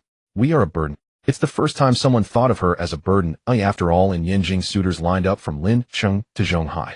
Lung Ruoshuang glanced at Chen Yin and Du Ziming and said his reasoning is not wrong. If I were him, I wouldn't agree to a partnership either. Du Ziming thought for a moment. They really couldn't do anything. If it weren't for the handguns and the fact that they had shot 2 small deer, they might not have survived to this point. Du Ziming, be careful of the Li brothers. Don't worry, I know. Watching the 3 of Du Ziming walk away, Song Yin Fei and the others exchanged glances. A few minutes later, Lin Feng returned from the restroom. Lin Feng, why did they leave? Did you say something to Du Ziming? Song Yin Fei looked at Lin Feng as he walked over and asked. Lin Feng smiled faintly and replied, he proposed a partnership, but I didn't agree. Song Yin Fei upon hearing this remained silent, as she knew Lin Feng had his own plans and didn't dare to say much. Let's go chop some trees, Lin Feng said as he entered the wooden house, took out an axe, and headed towards the small hill. After a great effort, Lin Feng managed to chop down 5 trees, and Lu Yun and the others dragged the branches and leaves into the bushes. Come on, lift these logs into the room. Lin Feng cut the logs to 2 meters in length, wiped the sweat from his face, and called out to Lu Yun and the others. After bringing the logs back into the room, they placed them on both sides, leaving a gap in the middle for making a fire.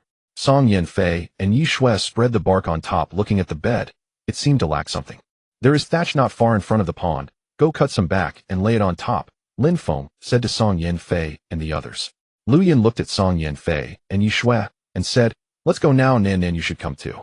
After the 4 left, Lin Feng took a spear and a basket and walked outside.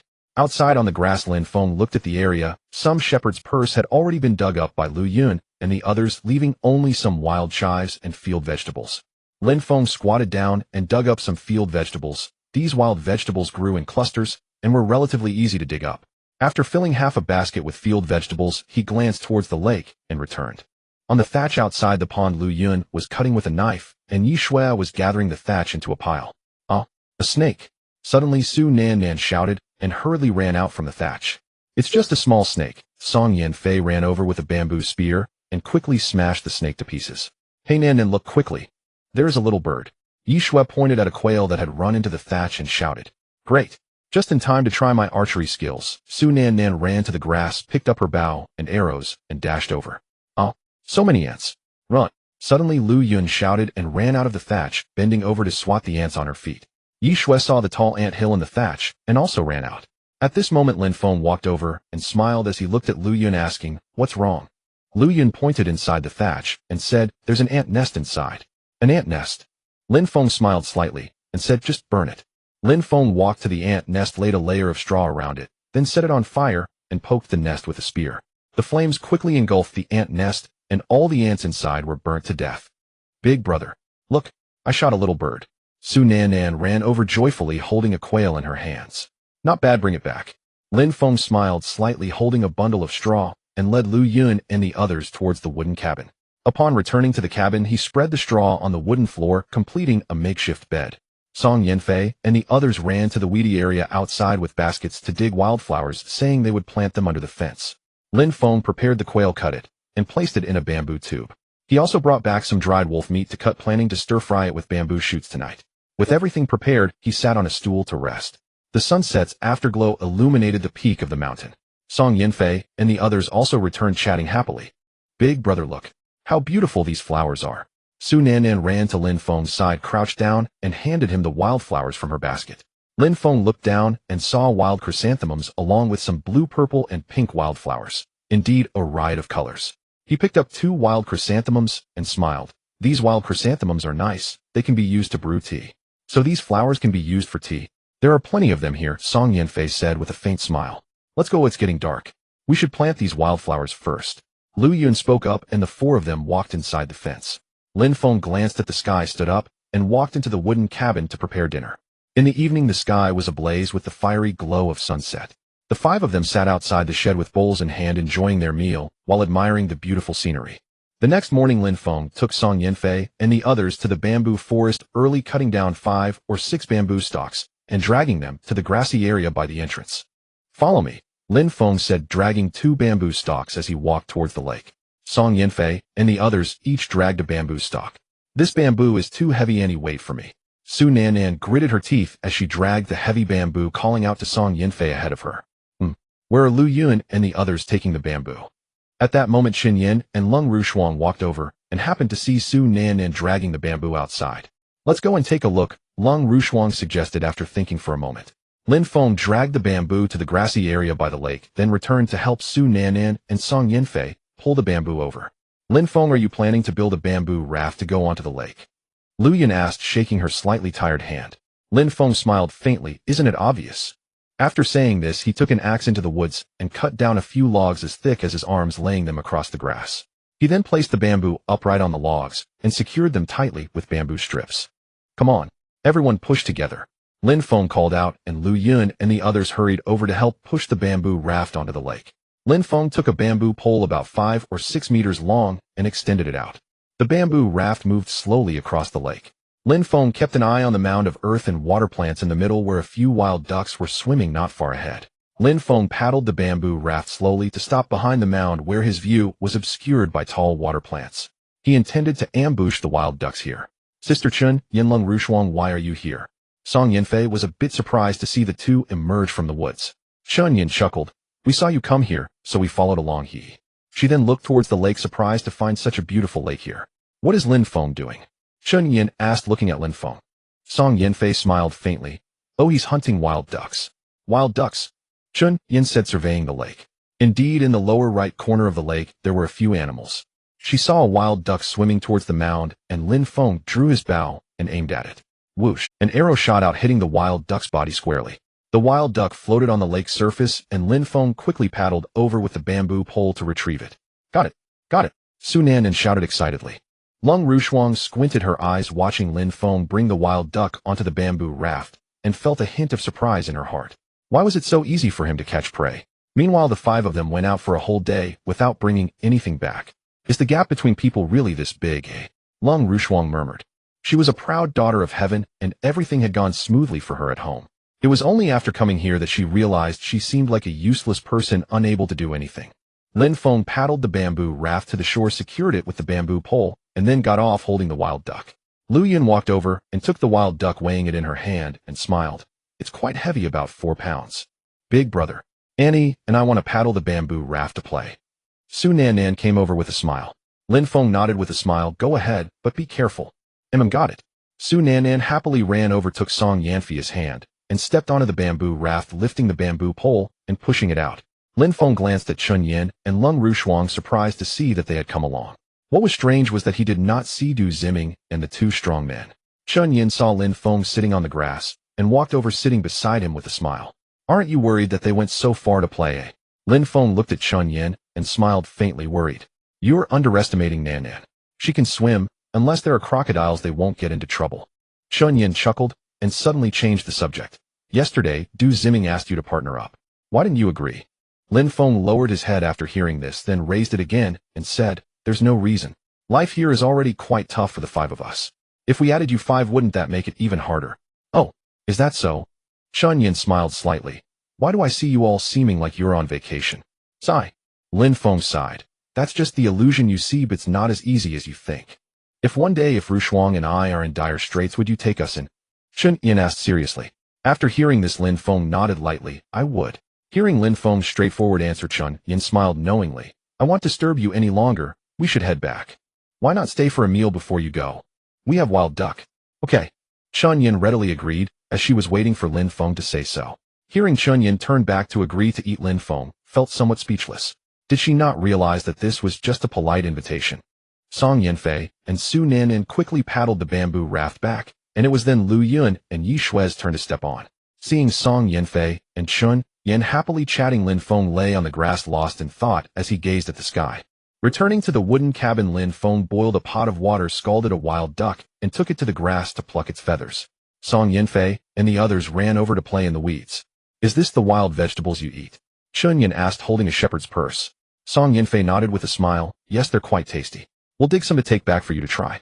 Su Nannan picked some wildflowers and wove them into a crown to wear on her head, playing with the bamboo dragonfly Lin Feng had given her. Yishui, what did you dig up? Seeing the wild scallions Yishui had dug, Chun Yen became curious again. Yishui shook the scallions and smiled. These are wild scallions. They taste great when stir-fried with meat. Lung Rushuang said lightly. Did Lin Feng teach you all this?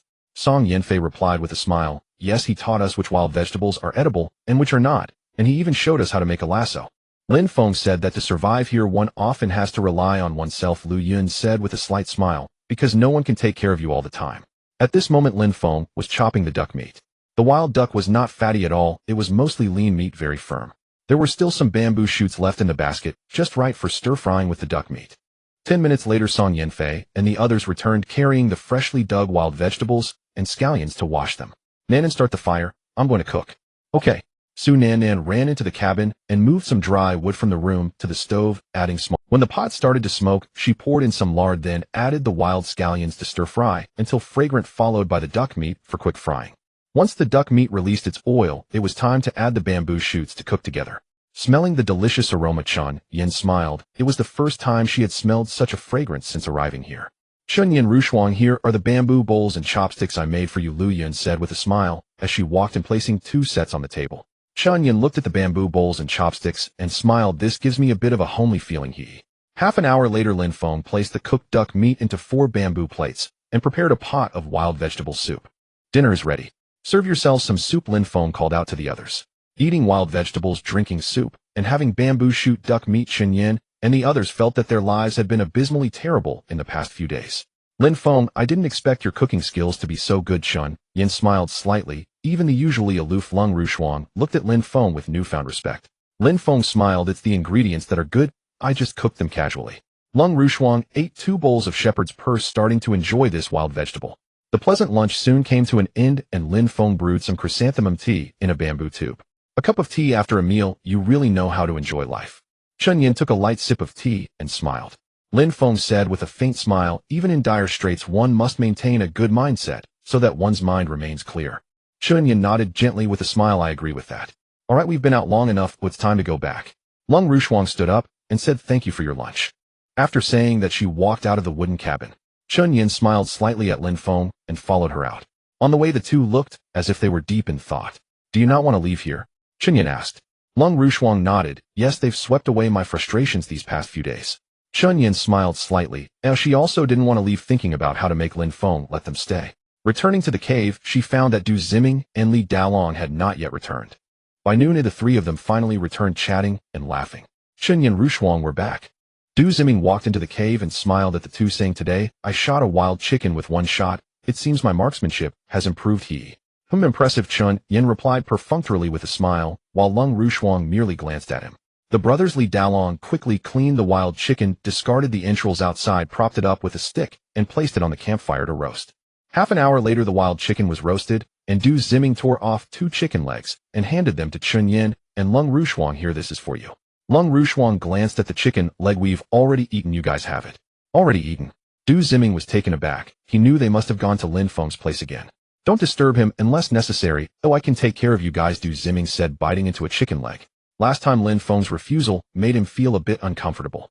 The two didn't eat, and the brothers Li Dalong felt a bit pleased. They quickly finished the remaining wild chicken meat, each taking half.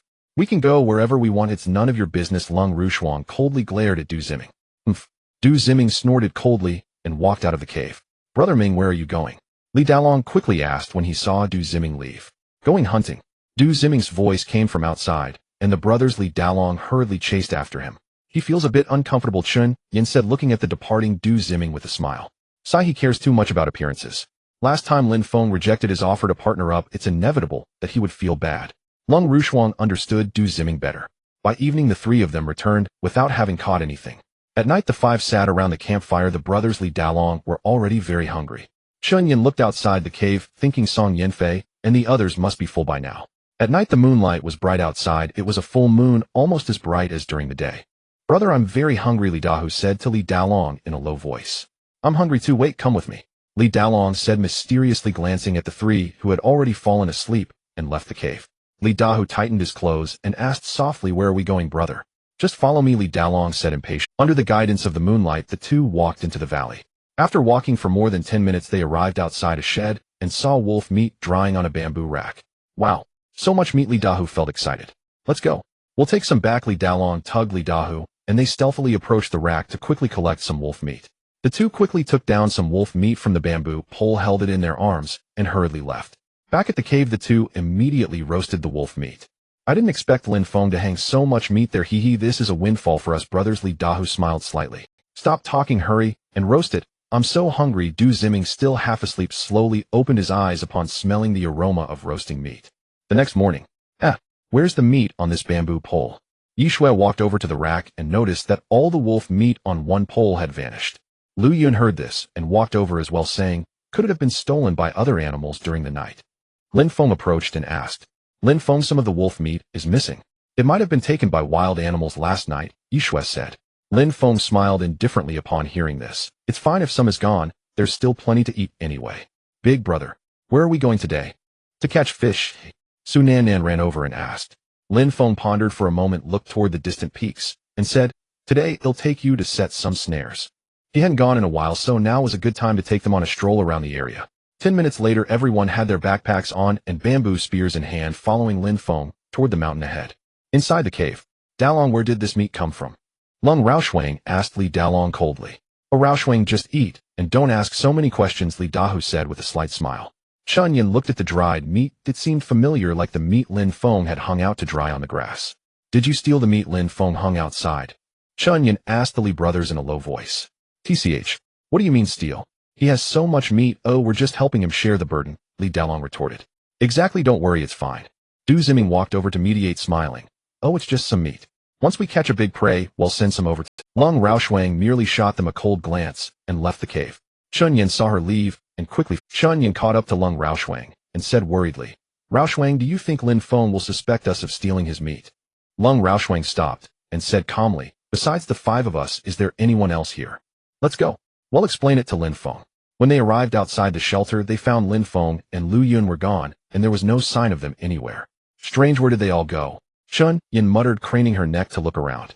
Lung Raoshuang also glanced about, thought for a moment, and said, "They must have gone out. They probably won't be back until noon. Let's head back first." At the seaside, Lu Huzhangquan and Fan Tianda pushed a wooden raft to the shore. "Brother Lu, are we really going out to sea?" Fan Tianda asked, a hint of fear in his voice. "Nonsense." Lu Hu shot him a glare. "I've nearly died here these past few days. If we go out to sea, we might still be rescued. What if we run into a passing cargo ship? Then we'll be saved." "Brother Lu is right," Zhang Quan chimed in. "We're in terrible shape now. We won't last a few more days. It's better to take a gamble at sea." These days the three had survived by scavenging small sea snails and mussels to eat raw, which had caused them to suffer from diarrhea many times. Now their bodies were in a very bad state. Lu Hu frequently experienced dizziness and a feeling of weakness all over. "My fate is mine to command, not heaven's. Set sail." Lu Hu shouted, but as the words left his mouth, he felt a wave of dizziness. The three stood on the raft, slowly pushing off with long poles until they soon reached deeper waters. At that point, the raft could only drift with the current. Waves crashed over them, and their clothes were soon almost completely soaked. After drifting for 3 hours, the raft floated alone on the boundless sea. The three lay on the raft, staring up at the sky with wide eyes. Brother Lu, I'm so thirsty. Oh, I need to go again." Fan Tianda yelled, scrambling to his feet, pulling down his pants and relieving himself. "Brother De, can you move a bit further out? You're getting it all over the raft," Zhang Quan said, covering his nose with disgust. "It stinks to high heaven." "Bullshit. If I move out further, what if I fall into the sea? Will you save me?" Fan Tianda shot back angrily, then let out a puff and felt a wave of relief. "What the hell did you eat to make it smell so bad?" Lu Hu roared at Fan Tianda. Fan Tianda said pitifully, "Brother Lu, I didn't eat anything special, just a few oysters." "Damn it. Brother Lu, I need to go too." Zhang Quan shouted, unable to care anymore, and dropped his pants. "You too." Hiss. "Damn it. My turn." Lu was about to say something else when he too started having diarrhea. Soon all three were squatting on the raft. In the distance, a ship carried several pirates. They were in charge of patrolling the nearby waters, ready to rob any vessel that appeared. Pirates were ruthless robbers who killed without blinking. Slaughtering the innocent for money was routine for them. "Vice Captain, there's a suspicious object over there." A pirate with a headband and an AK assault rifle in hand approached a burly man with a telescope, speaking respectfully. The burly man had dark skin and a face full of cruel features, clearly a ruthless individual. He took the telescope, looked at the object, and suddenly shouted, "It's people! Quick, go check it out!" Hearing his command, the ship quickly adjusted its course and headed toward the raft. By then, Lu Hu and the others were already completely drained from the diarrhea, lying motionless on the raft. About 10 minutes later, the pirate ship pulled up beside the raft. A massive shadow loomed over them, and Lu Hu opened his eyes, instantly filled with excitement. "Bring them up," the burly man ordered, and 4 or 5 pirates slowly climbed down a rope ladder. "Fuck, it stinks. Worse than rotten fish," one pirate cursed in English, holding his nose. "Wash them clean before bringing them up," the burly man shouted from the ship's railing. Soon the pirates tied ropes around Lu Hu, Zhang Quan, and Fan Tianda, threw them into the sea to rinse off, and then hauled them aboard. On the deck, the 3 lay on the ground, while several pirates pointed guns at them. "Who are you?" the burly man asked, squatting down and speaking in English. Cough, cough. Zhang Quan spat out 2 mouthfuls of seawater. Seeing the people before him, he realized they had been rescued and felt a surge of joy. But when he looked up and saw so many guns aimed at him, terror seized him. Spotting the skull and crossbones flag fluttering in the wind, a chill ran down his spine. He knew they had run into pirates. He had seen pirate movies before. "Don't kill us. We can give you a lot of money," Zhang Quan begged, dropping to his knees and kowtowing. "Huh?" The burly man frowned, unable to understand Zhang Quan's language. "Speak. Who are you? If you don't, we'll throw you into the sea to feed the fish," the burly man demanded again. Hearing English, Zhang Quan quickly repeated what he had just said in English. "Oh, a lot of money. Huh. Looks like we've caught a big fish today," the burly man said with a pleased grin. "Set course back to the island. The chief will like this gift, haha." The pirate ship sailed into a harbor, and Lu Hu and his companions were taken off the ship, bound tightly. This was a small island dotted with enormous rocks, and several large ships were anchored in the harbor alongside a dozen smaller boats. Some armed pirates stood atop the giant stones, and upon seeing Lu Hu and his companions, their faces revealed no expression, for they had captured too many people every year. Navigating through a maze of narrow paths, Lu Hu and his companions were brought into a cave. "Boss, we have captured 3 Easterners," the burly man respectfully reported to the person seated in a chair above. This man was the pirate leader, named Baron, with one eye damaged and wearing a black eye patch. "Oh, Easterners." Upon hearing this, Baron chuckled softly, slowly rising to approach Lu Hu and his companions. "Do you have any money? If you have no money, then throw them into the sea to feed the fish, so as not to waste food," Baron lazily remarked to the burly man, speaking in English, which Zhang Quan could understand. "Boss, we have money. We can offer you $1 million, just hoping you will let us go," Zhang Quan hurriedly spoke up. Baron glanced at Zhang Quan and said to the burly man, "Mike, later, I need to entertain Captain Brownie. Take these 3 down and interrogate them well." Mike nodded respectfully upon hearing this, waving his hand, and several pirates escorted the 3 away. 3 hours later, Mike entered the cave. "Boss, I have clarified the situation. Those 3 came from Bamboo Island. According to them, their cruise ship encountered trouble, which led them to this island. Moreover, they are willing to pay a ransom of 10 million, only requesting their release." "Oh, 10 million ransom." Baron smiled slightly, taking a sip of red wine. "It seems these 3 are wealthy individuals." Mike chuckled and replied, "Boss, they mentioned that there are other Easterners on the island, and they are all children." Upon hearing this, Baron's face showed a hint of surprise, then he burst into laughter. "Ha! Mike, you have done a great service this time. Children of the wealthy. It seems this is a big deal, Mike. You must take people to Bamboo Island immediately and capture those rich kids." Mike, upon hearing this, thought for a moment. Boss, Bamboo Island is vast, and there are fierce natives and some giant creatures with unpredictable weather. Moreover, in about 10 days it will snow on the island. "Mike," Baron interrupted Mike before he could finish. "Once you complete this task, I will promote you to captain, placing you on the same level as Lena and Best." Mike nodded upon hearing this. For the sake of being promoted to captain, he was willing to take risks and lead people to Bamboo Island. After Mike left, Baron finished his glass of red wine. He understood that Bamboo Island was fraught with danger, but as long as there was money, he was not afraid of any danger. With money, he could recruit more men and expand his power. After Mike left the cave, he hurried to gather personnel and load supplies onto the ship, aiming to reach Bamboo Island before dark. In the valley, Lin Feng was preparing dinner with Lu Yun and others as the biting cold wind swept through. "Lin Feng, why do I feel like the weather is getting colder?" Lu Yun tightened her clothes and spoke up. Lin Feng smiled slightly. "Probably winter is coming." Due to the cold outside, Lin Feng and the others had gone into the wooden house early and closed the door. Inside, they roasted a bonfire and drank vegetable soup, which warmed their bodies a bit. However, Du Ziming and his group were not as fortunate. The cave was freezing cold, and without the bonfire they would have long since been unable to endure, and they had also run out of wolf meat. Chun Yin and Lung Rushuang were wrapped in several layers of clothing, huddled motionless in the corner. Late at night, several people in the cave fell asleep. Li Daolong and his brother exchanged glances, and slowly stood up, quietly approaching Du Ziming, who was sleeping nearby. Then they stretched out their hands, searching on Du Ziming. "Are you looking for this?" Suddenly a cold voice rang out, and under the light of the bonfire Lung Rushuang aimed a gun at the two, while Chun Yin also stood up to look at them. "Oh, no Rushuang, don't misunderstand. I was just covering Minggu with a blanket." Li Daolong slowly stood up, and turned to look at Lung Rushuang with a smile. "Oh, no Rushuang, don't misunderstand. I was just covering Minggu with a blanket." Li Daolong slowly stood up, and turned to look at Lung Rushuang with a smile. Rushuang laughed. "I already knew you had ill intentions. I didn't expect you to act tonight." As the situation was exposed, Li Daolong no longer pretended. Looking at Du Ziming, he said, "Minggu, we have helped you quite a bit along the way, right?" Then pointing at Chun Yin and Lung Rushuang, "What about them? They only eat and can't help us with anything. They are just a burden, and you still listen to them every day." Don't say any more," Du Ziming said darkly. "You can leave now. You have helped me quite a bit, and this time I will let you go." Then he took out a lighter from his pocket and threw it on the ground. "2 lighters, I'll give one to you. You can go now." Li Daolong glanced at Du Ziming, picked up the lighter from the ground, and said, "Minggu, you will definitely regret taking them with you. Let's go." Li Daolong took 2 pieces of clothing and left the cave with Li Dao. Chen Yan's face showed displeasure upon hearing Li Daolong call them a burden. Du Ziming felt uneasy as Li Daolong and his brother left. After all, they had indeed helped him a lot. He sat beside the bonfire, staring into the flames in contemplation. Chun Yin and Lung Rushuang also approached, with Lung Rushuang handing the gun back to Du Ziming. "Don't worry, it will be fine." Chun Yin comforted Du Ziming with a smile. "Even if the worst happens, isn't there still Lin Feng and the others? It's alright, I have a good relationship with Song Yinfei and the others. We can ask them to speak well for us." Chun Yin said with a faint smile. "If that doesn't work, we can think of other ways." "Alright, let's sleep first. Tomorrow morning, we will go out to hunt with you." Du Ziming nodded in response. Lying on the leaves, Chun Yin thought to herself, if it really doesn't work, she would use her last resort. At this time, Lung Rushuang also couldn't sleep, her eyes wide open, not knowing what she was thinking. The next morning, as the sun rose, Du Ziming and his companions left the cave and walked towards the right.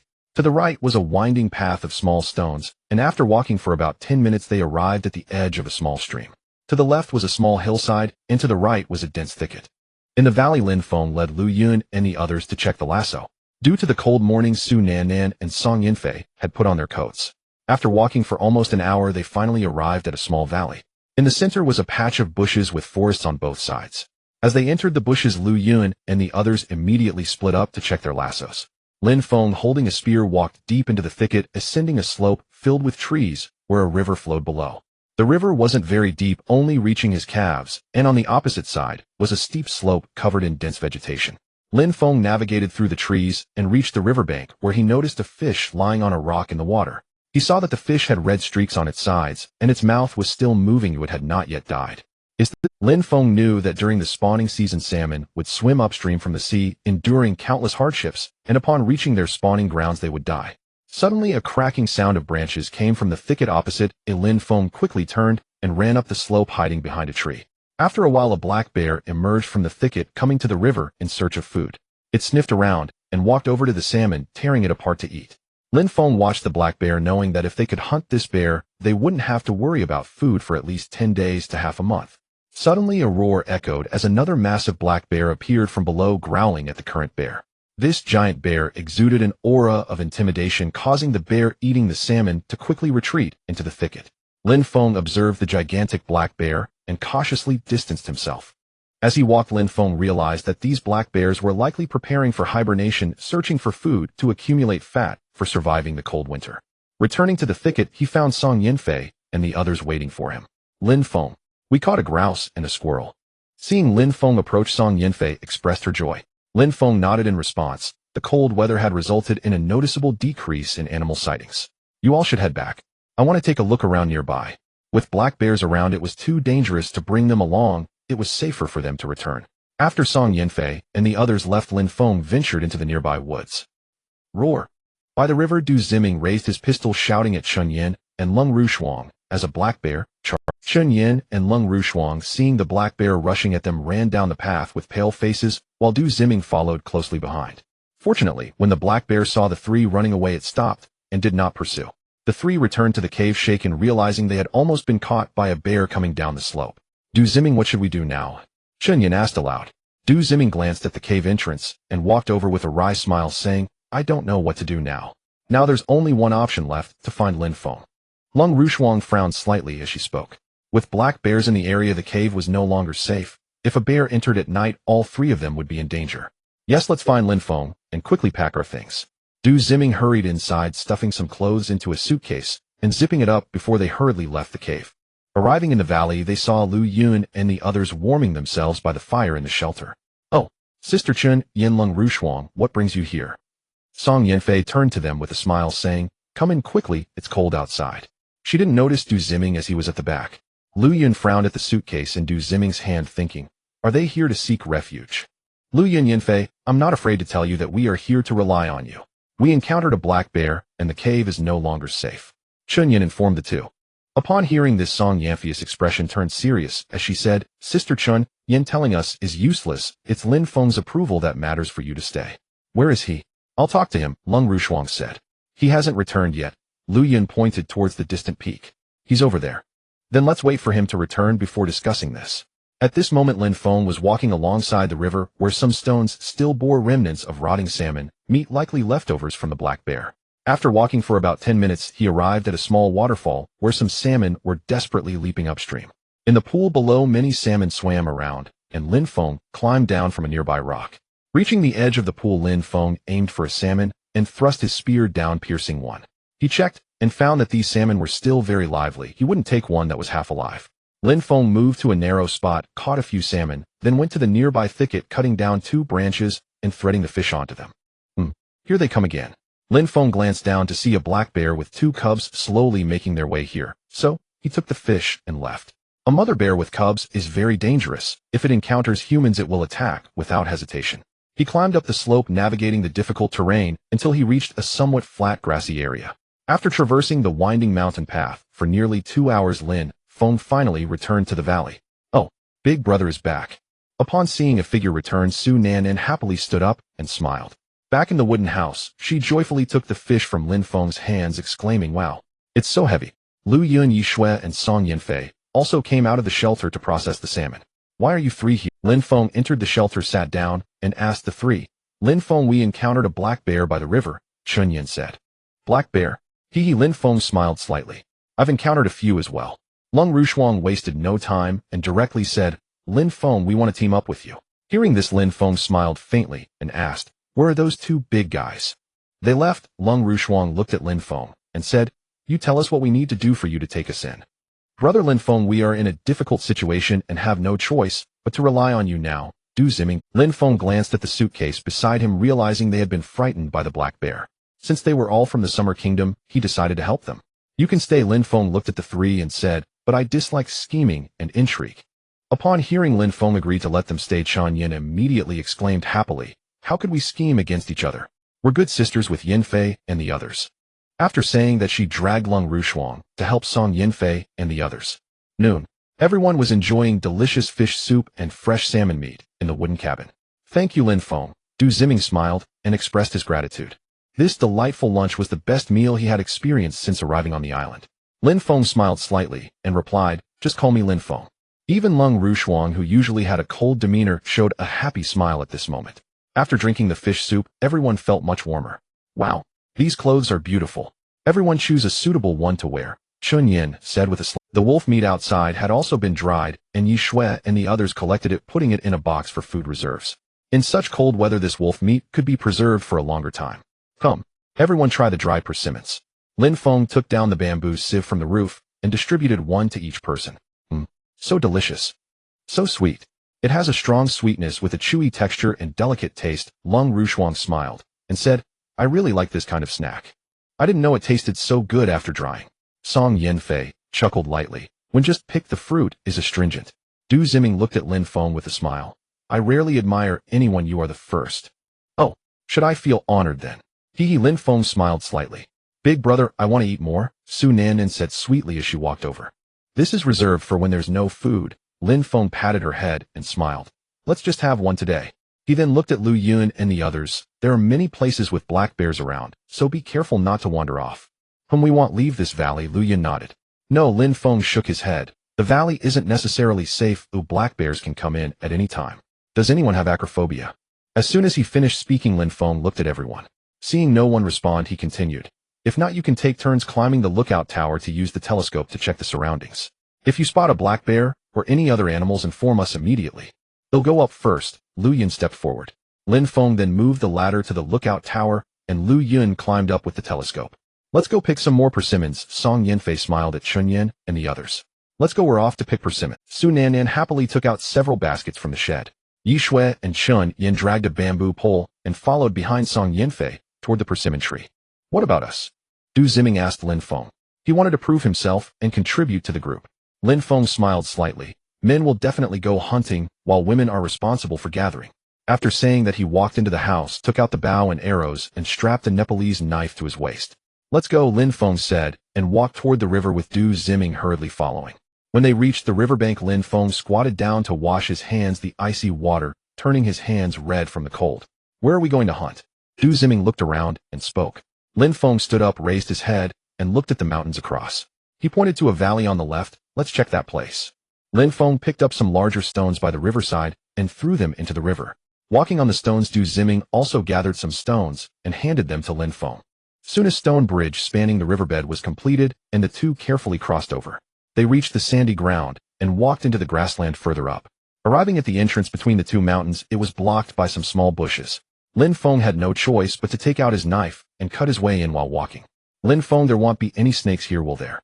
Du Ziming asked, looking at the dense weeds around. Lin Feng chuckled lightly. In such cold weather, snakes won't come out, don't worry. Upon entering, a narrow grassy path appeared before them, flanked by steep cliffs on both sides. The two walked along the small path for several minutes, and ahead it became somewhat spacious, leading them to a small. Surrounding the clearing were some small trees, and directly opposite was a hillside also covered with trees. This place is nice, it would be perfect to build a wooden cabin here. Du Ziming looked around and smiled. Lin Feng glanced at it. The area was surrounded by steep cliffs with only one entrance outside. The hillside across should lead to the other side. Lin Feng crossed the clearing and climbed up the hillside. The slope wasn't steep and it wasn't too exhausting to climb. After about 10 minutes they reached the top and looked down. Below the opposite hillside was a vast grassland dotted with many small hills. The end of the grassland was far away, shrouded in mist, making it impossible to see clearly without binoculars. Let's go take a look at the grassland, Lin Feng said as he jogged down the slope, quickly reaching the grassland. Is that a wild rabbit? Du Ziming excitedly pointed at a small hill not far ahead. Lin Feng squinted and saw indeed a wild rabbit hopping around searching for tender grass. Upon seeing the wild rabbit, Du Ziming immediately took out his handgun, wanting to shoot it. Wait, Lin Feng stopped Du Ziming with a smile. Don't waste bullets, just wait for me here. Lin Feng was afraid that he would scare the rabbit away if he ran over, and it would be strange if the rabbit didn't run. Saying this, he took out his bow and arrow, crouched low, and circled around to the hollow under the small hill. Soon Lin Feng arrived behind the wild rabbit, slightly lifting his head to assess the distance, which was about 20 meters. Lin Feng moved a few meters closer. The nearby grassland was flat, and stepping out would alert the wild rabbit. Thus he could only set his arrow and draw his bow here. Du Ziming crouched on the grass, watching Lin Feng's every move. Suddenly he saw Lin Feng shoot an arrow at the wild rabbit, and the rabbit fell instantly. Great shooting skills. Du Ziming cheered happily. A while later Lin Feng returned with the wild rabbit. Lin Feng, can you teach me your archery skills? Du Ziming was excited, thinking this way I can also contribute. We'll talk about it when we get back, Lin Feng replied. Du Ziming nodded and followed Lin Feng, chatting as they walked back toward the valley. Back in the valley, Song Yanfei and the others were roasting by the fire in the shed, laughing and peeling persimmons. They are back. Yi Shui, standing on the lookout tower, shouted, pointing towards the riverbank. Soon Lin Feng and Du Ziming returned, and Su Nannan ran out to take the wild rabbit. Lin Feng noticed that both bamboo sieves were filled with peeled persimmons and placed them on the roof of the shed. In the evening, after preparing the wild rabbit, he asked Lu Yun to take it inside to roast. The wild chicken and squirrel were chopped into pieces and placed into bamboo tubes to roast over the bonfire, while fresh meat was being boiled in an iron pot.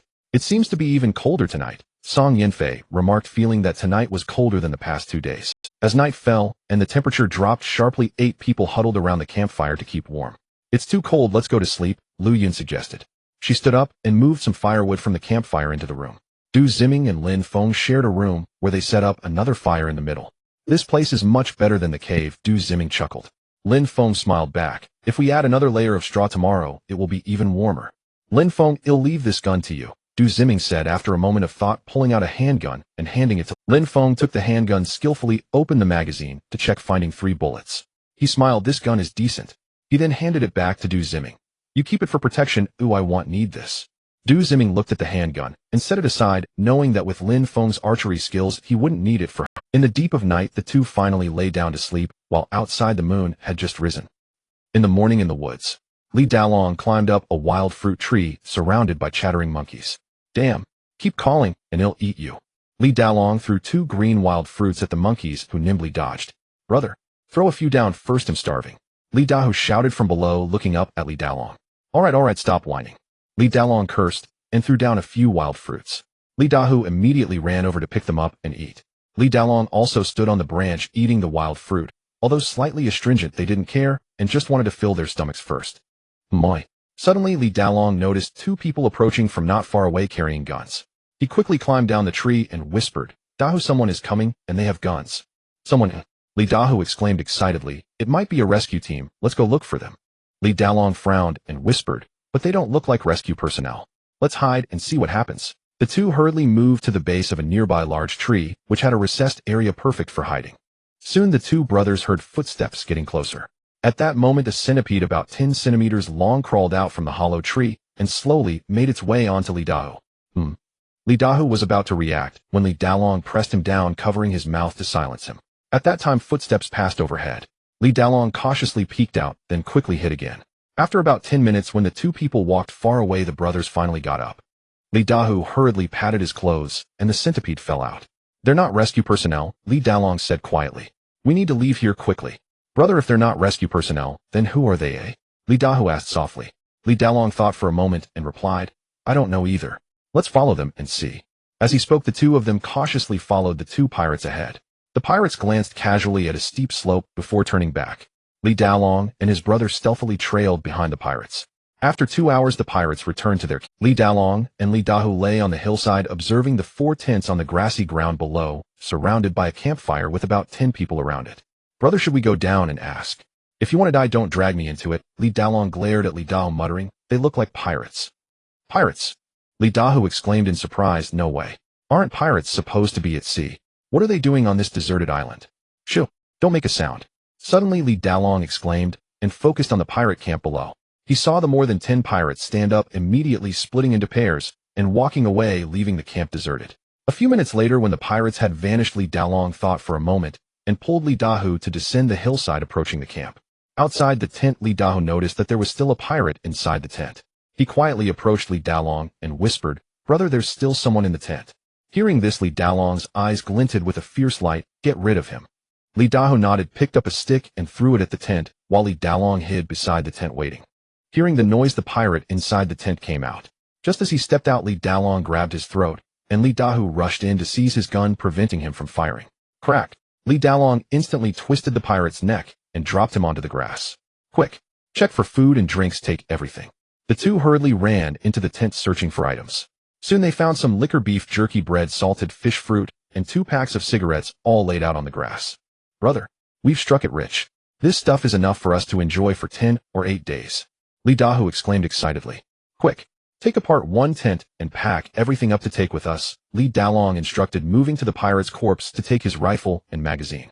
At that moment, Li Dahu disassembled the tent, spread it on the grass, and packed all the items inside before securing it. Let's go. At that moment, Li Dahu disassembled the tent, spread it on the grass, and packed all the items inside before securing it. Let's go, brother. Where are we going? We're going back to the cave. Once we bring out this food and liquor, Chen Yin and Lung Rushuang will definitely be thrilled and throw themselves at us. That's great. Brother, Chen Yin is mine, don't fight me for her. I like her big backside.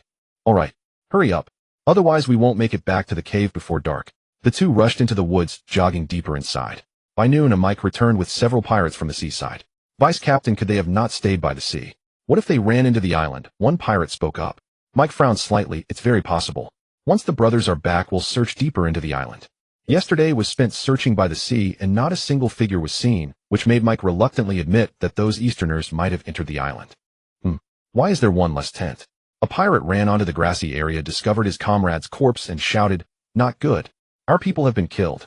Hearing this, Mike rushed over only to find not only his comrade dead, but all the food and liquor from the camp were also missing. Da-da-da. Mike raised his rifle to the sky and fired, shouting, "Find them. They must be nearby." Mike was infuriated by the loss of so many supplies, but what angered him the most was that he didn't even know what the person looked like. "Do we have any food left on the ship?" "A little, but just enough to get us back," a pirate replied with a grimace. Sigh. Mike sighed deeply. Without food, their search efforts would be hindered. After pondering for a while, he could only order everyone to retreat, deciding to handle it later, no matter how the leader would punish him. By the riverside in the valley. "Rushuang, hurry up. My feet are freezing." "Wow. Quickly. The fish are coming in." Lu Yun and several women were using bamboo rafts to drive the river fish into the trough, just like last time. "I can't take it anymore. I need to get on land." Yishui hurriedly ran ashore, her feet already reddened from the cold. Su Nannan and Chun Yin quickly caught the river fish from the trough and placed them into bamboo tubes. "This river water is too cold. Let's go back," Lu Yun said as she put on her shoes. At this time, Lin Feng had brought Du Ziming to the edge of the forest at the foot of the slope. Lin Feng gazed at a snow pine, its trunk marked with patterns. These are remnants of a bear rubbing against it, leaving behind the scent of the bear. "This indicates that there must be bears nearby," Lin Feng said, slightly frowning. "What should we do?" Du Ziming said, a hint of fear in his voice. Lin Feng shook his head. "From now on, you need to stay alert. Let's go." After saying this, Lin Feng walked deeper into the jungle, constantly observing his surroundings. Traversing through a jungle where bears roam is extremely dangerous, as you never know from which direction they might charge at you. Caw caw caw. Suddenly, 2 wild chickens flew out from the nearby underbrush, startling Du Ziming. Lin Feng merely glanced at them and continued walking. This area was filled with coniferous trees, and fallen leaves allowed sunlight to filter through, creating a well-lit space. Roar. Suddenly, a roar came from ahead. Upon hearing it, Lin Feng immediately recognized it as the roar of a bear. "Follow me," Lin Feng called out softly and quickly ran towards the sound of the roar. After running for a while, he exited the coniferous forest and arrived at a meadow where the ground dropped sharply for about 7 to 8 meters. Below was a winding river, and beside the river was a muddy area. Lin Feng and Du Ziming lay on the slope looking down at the scene. They saw a mature male brown bear dragging a brown wild goat surrounded by 5 or 6 wild wolves. Among them, one wolf was entirely white, without a single spot of color. It looked very strong and was likely the wolf king. The conflict between the bear and the wolves over food was a rare sight that Lin Feng and Du Ziming had stumbled upon. The brown bear wanted to drag away the wild goat, but 2 wild wolves were biting its hind legs and trying to pull it back. As the brown bear let go of the wild goat and chased after the wolves being more agile created a scenario of pursuit. "Lin Feng, what should we do?" Du Ziming suddenly asked in a low voice. Lin Feng replied sternly, "What should we do? Do you want to try and snatch that wild goat?" Upon hearing this, Du Ziming quickly shook his head. "Let's go. This isn't something we should involve ourselves in." Whether the wolves or the brown bear got the prey, he didn't dare to compete with them here. 2 hours later, they returned to the valley empty-handed. "Did you not catch any prey?" Lu Yun smiled slightly. Lin Feng replied lightly, "Not every outing guarantees a reward. You guys won't believe it, we saw a bear and wolves fighting over a wild goat." Du Ziming laughed as he looked at Lung Rushuang and the others. "You won't believe how shocking that scene was. I had only seen it once in Animal Planet before, but I never expected to witness it in person this time. Bear and wolves fighting over food. Is it that dangerous outside?" Chun Yin exclaimed in surprise. Du Ziming replied solemnly, "It's more dangerous than you think. Did you not see how big that brown bear was? It could squash my head with one slap." "All right, Yin Fei, Lu Yin, Rushuang, you 3 stay here and prepare dinner. Cut up that wild boar jerky." Lin Feng addressed the 3. "The rest of you come with me to the riverbank to chop some bamboo shoots." Yishui, Su Nannan, and Chun Yin immediately took 3 baskets from the tent and followed Lin Feng towards the river.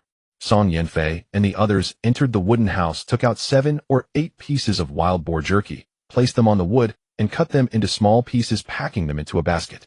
Lung Rushuang went to wash the wild vegetables and wild onions, placing them in a basket after cleaning. Lu Yun filled 3 bamboo tubes with water, added some wild chrysanthemums, and set them on the campfire to boil. After more than half an hour, Lin Feng finally returned with them. He placed the 3 baskets filled with bamboo shoots inside the tent. Lin Feng took out a dragon and phoenix dagger, slicing the outer shell of a bamboo shoot, while Su Nannan and the others peeled it.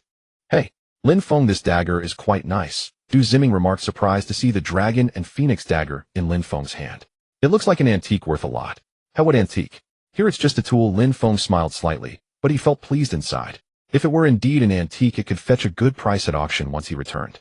"Why are they here?" Suddenly Lung Rushuang said coldly, looking outside the tent. Chun Yin looked over and saw the two Li brothers walking towards them.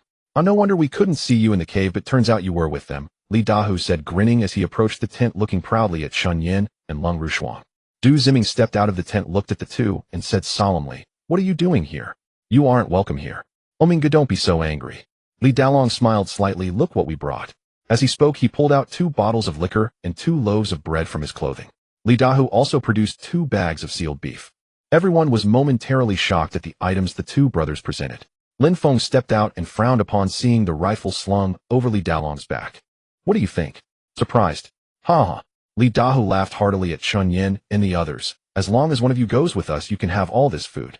"Right," Li Dalong chuckled while patting the rifle behind him. "See, with this we don't need to worry about safety anymore. Where did you get this food and liquor?" Lung Rushuang asked coldly, looking at the two. It's no trouble to tell you we stole it." "No, we robbed it," Li Dahu said proudly. "We killed a pirate and looted their camp." "Ha ha." "Pirates."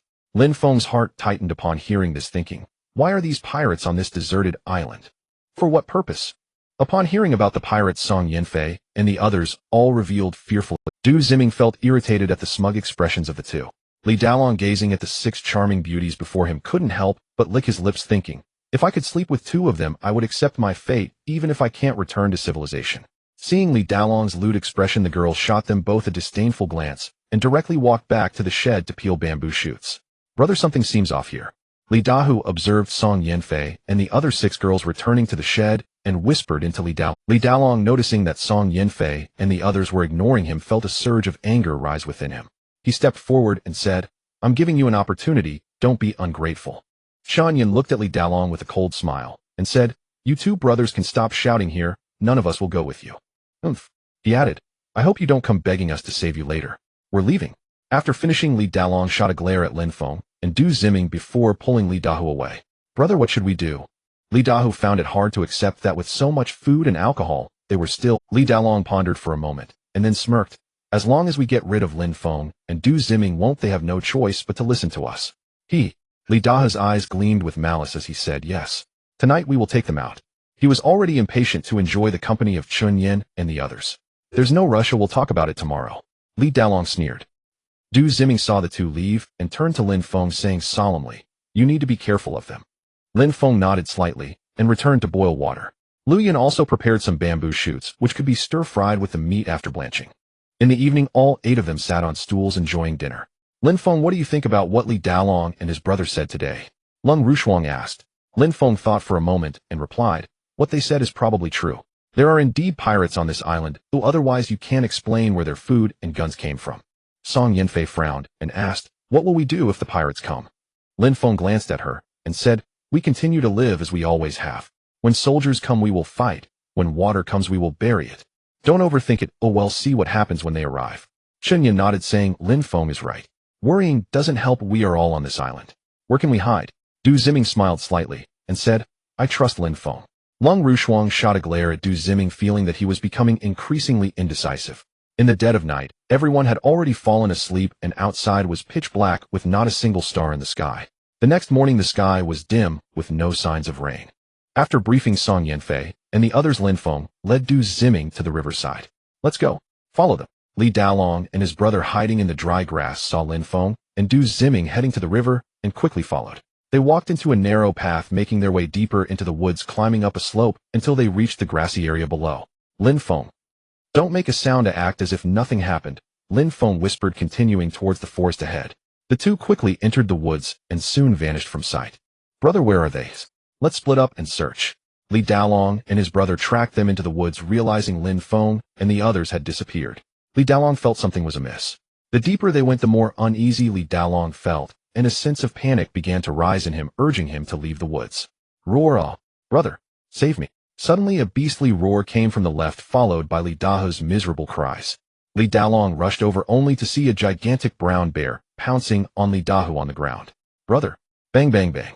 "Ah, die." Li Dalong angrily ran over and pulled the trigger at the brown bear. "Roar." The bear was hit, let out a low growl, glanced at Li Dalong, and then collapsed to the ground. Whoosh. Thud. Ugh. Suddenly Li Dalong's eyes widened as he stared at the spear piercing through his chest, disbelief written all over his face. Lin Feng and Du Ziming slowly approached from behind. "You?" Li Daolong turned to point at Lin Feng before collapsing to the ground, lifeless, eyes wide open in shock. Sigh. Du Ziming looked at the bodies of Li Daolong and his brother and sighed. What? Do you pity them? Lin Feng asked with a smile. Du Ziming shook his head and replied, No, it's just that they helped me quite a bit in the past. I never expected it would end up like this. Lin Feng mocked.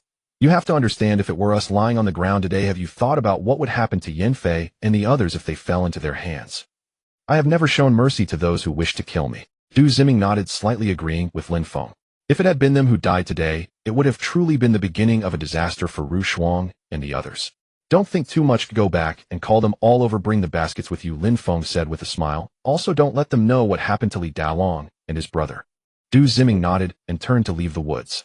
Lin Feng pulled out the spear, took the rifle, found a magazine, and then moved the bodies of the two brothers to a pit inside. Then he returned to the side of the brown bear's corpse. Looking at the enormous body, Lin Feng smiled. This brown bear weighed at least 800 pounds. They wouldn't need to hunt for the rest of the month. The fur of the brown bear was excellent for warmth, so Lin Feng took out the dragon and phoenix dagger and slowly skinned the entire bear. He then set aside the entrails and began cutting the meat into chunks. 2 hours later, Du Ziming returned with Song Yinfei and the other 6. This is bear meat. Such a big bear. Lu Yin exclaimed in shock. I thought Du Ziming was fooling us. Wow. Bear meat, it's my first time seeing it. I wonder what it tastes like, Chun Yin said, her eyes wide with surprise.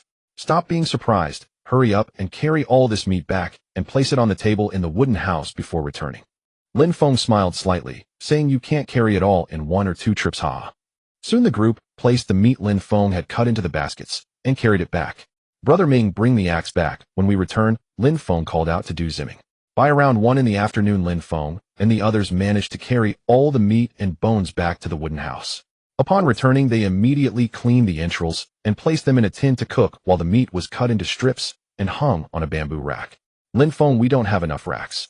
Go chop some bamboo. Build 10 more racks. Lin Feng shouted. The entire afternoon was busy with no one slacking off. Finally, before nightfall, they hung all the meat on the racks, using up more than 20 bamboo poles to finish. Just the bones and internal organs were enough for the 8 of them to eat for 2 days. Hey, Lin Feng, isn't that gun Li Daolong's? Chun Yin exclaimed, surprised at the AK assault rifle placed in the shed. Lung Rushuang and the others also looked over. Lin Feng smiled slightly and explained, Oh, it's like this. I encountered those 2 brothers, and after I lectured them, they recognized their mistakes and gave me this gun before leaving. Also, they mentioned that they would give us the things in the cave. Let's hurry and get them back. As Lin Feng spoke, he walked outside.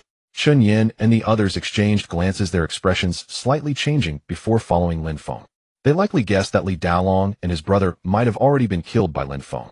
Under Du Ziming's lead, they arrived at the cave, where they saw a tent set up filled with dried beef, wine, bread, salted fish, 2 lighters, and 2 packs of cigarettes, one of which had already been opened and 2 packs were missing. Pack it all up and take it away. Lin Feng smiled slightly as he picked up the 2 lighters and cigarettes while the others filled their backpacks with the rest. Lin Feng lit a cigarette and looked at Du Ziming, saying, Would you like one? Du Ziming quickly waved his hand. I don't smoke. Returning to the wooden house, they piled all the items in the corner. These items could be preserved for months without spoiling. So now Lin Feng and the others had more food than they could consume. This wine looks good. Chun Yin picked up a bottle of red wine and said with a smile, Let's have a drink tonight. Lu Yin smiled slightly. Pirates drink red wine now. Lin Feng chuckled lightly. Pirates have long been raiding passing ships, and they would rob them of fine wines and food, so it's not surprising to find red wine. Inside the iron pot, the internal organs were boiling, releasing steaming white smoke. Chun Yin poured a small cup of red wine for everyone, and they sat at the table eating the internal organs. Cheers. It's fate that we can sit together. Chun Yin raised her bamboo cup and smiled at everyone. They also raised their bamboo cups, took a small sip, and then began to eat. This bear meat is tastier than wolf meat, Yi Shui said, holding a bone and tearing off a piece of meat, nodding. It tastes a bit like beef, just a bit tough to chew. Lin Feng took a sip of wine and said, Bear meat is low in fat and high in protein, so feel free to eat as much as you like. By the way, Lin Feng, Song Yinfei turned to ask, Now that we have enough food, what should we do next? Lin Feng thought for a moment and said, This place is open and easy to be discovered, so we can build another wooden house in the hollow of the mountain. Are you afraid the pirates will come here? Lung Rushuang looked at Lin Feng and asked. Lin Feng nodded. Yes, better to be cautious than sorry. Du Ziming also spoke up. Lin Feng's worries are not unfounded. This is an open area, and if the pirates really come and trap us in the wooden house, then we are done for. In the hollow of the mountain there are paths on both sides, so even if pirates come we can adapt. Lu Yin smiled slightly. Besides, we don't need to look for food. It's good to find something to do so it won't be so boring, haha. At night, the cold wind howled outside and the temperature approached freezing, causing many animals to enter hibernation. The next morning, as the sunlight shone in the valley, Lin Feng and the others had finished breakfast and were walking toward the river with axes in hand. Su Nan's small backpack still contained a few bottles of brewed wild chrysanthemum tea. Reaching the riverbank, they walked across the stones, and after walking up for about 20 to 30 meters, they entered a narrow path. Passing through the path, they arrived at a grassy area which was about several hundred square meters. On both sides, and on the hillside, there were trees. Lin Feng, how should we build? Du Ziming asked. Lin Feng surveyed the area and replied, today's task is to dig pits and cut down trees. Then let's get to work. Moving around will warm us up. Chunyan rubbed her hands and smiled. Lin Feng handed the axe and the Nepalese army knife to Du Ziming and Chun Yin, sending them to cut down trees, while the others followed Lin Feng to dig pits on the grass. An hour later, after digging 16 pits, they went to help cut down trees. Chun Yin, let me do it. You go. Lin Feng walked over to Chun Yin and took the axe from her hand. Looking around at the trees, he noted that these trees were relatively small and seemed unsuitable for columns. They would need to go to the small hill to cut down some fir trees. Lin Feng, what should we do?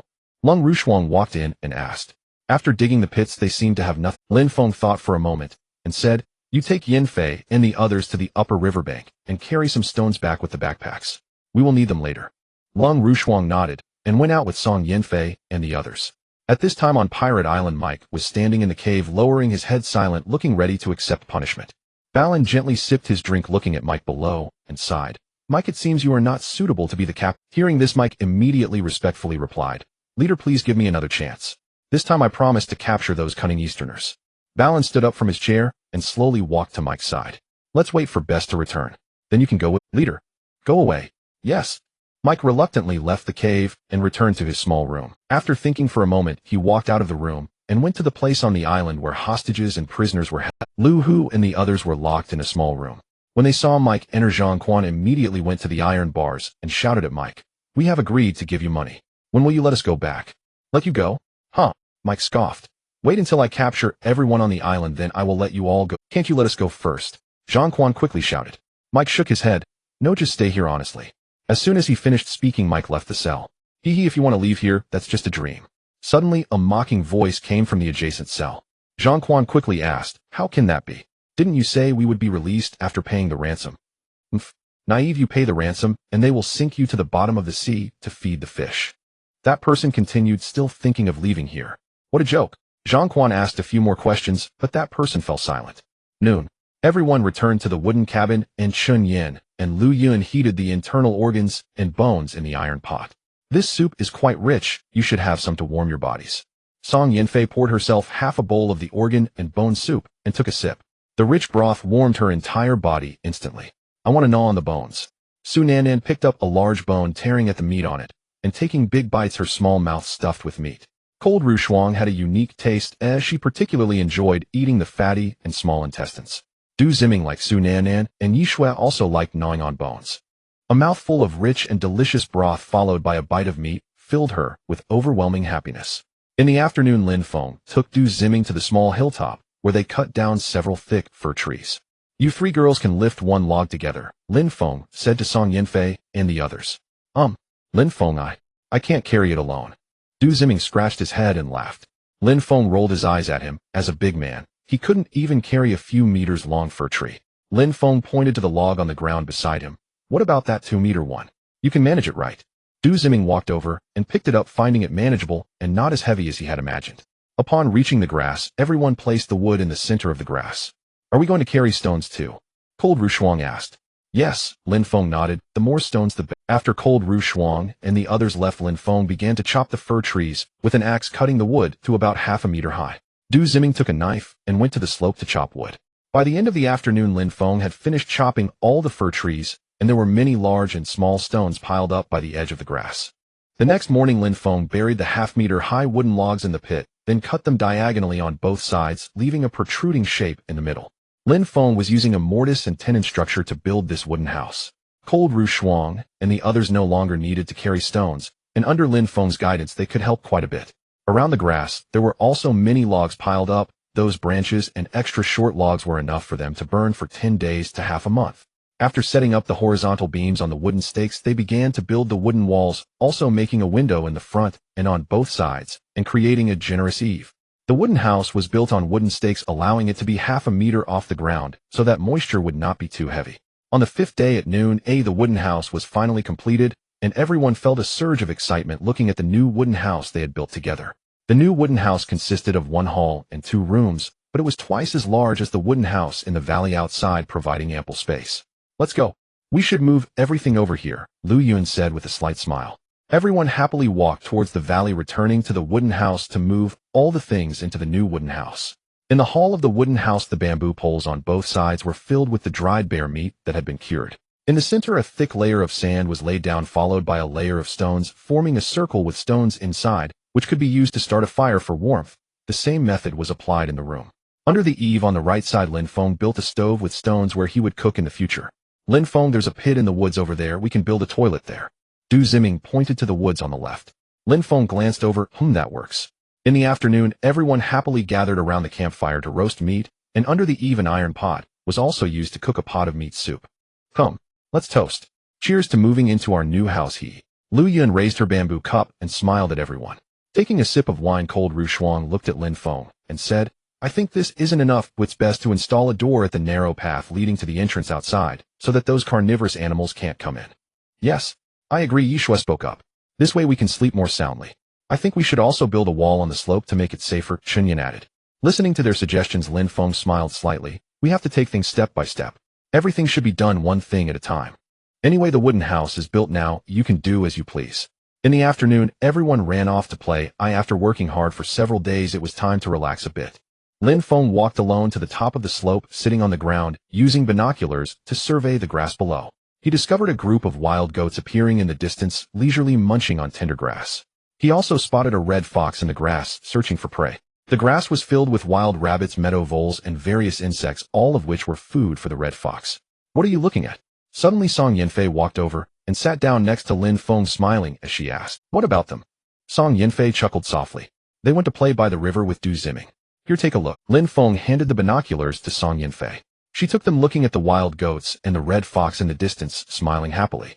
Lin Feng took out a cigarette and started smoking, watching Song Yanfei, whose beauty left him momentarily. At that moment, Song Yanfei sensed Lin Feng's burning gaze, turned to look at him, and laughed. "Why are you staring at me?" Lin Feng grinned foolishly. "You're beautiful." Upon hearing this, Song Yanfei's face turned red, and she quickly turned back to look at the grass in the distance through the binoculars. Lin Feng extinguished the cigarette, but reached out and pulled Song Yanfei into his embrace. "What are you doing?" "Shoo, don't make a sound." Lin Feng gazed affectionately at Song Yanfei, slowly lowering his head to kiss her. Song Yanfei closed her eyes and slowly responded, enjoying the passionate kiss. Soon Lin Feng's hands became restless. Your hands," Song Yanfei murmured with a flushed face. Her sultry voice seemed to act as an aphrodisiac, causing Lin Feng's desire to rise, his entire body becoming hot and his grip tightening. Song Yanfei's body slowly softened, and she began to feel warm, allowing Lin Feng to explore her body. 40 minutes later, Lin Feng lay on the ground smoking a cigarette with a slight smile at the corner of his mouth, looking quite relaxed. Song Yanfei slowly tidied her clothes, fixing her messy hair, while shooting a glare at Lin Feng. "Let's go back." Lin Feng suddenly stood up and laughed. Song Yanfei stood up, staggering as she walked. "Let me help you," Lin Feng said with a slight smile, walking over. Song Yanfei shot Lin Feng an angry glare. "It's all your fault." After returning to the wooden house, Lin Feng helped Song Yanfei back to her room and lit the campfire. A few minutes later, Du Ziming and Chun Yin returned with smiles.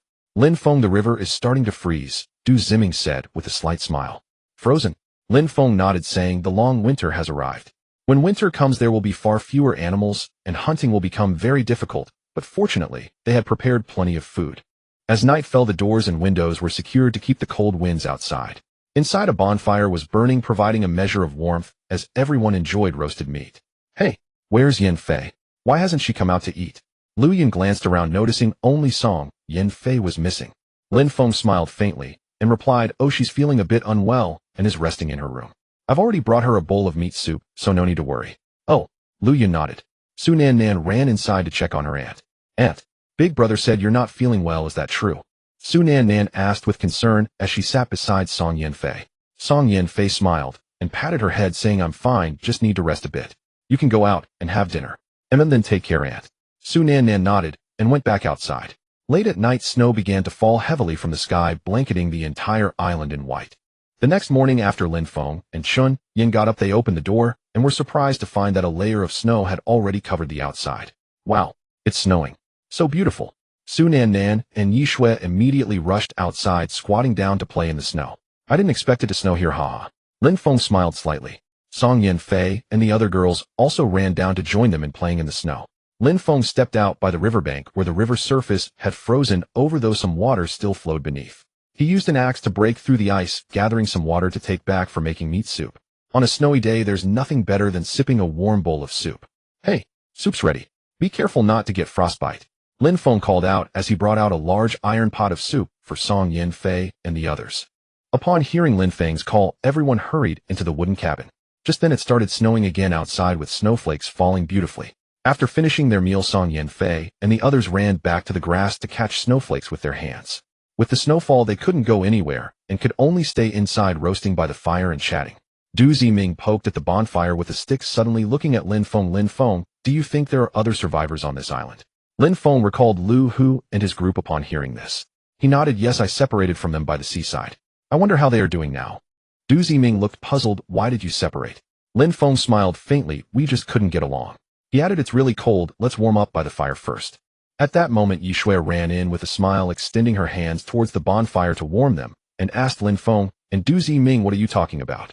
Lin Feng shook his head, picking up some wood to add to the fire. Suddenly, a gust of strong wind blew outside, prompting Song Yin Fei and the others to rush in and close the wooden door. The snow is getting heavier. Lu Yin laughed as she brought a stool over to sit down, saying it's much warmer inside. Soon a blizzard began outside, with visibility dropping significantly and the cold wind howling. Outside, a thick layer of snow quickly covered everything. On the grassy slope below, the snow was already dozens of centimeters thick, and some grassland mice began to emerge from beneath the snow, tunneling through the snow to create paths. In the woods, those partridges and wild chickens sat still on the ground, snow nearly covering their entire bodies, moving their heads slightly to expose them. 2 hours later, the blizzard stopped, transforming the outside into a white world. Some wild rabbits, partridges, wild chickens, and red foxes emerged to search for food. Lin Feng opened the door to find a thick layer of snow outside. Song Yin Fei and the others also came out, starting to build snowmen and have snowball fights. Lin Feng took a knife and walked towards the riverbank, arriving to see that the bamboo had bent under the weight of the snow. He cut down 2 bamboo stalks and dragged them back to the wooden cabin. Upon returning to the cabin, he saw Song Yin Fei and the other 6 sitting by the bonfire warming themselves. You girls shouldn't wear those shoes, they won't keep you warm. Don't run around too much, or you might get frostbite and lose sensation. Lin Feng said to them.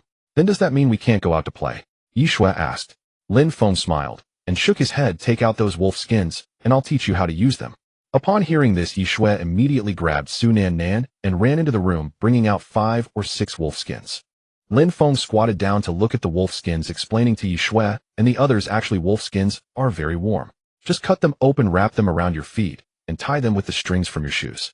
Hearing Lin Feng's words, Chun Yin and the others quickly took a knife and cut 1 wolf skin in half, wrapping it around their feet. Wow, it's really warm, Lu Yin exclaimed after trying it on and walking a few steps. Lin Feng smiled slightly. As long as you wear them long enough, once the wolf skin conforms to your feet, it will become a pair of shoes. It's very warm, not bad. Chun Yin also walked a few steps to get used to it.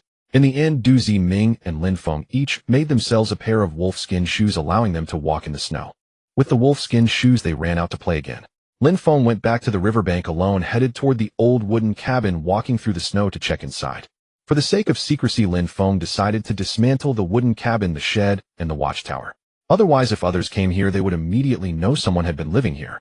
However, he didn't hurry to dismantle it and would wait for the weather to improve. Just as he stepped out of the wooden cabin and closed the door, Lin Feng spotted a snow-white weasel darting through the snow like a sprite in search of mice hiding beneath. Weasels typically prefer to live in coniferous forests at altitudes around 1,000 meters or in mixed broadleaf and coniferous forests. Perhaps due to the arrival of winter, food on the mountain had become scarce, prompting it to come here in search of food. Quickly, the weasel noticed Lin Feng, raised its head to glance at him, turned, and vanished in a flash. Lin Feng chuckled and returned to the riverbank, chopping down 2 more bamboo stalks to drag back. Since he had nothing else to do, it was good to weave some tools. Lin Feng, how do you eat this hard bread? Chun Yin asked, holding a large loaf. He put down the bamboo and smiled. Cut it into small pieces with a knife, put it in an iron pot, add some water, and boil it into a paste. Chunyin nodded after hearing this, saying, "Oh, so that's how it's eaten. No wonder I couldn't bite into it." After saying that, she went inside using a knife to start cutting, eager to try how the bread tasted. Lin Feng split the bamboo with an axe, beginning to peel strips from it. "Lin Feng, are you starting to weave baskets again?" Song Yanfei approached and asked, but Lin Feng just smiled at her and reached out to pull her over. "No, they are inside and will see us." Song Yanfei gently pushed Lin Feng away, shot him a glare, and walked back into the cabin. Hee hee. Lin Feng watched Song Yanfei leave, a wicked smile appearing in his eyes as his lips curled slightly. In the evening, beside the campfire, Lin Feng used the remaining wolf skins to make hats for everyone, with only about 2 meters of nylon rope left. "Auntie, Sister Yin, look at my hat. Isn't it pretty?" Su Nannan ran into the room, wearing her wolfskin hat proudly, showing it off to the two women. Lu Yin reached out to take her hat for a closer look, nodding with a smile. "It's well made, connected with ropes, quite." After a hearty dinner, everyone returned to their rooms. Lin Feng handed the deer skin to Song Yanfei. He and Du Ziming were warm enough under the brown bear fur. The next morning, with the biting cold wind, Lin Feng sliced meat into pieces and placed them into an iron pot. Chun Yin and others brought in some firewood to ensure the campfire in the house wouldn't go out.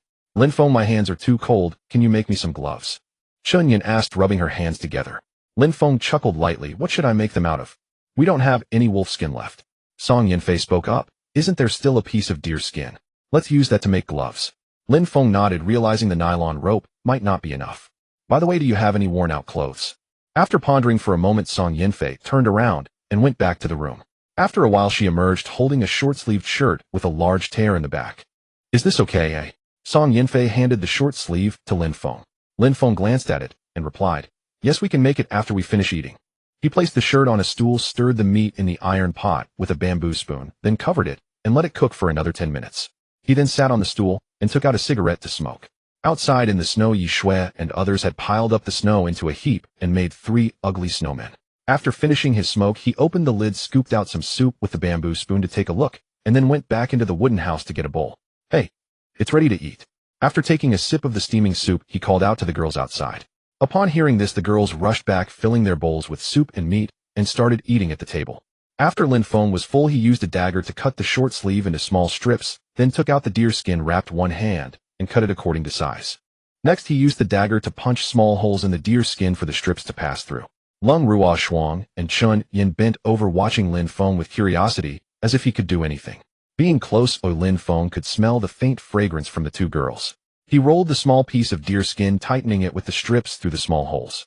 Du Ziming approached, watching Lin Feng make the gloves with curiosity. "Lin Feng, why do I feel like you can do anything?" Lin Feng slightly raised his head and smiled. "It's nothing, just basic operations." Chun Yin looked at Lin Feng with a faint smile. "This is basic. I feel like you are even better than some survival. Oh, I wouldn't dare compare myself to the experts." Lin Feng shook his head modestly. Du Ziming chuckled softly. "Lin Feng, you don't have to be modest. If I had half your skills, I wouldn't need to come and rely on you." "Yes, Lin Feng, you really are impressive." Lung Ruo. If it weren't for Lin Feng, the 3 of them might have starved or frozen to death in the cave.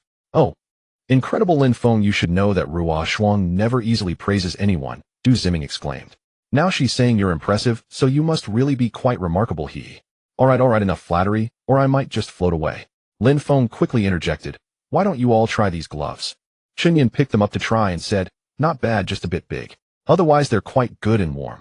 "As long as they keep you warm, that's all that matters." Lin Feng smiled slightly. It took him nearly 2 hours to finish making the deerskin gloves, a total of 6 pairs. Finally, Lin Feng used the brown bear fur to make 2 more pairs of gloves, giving 1 pair to Du Ziming. With gloves on, Yi Shui and others ran outside to play, heading to the grassland beyond the hillside. Lin Feng carved bamboo strips into bundles, hanging them under the eaves so he could take them down whenever he returned to the room, put on his coat, wore his hat, slung his bow and arrows, put on his shoes, and headed outside. "Lin Feng, where are you going?" Du Ziming asked. "I'm going to check by the river," Lin Feng said, stepping outside into the freezing cold, while Du Ziming was reluctant to go out. Arriving at the river, he walked up along the bank, reaching a bend where he brushed aside the accumulated snow, revealing the flowing water beneath the ice. Outside the bamboo forest, Lin Feng discovered some animal tracks clearly visible in the snow. He looked at the tripod and noticed that the water in the bamboo strips had frozen. Suddenly, a gust of wind blew, causing Lin Feng to shut his eyes. The place was eerily silent, as if the entire valley was devoid of life. Fortunately, the snow was not very deep, yet only about 20 centimeters, allowing Lin Feng to walk around. In a small valley to the left, a row of footprints in the snow caught Lin Feng's attention. He crouched down to take a look. The tracks were of varying sizes and belonged to wild boars. Wild boars would come here to dig up some grass roots for food. To track them down, Lin Feng had to follow these footprints deeper into the forest. Although there were still plenty of food supplies at home, they couldn't afford to be wasteful. The end of the grassland to the right led to a vast spruce forest. Lu Yun and Su Nannan held bows and arrows, slightly raising their heads to look at the branches. They had just spotted a grouse flying into the area and rushed in to follow. "Nannan, you go left, I'll go right," Lu Yun whispered.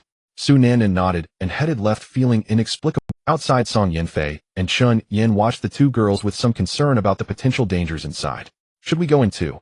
Yi Shui suggested. Chun Yin glanced at her. "What for?" "We don't have any bows or arrows. We should call them back. We've been out for a while now."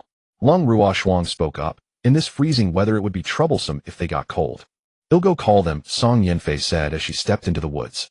10 minutes later, the three girls emerged from the woods empty-handed, indicating they hadn't caught the grouse.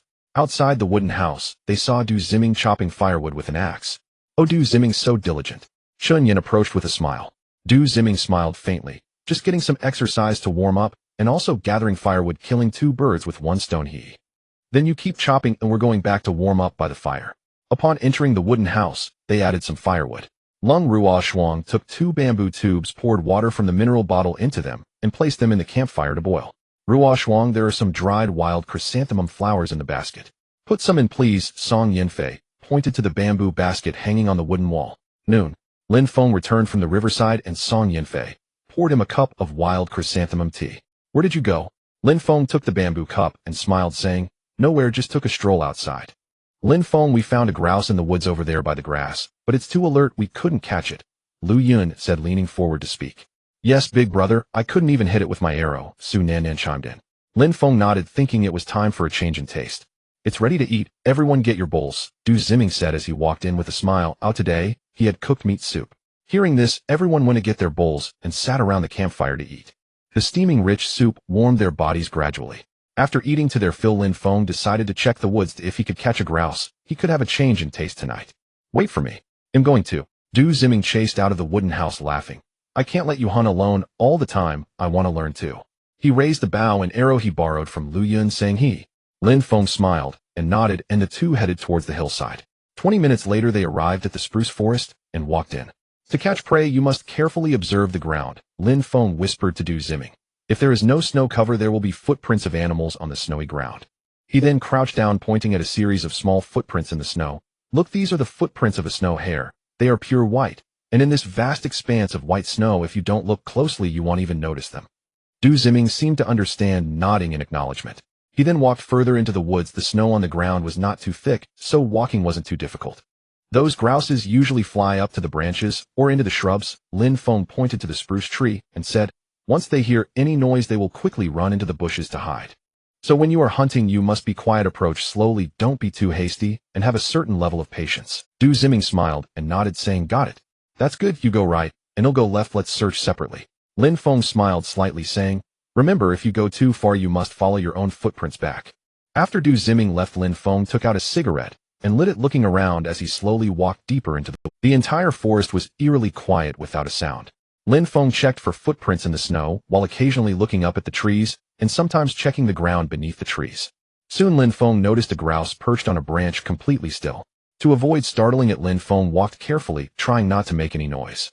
Coming behind a spruce tree only a dozen meters away, Lin Feng took out his bow and aimed at the grouse on the branch. Whoosh! An arrow shot out, hitting the grouse's body, directly penetrating halfway through. The grouse fell instantly. Lin Feng went over to pick up the grouse and saw Du Ziming running toward him. "Lin Feng! Lin Feng!" Du Ziming shouted. "I found some footprints that people left behind." Lin Feng asked, "Are you sure?" Du Ziming panted slightly, saying, "No. I am sure, let me take you to see." Hearing this, Lin Feng had no choice but to follow Du Ziming holding the grouse. After a few minutes, they arrived at a clearing in the woods where a series of footprints were visible in the snow, made by humans. It seemed like they had just left not long ago. Looking at the direction of the footprints, they seemed to head toward the right front. "Lin Feng, what should we do?" Du Ziming asked. He wanted to follow these footprints to see who had left them. Lin Feng looked at the footprints and said, "Let's go, I want to know who left them too." The two followed the footprints, which curved and extended deeper into the woods. An hour later, the footprints disappeared in the woods, and all that was visible was a shelter made of spruce branches in the clearing, surrounded by trees covered with a layer of snow. White smoke was rising from inside, indicating that there were people inside. "Wait!" Du Ziming was about to walk over when Lin Feng stopped him, saying he didn't know who was inside. If it were natives approaching like this, would surely lead to an attack. You wait here, I'll go take a look, Lin Feng whispered. After saying that, he took his spear and cautiously approached the shelter, which was covered at the entrance with a cluster of branches. Suddenly, through the gap in the branches, Lin Feng saw some familiar faces. Yang Jun. He slowly walked over, moved the branches aside, and entered. Lin Feng. When Yang Jun noticed the branches at the entrance had been moved, he turned his head and saw Lin Feng standing at the door, surprisedly exclaiming. Lin Feng looked around inside, seeing familiar faces. Those he had met at the beach: Hong Tao, Roland, Manny, and Tian Fun. Lin Feng smiled slightly, feeling very surprised. He didn't expect to encounter these people here. How did you? Lin Feng walked over and asked. He noticed that the faces of Hong Tao and Tian Fun were not looking well. They appeared weak. Manny was lying on the ground, her face pale and lips dark, as if she were ill, no longer the imposing figure she had been at the beach.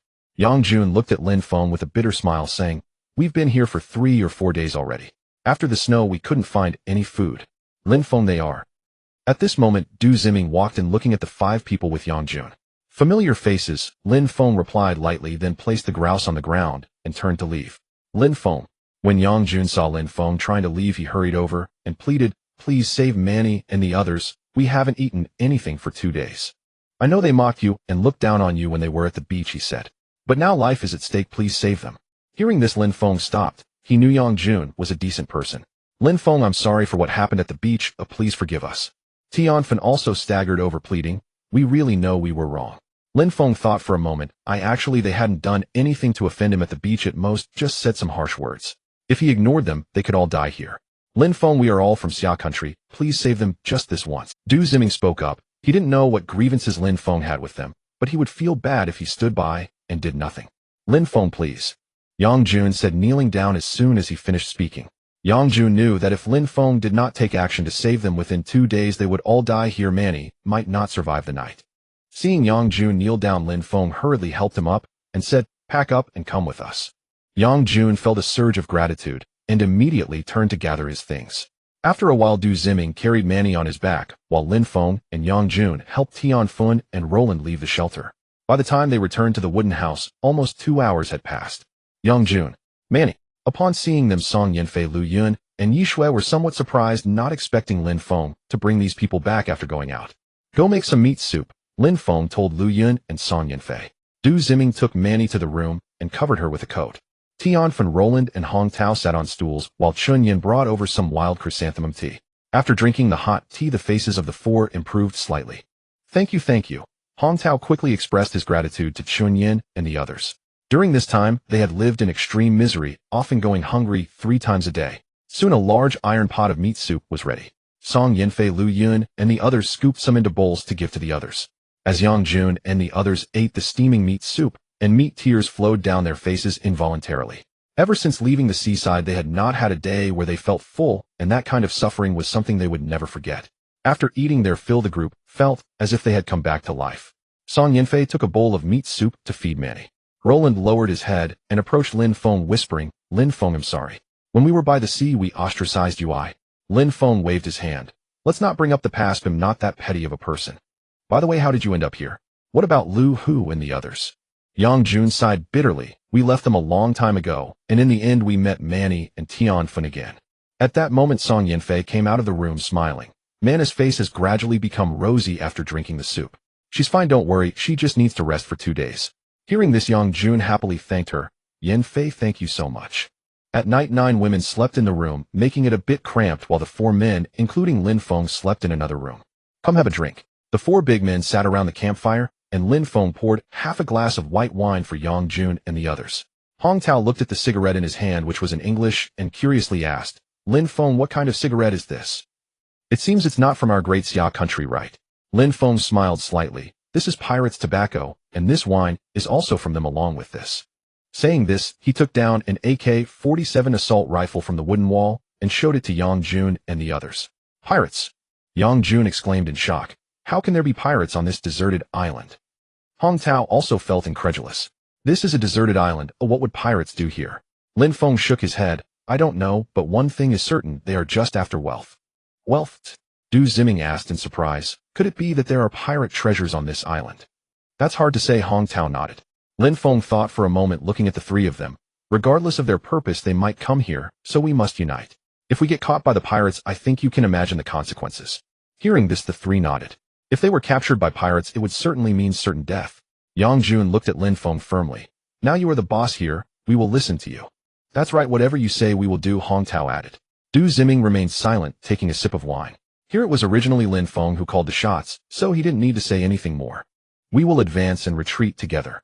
Lin Feng raised his bamboo cup and smiled. Cheers. The next morning the sun shone brightly, and there was no snow. After Song Yanfei and the others got up, they started cooking breakfast. After resting for a night, the three women Tian Feng were feeling better and had no major issues. Lin Feng and the four men also came out and went into the bamboo forest. Lin Feng pushed aside the snow on the ground, revealing some bamboo shoots. After digging up some winter bamboo shoots and cutting 2 pieces of Mao bamboo, the four men returned to the wooden house. They made bamboo bowls and chopsticks for Yang Jun and the others, and breakfast was ready. After eating their fill, Lin Feng took an axe to the top of the slope, where in the right side of the woods he dug out 7 or 8 large fat grubs from a dead tree. Returning to the wooden house, he took apart the folding umbrella and made a fishing hook with a small steel wire, tying it securely with the remaining nylon rope. Yan Fei Chun, Yan, you girls go to the old wooden house outside, take it apart, and bring those wooden pieces back to build a new wooden house here. Lin Feng handed a Nepalese army knife to Song Yanfei. Are you saying we should dismantle the wooden house in the valley? Lu Yan asked in surprise. Yes, Lin Feng nodded with a smile, including the shed and the observation tower. Song Yanfei took the knife and led the others towards the valley. What are we doing? Hong Tao asked. Lin Feng smiled slightly. We will take care of the hunting, let's go. Saying this, he also headed towards the valley, following the river towards the exit. Arriving at the grassy area by the lake, Lin Feng looked at the frozen lake and slowly walked out. After stepping out 5 or 6 meters, Lin Feng stopped as the ice layer outside was too thin to continue.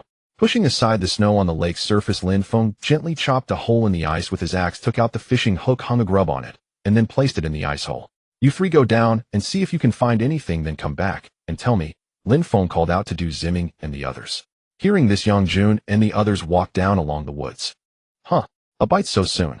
Suddenly the fishing line moved, and then it tightened. Lin Feng slowly pulled up the nylon rope, and soon a fish weighing 2 to 3 pounds was pulled up. Not bad. Lin Feng smiled slightly, took the fish down, placed it in the backpack, and continued to take out another fat grub to hang on the fishing hook. In the valley, the old wooden house was quickly taken apart, and Lu Yun and the 9 others were busy carrying the wooden pieces back.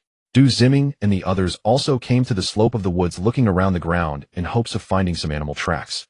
Brother Ming, come here for a moment. What animals' tracks are these? Hong Tao called softly to Du Ziming above. Du Ziming walked over, squatted down to take a look, and frowned slightly. He didn't know either. These tracks are a bit large. They might belong to a large carnivorous animal. Could it be a tiger? Hong Tao said, glancing around in fear. Du Ziming quickly shook his head. I don't know, let's go back and ask Lin Feng. It definitely isn't a tiger, Yang Jun said, staring at the tracks. This should be some kind of herbivorous animal. Look at the hoof print. You 2 wait for me here, Du Ziming said, then ran towards the lake. On the icy surface of the lake, a pure white fox appeared, stopping a few meters away from Lin Feng. These wild animals find it difficult to locate food during the winter. Lin Feng glanced at his backpack and threw a fish about the size of 3 fingers in front of it. Lin Feng. Suddenly, Du Ziming rushed over and shouted. Upon seeing Du Ziming, the white fox immediately grabbed the fish and turned to leave. We found a trail of footprints, Du Ziming said, slightly out of breath. It's not far below. Hearing this, Lin Feng reeled in the fishing line, placed the fish in his backpack, and left with Du Ziming. Arriving at the foot of the slope, he looked at the somewhat chaotic footprints, which resembled deer tracks, but were larger. Let's head back to prepare.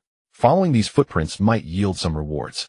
Lin Feng stood up with a light laugh and turned towards the valley. Upon reaching the old wooden cabin, he noticed some scattered wood on the ground. Let's carry some back too. This wood looks big, but it doesn't seem heavy, Hong Tao exclaimed, lifting a thick cedar log in surprise. Let's go, stop mumbling. Yang Jun, carrying a log, glanced at Hong Tao and headed straight towards the riverbank. Back at the wooden cabin, they saw Song Yanfei and the others resting inside. Big brother is back. Upon seeing Lin Feng and the others return, Su Nanan immediately ran over and exclaimed, staring at the fish in the backpack. Wow, there's fish. Lin Feng smiled as he placed the backpack on the ground and said to Song Yanfei and the others, we need to go out for a while. Don't wander around at home. After saying this, he went back to the room to grab his bow and backpack, while Du Ziming and the others took bamboo spears, and Yang Jun was also given Lu Yun's hat and bow. After leaving the wooden cabin, they directly arrived at the slope below the lake, following the hoof prints in the snow. Crossing the vast snowfield, the hoof prints led into the woods ahead. The snow on the ground was disturbed, and there were traces of some lichen and moss that had been eaten. In the forest, the trees were tall, reaching dozens of meters high, with only bare branches remaining, some still covered with fallen snow. Let's go in and find a place to rest for a bit. After walking for more than an hour, Lin Feng began to feel a slight fatigue in his body. Stepping into the forest and gazing at the towering trees, he thought how beautiful this place must be in spring. By noon, the four of them found a lowlying area and lit a campfire. Lin Feng took out some jerky from his backpack and handed it to Du Ziming and the others, placing the jerky on the fire to grill. Hey, we've been searching for a while, yet we haven't seen a single animal shadow, Hong Tao said, tearing a piece of the grilled jerky and chewing as he asked. Du Ziming nodded. In such cold weather they must be hiding. Who would come out? But they must eventually come out to search for food, right? Yang Jun took a sip of water and said. Lin Feng stood up with a smile, extinguished the campfire, and said, let's go, it's time to set off. The four of them continued along the hoof prints, heading deeper into the woods where the trees became denser. An hour later, a cold wind began to blow, and the four quickened their pace. Lin Feng, what should we do? The wind is getting stronger, and I can barely keep my eyes open. Du Ziming said with squinted eyes. Hong Tao reached out, and some snow fell. Astonished, he exclaimed. Suddenly, from a snow pile that jutted out on the right, a one-dimensional white spider jumped out and lunged toward Du Ziming at lightning speed. Watch out! Bang! Lin Feng shouted loudly, kicking Du Ziming in the backside, sending him flying just as the giant spider leaped over Lin Feng. What the hell? What kind of monster is this? Hong Tao and Yang Jun were instantly startled, having never seen such a white spider before. Lin Feng rolled to the side and immediately drew his Nepalese knife just as the giant spider lunged at him. Clang! The giant spider knocked Lin Feng to the ground in one blow, its enormous fangs biting towards Lin Feng, who managed to block with his knife. Damn it! Go! Du Ziming gritted his teeth, got up, picked up a bamboo spear from the ground, and charged at the giant spider, while Hong Tao and Yang Jun raised their bamboo spears and rushed in from behind. Thump! Hiss! Hiss! Bang! Bang! Oh, damn it! The giant spider was struck by the bamboo spear, instantly oozing green blood, and with a sweep of its 8 long legs it knocked the 3 of them away. Die! Seizing the opportunity, Lin Feng shouted loudly, plunging the knife into the giant spider's belly, then quickly rolling out to stand. Picking up a nearby spear, he jumped and thrust the spear fiercely into the giant spider's head. Thump! The giant spider struggled a few times before becoming motionless, collapsing onto the snow. Are you all okay? Lin Feng pulled out the spear and the knife, asking the 3. The 3 slowly stood up, stretched their bodies, and brushed off the snow on them. I'm fine, just a bit sore. Yang Jun shook his head and said. Lin Feng, what kind of monster was that? Hong Tao said, holding his sore backside. Lin Feng glanced at the giant spider and shook his head. I don't know either. Let's go, but it seems this deserted island is not simple. At this moment, heavy snow fell, and the 4 hurriedly searched for a place with more trees, gathered some branches, and built a shelter, starting a fire inside. You have no idea, that really scared me just now, such a large spider. Hong Tao patted his chest in fear and said, and it was white, that speed, wow. If it weren't for Lin Feng's kick, I might have been pierced in the neck by its fangs. Du Ziming was still feeling his back. Lin Feng nodded, saying, this deserted island is indeed quite eerie. When Yinfei and I came here, we encountered a giant python as thick as a thigh. A python as thick as a thigh. Du Ziming's eyes widened in disbelief. Would it eat people, eh? Lin Feng grinned at him. What do you think? Hee. Yang Jun said with a frown. So you mean there are other monsters on this island? Yes. Lin Feng nodded. So if we encounter any giant creatures in the future, don't be overly alarmed. Alright, I need to rest a bit. Saying this, he lay down next to the campfire. Outside, heavy snow fell, while inside the shelter the campfire burned, making it much warmer than outside. Inside the wooden cabin, Song Yinfei looked out at the heavy snow, somewhat worried about Lin Feng and the others' safety. What's wrong? Are you worried about Lin Feng? Lu Yin walked over with a gentle smile. Upon hearing this, Song Yinfei turned her head. No, I'm just watching the snow fall. Don't worry. Lung Rushuang came over, saying lightly, Lin Feng is always cautious in his actions, nothing will go wrong. Let's hope so, Song Yinfei thought to herself. Her heart had unknowingly begun to harbor Lin Feng's image. After spending a night in the woods and eating some jerky, the 4 of them left the shelter. By this time, the snow outside had thickened significantly, and the hoofprints had long been covered and disappeared beneath the heavy snow. Hong Tao looked at the snowy ground and said, the hoofprints are gone. What should we do now? We can't return empty-handed after being out for so long, Du Ziming replied. You're right, Minggu. Let's go, Lin Feng said as he walked inward with the other 3 quickly following. An hour later, the 4 of them finally emerged from the vast forest, and arrived at the edge of a canyon cliff with a deep river below that was also frozen over. Glancing at the canyon, they continued walking left along the cliff edge. Soon they reached a patch of coniferous forest where Lin Feng took out his binoculars to scan the surroundings, hoping to spot some prey. My! Suddenly, several dark shapes appeared in the distance. Upon closer inspection, they realized it was a few reindeer. Found them. Lin Feng murmured with excitement. Let's go. Where to? Just follow me, no need for questions. To avoid startling the herd, Lin Feng quietly entered the coniferous forest and sneaked around. Half an hour later, the four of them lay at the edge of the woods watching several reindeer digging through the snow and eating moss on their right. They're huge, almost like baby cows, Hong Tao murmured. If we catch one, it will be enough for us to eat for a week, Du Ziming thought to himself. He'll go around to their front. If they come this way, you all take action, Lin Feng said, bending down slightly as he moved toward the woods. Before long, he had circled around to just 20 meters in front of the reindeer. After several minutes, a male reindeer finished eating the moss and slowly walked toward the woods. Lin Feng drew an arrow, carefully nocking it as he kept. After several minutes, a male reindeer finished eating the moss and slowly walked toward the woods. Lin Feng drew an arrow, carefully nocking it as he kept his eyes fixed on the creature. The male reindeer stepped into the woods just about 10 meters away from Lin Feng. He raised his bow, fully stringing it, and moved along with the reindeer's movements. Whoosh! Just as the male reindeer lowered its head while standing under a tree, Lin Feng decisively released the arrow. Whoosh! Oh! The reindeer yelped as the arrow struck its neck, instantly leaping away and thrashing wildly in the woods. Lin Feng immediately grabbed his spear and chased after it, and at that moment the other three, hearing the cry, also rushed over. There's blood. It's over there. Chase! Yang Jun crouched down to examine the bloodstains on the snow and immediately took off in pursuit. After running a few dozen meters, Lin Feng saw the reindeer down in the snow, thrashing its legs. They'll put you out of your misery, Lin Feng murmured as he approached it, raising his spear and stabbing it down. Ha! This deer is really big, Hong Tao exclaimed joyfully as he squatted down and patted the reindeer, laughing alongside Du Ziming and Yang Jun.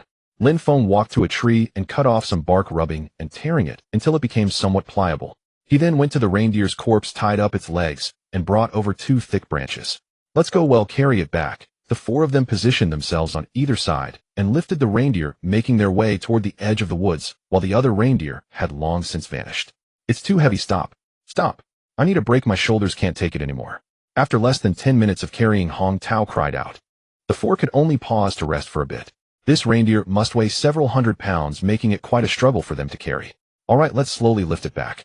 After resting for about 10 minutes, the four of them continued to carry the reindeer away. Not long after they left, 3 natives appeared in the coniferous forest, dressed in animal skins, armed with spears and bows, their bodies painted with black and white markings. They examined the bloodstains and footprints in the snow and slowly followed.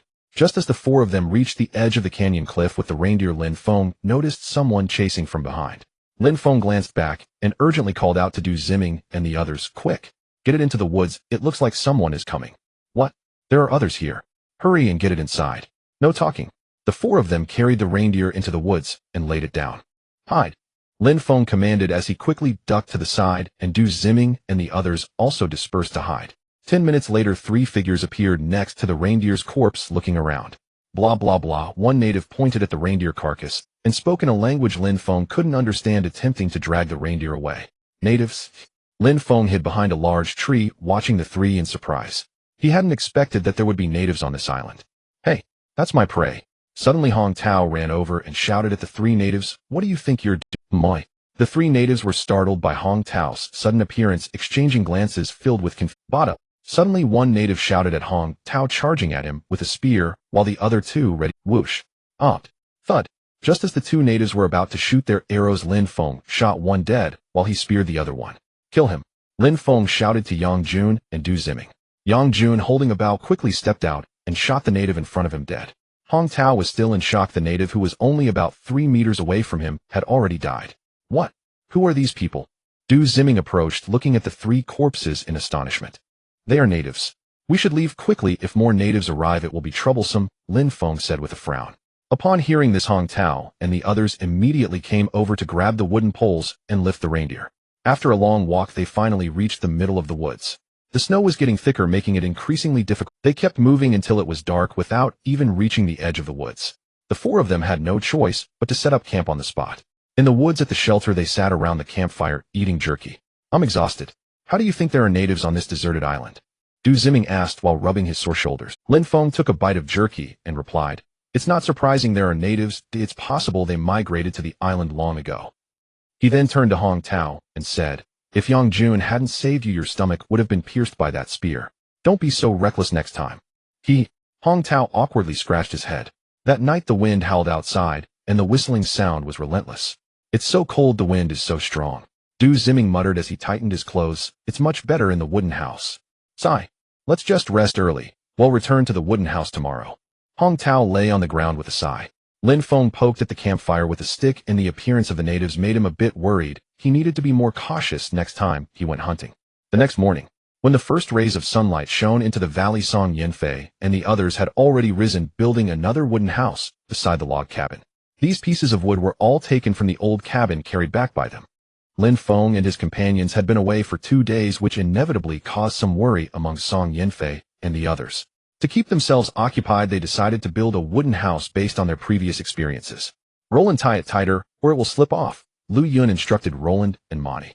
"Nan, bring over those bamboo strips." "Just a moment, I will be right there." At this moment, Lin Feng and the others were carrying a reindeer back, taking breaks when they were tired. "Lin Feng, this reindeer has been dead for 2 days. The meat should still be edible, right?" Du Ziming curiously asked. Lin Feng smiled slightly. "In this weather, as long as the internal organs are removed, it should be fine for a week." "That's good. Otherwise, after all this effort, if we can't eat it, when we get back it would be a waste. Let's go. I can't wait to get back to the cabin." Hong Tao stood up and laughed. After going through the torturous days of suffering, Hong Tao and Yang Jun's mindsets had significantly changed. As long as they could survive, returning to civilization seemed less important. Around 4 in the afternoon, the four finally carried the reindeer back to the riverside without stopping much along the way. Du Ziming and the others were still panting as they sat on the sandy ground, not minding the cold, while Lin Feng was also slightly out of breath. It was quite a challenge. Hong Tao, go inside and call them out. Remember to take the basket and the axe. Okay, I'll go call them. Hong Tao responded, getting up and walking down the path. Soon Lin Feng and the others heard the sound of hurried footsteps as Song Yinfei and the others ran out. "Wow, what kind of animal is this? It should be a deer, right? I feel it's a cow. Its body is so big. Have you ever seen cow horns like this?" Chun Yin and the others crouched beside the reindeer's corpse, expressing their astonishment. "Big brother." Su Nan ran to Lin Feng and hugged him. She had been worried about Lin Feng these past 2 days, and now that he was back, her happiness was uncontrollable. "Why did you take so long?" Song Yinfei walked over and asked with a smile. Lin Feng patted Su Nan's head and replied with a smile, "It was only 2 days, that's not long." After a while, Lin Feng grabbed an axe, walked to the riverbed, and smashed the ice on top. Then he used a knife to skin the deer, and only then did he open the belly and remove the internal organs, handing them over to Lu Yun and the others to process. Lin Feng was cutting the meat with a dagger, Hong Tao was chopping the bones with an axe, and Du Ziming was slicing the meat on the other side with a short dagger. Yang Jun took the knife and chopped off the deer's head, moving it aside to clean it. Half an hour later, Lu Yun, Tian, Fen, Chun Yin, and Roland had already processed the internal organs and cleaned them. "Bring out some firewood," Lin Feng said to Su Nan and Monty. "Also take out the iron pot." After hearing this, Monty pulled Su Nan back, and soon the two ran out. Lin Feng made a simple stove with stones, started a fire, and filled the iron pot with half a bucket of cold river water to boil. Sister Yin just put the internal organs into the iron pot. With so many internal organs, it needs to be blanched 3 times to be fully cooked. Then the blanched internal organs were placed into the basket. Chen Yin and Lung Rushuang also carried the sliced deer meat back to the cabin. Lin Feng glanced at his watch. It was already past 5 in the evening, and the sky was starting to darken. The days are short and the nights long. Rushuang, go get a salted fish and slice a few pieces to add in. Lin Feng stirred the internal organs in the iron pot with a bamboo spoon and spoke to Lung Rushuang, who was standing nearby. This salted fish was extremely salty, and adding a few slices would make the internal organs in the iron pot sufficiently salty. After dark, everyone happily took bamboo bowls and served some soup and internal organs on the table to eat. Lung Rushuang still loved the fatty intestines, while Du Ziming enjoyed the chewy tripe. A mouthful of hot soup wiped away the fatigue of the past 2 days. "After 2 days, where did you go to hunt this? Did you encounter anything new? Quickly tell us." After hearing this, Hong Tao began to boast while sitting on a stool. "Let me tell you, don't be scared, but what I'm saying is true. We encountered a giant white spider, and it was terrifying." After hearing Hong Tao's words, Su Nan and the others surrounded him, listening intently, their expressions changing variously. Lin Feng smiled slightly, placing the iron pot on the outdoor stove to start a fire, preparing to render deer fat. "Lin Feng, how should we handle the meat? Just cut it into strips with a knife and hang it on the bamboo poles on both sides, Lin Feng instructed. An hour later the deer fat was rendered and Yang Jun and Du Ziming had also hung the deer meat on the bamboo poles. Around 9 in the evening Lin Feng and the others returned to their rooms to sleep. Due to exhaustion, they fell asleep as soon as they lay down. The next morning Lin Feng looked at the wooden house Song Yanfei and the others had built. The roof was the only part not completed, while everything else was already constructed. How should we deal with the deer head? Yang Jun asked, pulling out the deer head. Lin Feng thought for a moment. Just roast it over the fire. Let's roast it, you guys just finish the roof. Chun Yin walked over, took the deer head, and smiled. Lin Feng nodded, and led Du Ziming and the others to finish the roof. 2 hours later the roof was completed, and the wooden door was installed. The interior of the wooden house was not divided into rooms, it was simply one large space. Let's move over, we are so many people, Chun Yin said to Song Yanfei and the others. Okay, everyone go to the room, and bring the wood, bark, and straw over. Chun Yin and the others immediately moved everything from the room into the wooden house. There was plenty of space inside, enough for more than 10 people.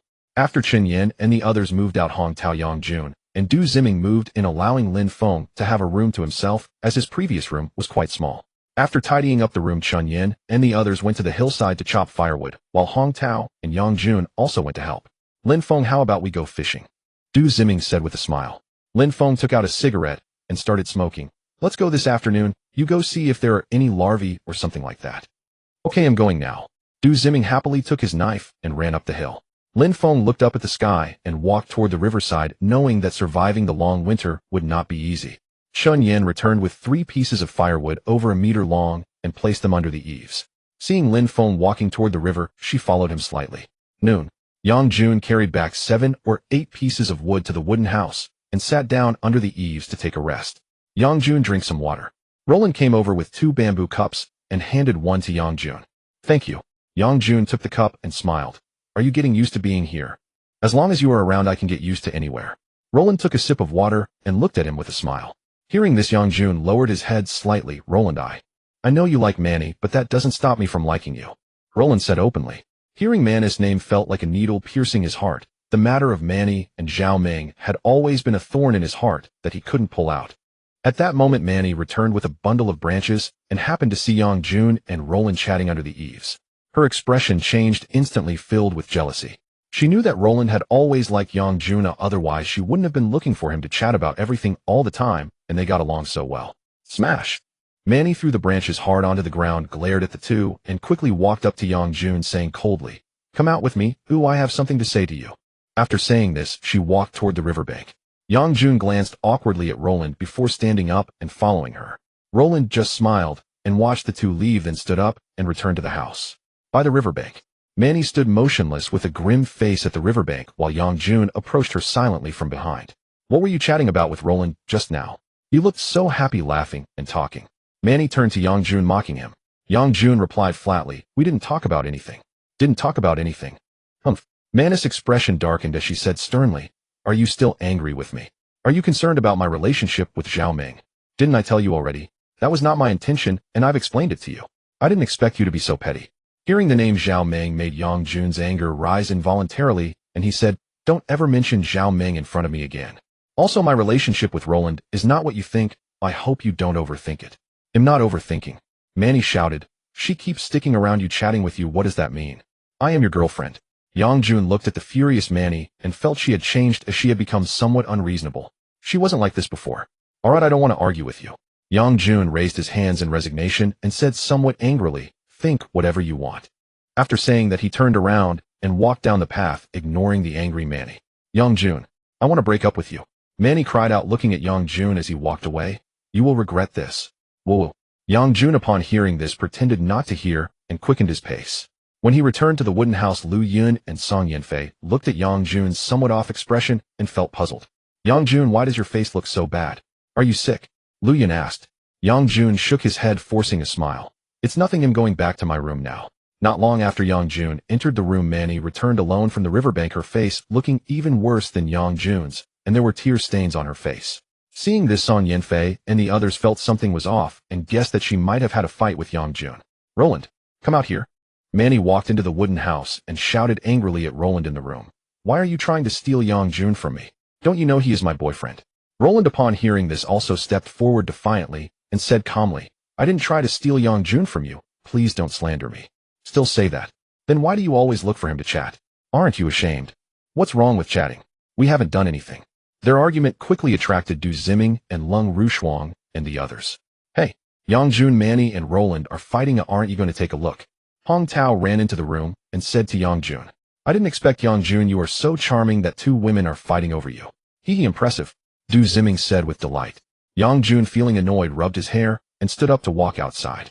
Lu Yun and Song Yanfei saw that Manny and Roland were about to fight and quickly went in to pull the two apart. Come on, one less word from each of you. Exactly what problem can't be solved? You both should calm down. I can't calm down. I want to kill you, shameless woman. Stealing my man. Manny shouted as she tried to charge at Roland, but was held back by Lu Yun and Lung Rushuang. Roland mocked. Who is really shameless? Who is the one messing around with Zhao Meng? Manny, upon hearing this, froze for a moment, her heart filled with shock. Who told Roland about this? She had only mentioned her affair with Zhao Meng to Yongjun. Did Yongjun tell her?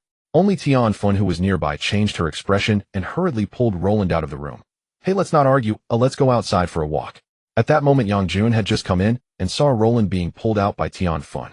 When Manny saw Yongjun enter, she became furious and ran towards him, punching him in the chest, angrily shouting. Who told her? Is it you? Is it you? What are you talking about? Don't make a scene here. Yongjun quickly hugged Manny, lifted her up, and walked towards the hillside. Let me go. Let me go. Seeing Yongjun carrying Manny away, Hong Tao envied. Tsk tisk, Yongjun has such good luck with love. Why don't I have such good fortune? Sigh. Hee, you can too. There are so many beauties here. Du Ziming chuckled. But you can pursue anyone, just don't pursue Rushuang. Upon hearing this, Hong Tao glanced at Lu Yun and the others and quickly shook his head. I can't do that. Have some confidence in yourself. Du Ziming patted Hong Tao on the shoulder and smiled. After the matter settled, Yi Shui and the others brought out chairs to sit in the sun and enjoy the sunlight. In the afternoon, Lin Feng and Chun Yin returned from the small path. Big brother. Yin sister, where have you been? Su Nanan saw the two coming back and immediately stood up to ask. We didn't go anywhere, I just took a walk. Lin Feng smiled slightly and asked, haven't you cooked yet? And said, if no one is hungry, then don't cook, save some food. We didn't go anywhere, I just took a walk. Lin Feng smiled slightly and asked, haven't you cooked yet? And said, if no one is hungry, then don't cook, save some food. Upon hearing the word persimmons, Su Nanan happily ran into the wooden house. Lin Feng went to the eaves and looked at Du Ziming. Brother Ming, how is it? Did you find any larvae? Yes, 8 of them. Du Ziming smiled slightly. Lin Feng nodded with a smile. Let's go, we're going to In the afternoon, Lin Feng brought Song Yanfei and the others to the lake to fish. Su Nanan and Yi Shui were skating on the ice, gliding freely across the surface. Get out of the way. Get out of the way. Yi Shui shouted at Chun Yin and Tian Fun ahead of her. Hey, the ice is thin in the middle, don't go out there.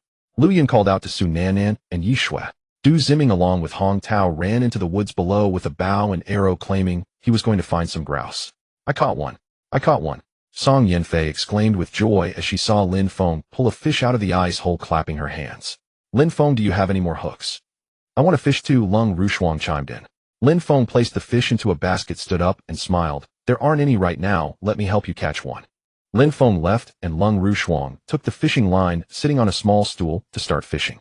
She pulled out a cigarette, lit it, and walked toward the slope, while Song Yanfei followed behind. Oh no! Be careful! Song Yanfei slipped slightly, and Lin Feng quickly caught her. Upon reaching the top of the slope, they gazed down at the vast sea of trees blanketed in white snow. Sitting in the snow, they admired the beautiful scenery, occasionally spotting a soaring eagle in the sky, surveying the ground for prey. Lin Feng, what if we can't go back? Song Yanfei asked, looking up at the sky. Lin Feng smiled, gently holding her close and whispering, if we can't go back, we'll just have to stay here and have a bunch of little kids living happily ever after.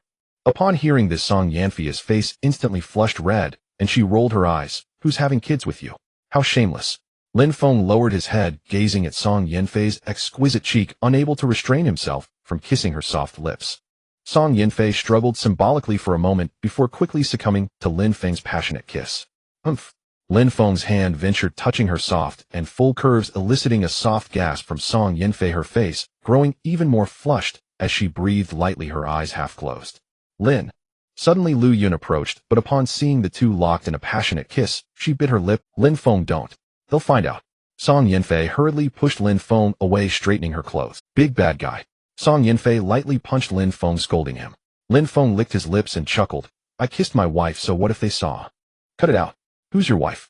I haven't agreed to that yet, Song Yanfei retorted, quickly getting up and leaving. After sitting for about 10 minutes, Lin Feng also returned. Back on the lake's ice, Lung Rushuang had already caught 4 fish, 2 of which were quite large, weighing several pounds. It seemed that her fishing skills were also quite impressive. Half an hour later, Du Ziming and Hong Tao returned holding a wild rabbit. "Huh, Lin Feng, the method you taught really works.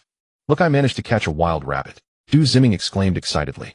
"Oh wow, Lung Rushuang has caught so many fish too. Impressive." Lung Rushuang didn't even glance back upon hearing Du Ziming's words, her eyes fixated on the ice hole.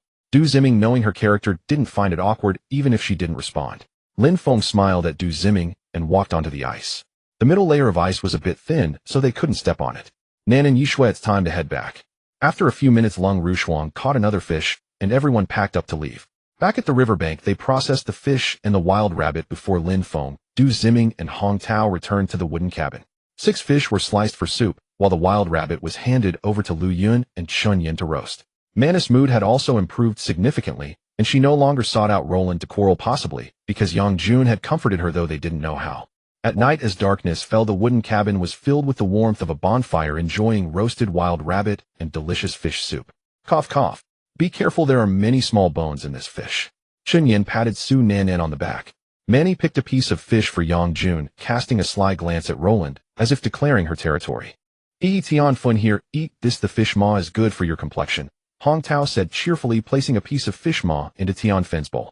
Tian Fen smiled flirtatiously. "Thank you." Du Ziming also wanted to offer fish to Lung Rushuang, but knowing she wouldn't accept, he had no choice but to eat it himself. "This rabbit meat is well roasted." Lin Feng nodded, chewing on the rabbit meat and smiling. "It seems your roasting skills are getting better and better." "Of course. When we go back, I might set up a stall to sell roasted meat," Lu Yun replied with a slight smile, pleased by Lin Feng's compliment. At night, Lin Feng sat alone by the bonfire in the room, lost in thought, and only lay down to bed late, and time flew by and a month passed in the blink of an eye. Lin Feng and the others had lived in this mountain hollow for nearly 2 months. During this time, Lin Feng taught Du Ziming and the others how to make snares, dig traps, and track prey. Even Lung Rushuang and Su Nanan learned quite a bit. However, the stored food had already been consumed, and they had to eat bamboo shoots for the last 2 days due to the difficulty of hunting in winter, making it hard to find game.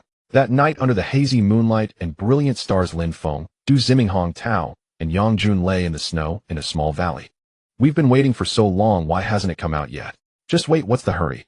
This wild boar is huge and has tusks, everyone be careful," Yang Jun whispered as he observed the surroundings. "We must take it down tonight, it's been 2 days without any food, and I'm almost starving." Hong Tao murmured, holding a spear. Lin Feng, clutching an AK assault rifle, closed his eyes to listen to the sounds outside, knowing he had to use this rifle to successfully hunt the wild boar tonight. Du Ziming also readied his handgun. Suddenly, a sound crunched through the snow, and Lin Feng opened his eyes. "Here it comes," Yang Jun said, a bit excited as the 4 of them crouched in the snow, watching a massive figure not far ahead digging through the snow to eat the roots of ferns. Lin Feng gestured to Du Ziming and the others to crawl slowly over. When they were within 20 meters of the wild boar, Lin Feng pulled the gun bolt and suddenly stood up, pulling the trigger at the boar. Bang! Bang bang! The wild boar was hit and immediately went wild, but the bullet failed to strike its vital points, and it charged directly at Lin Feng. Bang! Du Ziming shouted as he rushed forward and shot the wild boar in the head. Hong Tao followed with his spear, thrusting it into the wild boar's throat.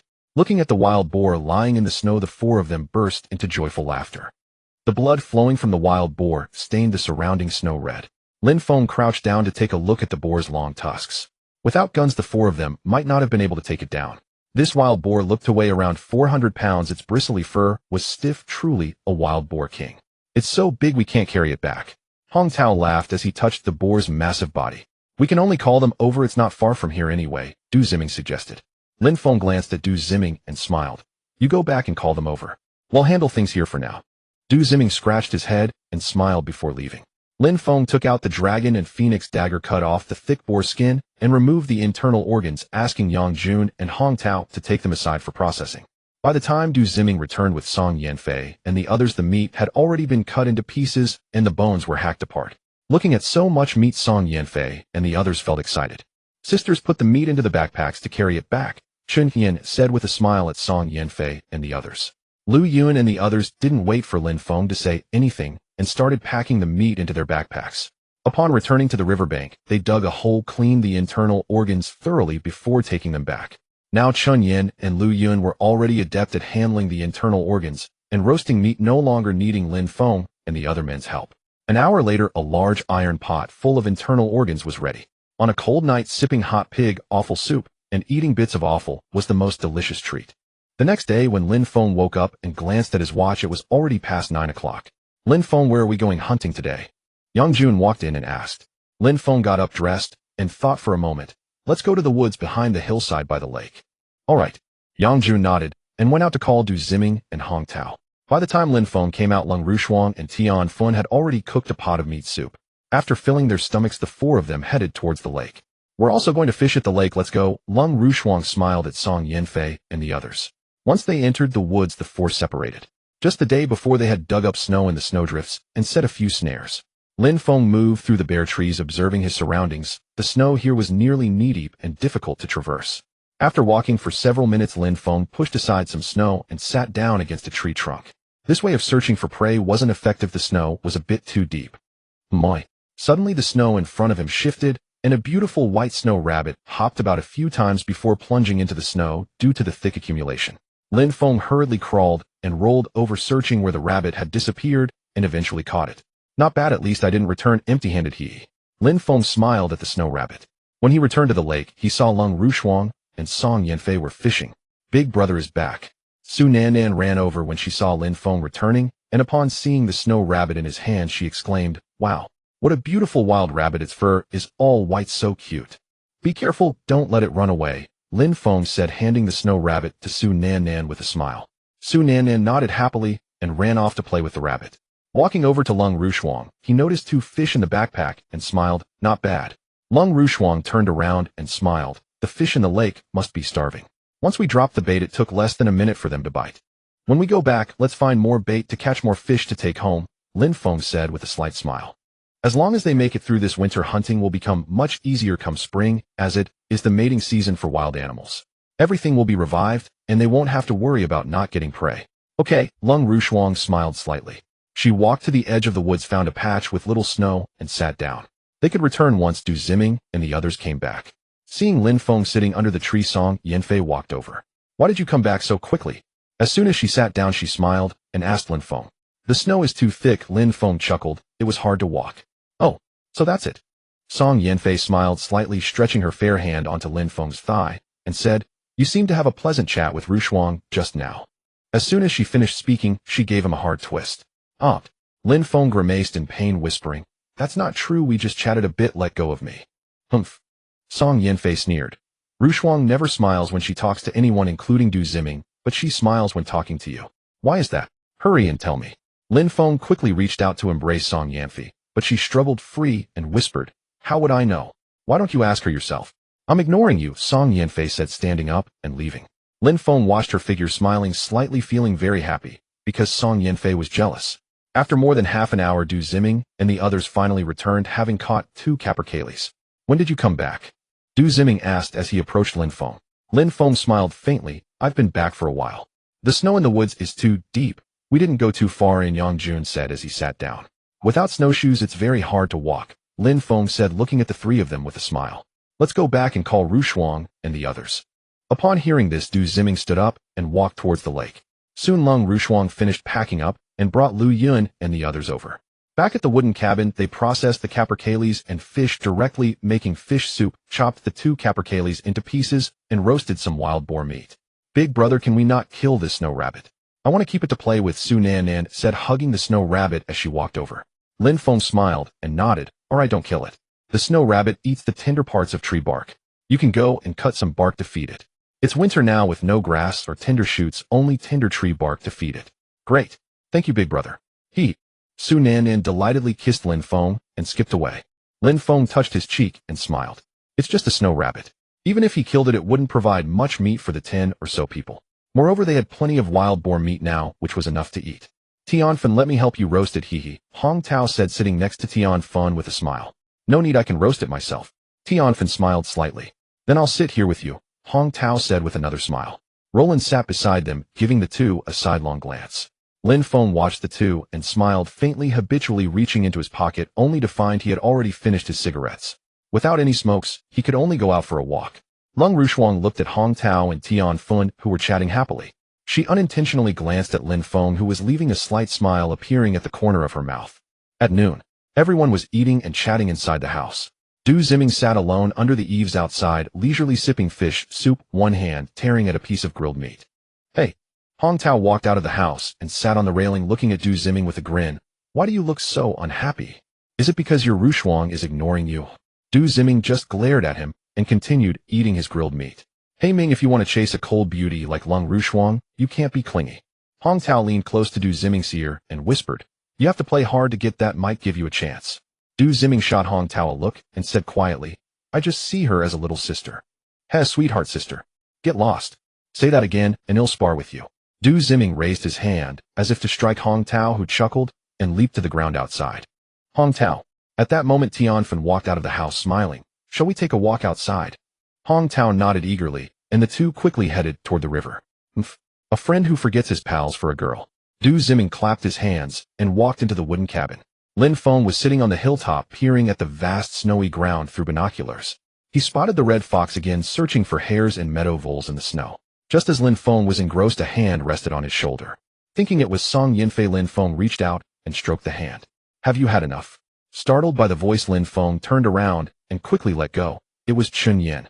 Lin Feng released her hand immediately, smiling awkwardly. Sorry, I thought you were. Who did you think it was? Chun Yin sat down with a smile. Let me have a look. Lin Feng handed the binoculars to Chun Yin and watched from the side. Hey, look, there's a beautiful animal. Chun Yin chuckled. It would be lovely to catch and keep it. Let's go back, but it's too cold outside, you might catch a cold. Lin Feng stood up with a smile. Chun Yin rose as well, handed the binoculars back, and said with a coquettish laugh, just now who did you think I was? No one. Lin Feng waved dismissively and turned to leave. Back in the cabin, Song Yinfei and Lu Yun were weaving bamboo baskets with strips. Hey Lin Feng, are we going out later? Du Ziming asked as he came out of the room. Lin Feng warmed himself by the fire and said, the forest is too deep with snow to go there. Oh, let's go fishing instead. Lin Feng, we can handle the fishing. Lung Rushuang paused her work and smiled. We still have some bait. Lin Feng nodded. All right, you go ahead, be careful.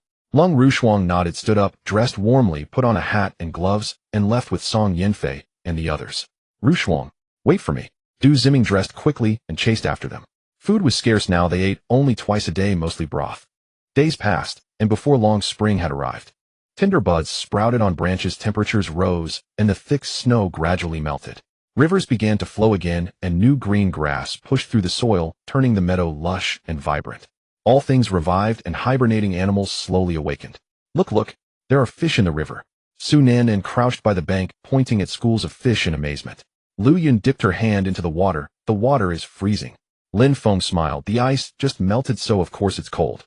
Since the snow has melted, can we go outside and look for food? Song Yinfei said happily. Lin Feng shook his head. The outside is most dangerous now. Bears and venomous snakes that just woke up could appear anytime.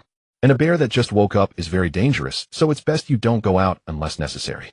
Then what do we do? Chun Yin spoke up. Are we supposed to hide indoors? Not that you can't go out, Lin Feng explained. I'm just saying you need to be cautious. I check your surroundings before doing anything. Let's go back, but it's cold here. Better to warm up by the fire. Lu Yun pulled her coat tighter and headed toward the cabin, the others following. Yang Jun was the last to close the wooden gate in the path. Inside the cabin, everyone sat listlessly around the fire, having eaten nothing all day. Lin Feng returned to his room, slung a rifle over his shoulder, picked up a spear, and came out. Where are you going? Song Yinfei looked up at him. We're out of food. I need to scout the area. Lin Feng said with a slight smile. He'll go with you. Du Ziming and Yang Jun stood up simultaneously. Lin Feng shook his head. I'm just scouting. Too many people will be a hindrance.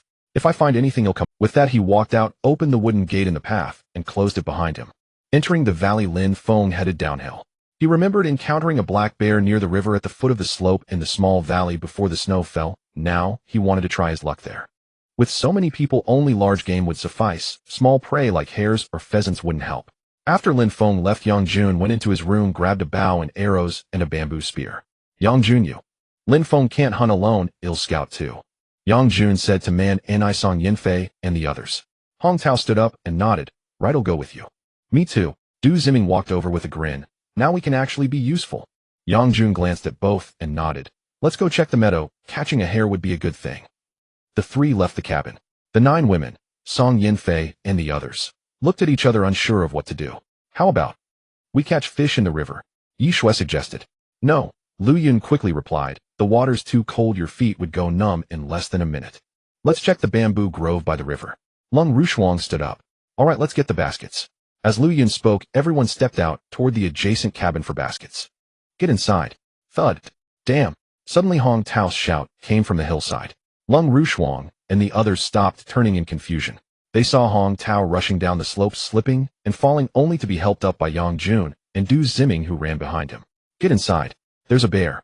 Du Ziming shouted to Lung Rushuang and the others as they ran. A bear.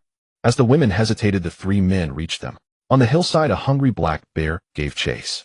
Get inside. Lung Rushuang cried out in panic. Running into the wooden cabin, Du Ziming quickly shut the wooden door, while Lung Rushuang and Lu Yun propped it up with 2 wooden logs. What happened? How could a bear chase you?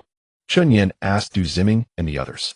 We just reached the grassy area when we saw the bear over there. Hong Tao said in fear. It was staring at us, and we didn't know what was wrong with it. As soon as it saw us, it charged at us. If we hadn't run fast, we would have been crushed by it. Du Ziming patted his chest and said, "Shoo. Don't speak, bits outside." Yishui opened the window and glanced outside, seeing the black bear circling the wooden cabin, occasionally sniffing with its nose. Let me see. Let me see. Su Nanan appeared a bit excited, walking over to the window to sneak a look outside. Ah, it's gone. Roar. Bang. Bang. Damn it. Hold it. Suddenly the black bear appeared outside, repeatedly slamming its paw against the wooden door. What do we do? What do we do? Tian Fen muttered in fear. Knife. Axe.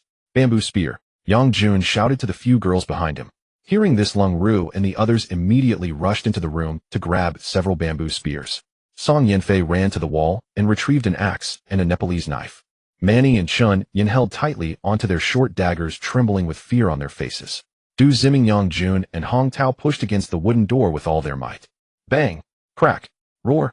Suddenly the black bear's massive paw broke a wooden beam in the middle of the door, pushing its entire paw inside. Hong Tao took a glance and immediately grabbed the black bear's arm, shouting, I got it. Quickly chop it. You hold it. Yang Jun yelled to Lu Yun and Yi Shui, give me the knife. The two rushed over, firmly bracing the wooden door with both hands, while Song Yanfei handed over the knife. Quick! I can't hold it anymore. Hong Tao shouted with a flushed face. Huh.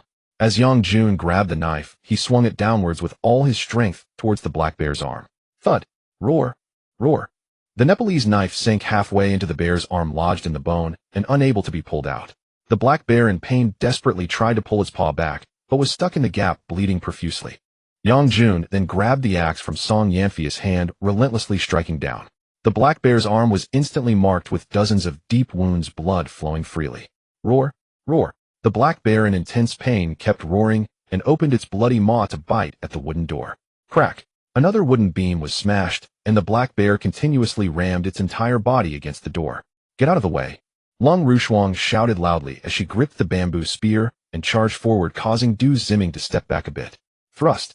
The sharp bamboo spear pierced through the gap in the broken wood and stabbed into the black bear's neck, blood immediately streaming down the spear. Roar. The black bear threw back its head and roared, blood dripping from the corners of its mouth. Huh. Yang Jun gripped the Nepalese knife tightly, pulling with all his might. In an instant he pulled the knife out. Die. With a loud shout, he thrust the knife forward, piercing into the black bear's chest. Roar. The black bear let out a loud roar and turned its head to flee, but the pain from its wounded arm caused it to collapse to the ground, rolling onto the grass. It tried to get up, but with severe injuries it couldn't rise, only able to continue low growling. The blood flowing from its body quickly stained the grass red. Having just awakened from hibernation, it had not fully recovered and was significantly weakened. Now severely injured, it was beyond saving. I'm going to kill it, Hong Tao said, brandishing his bamboo spear and wanting to open the door. Don't go. Yang Jun quickly pulled him back. Even if it's seriously injured now, don't underestimate it. A final strike could cost you your life. Yes, let's wait for it to bleed to death instead, Du Ziming added. Hearing this, Hong Tao had no choice but to stay inside. The others anxiously watched the black bear on the grass through the gaps in the wood, waiting for it to breathe its last. The black bear was continuously roaring, attempting to struggle to its feet, but each time it tried, it couldn't rise due to the injury to its arm. 10 minutes. 20 minutes. Time ticked by, and the black bear's low growls grew weaker. It had its head down, resting on the grass, and the surrounding grass was stained with a large patch of red. Is it dead? Yi Shui stretched her neck, looking through the crack in the door at the black bear. Yang Jun shook his head. Not yet, let's wait a bit longer. Looking at its frail body, it must have just come out of hibernation. Otherwise we would have been in big trouble today, Lung Rushuang commented, observing the black bear's body. Chun Yin glanced at the wooden door and smiled. This wooden door needs to be installed more securely. Phew. That scared me to death. Roland patted her chest and murmured, my legs were shaking just now. Yang Jun looked at the black bear, then turned to enter Lin Feng's room to retrieve the bow and arrows. He knocked an arrow, pulled back the bow with force, and shot an arrow directly at the black bear's head. Thud! The arrow struck the bear's forehead without it making a sound, and only then did Yang Jun dare to step outside. Hong Tao poked the black bear with the bamboo spear, and seeing it unresponsive finally felt relieved. Let's take care of it here, Yang Jun said with a smile to Du Ziming and Hong Tao. With this black bear, they wouldn't have to worry about food for the next 10 to 8 days. The three of them set to work skinning the bear and removing its entrails, sending Chun Yin, Manny, Yishui, and Roland to the riverbank to clean and process it. Sister Yinru, you all take some meat back to roast, Yang Jun said, cutting off a few pieces of meat and smiling at the girls standing behind. Lu Yun smiled slightly, turning to Song Yanfei and the others. Let's go, each of us take a piece back to roast. After they left, Hong Tao chuckled. Do you think Lin Feng will be surprised when he comes back? Definitely, Du Ziming replied with a light laugh, but he will only say to you, not bad, very impressive, haha. Impressive? Heh. Yang Jun smiled wryly, shaking his head. We still fall far short compared to Lin Feng. Right? Hong Tao nodded. Do you still remember what happened at the beach? He single-handedly took down several of us, and even Zhao Meng was no match for him. He was finished with just one move. I seriously suspect he knows martial arts. Yang Jun smiled at this, recalling that time. He also wanted to spar with Lin Feng, but rationality told him he was no match.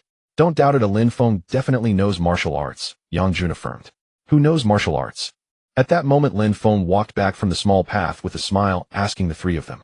Inside the wooden cabin, Lin Feng was enjoying the roasted bear meat, while Chun Yin stirred the innards in an iron can with a bamboo spoon, holding the meat in her left hand to ensure an even mix. Lin Feng, we need to install a new wooden door, one that is sturdier, Chun Yin said while stirring. Otherwise, if a big bear comes again, we might lose our lives. Lin Feng swallowed a piece of meat and nodded, saying, I was a bit worried from the start. They have just awakened and will surely be searching for food everywhere.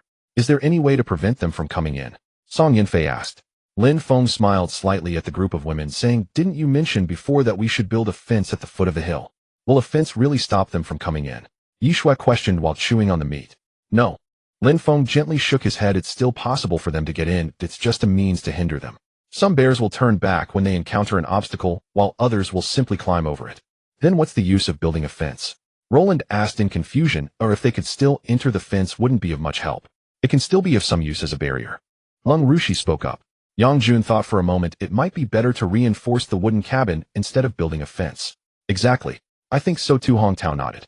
All right, Lin Feng said with a smile at Yang Jun, then you all reinforce the wooden cabin, and we won't build a fence. Sure, Yang Jun agreed with a smile. Soon when the innards were cooked, everyone used bamboo spoons to serve the soup and innards into bowls. What a long-lost flavor, it's really delicious, hee hee, Hong Tao said, after taking a couple of sips, smiling contentedly. He couldn't even remember the last time he had bear meat. After the iron can's innards and soup were finished, Chun Yin continued to cook another can of innards, as there were too many to fit in one can. After eating their fill, Yang Jun took Song Yanfei and the others to the bamboo forest by the river to cut bamboo, while the women were responsible for dragging the bamboo back. After returning, they all peeled the bamboo strips, while Yang Jun, along with Du Ziming and Hong Tao, was responsible for fetching wood. Lin Feng walked to the grassy area at the foot of the hill, using binoculars to survey the surroundings. The temperature on the island was rising rapidly, and the abundant sunlight caused the ice and snow to melt especially quickly. Once the snow melts, he plans to build a wooden raft to venture out to sea and see if there's any chance to leave this deserted island. After observing for a while, Lin Feng walked to the left, not daring to go too far for fear that a black bear might come up the hill. Song Yanfei and the others had peeled a large pile of bamboo strips, and Yang Jun and the others returned with the wood on their backs. To make the wooden cabin more secure, Hong Tao and the others took the wood and reinforced it with some smaller pieces. The bamboo strips seemed to be easy to peel, forming circle after circle. The wooden door was made of hardwood, and many strips of bamboo were wrapped around it. Hong Tao, with you using the bamboo strips like this, we won't have enough to keep up with you, Yishui said with a smile as she walked over. What do you know? Hong Tao laughed. Such a wooden door is the most solid, all right. No problem, use as much as you want, Chun Yin smiled slightly. After all, there are plenty of bamboo outside. You see, Yin Jie's words are worth listening to, hee hee, Hong Tao said proudly. TCH. Yishui rolled her eyes at Hong Tao and turned to leave. The entire afternoon was spent by Yang Jun and the others reinforcing the two wooden cabins and making 7 or 8 bamboo spears to keep in the cabin as backup. In the evening, when Lin Feng returned with a wild chicken, he saw the reinforced wooden cabin and knew that Yang Jun and the others had put in a lot of effort. The feathers of this wild chicken can be used to make some arrows. Yang Jun said with a few beautiful wild chicken tail feathers in hand. Lin Feng, we want to go hunting too. Chun Yin approached with a smile. Our archery skills are pretty good now. We can shoot some small grouse in the woods. Lin Feng glanced at Yang Jun with a smile. If you want bows and arrows, just find Yang Jun. Sure. Yang Jun smiled faintly. Tomorrow, I'll make a bow and arrow for each of you. That night, everyone was still eating fatty intestines and tripe along with some bear liver, but now there were 2 bamboo tubes of wild chicken meat added to the meal. I still prefer wild chicken and grouse. The meat is delicious and even the soup is sweet. Song Yinfei chuckled lightly. Once the snow completely melts, I'll go to the woods to set some more snares. Lin Feng smiled at Song Yinfei. This way the chances of catching wild chickens will be much higher. I want to eat venison. Lin Feng, when will you go catch a deer? Lu Yin looked at Lin Feng and said sweetly, I like to eat fish and drink fish soup. I love lobsters. Su Nin exclaimed, raising her hand. Hearing about lobsters, everyone thought of the seaside. They hadn't been to the beach in over 3 months. Lung Rushi also wanted to go to the beach for some fun and said, Lin Feng, when will we go to the seaside? Right, we really want to go to the beach to play and catch fish and catch seafood. Yi Shui said happily. Du Ziming and Hong Tao also looked at Lin Feng, their meaning clear. They wanted to go too. Lin Feng looked at their expressions and smiled slightly. Actually, even if you don't say it, I'll take you to the beach in a few days because I need to make some sea salt. Why wait a few days? Can't we go tomorrow? Tianfen asked in confusion. Lin Feng shook his head. I still need to make some preparations. Tomorrow everyone will go and collect some tree bark. When the time comes, I'll teach you how to weave tree bark nets. Nets? Chun Yin asked in surprise. Are you planning to fish in the sea? Yes, Lin Feng nodded with a smile. Fishing this way will be much more convenient, but you all need to remember the tree bark must be of the resilient kind to be useful. Everyone chatted until late into the night before returning to their rooms to sleep. In the dead of night, when everything was quiet outside, only the newly risen moon illuminated the entire island. A woo! Suddenly a wolf howl echoed from the grassy area outside the hill, the sound long and resonant. Upon hearing the howl, Lin Feng immediately opened his eyes, frowning as he sat up. The campfire was nearly extinguished, so he picked up a piece of wood from beside it to add to the flames.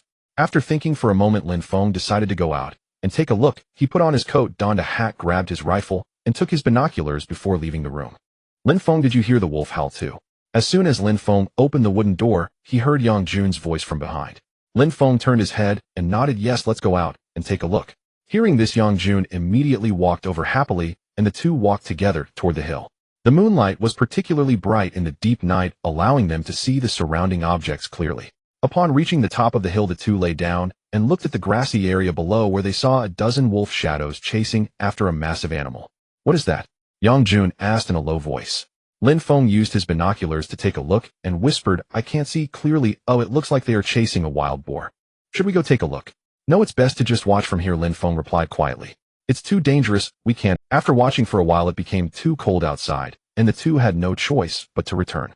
In the early morning, a ray of sunlight spilled over the roof, while in the woods a flock of small birds was frolicking and chirping incessantly. Yishui opened the door and stepped outside, picking up a piece of wood nearby and throwing it into the woods, cursing, It's too early for this racket. I'll catch you all and make soup out of you. Be good little rabbit, go find something to eat, Su Nan Nan said, holding her snow rabbit and placing it on the ground with a smile. As soon as the snow rabbit landed, it hopped towards the woods. Yishui looked at the snow rabbit and smiled slightly at Su Nanan.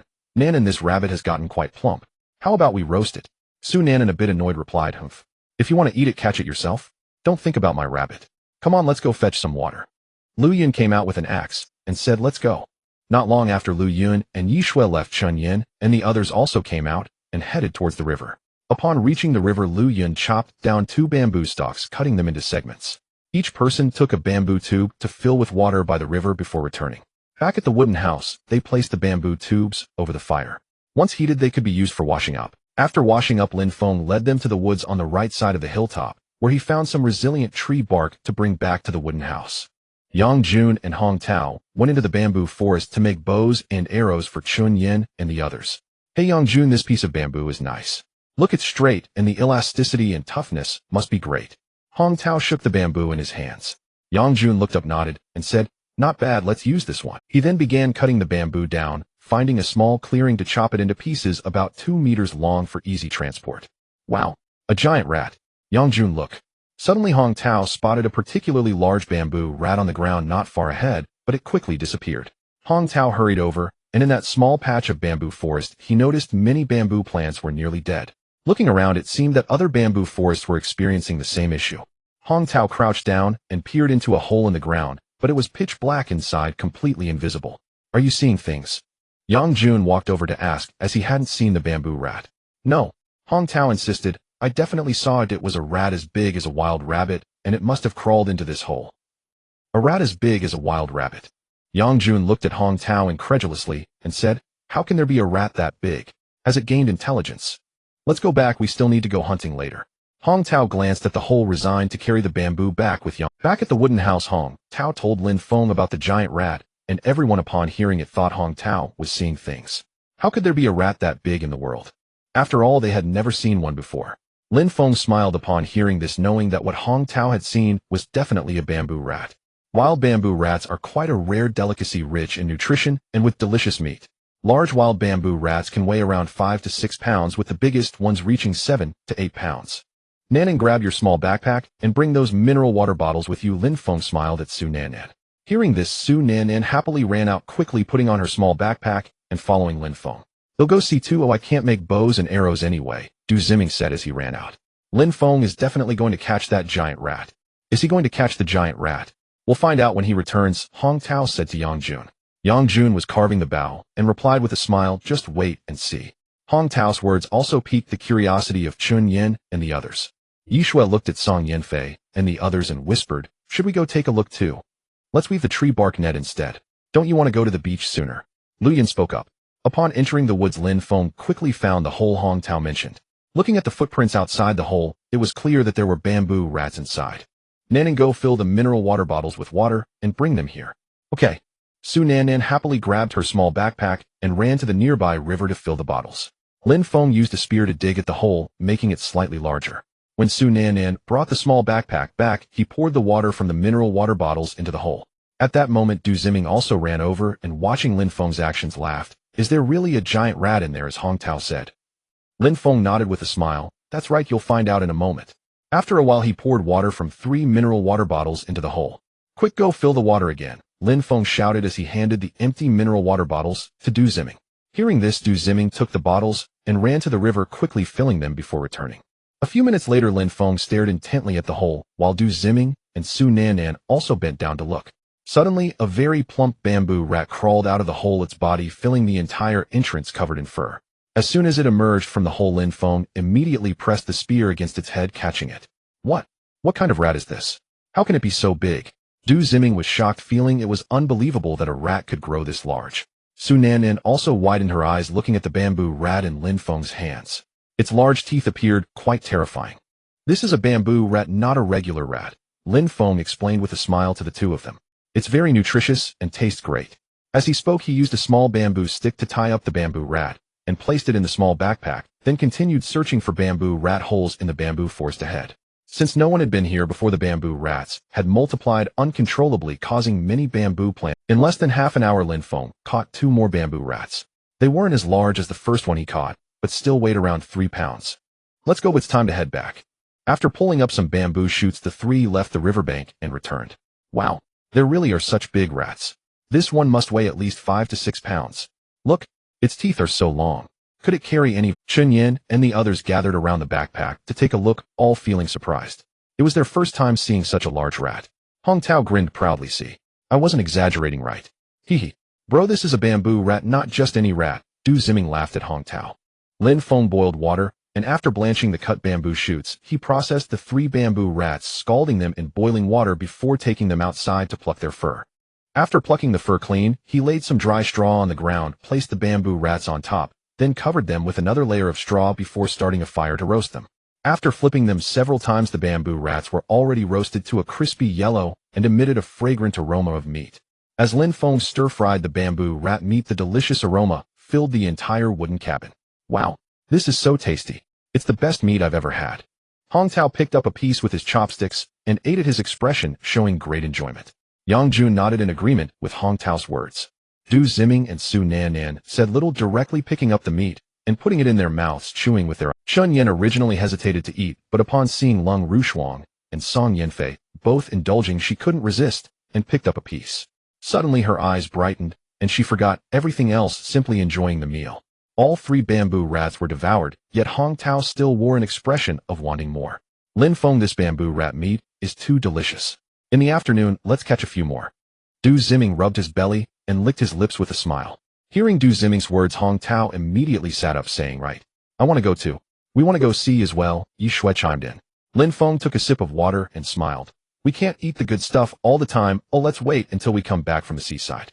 In the afternoon, Lin Feng arrived at the valley alone. To prevent unexpected situations, he left his rifle in the cabin, taking only his spear and the dragon and phoenix daggers at his waist. Exiting the valley, he reached the lakeside where the ice had melted. A few wild ducks appeared on the lake, happily foraging in the water. The bamboo raft was still on the grass, waiting for the next use. By evening, Lin Feng returned to the wooden cabin where Song Yinfei and the others were roasting bear meat. 2 days later in the morning, the bark nets were woven, and everyone carried their backpacks and bamboo spears, leaving the wooden cabin and heading towards the valley. Lin Feng led the way, and the others said little, just following along. For safety, Yang Jun and Hong Tao walked behind. "We'll reach the river if we go further, and there might be bears there." Arriving at the cave where Lung Rushuang and the others used to stay, Lung Rushuang pointed inside, and Lin Feng nodded and walked in, winding through the twisting path. Soon he arrived at the riverbank, glancing around and not spotting anything unusual before continuing along the riverside. Since the ice and snow had just melted, the water in the river had risen significantly. After walking along the riverbank for over an hour, the water flowed into a main stream, which was about 4 to 5 meters wide. Both sides of the river were dense with water plants, and next to the plants were thick bushes with a jungle behind. Upon reaching this point, the path became difficult. Crossing through the dense jungle was very challenging and could pose many dangers. "What's wrong?" Seeing Lin Feng stop, Song Yinfei asked from behind. "This jungle is tough to navigate. We should stick to the water route." Lin Feng surveyed the surroundings as he spoke. "Water route?" Lung Rushuang glanced at the jungle and nodded, saying, "But we have no boat." Lin Feng smiled and turned to shout, "Yang Jun, Hong Tao, come over here." The two hurried over upon him, grabbed the axe and knife, and go chop down some wood in the jungle. "We need to build a few rafts to travel by water," Lin Feng instructed the two. The two nodded, and Lin Feng led them into the jungle. Lin Feng approached a tree and examined it, smiling. "Yang Jun, Hong Tao, look for trees like this, the others won't do." Yang Jun walked over, looking at the trees with some confusion. "Why? Isn't any tree fine?" Lin Feng chuckled, explaining, "This is called lightweight, with the best material for building rafts. Go chop it down." The two quickly found several pieces of lightweight wood nearby and began chopping with their axes and knives.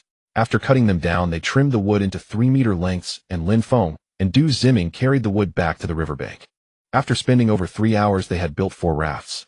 The 4 men each took 3 women. Lin Feng led Song Yinfei, Su Nanan, and Lu Yun.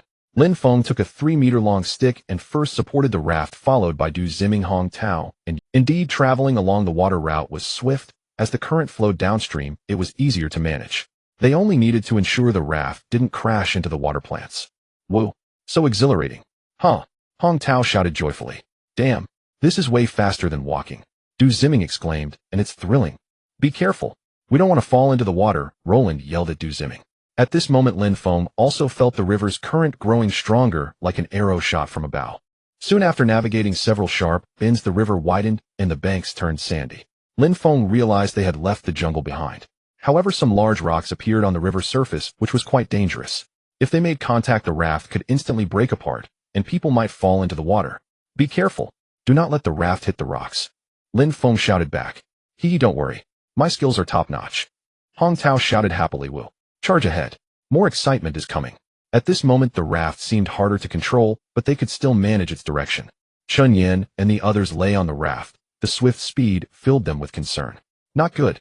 Suddenly, the raft behind got stuck on a rock to the left and was violently pushed toward the shore by the water. "Quick, get to shore," Du Ziming shouted to Yi Shui and Tian Fun, and the two hurriedly ran to the bank. Lin Feng turned back and saw someone had reached the shore. He quickly used his stick to push against a rock on the right, causing the raft to instantly shift to the left bank. Seeing this, Hong Tao and Yang Jun also guided the raft to the bank, assisting everyone to get off. After dragging the raft to the shore, Du Ziming also led Yi Shui and Tian Fun down. After regrouping, everyone sat by the shore to rest and calm their racing hearts from the thrilling experience. "That was too exciting, huh?"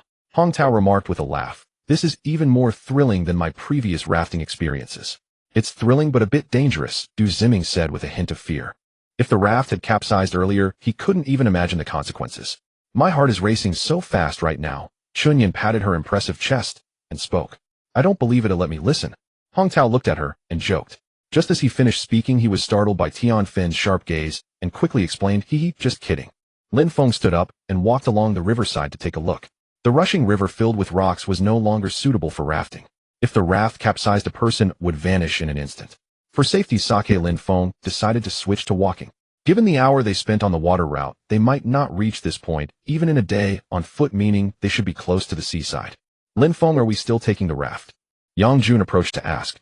Lin Feng shook his head. "No more rafts, let's walk along the riverbank instead." "Alright, I'll go call them."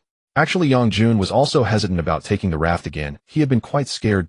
Walking along the riverbank, after about 10 minutes they arrived at a cliff where the rushing river flowed beneath, forming a massive waterfall. Moreover, the drop was at least several dozen meters high. The consequences of falling would be unimaginable. Fortunately, we made it ashore, otherwise we would have been swept away. Cold as frost gazed at the waterfall, her heart pounding. Chen Yin also looked fearful and said, "Indeed, with such a strong current we had no means to resist. We could only let the raft be swept away." Blocked by the cliff ahead, there was no way to climb down, so Lin Feng had to lead them up the mountain peak on the left. The mountain was rugged and perilous. Lin Feng led the way while those behind could only climb slowly, often needing to hold each other's hands to pass. A moment of carelessness could send them tumbling to the foot of the mountain, leaving no trace. Lin Feng glanced to the left where there were sheer cliffs with no footholds available, so they could only move to the right. Below the right cliff was a torrential river over 100 meters high, with only a narrow path that barely allowed for a foothold. Lin Feng, how about we find another way?" Yishui looked down at the seemingly bottomless cliff, terrified, and said, I can't walk, my legs won't obey me." Lin Feng reached out his hand and comforted her, saying, "Give me your hand, don't look down, just follow me." After considering it, Yishui finally mustered the courage to extend her hand. Lin Feng held Yishui's hand, slowly moving along the cliff, while Yishui clutched onto Song Yanfei behind her. Everyone felt a deep sense of fear and tension. This path, only Lin Feng dares to tread. Du Ziming felt a wave of fear and murmured, "I'm not married yet, I don't want to die." This narrow, perilous path was only a few dozen meters long, yet, as everyone passed through they dared not look down, their hearts racing. The short distance felt like it took them several hours to traverse. Soon the end of the treacherous path turned inward, revealing a flat stone. When everyone reached the stone, they immediately collapsed onto it. "Phew." Du Ziming patted his rapidly beating chest and said, "Lin Feng, I swear I won't dare take such a path again. Look at my feet." His feet trembled uncontrollably. If the path had been any longer, he might not have made it. Even Yang Jun wiped away a bead of sweat. He used to enjoy climbing mountains and playing in the water, having traversed many steep trails, but this was his first time on such a path. "Mph, coward," Chen Yin mocked Du Ziming, saying, "Look at Nan, she's not scared at all. As long as Big Brother dares to go, I will too." Su Nan proudly smiled, raising her face. She had immense trust in Lin Feng. Cold as frost took out a bottle of mineral water from her backpack and offered it to everyone, saying they needed to rest before continuing. Lin Feng glanced at the three men, smiled slightly, and said, "You were scared by this path. How will you explore deeper into the island with me in the future?" "Huh, deeper into the island?" Hong Tao exclaimed in surprise. "You still want to take us in there?" Lin Feng shook his head with a smile. "Let's not talk about that now, let's recover our strength quickly." Everyone sat on the stone, regaining some strength and calming their nerves. After half an hour they began to climb down.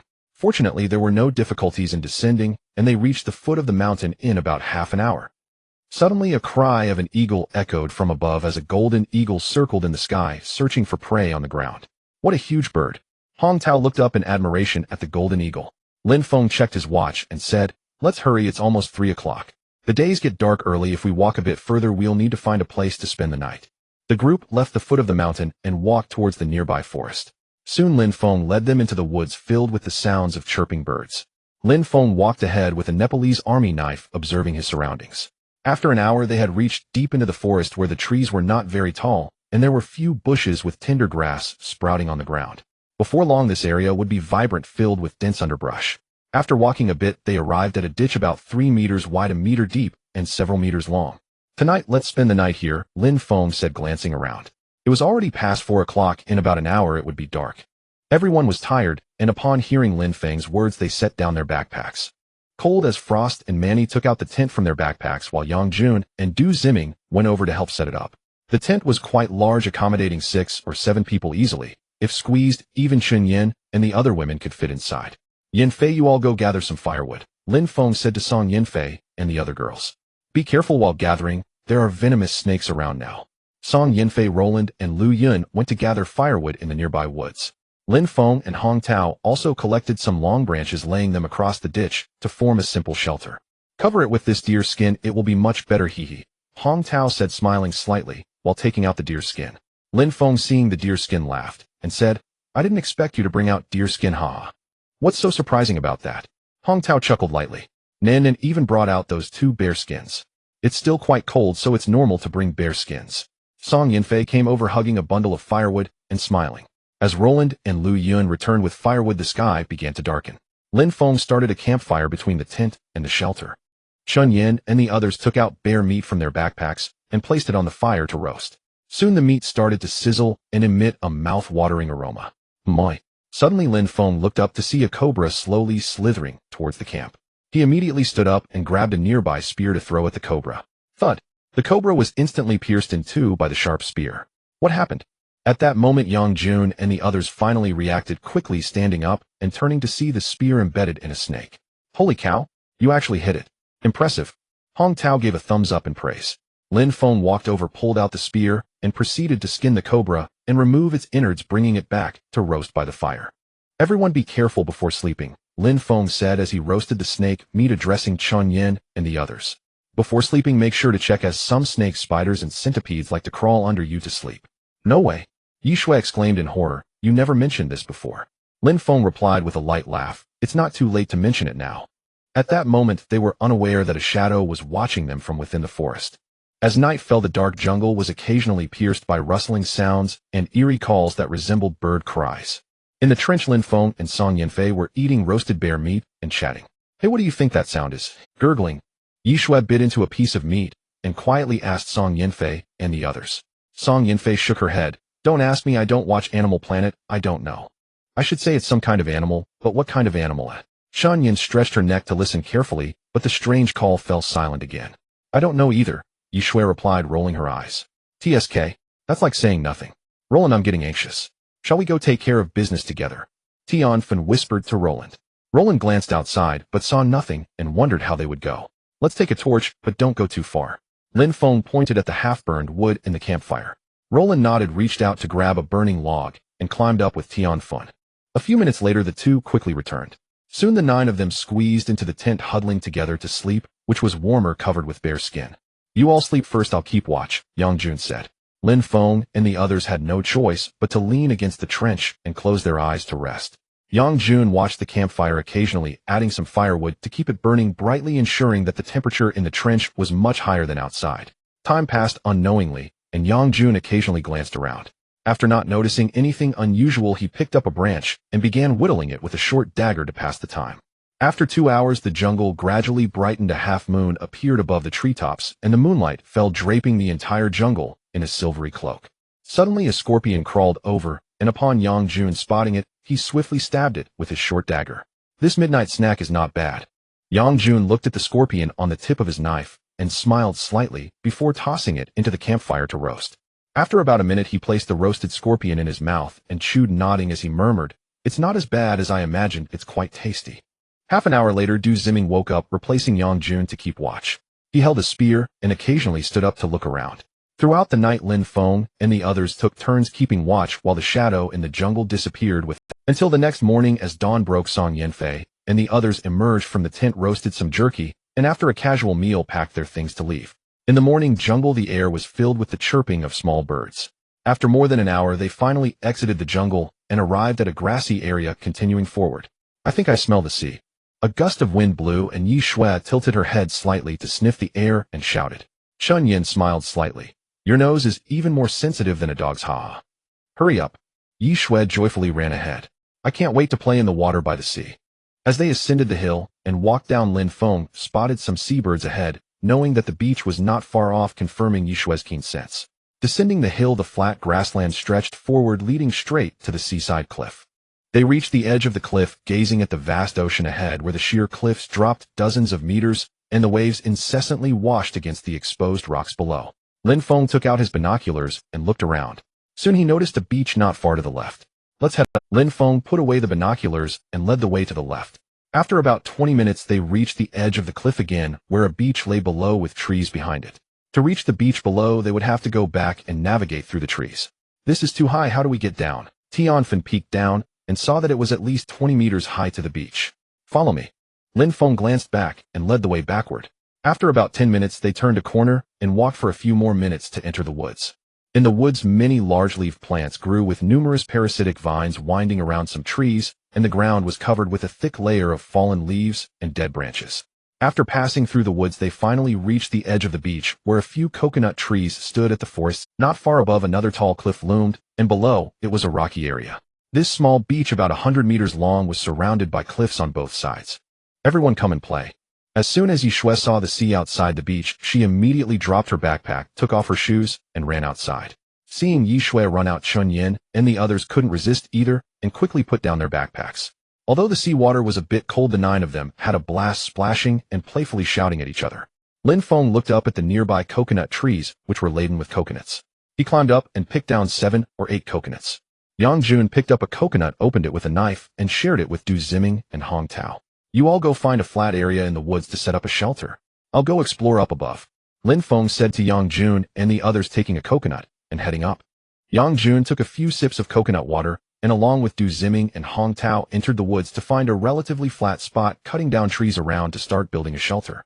Lin Feng reached the top of the cliff, touched the uneven rock face, which was damp with water. Slowly, Lin Feng dipped his fingers in the water, tasted it, and discovered it was fresh water. He nodded happily. With fresh water, they could stay here longer.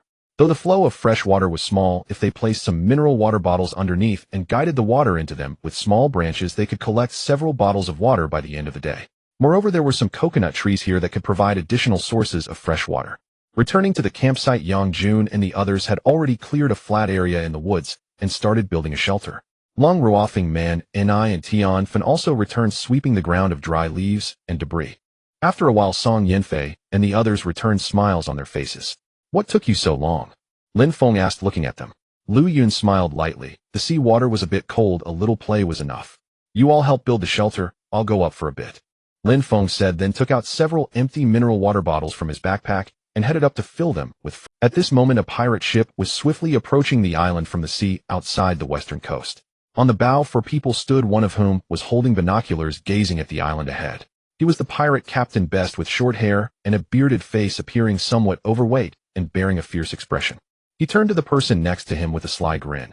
If you can help me capture your companions, don't worry, I'll speak well of you in front of the chief, and then you can go home. Don't worry, I will cooperate fully, Fan Tienda replied, bending slightly in flattery. Best glanced at Fan Tienda, then turned to the 2 pirates behind him and ordered, tell the brothers. Prepare to land on the island. Yes, Captain. On the west coast by the bay, the pirates docked their ship, and some began unloading their belongings. Best, accompanied by Fan Tienda, walked onto the grass and smiled. So this is where you used to live? Fan Tienda chuckled softly. Yes, Captain. We used to wait for rescue here with a dozen of us, but in the end the rescue never came, so we left. Best listened intently, gazing at Fan Tienda. Oh, where did you all go in the end? Fan Tienda pointed below. We walked along the coastline and eventually settled in a cave in a ravine, and then we parted ways. Parted ways? Best frowned slightly. Do you know where they went? Fan Tienda shook his head. I don't know. You don't know? Best said solemnly. Then why did I bring you here? You're also from the east, you should understand them and help me find them. He then reached out and grabbed Fan Tienda by the collar. If you're of no use to me, I won't hesitate to sink you into the sea to feed the fish, and then bring your 2 companions here. Fan Tienda's face turned pale with fear. When we parted, they went into the island. Yes, they must be on the Best pulled Fan Tienda closer and threatened, I hope you still have some use. Also, don't think about escape. Take him away. As soon as Best finished speaking, 2 pirates came over and dragged Fan Tienda to a patch of grass nearby. Captain, we've moved all the supplies. There are still some left on the ship. Should we set up camp here? A pirate. Best glanced around and replied, let's set up camp. Upon hearing this, the pirates began to instruct others to start pitching tents. I will find you. Best murmured to the sky. On the south coast by the sea, hold it down. In the rocky area, Su Nan pressed a large crab with a stick while Yishue crouched down to slowly catch it. Hey, I got it, haha, it's really big. Yishue smiled, holding up the large crab, its pincers still snapping at the air. Manny and Lung Rushuang were picking Buddha's hand shells from the crevices in the rocks and placing them into their baskets. There were many Buddha's hand shells here, and they were quite large. There's one here, Yanfei, you have one behind you too. Nearby, Song Yanfei and Lu Yun were busy grabbing mantis shrimp, which many called lazy urine shrimp. Huh, why is there water here all of a sudden?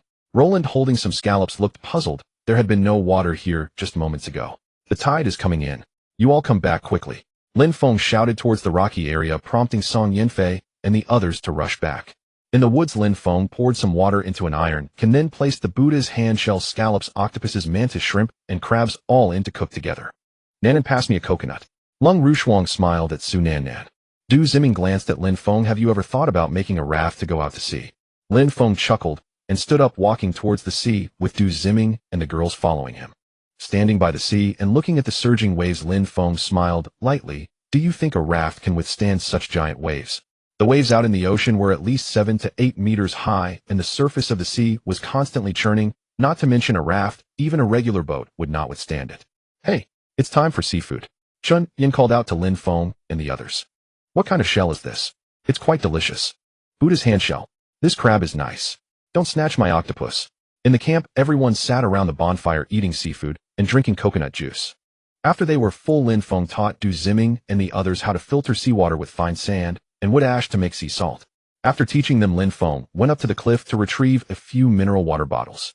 In the woods above the camp, Hong Tao and Tian Fun were sitting on the leaves being affectionate. Give me a kiss. Kissing is fine, but will you marry me? Don't worry, after we go back, we'll get married immediately. Be gentle. Yang Jun and Manny also walked down to the beach, sitting at the edge of the woods. In the camp, only Du Ziming was left making sea salt, while Song Yinfei and the others ran off to play. Lin Feng returned to the camp with water and made a spear out of bamboo. Chen Yin sat on the beach playing when she saw Lin Feng walking up and curiously asked, where is Lin Feng? To catch fish, can't you see he's holding a spear? Yishui turned around to look and smiled slightly. Don't we have a bark net? Why aren't we using it? Lung Rushuang spoke up. I don't know. Yishui shook her head. You can ask Lin Feng. Lung Rushuang thought for a moment, then stood up and walked up. Su Nan was building some strange structures with fine sand. After glancing at the departing Lung Rushuang, she turned back and focused on her task. Lin Feng stood by the deep water pit, watching as more and more sea fish swam in. He knew it was time to... A good catch. On the beach, several people opened the net, revealing a variety of sea fish still wriggling inside. Everyone quickly bent down to pick up the fish and place them into the backpack, having caught more than 20 in total. Lung Rushi looked at Lin Feng and smiled. Your method is quite good. Oh, let's fish like this next time. Lin Feng nodded with a smile. It is indeed good. Let's go, it's time to head back. Yang Jun carried the net into the woods while Chun Yin and the others lifted 2 backpacks and walked towards the camp. Upon returning to the camp, Du Ziming was shocked to see so many fish in the backpacks. Stop looking, we need to process these fish quickly before it gets dark. Chun Yin shouted to everyone.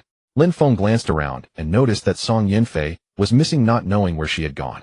Stepping off the beach, Lin Feng looked around and found Song Yinfei alone at the nearby cliff, staring blankly at the depths of the ocean. Seeing this, Lin Feng quickly walked up to her. What's wrong? Missing home. As he spoke, he attempted to hug Song Yinfei from behind, but she stepped forward 2 paces to evade him. No, I just wanted to see the sea, Song Yinfei replied lightly. See the sea? Lin Feng chuckled. Can't you see it down there? I prefer watching it from here. Lin Feng looked at Song Yanfei's face, sensing something was off. What's wrong? Did someone make you angry? Lin Feng whispered as he stepped closer to her. Speak up, and I'll teach them a lesson. Anyone who dares to upset my precious Feier is in for it. Song Yinfei shot him a glare. Who's your precious? How shameless. You're the one who made me angry. You can hit yourself, she retorted. Lin Feng felt a bit confused, wondering when he had upset her. When did I make you angry? When was that? Lin Feng scratched his head, unable to recall. It's you. Think about it yourself. Song Yinfei turned her head to leave, but Lin Feng suddenly hugged her. Oh, let go of me. Smack. Lin Feng playfully slapped her on the backside, grinning. If you won't tell me, I'll find a way to make you talk. As he said this, he hoisted her up and walked into the woods ahead. Lin Feng, you big bully. Put me down. Lin Feng ignored her protests and carried her into the woods. Back at the camp, Chen Yin and the others had removed the entrails from the fish, skewering them with sticks, and began roasting them while sitting on the ground. Hey, where are Lin Feng and Yinfei? Lu Yin glanced around, but didn't see them. Yishui shook her head. I don't know. They just left after we returned. Hearing this, Lung Rushi's expression changed, and she turned to look outside, absent-mindedly roasting the fish. Rushi, if you don't turn your fish, it's going to burn. Du Ziming quickly reminded her. Lung Rushi snapped back to attention and flipped the fish, then continued roasting the other side. Half an hour later, Lin Feng and Song Yinfei returned with the blush on her face still visible. In the evening, the setting sun dyed the clouds a brilliant red, creating a stunning sunset. Some seabirds soared over the ocean, forming a beautiful scene. Wow, look, what's that? Sun Yin shouted excitedly, pointing at several water spouts erupting from the depths of the sea. Everyone stood by the sea, watching the magnificent sight. Those are whales. I've seen them in a video before, Lu Yun said with a faint smile. I never expected to witness this in person. Suddenly 2 whales raised their massive tails and slapped them against the ocean surface, sending up countless splashes of water, which looked spectacular. Wow. So big. So beautiful. Do you think they eat people, eh? Tianfen asked curiously with a smile. I heard that whales don't eat people, only sharks do. Yixuan nodded in response. Just then a sea breeze blew in, bringing a hint of chill. Chunyin tightened her clothes and said, let's head back, it seems to be getting colder. That night, as darkness fell, the temperature dropped sharply. At the camp, everyone sat around the campfire, keeping warm and chatting. Rumble. Suddenly thunder echoed in the sky, followed by several flashes of lightning. Move the campfire into the shelter, Hong Tao hurriedly said. Everyone quickly moved the campfire inside and gathered the firewood from outside. Chun Yin and the others squeezed into the tent to sleep. The weather changes so abruptly, Du Ziming remarked as he looked at the pitch black outside, sensing that it might rain soon. Lin Feng smiled faintly. It's normal, but spring thunder. Once it rains, the whole island will be different. Are we on guard tonight? Hong Tao asked, taking a sip of water. Yang Jun chuckled. If you want, you can keep watch. The 4 chatted for a long time before lying down, the campfire flickering in the gentle breeze. As Hong Tao fell into a drowsy sleep, he felt something moving against his body and reached out to touch it. What the heck? What is this? Suddenly Hong Tao jumped up in fright, shouting, and immediately crawled back into the shelter. Lin Feng and the others were also awakened by his shout. What are you screaming about in the middle of the night? Look! Hong Tao pointed at a moving creature in surprise. Lin Feng took a look and immediately grabbed it with one hand, laughing. This is a coconut crab. Hee, I didn't expect it to crawl in here. Du Ziming and Yang Jun quickly gathered around to see the coconut crab. Yang Jun exclaimed, this is a coconut crab. So big. Like a monster. Du Ziming smiled lightly. These things are delicious. I've had them a few times before. They're a local delicacy. Lin Feng chuckled and walked to the nearby woods, tore off a vine, tied up the coconut crab, and placed it in the... At this moment it began to rain lightly. It's raining. Let's sleep. There are still more than 3 hours until... Lin Feng glanced at his watch and said. Adding some firewood to the campfire, the 4 of them lay down. The next morning the rain had stopped. After Chen Yin and the others got up, they ran straight to the beach to play. After Lin Feng and the others got up, they took an iron can to the beach to fetch some seawater, continuing to filter and produce sea salt. Hey, shall we go fish with the net? What do you think? Sure. Roland, go back and bring 2 fish over. We'll take the net over there. Chen Yin and the others quickly walked down, retrieving the tree bark net from the woods. Lin Feng went to the foot of the cliff, placed the mineral water bottle, and walked around the woods to the top of the cliff.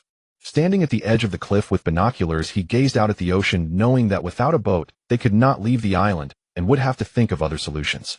Moi. Suddenly, he spotted Song Yanfei and the others fishing outside the reef with his binoculars. A dorsal fin emerged from the sea, heading toward the deep water pit of the reef. Not good. Lin Feng exclaimed, quickly turning around and running into the woods. He knew that the dorsal fin signified a shark was approaching. Outside the reef. Wow. So many fish have swum in. Wait. Just a moment, let's wait for more fish to come in before we pull the net. Chun Yin watched the fish swimming and feeling very excited. Lung Rushuang glanced outside and suddenly a dorsal fin appeared in the deep sea, quickly sinking again. She sensed something was wrong, a vague feeling of unease creeping into her heart. Suddenly it seemed she thought of something, her face changing instantly as she shouted, everyone run. Song Yanfei and the others were momentarily stunned upon hearing this. When they heard the word shark, their faces turned panicked and they quickly turned to run. Lu Yun, Roland, let's pull the net up. Chun Yin shouted, and the 3 of them ran backward with the net. Bang! Splash! At that moment, a gigantic shark leaped out from the depths of the water, its massive mouth wide open, revealing rows of terrifying serrated teeth. Wow! This shark is so big. So scary. Just after running about 7 or 8 meters, Yi Shui and the others heard the huge splash behind them. They turned around and beheld this astonishing sight. Chun Yin patted her proud chest and spoke, still shaken. Fortunately, Rushuang spotted it, otherwise if it bit us, we would have been finished. That was terrifying. My heart is still pounding. Let's get out of here quickly. The group dragged the bark net towards the beach. There are still a few fish in this net, he. On the beach, Chun Yin and Manny opened the net, finding several fish inside. At that moment, Lin Feng also ran over, relieved to see that they were all safe. Lin Feng. A shark jumped out earlier, it was so scary. Luckily we ran fast. Upon seeing Lin Feng, Song Yanfei immediately walked up to him and spoke. Lin Feng smiled faintly, looking at everyone, and said, I came over after spotting the shark in the sea. I'm glad you all are okay. How did you notice? Lu Yun asked curiously. Lin Feng pointed to the telescope around his neck and said with this. It's strange, Lin Feng, Lung Rushuang said. Why would a shark appear this time? It didn't show up last time. Lin Feng pondered for a moment and replied, sharks are very sensitive to the scent of blood. It may not have appeared last time because it was too far away. Let's go back now, Chun Yin said as she picked up the fish in the net and headed towards the campsite, while Tian Fun and Manny moved the net into the woods. Back at the campsite, Song Yanfei and the others dared not go play in the water near the sea, fearing that a shark might suddenly appear. They could only go to the rocky area to catch seafood. Lin Feng, the 5 bamboo tubes are already filled with sea salt. Is that enough? Du Ziming asked. Lin Feng nodded, saying, it's enough, or we can come back when it's used up. Hee, then we can go play now. Du Ziming chuckled. Hong Tao, let's also head to the rocky area. By the coconut trees on the beach, Yang Jun climbed up and was using a knife to chop down coconuts. Nan stepped back a bit. Be careful not to get hit by a coconut. Roland pulled Su Nan away. Lin Feng took the spear and walked into the shallow water, standing still as he watched some fish swimming past his feet. After glancing around, he found the fish were too small and decided to move further out. A stingray. Suddenly a dark figure appeared underwater ahead, and it turned out to be a stingray. Lin Feng cautiously approached, avoiding its long poisonous stinger. He knew that being stung was no joke. Lin Feng raised his spear and pierced it directly into the stingray's head, lifting it up and heading back. At noon, a pot of seafood was boiling in a tin pot. Hong Tao and Roland were grilling the stingray. The delicious seafood tasted great without any seasoning, preserving its original flavor. Aren't we cooking the coconut crab? Lu Yin asked, looking at the coconut crab that Su Nin was playing with. One is too few, but won't be enough for everyone. There might be more in the woods. After we fill our stomachs, we can look for more. That's right, Chun Yin said. Roland took a bite of the grilled stingray meat and nodded. This fish is quite good. Yang Jun, you should try it too. As he said this, he handed the fish to Yang Jun, who took a bite and felt it was not bad. Manny, seeing this, felt a bit annoyed and shot an angry glance at Yang Jun before grabbing several conch shells to eat. Tian Fan, eat this. I've picked out the conch meat for you. Hong Tao handed a bowl to Tian Fan containing. After everyone was full, those who wanted to play went to have fun, while others rested, each doing what they liked. Lin Feng walked alone to the cliff below, using the telescope to look deep into the sea, hoping for a miracle to see a ship passing by. After a few minutes, all he saw was the vast ocean, occasionally spotting a few albatrosses flying by. He then walked to the right end, where a rugged area of rocks lay below beside dense low bushes. At that moment, Chun Yin walked out from the woods. Upon seeing Lin Feng, she smiled and walked over. Hearing her footsteps, Lin Feng turned his head and smiled slightly, saying, Sister Yin, what brings you here? Chun Yin walked to Lin Feng's side and chuckled softly. I just came over for a stroll. Lin Feng smiled and picked up the telescope to look at the coastline ahead. Chun Yin looked at Lin Feng and suddenly stretched out her arms, wrapping them around him, pressing her proud chest against Lin Feng's back. Lin Feng was taken aback for a moment, putting down the telescope and whispering, Sister Yin, you. Shoo. Don't speak. Chun Yin slowly leaned closer to Lin Feng, breathing softly, pressing her face near his, and quietly asking, Lin Feng, do you like me? Sensing Chun Yin's pleasant fragrance, Lin Feng swallowed hard. He believed that no man could resist a mature woman like Chun Yin, who was enchanting and full of allure. Since coming here, I've felt very lonely and isolated, Chun Yin breathed, saying, even though I have Rushuang and the others with me, every day my heart still feels lonely and desolate. Lin Feng, I am a widow. After my husband passed away, I didn't look for anyone else for the sake of my daughter. I'm 33 this year, and I just want to find someone who can comfort me. I know about your relationship with Yanfei, but rest assured I won't hold you responsible for it. After saying this, her sensual lips gently touched Lin Feng's lips, and one hand slowly caressed his chest. Lin Feng felt a surge of heat in his heartbeat quickening as their lips soon met in a passionate kiss. Chun Yin trembled slightly, her face flushed, letting out a soft moan. Then Lin Feng picked her up and walked into the woods behind.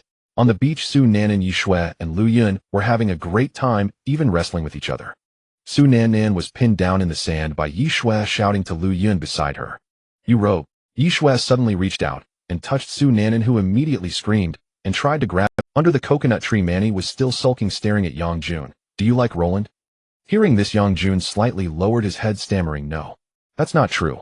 Oh, you're even stuttering. And you say it's not true. Humph. Manny shouted and ran up with Yang Jun, immediately getting up to chase after her. In the campsite, Song Yanfei, Lung Rushuang, and Roland were asleep, while Du Ziming, Hong Tao, and Tian Fun were nearby, searching for coconut crabs. Brother Ming. Hong Tao, come quickly. It seems there's something in this tree hole. Tian Fan stretched her head to look at a tree hole where something moved. The two rushed out, and sure enough, it was a coconut crab. Hong Tao wanted to reach in to grab it, but was stopped by Du Ziming. Do you want to lose your fingers? If it pinches you, it could break your fingers. Hong Tao was astonished. Is it that exaggerated? Go get an, well, chop open the tree hole, Du Ziming said to Tian Fun. Upon hearing this, Tian Fun turned and ran off, soon returning with an axe. Du Ziming took the axe and started chopping at the trunk, quickly shaking the coconut crab out. Quick, hold it down. He'll go get a vine to tie it up. As soon as Du Ziming finished speaking, Hong Tao used a spear to pin down the coconut crab, and when he returned with the vine, they tied it up. Wow, it's quite big. Let's go and look for more in other places. After more than an hour, Lin Feng and Chun Yin returned from below. Just as they reached the beach outside the campsite, they saw Su Nan digging a hole in the sand. Big brother, Yin Jie, you're back. Su Nan turned around, happily greeting the two. Chun Yin smiled and walked over, asking, what are you digging? Let's dig together. Hearing this, Su Nan nodded happily as they squatted down on the sand. Suddenly Su Nan sniffed and looked at Chun Yin. Yin Jie, why do you smell like something? Did you put something on? Chun Yin, feeling a bit embarrassed, explained, what smell? It's just sweat, hurry up. Lu Yun, sitting nearby, heard Su Nan's words, turned to glance at Lin Feng entering the campsite, then looked at Chun Yin, noticing a hint of blush on her face. After thinking for a moment, she stood up and walked towards the campsite. Back at the campsite, she saw Lin Feng sitting by the campfire. Lin Feng, where did you and Chun Yin go? Lu Yun smiled as she walked over to sit down and asked him. Lin Feng calmly smiled and replied, we didn't go anywhere, just checked out some other places below. Oh, did you do anything else? Lu Yun squinted her eyes, continuing to ask with a smile. No, what else could we do? Lin Feng said as he stood up. I need to take care of something. After saying that, he walked into the woods, and Lu Yun smiled, feeling as if she understood something. Soon Song Yinfei, Lung Rushuang, and Roland woke up and came out of the tent. A nap feels so refreshing, I feel so much more energetic. Roland stretched lazily and said with a smile. Song Yinfei looked at the sky. It's getting dark again, it might rain soon. Let it rain, we still have plenty of seafood, we don't need to go out to find more. Lung Rushuang said as she sat down. Yin Jia, where did they go? Song Yinfei looked at Lu Yun and asked. Lu Yun smiled slightly, they went out to play. At that moment, Lin Feng and Du Ziming came out of the woods, bringing 2 coconut crabs with them. Huh, look, Du Ziming said with a smile as he approached Lung Rushuang and the others. We searched for a long time and finally caught 2. Tonight, we'll have a feast, hee hee. Roland chuckled softly. Not bad, quite big. Lung Rushuang smiled at the coconut crabs. As soon as Lin Feng returned, he sat down in the shelter, sharpening his spear with a stone, as it had been a while since he last sharpened it, and the tip had become somewhat dull.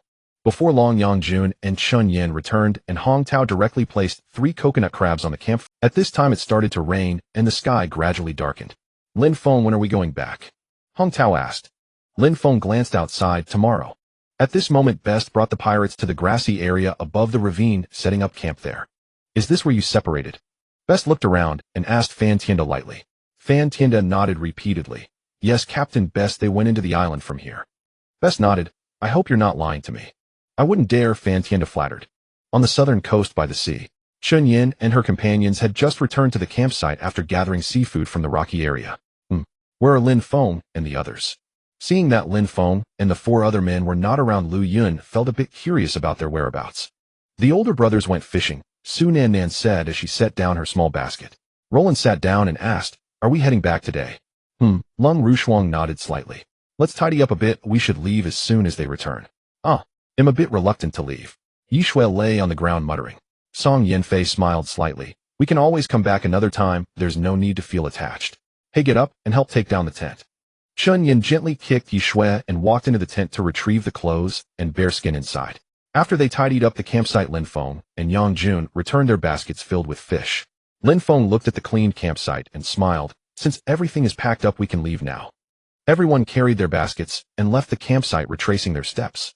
Upon reaching the cliffs below, they entered the woods and emerged onto a grassy area. Lin Feng, have you ever thought about moving to another place? Ideally somewhere not far from the sea, so we can frequent. Du Ziming looked at Lin Feng and said, don't you think so? Yes, I agree with Minggu. If we run out of food, we can just catch fish from the sea. Hong Tao nodded in agreement. The girls, upon hearing Du Ziming's suggestion, brightened up. It was a good idea. Song Yinfei took a couple of steps forward and tugged at Lin Feng's hand. Lin Feng, I think Minggu is right. Lin Feng pondered for a moment. If they were to change locations, it needed to be close to the sea and have a water source. Soon he thought of the river beside the foot of the mountain. That was the only place with a water source. After more than half an hour, they reached the edge of the jungle and walked directly in. It took them almost 3 hours to pass through the jungle and arrive at the foot of the mountain. Everyone sat down on the grass to rest. Lin Feng approached the cliff on the left, gazing down at the rushing river below. The drop here was quite high and steep. Lin Feng, are we going to take that perilous path again? Du Ziming approached and asked. Just thinking about that road made his legs tremble. He felt he couldn't make it this time. Lin Feng chuckled and walked to the right side of the mountain. He took a glance with his binoculars and saw that by walking along the foot of the mountain they could go around it would just take about an extra hour. For everyone's safety, Lin Feng decided to take the detour. That stone path was indeed very dangerous. A slip could lead to a fall. Lin Feng, what do you think about Du Ziming's suggestion? Lung Rushuang walked over and asked. Lin Feng thought for a moment and explained, to live close to the sea, we must first have fresh water. So, I plan to look for a place at the foot of the mountain. If we find a suitable living area, we can settle there. Lung Rushuang nodded lightly upon hearing this. To the left at the foot of the mountain was a river. With the river, the issue of fresh water would be resolved. After 10 minutes, everyone continued onward along the foot of the mountain. The base was covered with rubble, likely fallen rocks weathered from the peak. After about 40 minutes, they reached a steep slope, and Lin Feng led them up. Be careful not to slip. Lin Feng called out to those behind him and continued upward. In some areas, they had to grab onto some bushes for leverage to climb, making the path quite challenging. Once they reached the top of the slope, everyone was panting heavily. If I had known, I would have preferred to take that stone path, Yi Shui said, taking a sip of water. Lu Yin looked at her and teased, you're the one who is most afraid of that path. Hearing this, Yi Shui became indignant and shouted, who said that? I'm not afraid, I was just saying it. All right, let's hurry up and go to the riverbank to cook something. I'm starving to. Chunyan stood up and said. They then descended the slope much faster, and in less than 10 minutes they reached a small patch of grass and walked leftward. Exiting the valley, they arrived at a patch of weeds. Beyond the weeds was a sandy area, and beside the sand was the river. Yang Jun, you go set up a stove up there to cook. They'll climb the mountain to see the surroundings. Yang Jun nodded and led Song Yinfei and the others upward. After walking about 100 meters, they placed the basket on a patch of grass, and then went to the riverbank to pick up some larger stones to build the stove. Lin Feng climbed to about 300 meters high on the mountain and stood on a protruding boulder, using his binoculars to survey the area. To the right of the river was a range of rolling high mountains, steep and perilous. Between the two mountains there was a depression that should be a valley which could be worth exploring. To the left of the river lay a vast and dense jungle with many small peaks nestled within it, interspersed with deep ditches. After observing for a while, Lin Feng climbed down and walked back to the grassy area, where he saw the iron pot emitting white smoke. Lin Feng, how's it going? Seeing Lin Feng return, Song Yinfei immediately stood up and asked. Lin Feng pointed ahead and smiled. There are 2 valleys up there. After we eat, we can go take a look. Then hurry up and eat. These seafood dishes are just cooked. Du Ziming quickly took out a bamboo bowl and served a bowl of seafood stew, which included small conchs, scallops, Buddha's handshells, crabs, and shrimp, all mixed together. After finishing an iron pot of seafood, everyone was only about 3 parts full. Should we cook more? Those fish are dead, Hong Tao said to Lin Feng. Let's wait to cook more. We should first go check out the area, Du Ziming quickly interjected. Lin Feng smiled slightly. Let's tidy up and go take a look. After packing up, they walked along the foot of the mountain. The peaks were extremely steep, making it nearly impossible to climb up. After walking over 100 meters, they finally reached the entrance of a valley. Walking between the 2 mountains they entered. Some weeds had just sprouted and some bushes had begun to grow green. Inside the deepest part was a flat grassy area with a small coniferous forest on the left. Most notably, below the sheer cliff grew 2 tall snow pines, standing high above and looking particularly striking. The right side was a slope with some freshly sprouted tender grass. The area was not very large, approximately 1,000 square meters, elliptical in shape, surrounded by sheer cliffs, with a drop of over 100 meters. Everyone take a look. If it suits us, we can build a wooden house here, Lin Feng said to Du Ziming and Lung Rushuang. If it doesn't suit us, we can explore further up. Upon hearing this, everyone set down their baskets and rushed inside to check. Lin Feng was not very satisfied with this place because there was no escape route. If anything happened, they would have no way to flee. In a small valley, Lin Feng stood on the grassy ground surveying his surroundings. He waited for the others to emerge, then it would be time to leave. Not far above lay another valley, though he could not tell whether it would resemble this one. Lin Feng, hurry, there's a cave inside. Hong Tao burst out from the coniferous grove shouting, with palpable excitement lighting up his face. At Hong Tao's call, everyone rushed over. Lin Feng too strode forward and followed him into the cave. The path through the coniferous grove ascended gently along a short slope. Soon they reached a cave mouth nestled at the base of a sheer cliff, 2 towering snow pines flanking it like silent sentinels. The entrance was spacious, nearly 2 meters tall and over 3 meters wide. Inside, the cavern opened into a broad, airy chamber. Lin Feng scanned its walls. No chisel marks, no signs of human carving. Purely natural in origin. Everyone come quickly, look. There's another opening inside. Su Nan Nan called from deeper within. Lin Feng stepped forward and saw a circular aperture set high in the inner wall, large enough for a person to crawl through. Peering outward, he beheld a dense expanse of broadleaf forest below. The cave mouth hung 7 or 8 meters above the forest floor, and the rock face beyond it dropped vertically smooth and unyielding. This cave is excellent, Lin Feng. Spacious and well-lit, Du Ziming grinned. We won't even need to build wooden huts to shelter here. Seeing everyone's delight and their evident approval of the cave, Lin Feng nodded with a smile. Let's settle here. Everyone fetch some branches to sweep the interior clean. Hong Tao Yangjun, you two come with me to gather stones for building a hearth. Roles were swiftly assigned, some swept, others cut branches. Su Nan and Yi Shui and Mani cleared away dead leaves and fallen twigs from the cave mouth. By the time Lin Feng and the others returned, the cavern had been thoroughly cleaned. Let's seal off most of the entrance. Leaving only a doorway, Lin Feng said to Yang Jun and the others. Du Ziming frowned slightly. Why seal it? Wouldn't more light enter if we left it open? For safety, Yang Jun replied firmly. We can't know what creatures might wander in after nightfall. Lin Feng glanced inward. The light filtering through that inner opening is more than sufficient. Besides, we'll only close it at night. Daylight will still flood the cavern by day. Let's begin. Won't take long, Yang Jun said with a grin, raising his axe. He sharpened a wooden pole to a point. Hong Tao joined him, wielding his Nepalese combat knife. Lung Rufin and the others erected their tents inside the cave. Once assembled, they stacked the gathered firewood against the inner stone wall near the entrance. By evening, a timber wall had been erected, and even a sturdy wooden door installed. Chun Yin and Mani simmered fish soup, while Song Yinfei and the others roasted fish over an open fire. In the cavern's center, stones were arranged in a tight circle to contain the flames. It's ready. Come get your bowls, Chun Yin called. One sip of the steaming broth warmed the body from within. The roasted fish was equally exquisite, crisp and golden outside, tender and succulent within. Each bite savored deeply. Exhausted from the day's labor, everyone ate heartily, exchanged quiet conversation, then retreated to their tents to sleep. At noon the next day, Lin Feng summoned Yang Jun, Hong Tao, and Du Ziming. Yang Jun, you'll stay behind. I'll take Minga and Hong Tao back to the wooden hut to retrieve the remaining supplies. He handed his rifle to Yang Jun. Be vigilant. With that, the three set off upstream along the riverbank. Yang Jun understood. The rifle was entrusted to him not merely as a weapon, but as solemn responsibility to guard Song Yinfei and the others. Meanwhile, Best arrived at the valley with his band of pirates. Inside, now, he commanded. Armed with AK assault rifles, the pirates stormed into the ravine, kicked open the wooden door, and charged in. 2 pirates had scouted the lake the previous day and discovered the bamboo raft moored at its shore, prompting them to report back to Best, who now led the entire crew here. Once inside, the pirates searched thoroughly, but found not a single soul. Best escorted Fan Tienda into the wooden hut where trunks and backpacks sat neatly arranged. A faint knowing smile touched his lips. You Easterners certainly know how to live comfortably. Ha ha. Tell me, where have they gone? Fan Tienda shook his head ruefully. Captain, I truly don't know. Perhaps they've gone hunting. Best smiled faintly and nodded. Perhaps you're right. Then we'll wait, right here, for their return. He turned to the pirates behind him. Tell the rest to bring all the gear here. And post lookouts outside. If they appear, send word immediately. Yes, Captain. One pirate saluted sharply and hurried off. Well crafted. Haha. Best ran a hand over the wooden table and chuckled.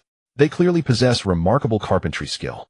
Fan Tienda studied the hut and its furnishings, and knew instantly it was Lin Feng's work. No one else among them possessed such mastery.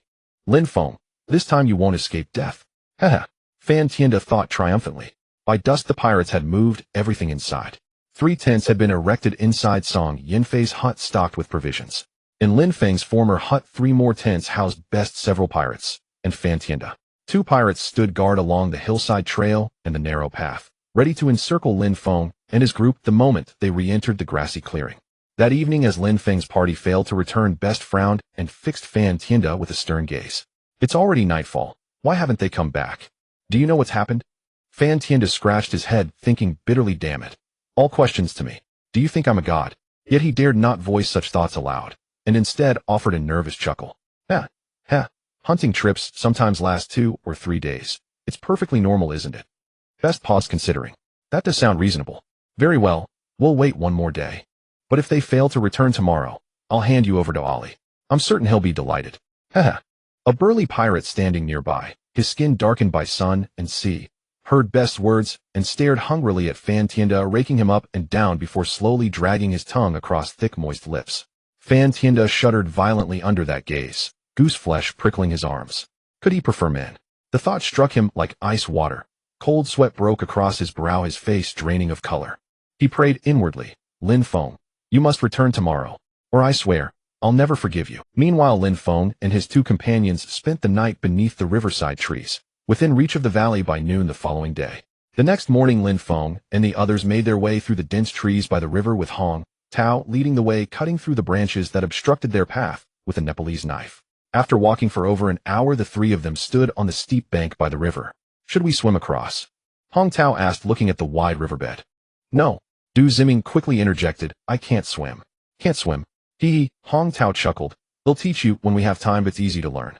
Lin Feng glanced around and suggested, let's make a raft. We will need it when we head back anyway. Let's go. We'll go inside and chop some trees. Hong Tao said, holding the knife, and walked towards the back. They passed through the dense underbrush and soon arrived deep within the woods. Before long, the sound of chopping filled the woods as Lin Feng used his dragon and phoenix dagger to cut down many vines which he carried to the steep bank by the river. Just as he returned to the woods, he saw Hong Tao and Du Ziming standing still staring ahead. What's wrong? Lin Feng looked. Du Ziming pointed toward the trees ahead where a leopard was baring its teeth at them, slowly emerging, stretching its front limbs, and crouching, as if ready to attack at any moment. Seeing this, Lin Feng quickly picked up a spear nearby, positioned himself between the two, and stared at the leopard. Hong Tao's hand trembled slightly as he looked at Lin Feng in fear. What do we do? Lin Feng said in a deep voice, don't be afraid, and don't run. You need to appear stronger than it, only then might it refrain from attacking you. Lin Feng uttered this, and gripping the spear slowly approached the leopard, fixing his gaze on its eyes. Seeing Lin Feng move forward, Hong Tao and Du Ziming slowly followed. The leopard growled low, opening its mouth to reveal its sharp fangs. As it saw the three approaching, its body began to retreat slowly. Suddenly Lin Feng shouted, get lost. The leopard jumped back, quickly disappearing into the woods. You two hurry and move the wood to the riverbank. Build a raft and get out of here. After the leopard left, Lin Feng spoke to the two, keeping an eye on the leopard in case it might leap out from another direction for a surprise attack.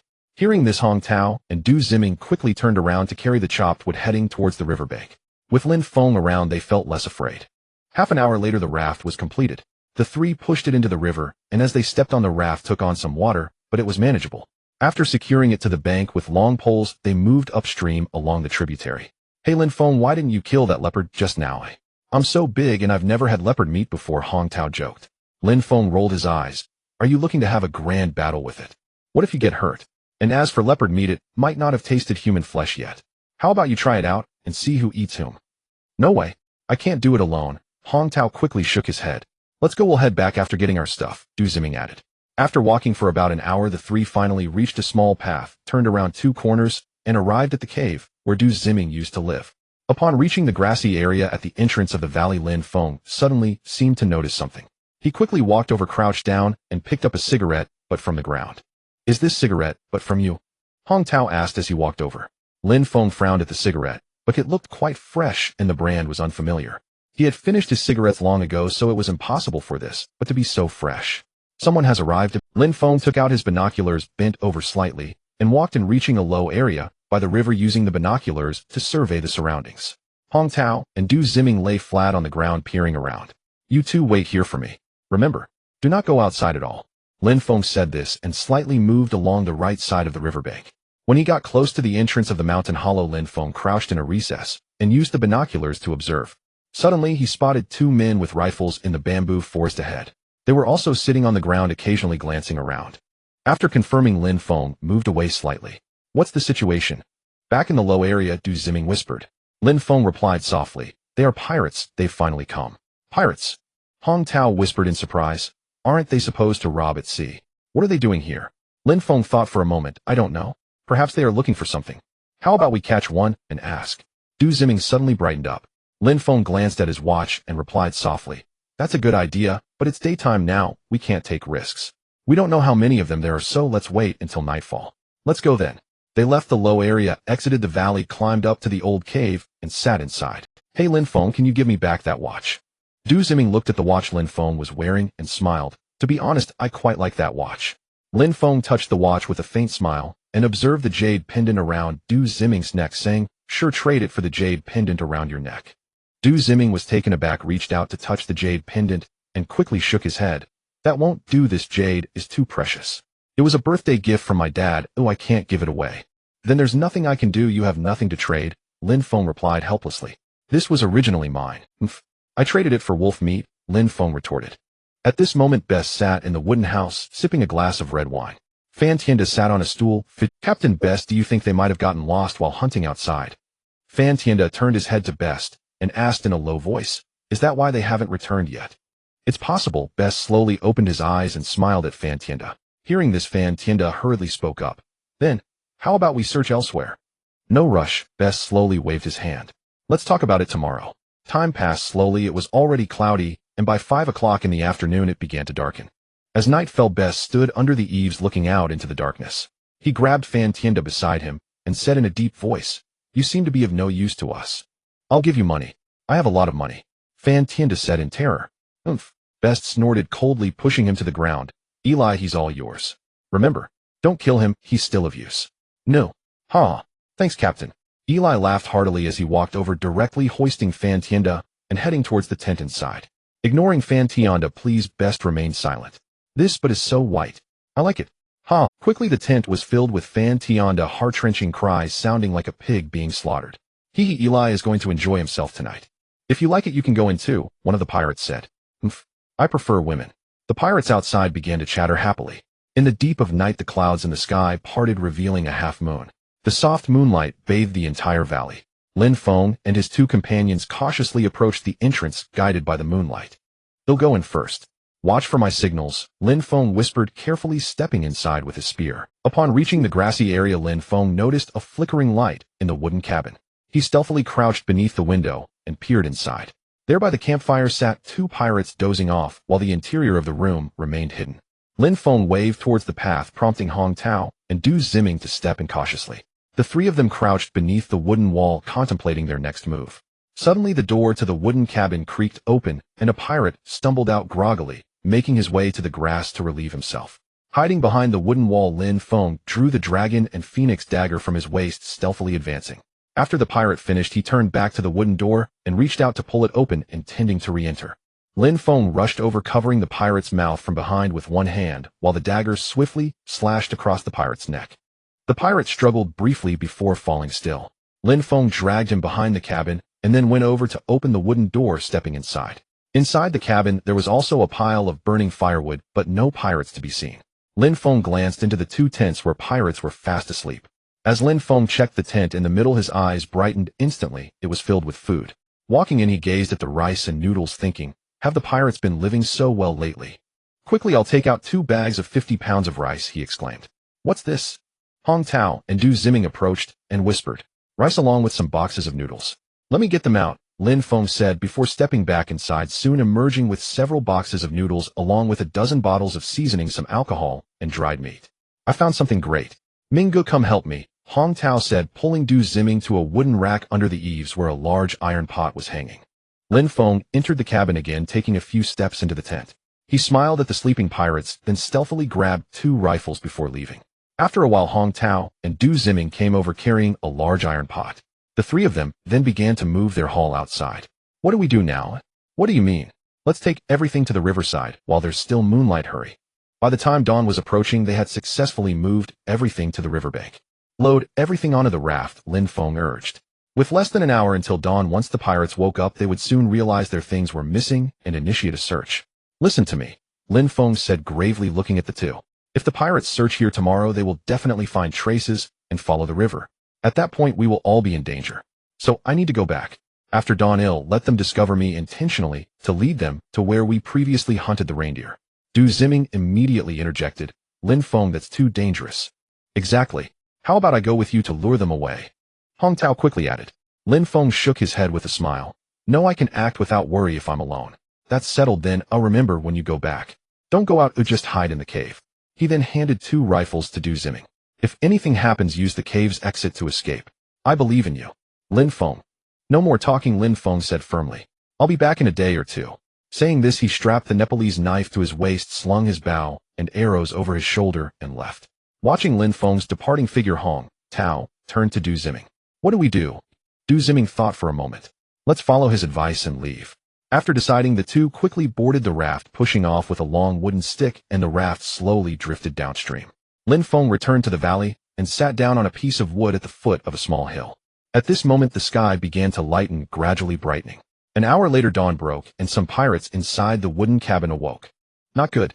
The iron pot is missing, and a lot of food is gone. Suddenly several pirates outside shouted frantically on the grassy area. What's going on? Why are you all yelling? Bester shouted as he walked out of the wooden cabin toward the chaotic pirates.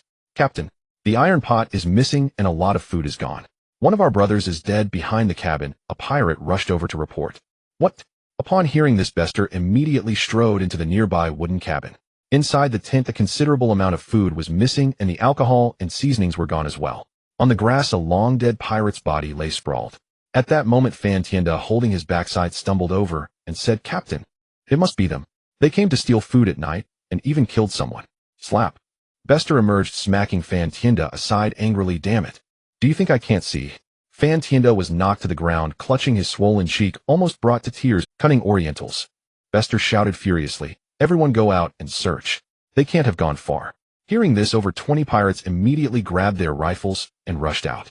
Bester also entered the wooden cabin, took out an M16 assault rifle, and quickly walked out. His face. Lin Feng sat on the wood gazing towards the riverbank. Suddenly he spotted a group of pirates rushing out. Here they come, haha. Lin Feng stood up with a faint smile and turned to walk away. There's someone. We found him. He's over there. The pirates in front, seeing Lin Feng at the foot of the small hill, shouted excitedly and immediately chased after him. Lin Feng deliberately slowed his pace. As they got closer he dashed towards the valley ahead. Hearing the pirates, Bester hurriedly ran out, taking out his binoculars to observe Lin Feng's fleeing direction. Everyone chased together. We must catch him. A group of pirates closely followed Lin Feng, who sprinted into the valley, quickly heading towards the river. At this moment Fan Tienda remained seated on the grass. Once he saw that all the pirates had left, he quickly stood up, ran into the wooden cabin, grabbed some items, and headed towards the hillside. He needed to escape from here, otherwise he would eventually be killed.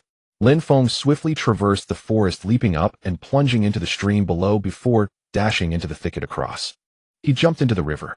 As Lin Feng vanished into the underbrush moments earlier, the pursuing pirates arrived. Suddenly an arrow whistled through the air, embedding itself into a tree trunk, startling the nearby pirates, who then plunged into the stream to continue the chase.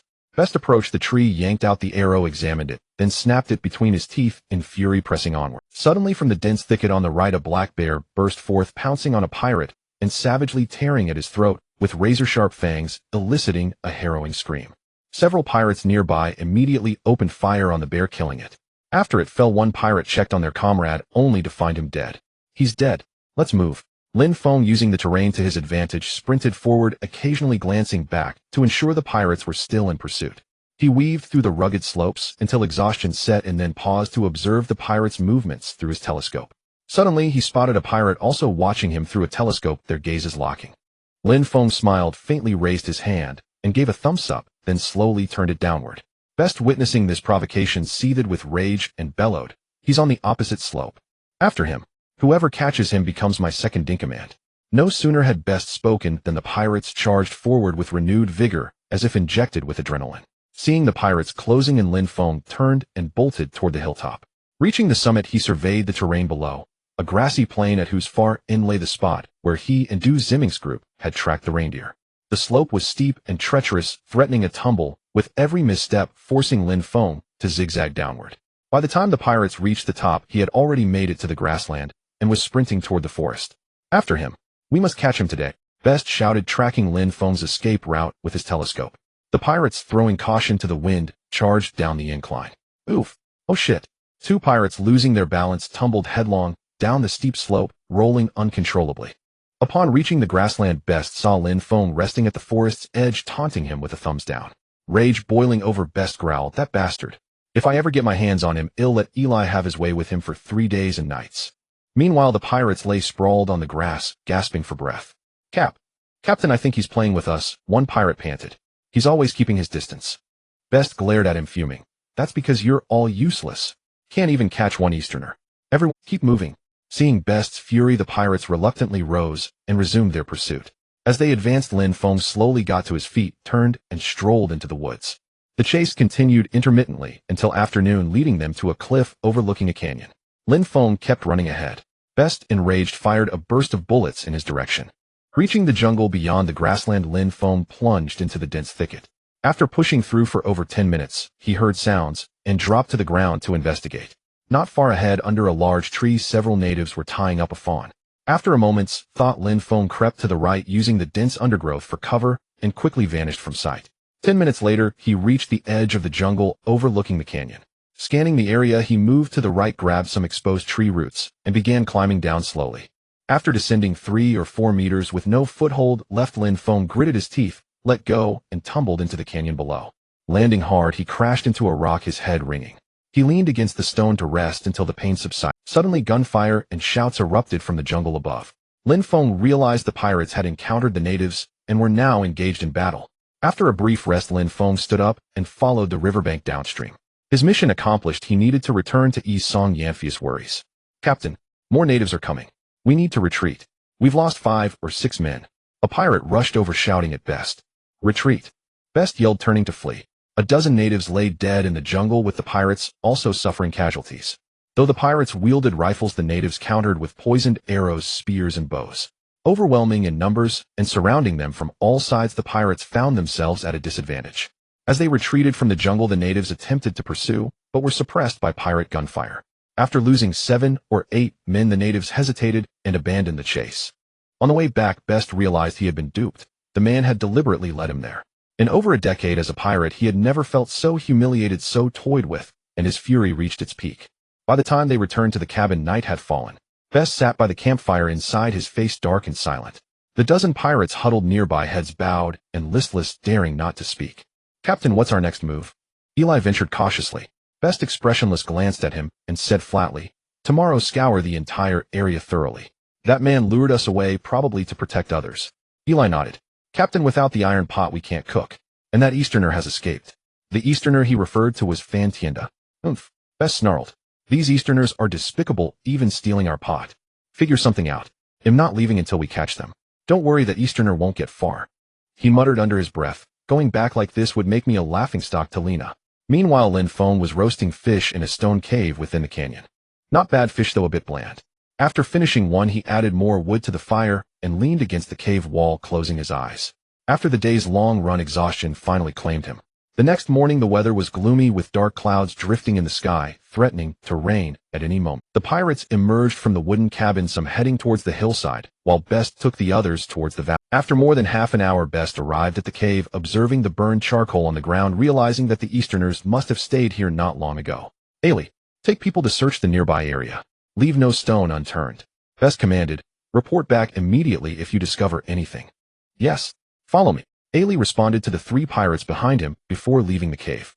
At this time, Lin Feng was walking along the riverbank, flanked by sheer cliffs with no other path to take.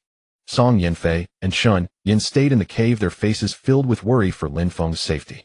Hong Tao stood alone at the entrance of the small valley, observing the outside, closely, ready to spot any unusual situations. Well, this would work.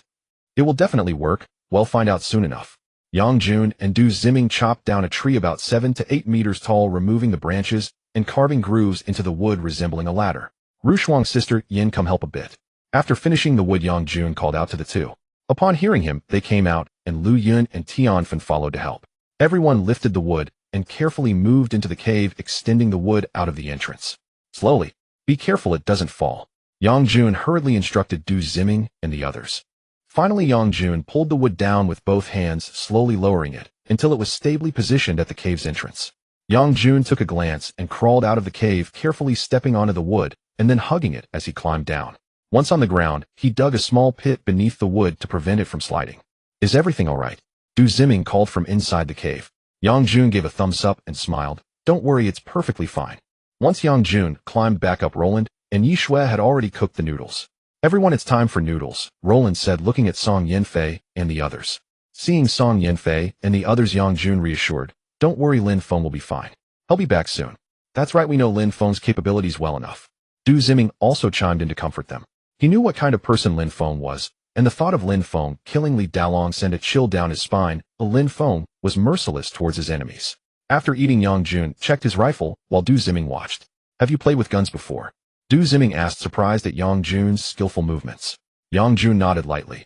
I played at a shooting club for a while before. Oh, no wonder you're so skilled. Du Ziming nodded. Yang Jun chuckled. Hey, this is called skilled. You definitely haven't seen Lin Feng with a gun. Du Ziming shook his head. No, he always carries one, but I've never seen him use it. Yang Jun smiled slightly. I've seen him do it once. He disassembled and reassembled it in just 11 seconds. 11 seconds? You can't be serious. Du Ziming exclaimed in shock. Is that even human speed? Yang Jun shook his head. I'm not mistaken, which is why Lin Feng isn't as simple as he appears. With his understanding of firearms, he must have been a soldier or a mercenary. Du Ziming nodded. Yes, he must have been a soldier. Hearing their conversation, Lung Rushi was astonished, disassembling and reassembling in just 11 seconds. Even her brother couldn't do that. Her brother was a master soldier. If 11 seconds was beyond him, how did Lin Feng manage it? Could it be that Lin Feng had another identity? Alright, I'm going to call Hong Tao back for noodles, Yang Jun said before heading out. Auntie, when will Big Brother be back? Su Nanan asked Song Yinfei, who gently patted her shoulder and smiled. Soon he should be back today or tomorrow. Around noon, Best arrived at the riverbank, pondering over the footprints on the ground. Captain, the trees in the forest have been cut down. At that moment, Ailey emerged from the woods to report. Upon hearing this, Best grinned wickedly. It seems they cut down trees to make rafts, so they must be nearby. Instruct the brothers to cut trees and make rafts. Yes. Ailey respectfully responded, drew his machete, and led 7 or 8 pirates into the woods. After more than an hour, the pirates emerged with wood, using vines to construct rafts. After making 3 rafts, Best stepped onto one and paddled down the river. An hour later, Ailey spotted a raft by the riverbank and immediately shouted excitedly, Captain, there's a raft ahead. Upon hearing this, Best smiled and commanded, come ashore. The 3 rafts approached the shore and the pirates disembarked. Best looked around and waved his hand, search. Upon hearing the command, the pirates spread out. Apart from the mountains across the river, there were no obstructions along the only a few hundred meters above was an uneven thicket of bushes. Yang Jun sat bored under a dirt mound outside the small valley, chewing on a piece of grass. Suddenly, he looked up and saw the approaching pirates only 100 meters away. He quickly hunched over and ran into the valley. Not good. The pirates are coming. Follow me. Yang Jun shouted anxiously to Hong Tao and Du Ziming as he dashed into the cave. Damn, let's get them. Hong Tao exclaimed, grabbing his rifle and running out. Yang Jun glanced at Song Yinfei and the others, saying, be ready to crawl out of the opening. Once you do, just run. After finishing his statement, he followed Hong Tao. Du Ziming, rifle in hand, glanced at Lung Rushi before turning to leave. What should we do? Tianfen asked fearfully. Chun Yin, maintaining a calm demeanor, replied, don't panic. Let's wait and see.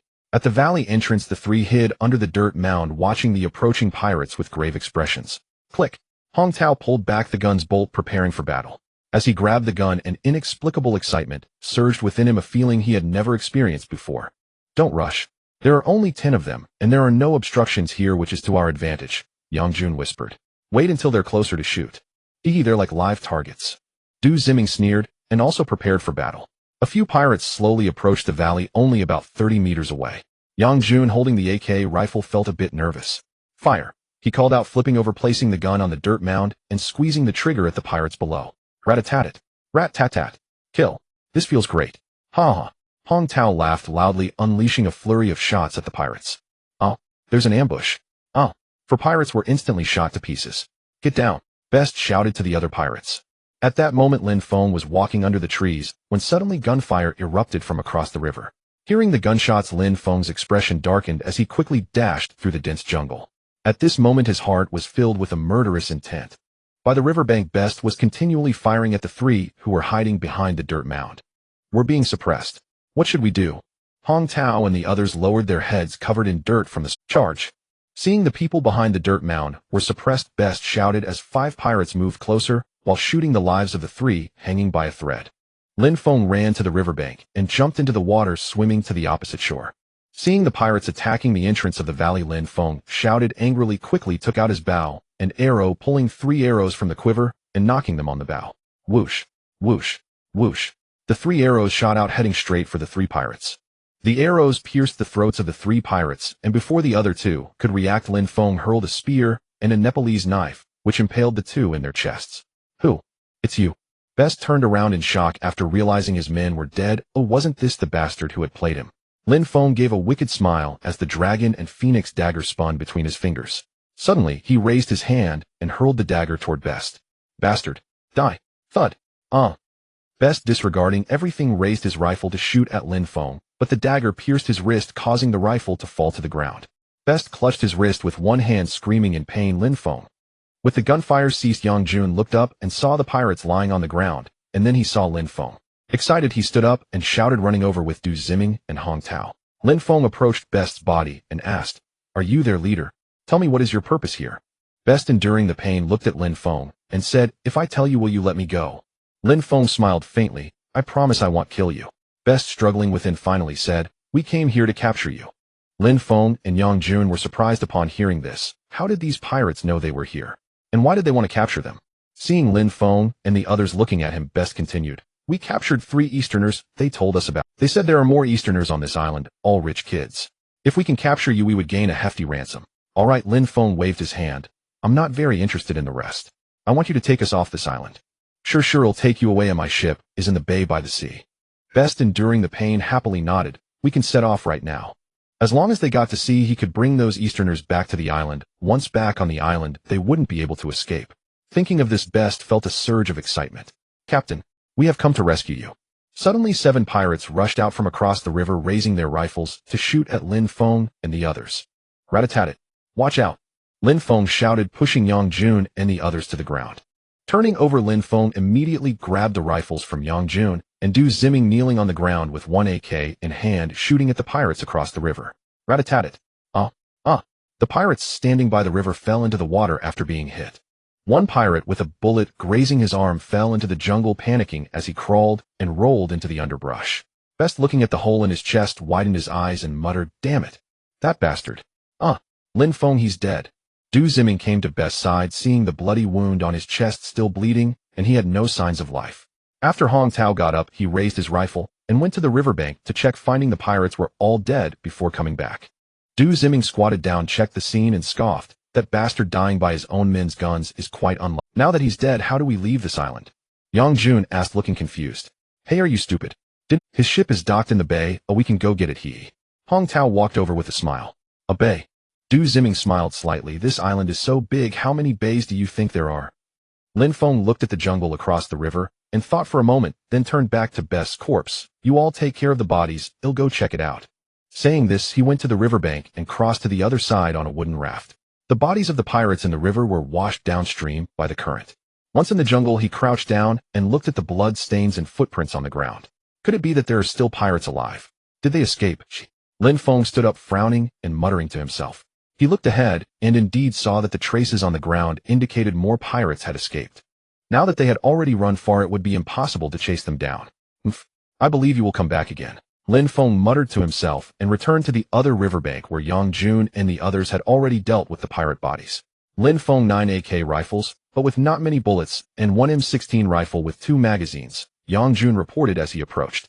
Lin Feng smiled slightly. "There are more in the river, we can go check."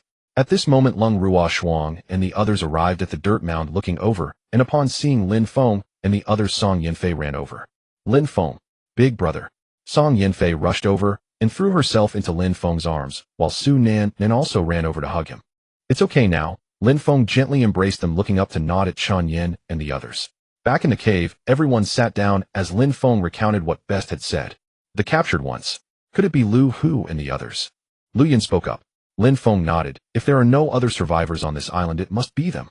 Those 3 bastards, they even called pirates to capture us," Yi Shui said angrily. "All right, everyone has been worried all morning, let's all rest well," Lin Feng said to Song Yanfei and the others.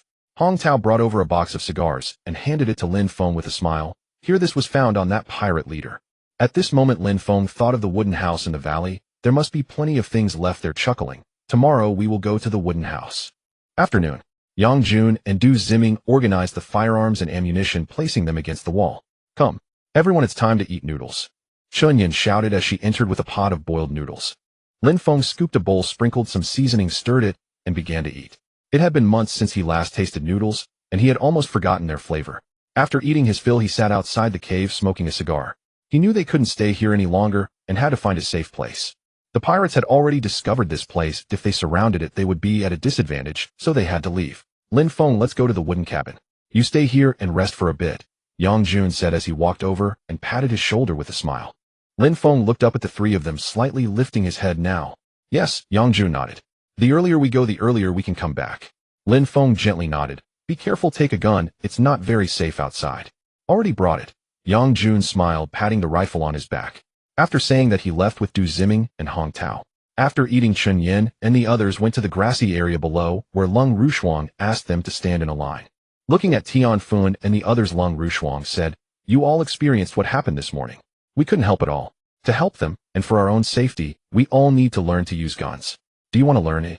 "Yes," everyone shouted in unison, with Yi Shue's voice the loudest. Hearing this, Lung Rushuang smiled and nodded. "Very well. I know a bit about firearms myself, so today I will start teaching you how to use them."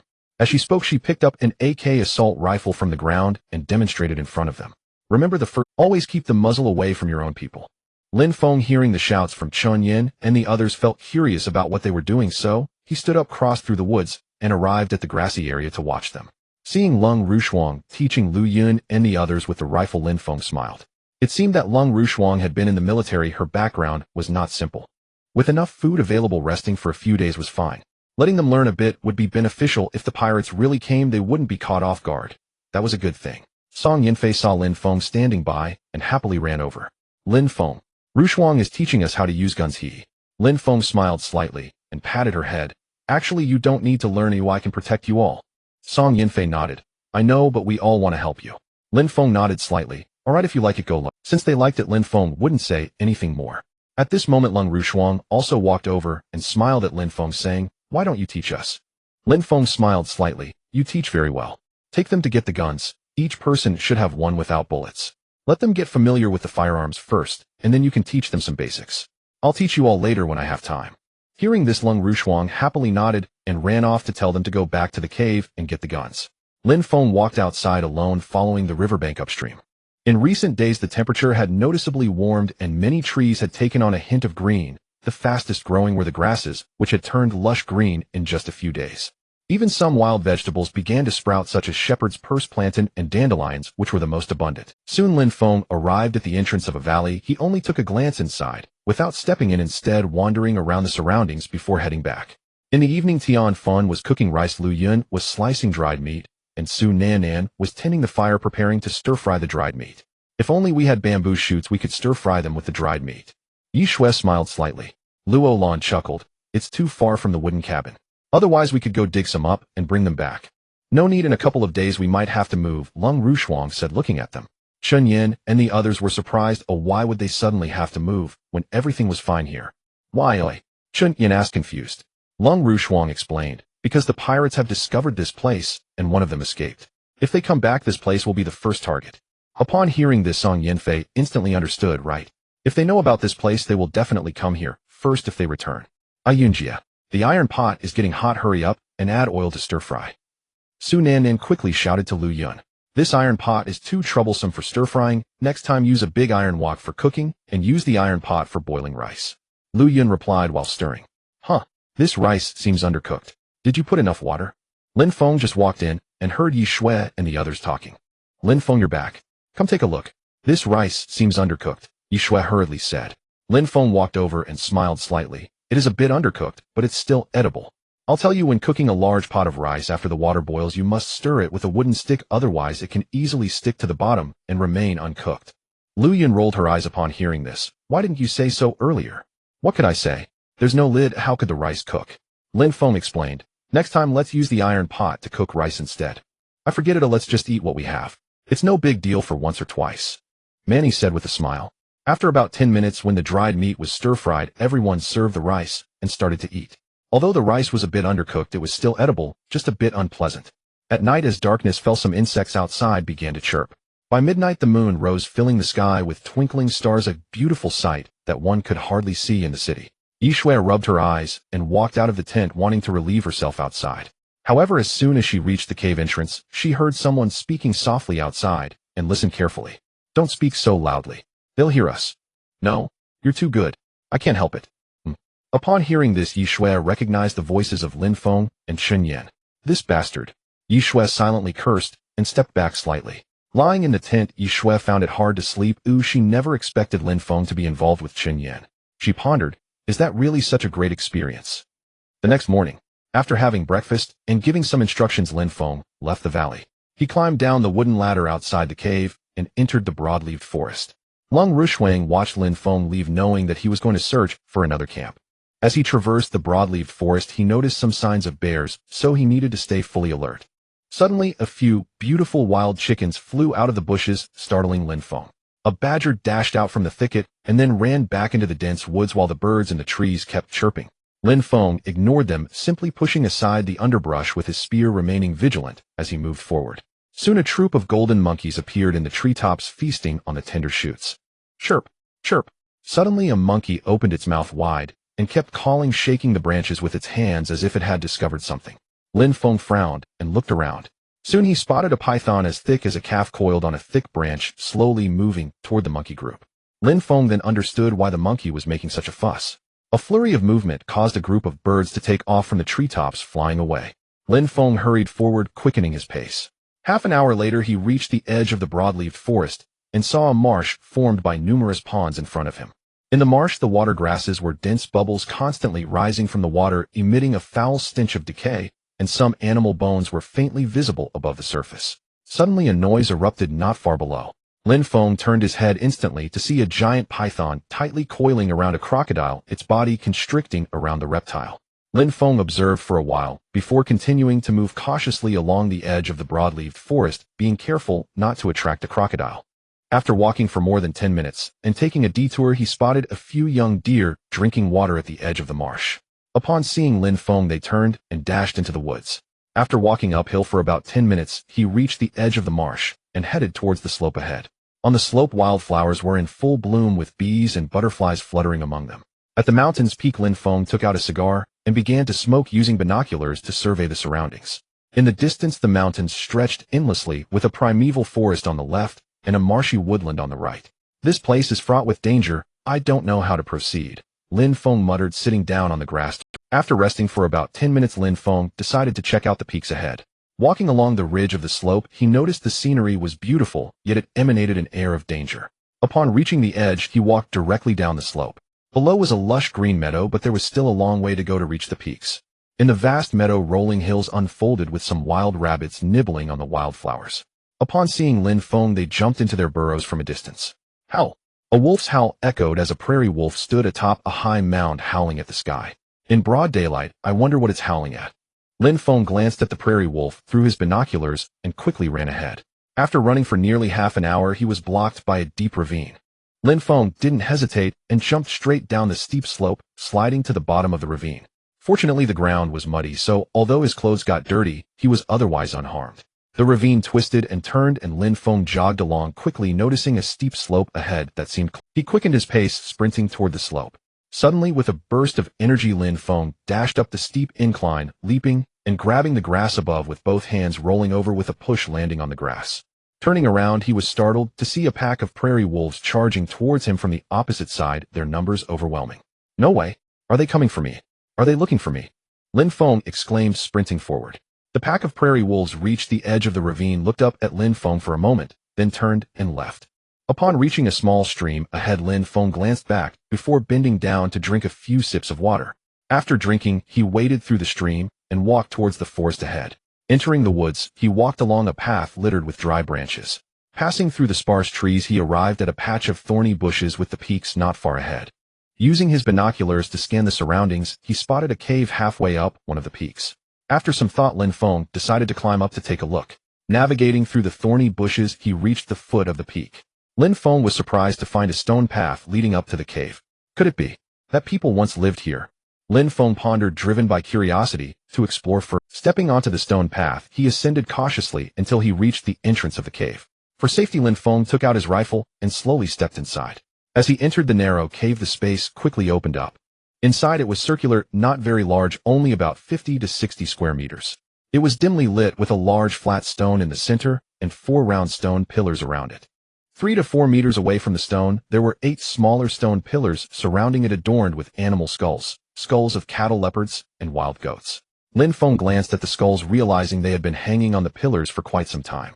Torches were stuck in the surrounding stone walls, and some spears were propped up against the walls. Lin Feng approached the stone, touching it with his hand. It was covered in dust, indicating that this place had been abandoned for a long time. This should be the altar of those indigenous tribes. Looking around, Lin Feng murmured, but it seems they have left this place. Oh, I wonder why. After a few minutes of observation, Lin Feng stepped outside, gazing at the peaks ahead.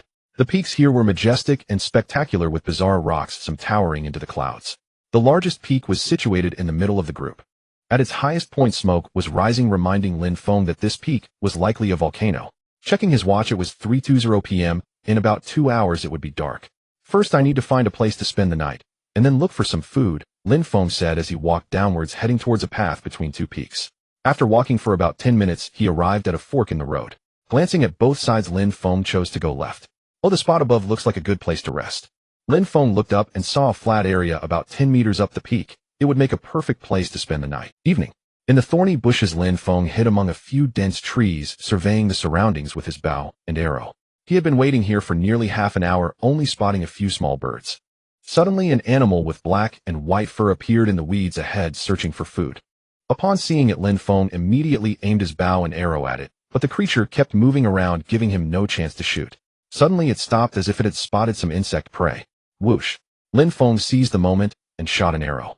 Thud! The arrow struck the animal's head, causing it to collapse into the weeds. Seeing he had hit his target, Lin Feng quickly got up and ran over to pick it up. So it's a skunk, hehe, no matter, I'll take it back for barbecue.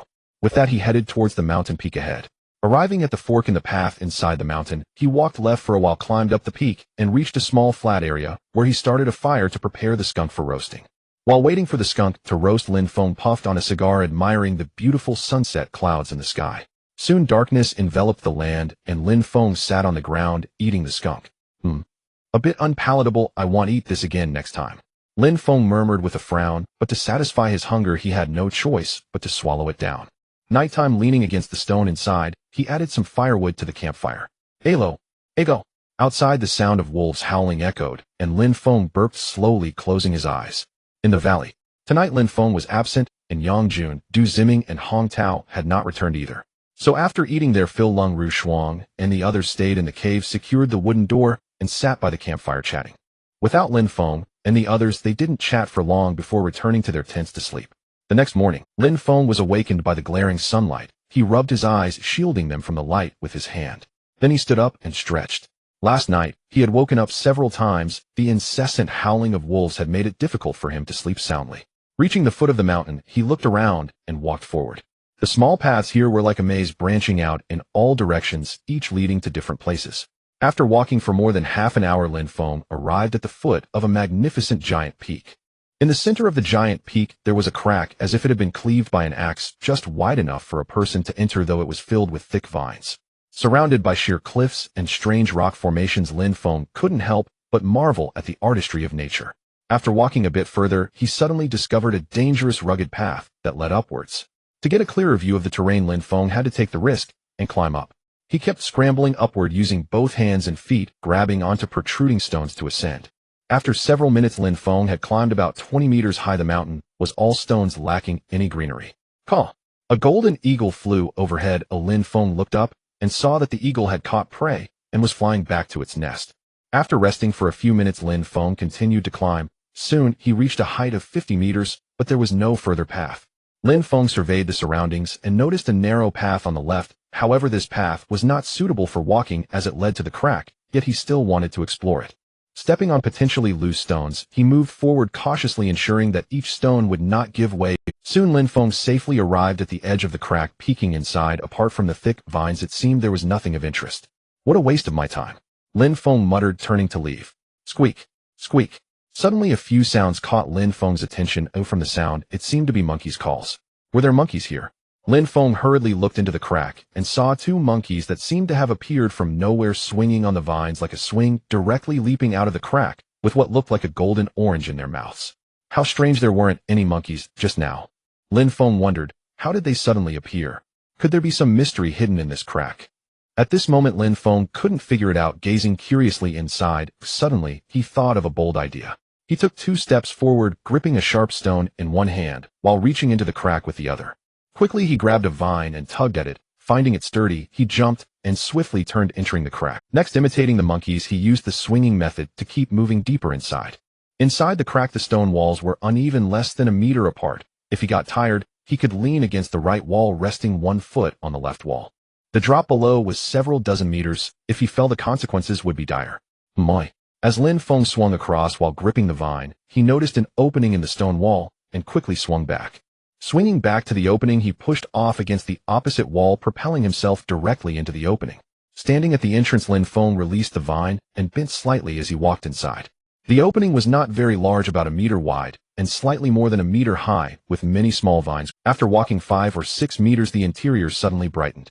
Stepping out of the opening, he saw a vast expanse of green grass with a depression in the center. Upon closer inspection, it turned out to be a small pond. Under the stone wall on the left, 3 citrus trees were growing. No wonder those monkeys came here. These 3 citrus trees were laden with oranges, some of which had fallen to the ground. Lin Feng hurriedly ran over and picked a few oranges to eat. Not bad, quite sweet. Eating the oranges, he looked around. To the right was a small grove of trees, with the tallest being about the thickness of a thigh. Reaching the edge of the cliff, he used binoculars to survey the surroundings, taking in the scenery at a glance. Oh, living there might not be bad. He saw that below the active volcano was a large lake, and across the lake was a patch of coniferous forest, an ideal place for living. Here, however, was only suitable for refuge, and not for long-term residence, as getting up here was quite a challenge. After observing for a while, he checked his watch and smiled slightly. Time to head back. By the river. At noon, Du Ziming, Yang Jun, and Hong Tao returned using 3 rafts to transport all the items from the wooden cabin. Wow, so many things, Su Nan Nan exclaimed, running over in surprise at the sight of the goods piled by the riverbank. Lung Rushuang and the others also hurried over to inspect the items. These are apples, bananas, and cabbages. This wine is decent. Huh. This iron kettle is nice, we can brew tea with it. Song Yinfei smiled happily and said, everyone, let's move these things back. With these supplies, they could live comfortably this month. As Du Ziming and the others were moving things back, Fan Tienda poked his head out from the woods opposite, muttering, so this is where you live, he. Back in the cave, they placed everything against the wall. The 6 tents were all packed. Where's Lin Feng? Why isn't he here? Du Ziming looked around and noticed Lin Feng was absent. Song Yinfei smiled gently. He went out. He didn't come back last night, but he should return today. Is there some porridge? Let me have a bowl first, I haven't eaten all morning. Hong Tao spotted porridge in the large iron pot and quickly grabbed a bowl. Yang Jun and Du Ziming each took a bowl as well, finishing it in a few gulps. Song Yinfei cut up a few apples and gave everyone a slice. In the afternoon, Lung Rushuang continued teaching Chun Yin and the others how to handle guns, while Yang Jun and Manny stepped outside, sitting in a lowlying area at the foot of the mountain, locked in a passionate kiss. As they kissed, Manny's hands began to wander. Just as things were about to escalate, Yang Jun's mind flashed an image of Zhao Meng. He quickly pushed Manny away, still unable to come to terms with it. What's wrong? Manny asked softly, her cheeks flushed with emotion. Yang Jun shook his head. Nothing. Seeing his reaction, Manny suddenly exploded with rage. Are you still thinking about the past? Didn't I tell you not to dwell on it? Yang Jun quickly replied, I don't want to either, but every time we get intimate, I can't help but think about. Slap. Manny struck Yang Jun across the face, stood up in fury, and yelled, get lost. I don't want to deal with you anymore. Go find your Roland. With that, she stormed off, walking briskly downhill. Yang Jun held his reddened cheek, watching Manny's retreating figure, and let out a deep sigh. What's up with Yang Jun and Manny? I'll forget them. Let me take you to the woods for something more exciting, he. Hong Tao muttered to Tian Fun as they headed toward the thicket uphill. Manny reached the foot of the peak, sat on a rock, and angrily picked up a few small stones to throw into the river.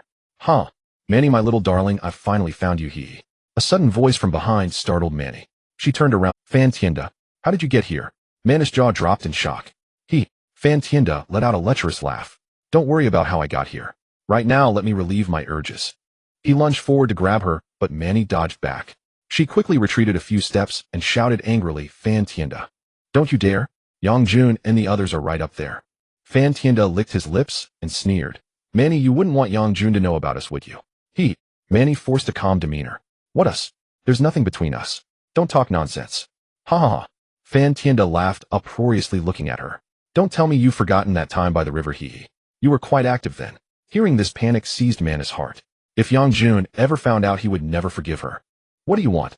Manny asked, her eyes reddening as she stared at Fan Tienda. He slowly approached her, lifting her chin with his hand and leering. You're still so alluring. Didn't I tell you? I'm burning with desire right now, and I need to quench it. Rest assured, if you cooperate, I promise Yang Jun will never know about us. Manny stood frozen, immobilized. Fan Tienda knew his threat had worked. With a sinister grin, he took her hand and led her toward the valley inside. Manny looked at Fan Tienda, a glint of ruthlessness flashing in her eyes. With her other hand, she quietly drew a short dagger from her waist. Fan Tienda, Manny shouted, go to hell. Before the words faded, Manny stabbed him in the waist repeatedly 5 or 6 times. After the assault, she wrenched free from his grip, jumped back, and pointed the dagger at him. You bitch. How dare you stab me? Fan Tianda stared at Manny in disbelief, then looked down at his bleeding waist as blood gushed out. You? He pointed at her, staggering forward step by step, but soon collapsed to one knee, the pain in his side draining his strength. Fan Tianda, once you're dead, no one will know. Yang Jun will never find out. Man's face twisted with ferocity. So please just die. With that, she lunged at him, pushing him to the ground. Straddling him, she raised the dagger. No. Fan Tianda raised his hands in terror to fend her off, but Manny furiously plunged the blade into his chest repeatedly. Soon he lay still, his eyes wide open in death. After killing Fan Tianda, Man's chest heaved heavily. Checking her surroundings and seeing no one, she quickly dragged his body to the river and threw it in. Watching Fan Tianda's corpse float away, Manny immediately crouched down to wash the blood off her hands and the dagger. Once clean, she sat by the bank to compose herself before heading back to the valley. Back on the grass, she saw Lung Rushuang and Chun Yin learning how to use the guns. Hey Sister Manny, come join us. Su Nan called out happily upon seeing Manny return. Manny turned to them with a forced smile. I am feeling a bit unwell. We'll go rest. You guys have fun. Back in the cave, she saw Du Ziming and Yang Jun drinking. She glanced at them and walked deeper inside. Du Ziming looked at Yang Jun and chuckled. What's wrong? Did you two have a fight? Yang Jun shook his head bitterly. No. Good, then let's drink. Du Ziming raised his glass, clinked it against Yang Jun's, and took a sip. Evening. Lin Feng returned, bringing along some oranges. Lin Feng, are we really moving away? Du Ziming asked while eating an orange. Moving is fine if the pirates really come, we'll be too passive. Yang Jun spoke up. Hong Tao nodded in agreement. Yes, if they ambush us, won't we be caught all at once? Lin Feng smiled slightly. Don't worry, the place we are moving to has beautiful scenery too. As night fell, everyone finished eating, chatted for a while, and then went to sleep. The next morning the sun shone brightly, and everyone quickly packed their things, climbed down the wooden ladder, and followed Lin Feng into the broadleaf forest. Aside from the backpacks, everyone held a rifle. Although Chun Yin and the others had never fired real bullets, they knew the basic operations. For safety, Yang Jun brought up the rear, with Du Ziming and Hong Tao in the middle. Passing through the broadleaf forest, they arrived at the edge of the swamp, where Lin Feng kept a close watch. Everyone be careful. There are crocodiles in the swamp. Lin Feng shouted back. Upon hearing about the crocodiles, Chun Yin and the others tensed up. The crocodile is over there. Su Nan exclaimed, pointing to the center of the swamp, where a giant crocodile surfaced only to quickly sink back down. Wow, that's huge. If it bites us, we'd be done for, Hong Tao said with a look of surprise. Du Ziming smiled slightly. Hey, have you ever eaten crocodile meat? If you haven't tried it, let's ask Lin Feng to take us to catch one in a couple of days and roast it for dinner. Song Yinfei glanced at the swamp and smiled slightly. There are also egrets and wild ducks here. I didn't expect so many animals to live in the swamp, Lu Yun remarked. They continued on, soon reaching the ridge of the hill, where everyone sat down to rest. Lin Feng, when are we coming here to catch a crocodile to try? Du Ziming walked over to Lin Feng and asked as he sat down. Lin Feng looked at him and chuckled. Let's talk about it after we settle down. After resting for about 10 minutes, everyone continued their journey, arriving at the grassland. Lin Feng began to pay attention to his surroundings. With so many people and guns, if the prairie wolves dared to come, he would ensure they would never return. Until they reached the edge of a deep gully, they did not spot any prairie wolves. Only then did Lin Feng lead them forward, arriving at a slope and sliding down directly. They climbed onto the grass and headed towards the woods ahead. This grassland is really large. There must be a lot of wild rabbits and mice here. Hong Tao turned around and smiled. When he had time, he would come here to catch wild rabbits. That must feel exhilarating. They passed through the woods and reached the foot of the mountain, following a narrow path inside. Arriving at a fork in the road, they headed down the slope. Wanting to reach the active volcano, they had to enter the nearby coniferous forest. Goo goo goo. Wow. Wild chickens. How beautiful. A very beautiful golden pheasant flew out of the woods, and Su Nan excitedly pointed at it. Shan Yin looked up at the flying golden pheasant and smiled slightly. This is the golden pheasant known as the phoenix among birds. Hong Tao grinned. It's so beautiful, it must taste great. Always thinking about food, would you even dare to eat such a beautiful wild chicken? Tianfen shot a glare at Hong Tao. All right, let's hurry. Lin Feng has gone far ahead. Lu Yun urged the others. A group of people moved through the coniferous forest, and several small animals scurried away. After more than half an hour, they finally reached the edge of the woods by the lake, with an active volcano directly across. Lin Feng, that's a volcano, right? Du Ziming looked across in surprise. It's still smoking. Could it erupt? Lin Feng smiled slightly. If it were to erupt, the trees around here would have been gone long ago. Don't worry, it's fine. Wow. This lake is so big. Hong Tao looked at the enormous lake, astonished. The lake was crescent-shaped, stretching out of sight, sparkling under the sunlight, with some wild ducks swimming about. This place is truly a fishing paradise. Lung Rushuang smiled at the lake. Yishue looked around and said, there wouldn't be crocodiles, would there? What are we afraid of with crocodiles? Hong Tao grinned, holding his rifle. As long as I have this, crocodiles are just my dinner, haha. Lin Feng, at this moment Lung Rushuang walked over. Are you planning to build a wooden house here? Lin Feng glanced at the surroundings and walked upwards. Soon they arrived at a concave area where the ground was flat, spacious enough, and only a dozen meters from the lake, making it a good campsite. Hey, you all come over, this place is good, Lin Feng shouted to Du Ziming and the others. Hearing Lin Feng's voice, everyone hurried over, placing their backpacks and other items down. Are we still building a wooden house? Lu Yun asked. Lin Feng gently shook his head. No need, just surround it up a bit. Here it might just be a temporary campsite. Building a wooden house would be a waste of time. However, surrounding it with a fence is very necessary, as this is a forest where brown bears or wild wolves may appear at any time, and a fence could provide some protection. Quickly everyone was assigned tasks. Those who were cutting trees did so, and those who were setting up tents got to work. After Lin Feng built 2 stoves with stones, Su Nan and Roland were responsible for cooking. Lin Feng took a look. Even if they didn't build a wooden house, they had to set up a shelter, otherwise if it rained there would be no place to hide. Yang Jun Hong Tao, don't cut down trees that are too big, just find some smaller ones, Lin Feng said as he approached the 2. Ideally they should be about the thickness of a calf. About the thickness of a calf. Yang Jun thought for a moment. When we came here there were plenty of them up there. Then go cut those, remember, the longer the better. The 2 nodded and led Tian Fun and the others deeper into the woods. In the campsite, only Lin Feng, Roland, and Su Nan remained while the others went with Hong Tao to cut trees. Suddenly the sound of gunfire echoed from the woods, and the 3 of them quickly stood up to look. Lin Feng, we shot a wild boar. At that moment Yishue ran out excitedly shouting, wild boar? Lin Feng breathed a sigh of relief upon hearing this. He had thought something serious had happened. Soon Du Ziming and the others emerged carrying a wild boar, while Lung Rushuang and the others dragged some trees. We were chopping trees when this wild boar came charging at us out of nowhere. Hong Tao looked at Lin Feng with a proud smile. I took it down with 1 shot. Lin Feng examined the wild boar's corpse, which weighed only about 80 to 90 pounds, not quite 100. Not bad, Lin Feng smiled slightly. Let's go eat noodles, they are already cooked. By the lake, Lin Feng, Roland, and Su Nan were processing a wild boar, while Du Ziming and the others were tasked with chopping wood, and Lung Rushuang and her team were responsible for dragging the logs back. Lin Feng instructed, take these entrails down below and don't throw them in the lake. He placed the entrails into a backpack for the 2 to carry to the lowlying area. While processing the wild boar, Lin Feng remained vigilant of his surroundings, aware that the smell of blood could attract bears or other animals, as they had an extraordinarily keen sense of smell. Lin Feng placed the cut meat into a backpack to take back to the camp, leaving the bones to be dealt with once Yang Jun and the others returned with axes. Big brother, the entrails are cleaned.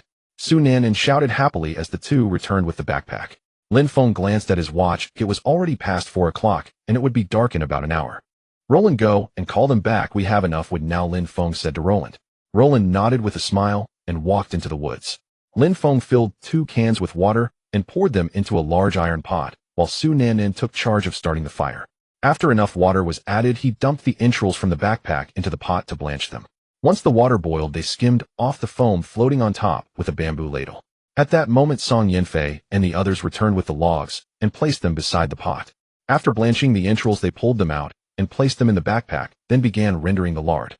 He'll do the cutting, you all go chop the bones, Lu Yun said, taking out a dagger and placing the entrails on a log to cut. In the evening, a gentle breeze swept across the lake, creating ripples. Lin Feng continuously stir-fried the entrails in the large iron pot, while Yang Jun and Du Ziming grilled meat chunks by the campfire.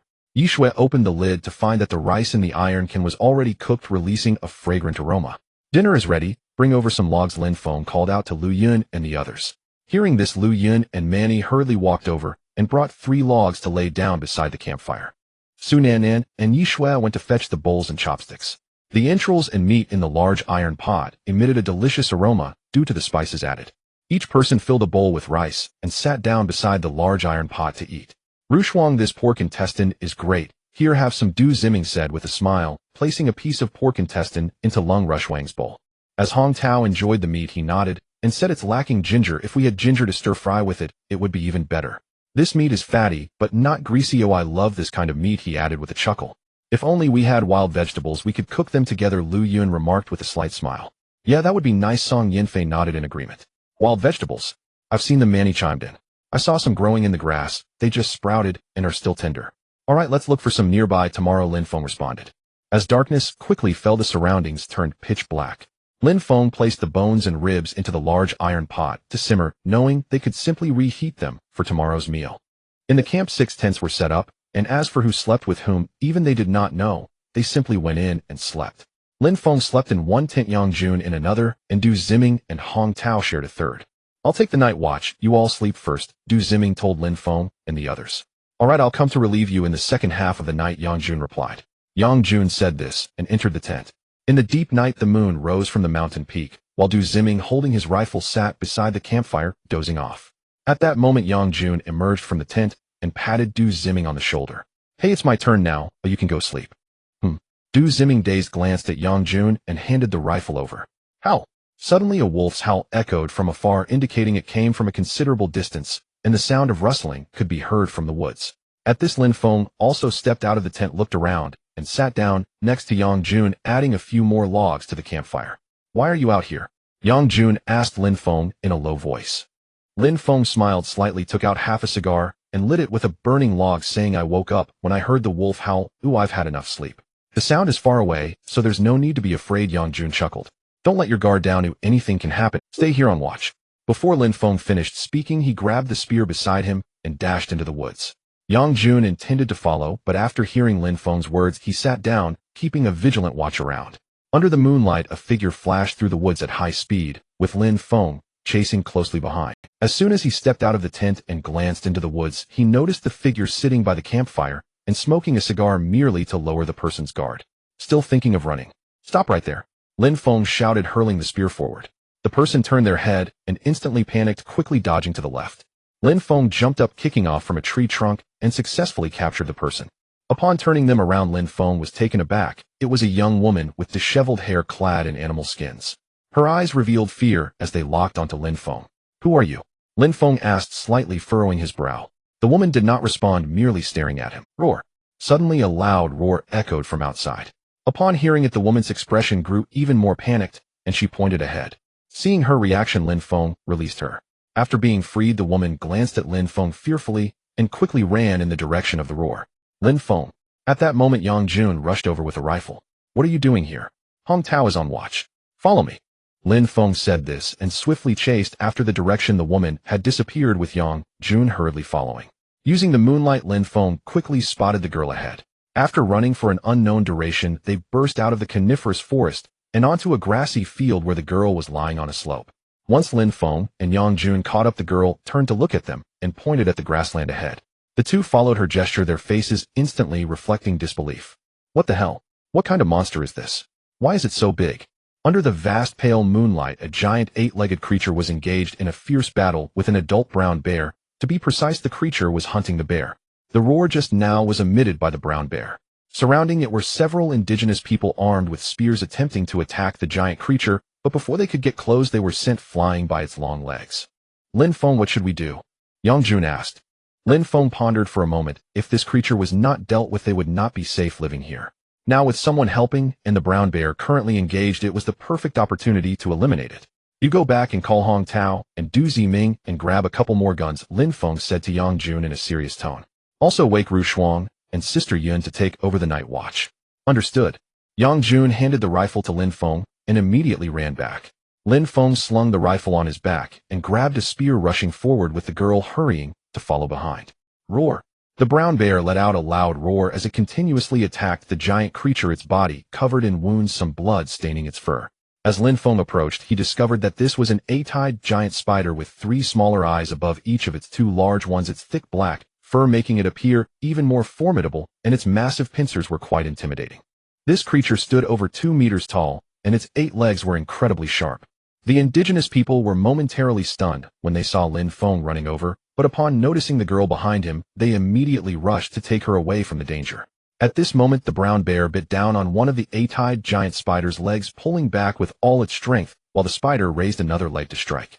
Seeing this, Lin Feng quickly ran over with his spear, directly positioning himself underneath it, and thrust the spear towards its mouth. PFF. Hiss. Hiss. Crack. The spear was instantly crushed by the spider's massive pincers, and a leg swept towards Lin Feng, who rolled on the ground to evade. Die. With a series of rapid shots, Lin Feng lay on the grass and pulled the trigger towards the spider's mouth. Hiss. The eight-eyed giant spider in pain retreated repeatedly, while one leg stomped down towards Lin Feng. Da-da-da. Crack. Damn. No bullets left. Lin Feng threw the rifle aside, rolled away, and swiftly drew out the Dragon Phoenix dagger, stabbing it into one of the spider's legs. PFF. The Dragon Phoenix dagger sliced through with ease, penetrating deep into the long leg, and with a powerful motion Lin Feng rendered that leg useless. Hiss. PFF. Roar. The eight-eyed giant spider enraged hissed, and stomped on the brown bear, piercing through its body, causing it to let out a tragic roar before collapsing to the ground. Seeing the brown bear fall, the eight-eyed giant spider fixed its gaze on Lin Feng and lunged towards him. Lin Feng, realizing this, sprinted forward, determined to buy as much time as possible until Yang Jun and the others arrived. Woo, woo, woo. The indigenous people, seeing the monster chasing Lin Feng, shouted and followed it. The eight-eyed giant spider was incredibly fast, and despite having two injured legs, its speed showed no signs of slowing down. While dodging its attacks, Lin Feng kept moving in circles, sometimes even sliding under its belly. Suddenly an idea struck Lin Feng, and he ran towards the hillside with the eight-eyed giant spider closely pursuing him and the indigenous people following closely behind. Lin Feng ascended the hillside and dashed towards the woods ahead. At this moment, Yang Jun and the other three were running towards him, each carrying two rifles.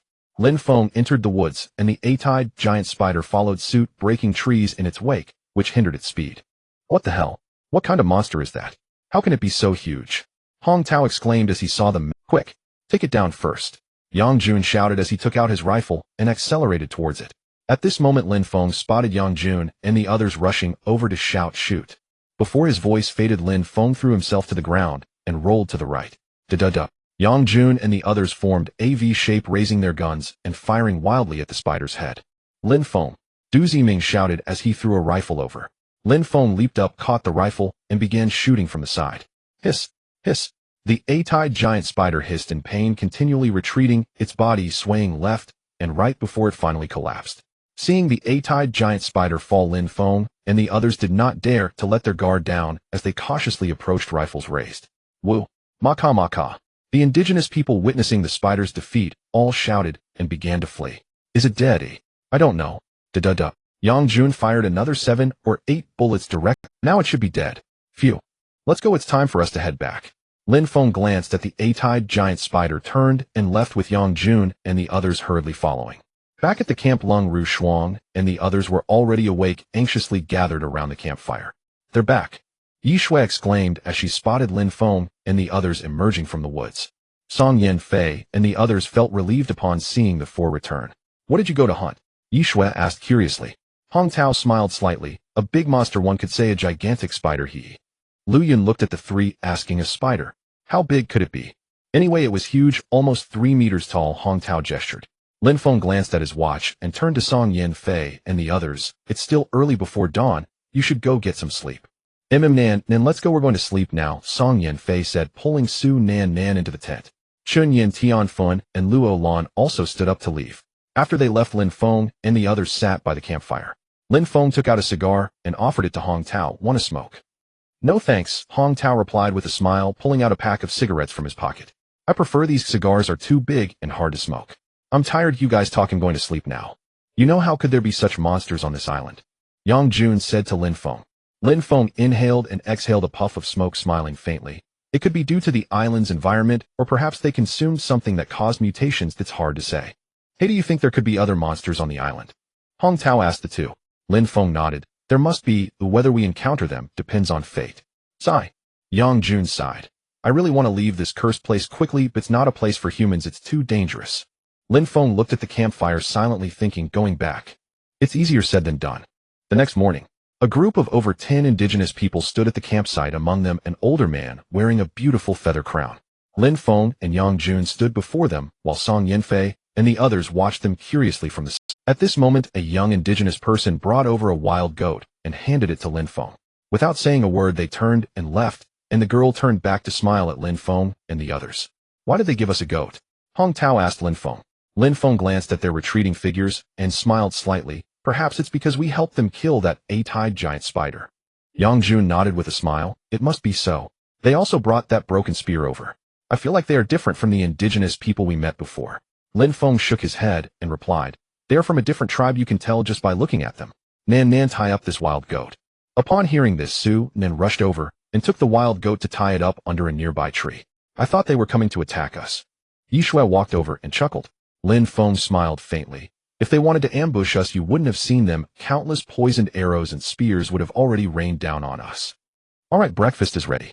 Chun Yin called out to Lin Feng and the others.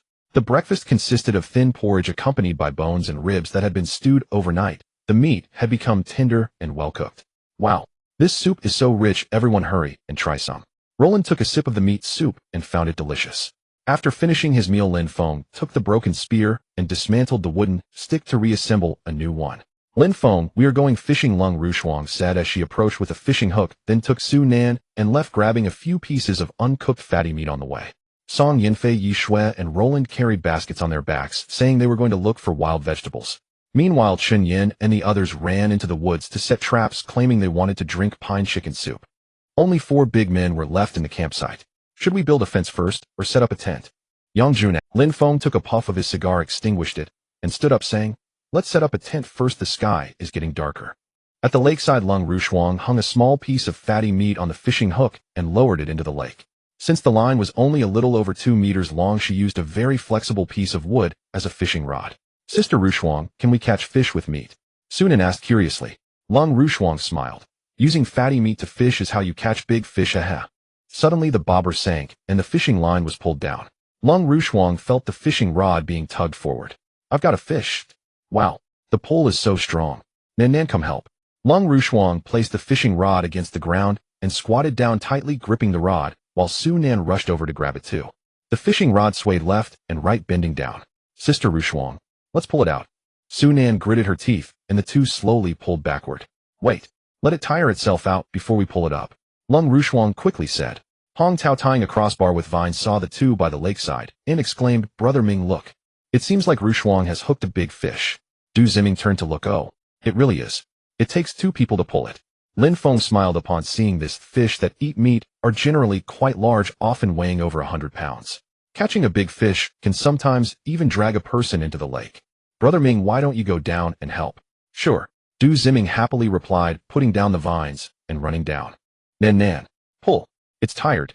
Lung Rushuang shouted, and the two slowly exerted their strength, causing huge splashes on the lake's surface as a big fish rolled.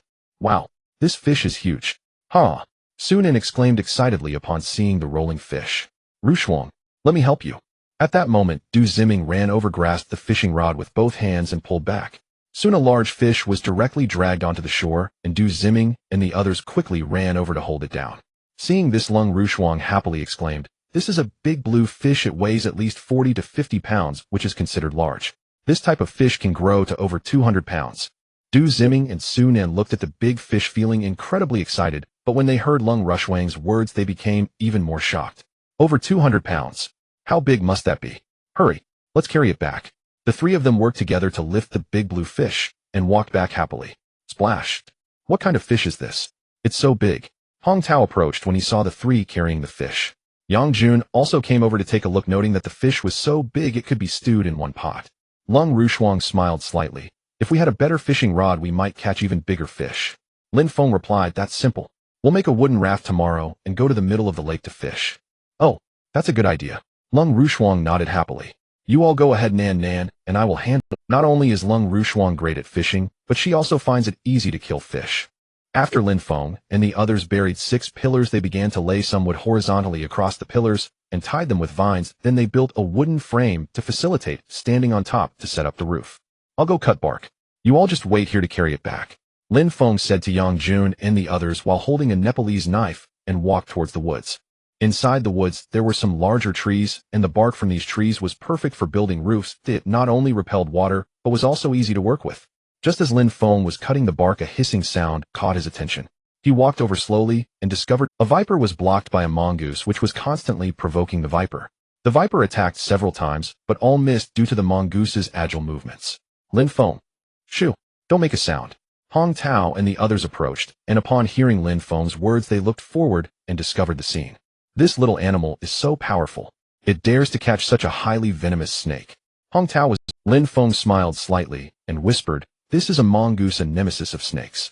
In the future, if you see this animal, do not harm it with it around nearby. Poisonous snakes will be eaten. Du Ziming looked shocked. This little guy is so powerful. We need to protect it. Yes, it's worth protecting, huh? Yang Jun smiled slightly. If bitten by such a venomous snake here, it would basically mean waiting to die with no way out. Let's go, we shouldn't disturb it anymore. After Lin Feng spoke, he turned and left, and the four of them carried the bark back to the campsite. Noon, Lung Rushuang placed the cut fish meat into a large iron pot, added some water, and then poured in some seasoning and salt, while Su Nin started the fire. At this moment, Song Yanfei and the others returned, bringing back some fresh, tender wild vegetables. So much fish meat. Did Rushuang catch all of this? Song Yanfei set down her basket, walked over to the large iron pot, and was very surprised to see it filled with fish meat. Su Nin looked up and smiled. Auntie, this is one fish. Hee. Today we're stuffed just from eating fish meat, ha. Chun Yin laughed from the side. Half an hour later the fish meat was cooked, and everyone happily started eating. This fish meat is delicious, very fresh, and the best part is it has no fishy taste at all. Chun Yin commented, as if she were a gourmet. Roland nodded gently. If it stewed a little longer it might taste even better. The delicious blue fish meat combined with the leftover ribs and bones filled everyone up. In the afternoon, as some dark clouds in the sky dispersed, sunlight illuminated the entire forest. Lu Yin touched her hair and looked at Song Yanfei and the others. How long has it been since we took a bath? Why don't we take advantage of the warmth now and go wash up by the lake?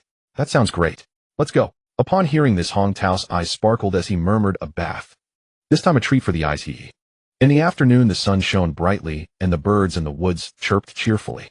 Lin Feng and Yang Jun stood on a wooden frame, stacking the tree bark in large pieces onto the wooden roof, continuously adding layers. Hey, Hong Tao, stop looking or your eyes will pop out. Yang Jun shouted at Hong Tao, who then turned around and handed over the tree bark.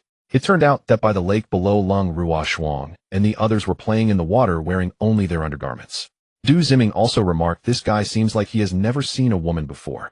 As he spoke, his gaze occasionally darted towards the lakeside. This rare beauty is too good to miss, Hong Tao argued. We should join them. After all, it's been a long time since we had a bath. Yang Jun, too lazy to argue, said, hurry up or we won't finish the roof by evening. At this time Song Yanfei and the other 9 were having a blast in the lake. Ouch. Huh. Something just bumped into my foot. Su Nanan immediately stood up and shouted.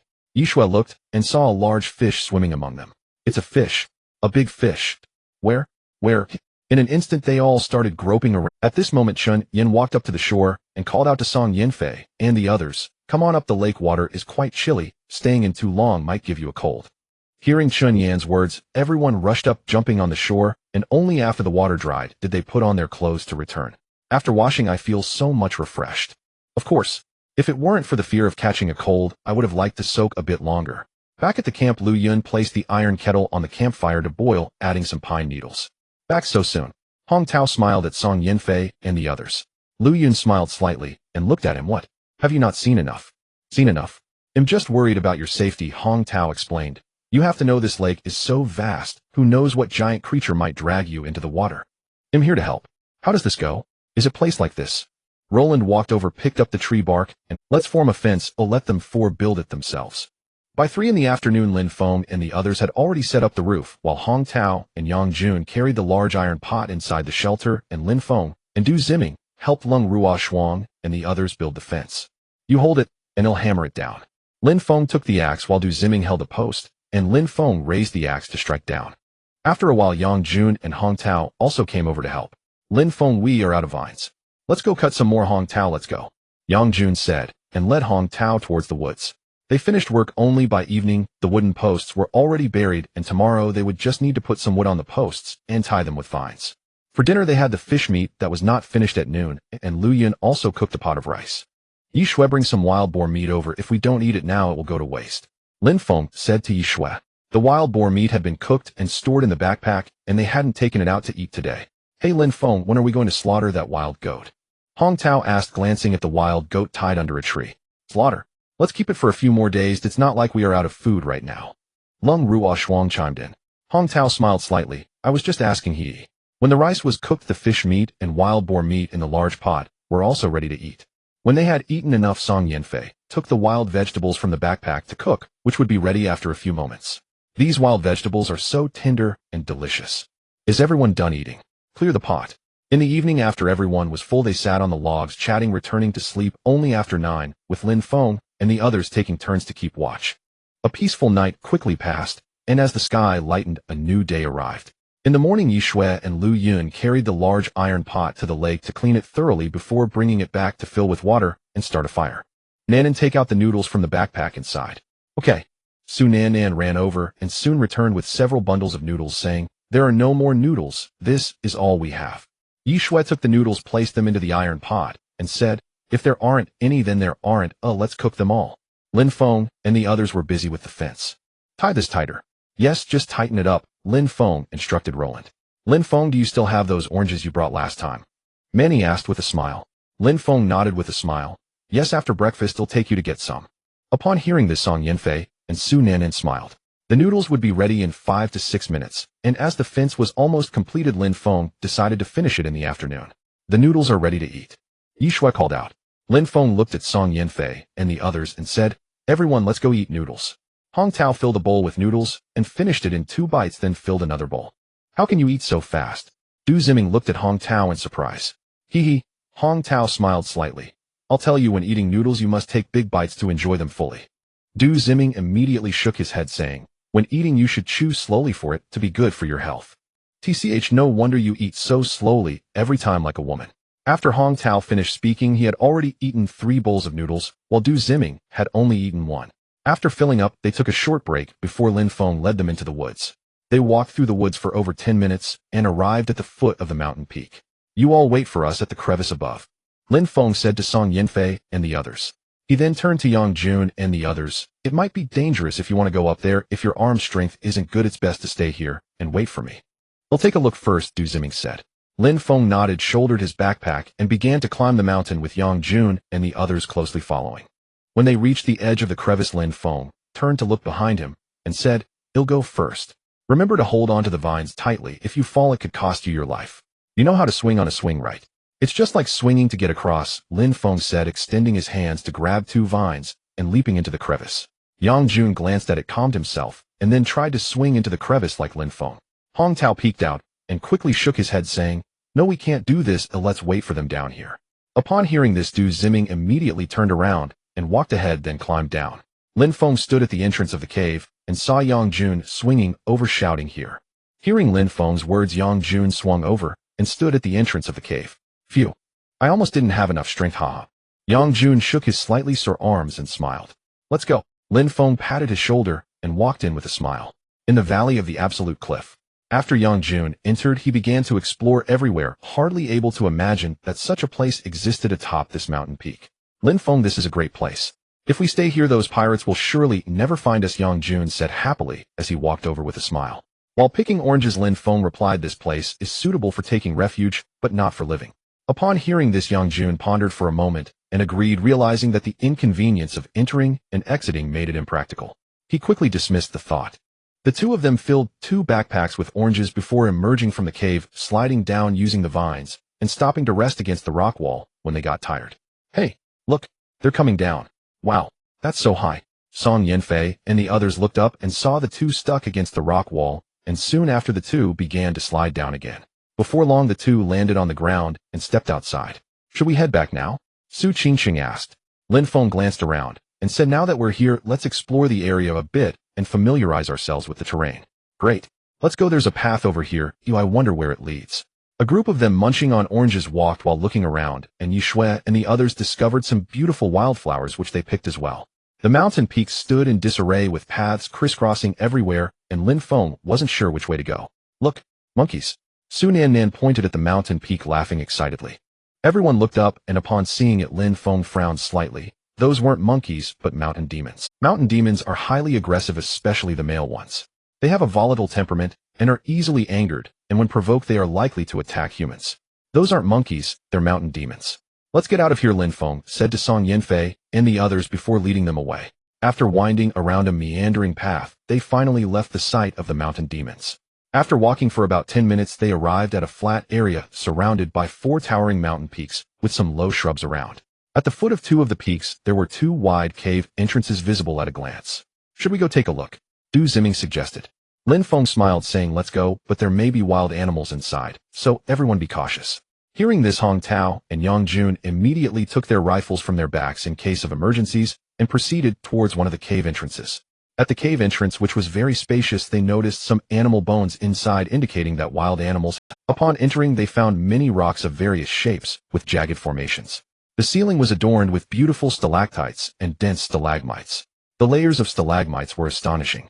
There were several stalagmite platforms that resembled blooming lotus flowers, with some milky white liquid in the center. Some stone flowers bloomed between the stalagmites and stalactites, each with their own unique shapes, vibrant and colorful alongside some stalactite peaks. To the right, there was also an underground dark river flowing quietly. This place was like an underground palace with the strange stones formed by the miraculous handiwork of nature. As Lin Feng admired this wonder, he slowly ventured deeper inside. The pathway gradually narrowed and twisted the further he went. The surrounding strange stones were numerous, each with its own shape, embodying the essence of diversity. Oh, something's coming. Suddenly, several black shadows flew out from within, startling everyone. Don't panic. Those are bats. It's nothing to worry about, Lin Feng shouted hurriedly. The interior grew darker as no light penetrated inside. Lin Feng halted and called out to those behind him, it's too dark inside. Oh, let's head back. Soon everyone returned outside, and Song Yanfei and the others curiously observed the lotus platforms and stalactites. I've been to other caves before. They were more beautiful than this, Yi Shui said, stroking a stalagmite. Chun Yin smiled slightly, saying those caves have a lot of colorful lights and have been modified. Otherwise, do you think they would look so beautiful? Indeed, Lu Yin nodded and smiled. Sister Yin is right. Those scenic spots look beautiful because of the colorful lights, but they are indeed pretty. Tianfen, Song Yanfei, and Su Nan were admiring the 3 lotus platforms. Tianfen looked at the liquid in the center of the lotus platform and said, hey, have you ever read some fantasy novels? They say that consuming the liquid from 1,000-year-old stalactites can greatly enhance one's power. And what else? I forgot. Upon hearing this, Song Yanfei paused for a moment, shook her head and smiled. I don't read novels, so I don't know. I've read some, but what I read were school novels, not fantasy ones, Su Nan murmured. The 4 men, including Lin Feng, sat on a stone, and Hong Tao took out a pack of cigarettes, handing one to Lin Feng. Lin Feng took the cigarette and looked at Hong Tao, saying, how many cigarettes do you have left? Hong Tao chuckled, raising 3 fingers. I still have 3 packs, that's it. 3 packs. Then I'll take this one. Saying this, he snatched the pack from Hong Tao's hand.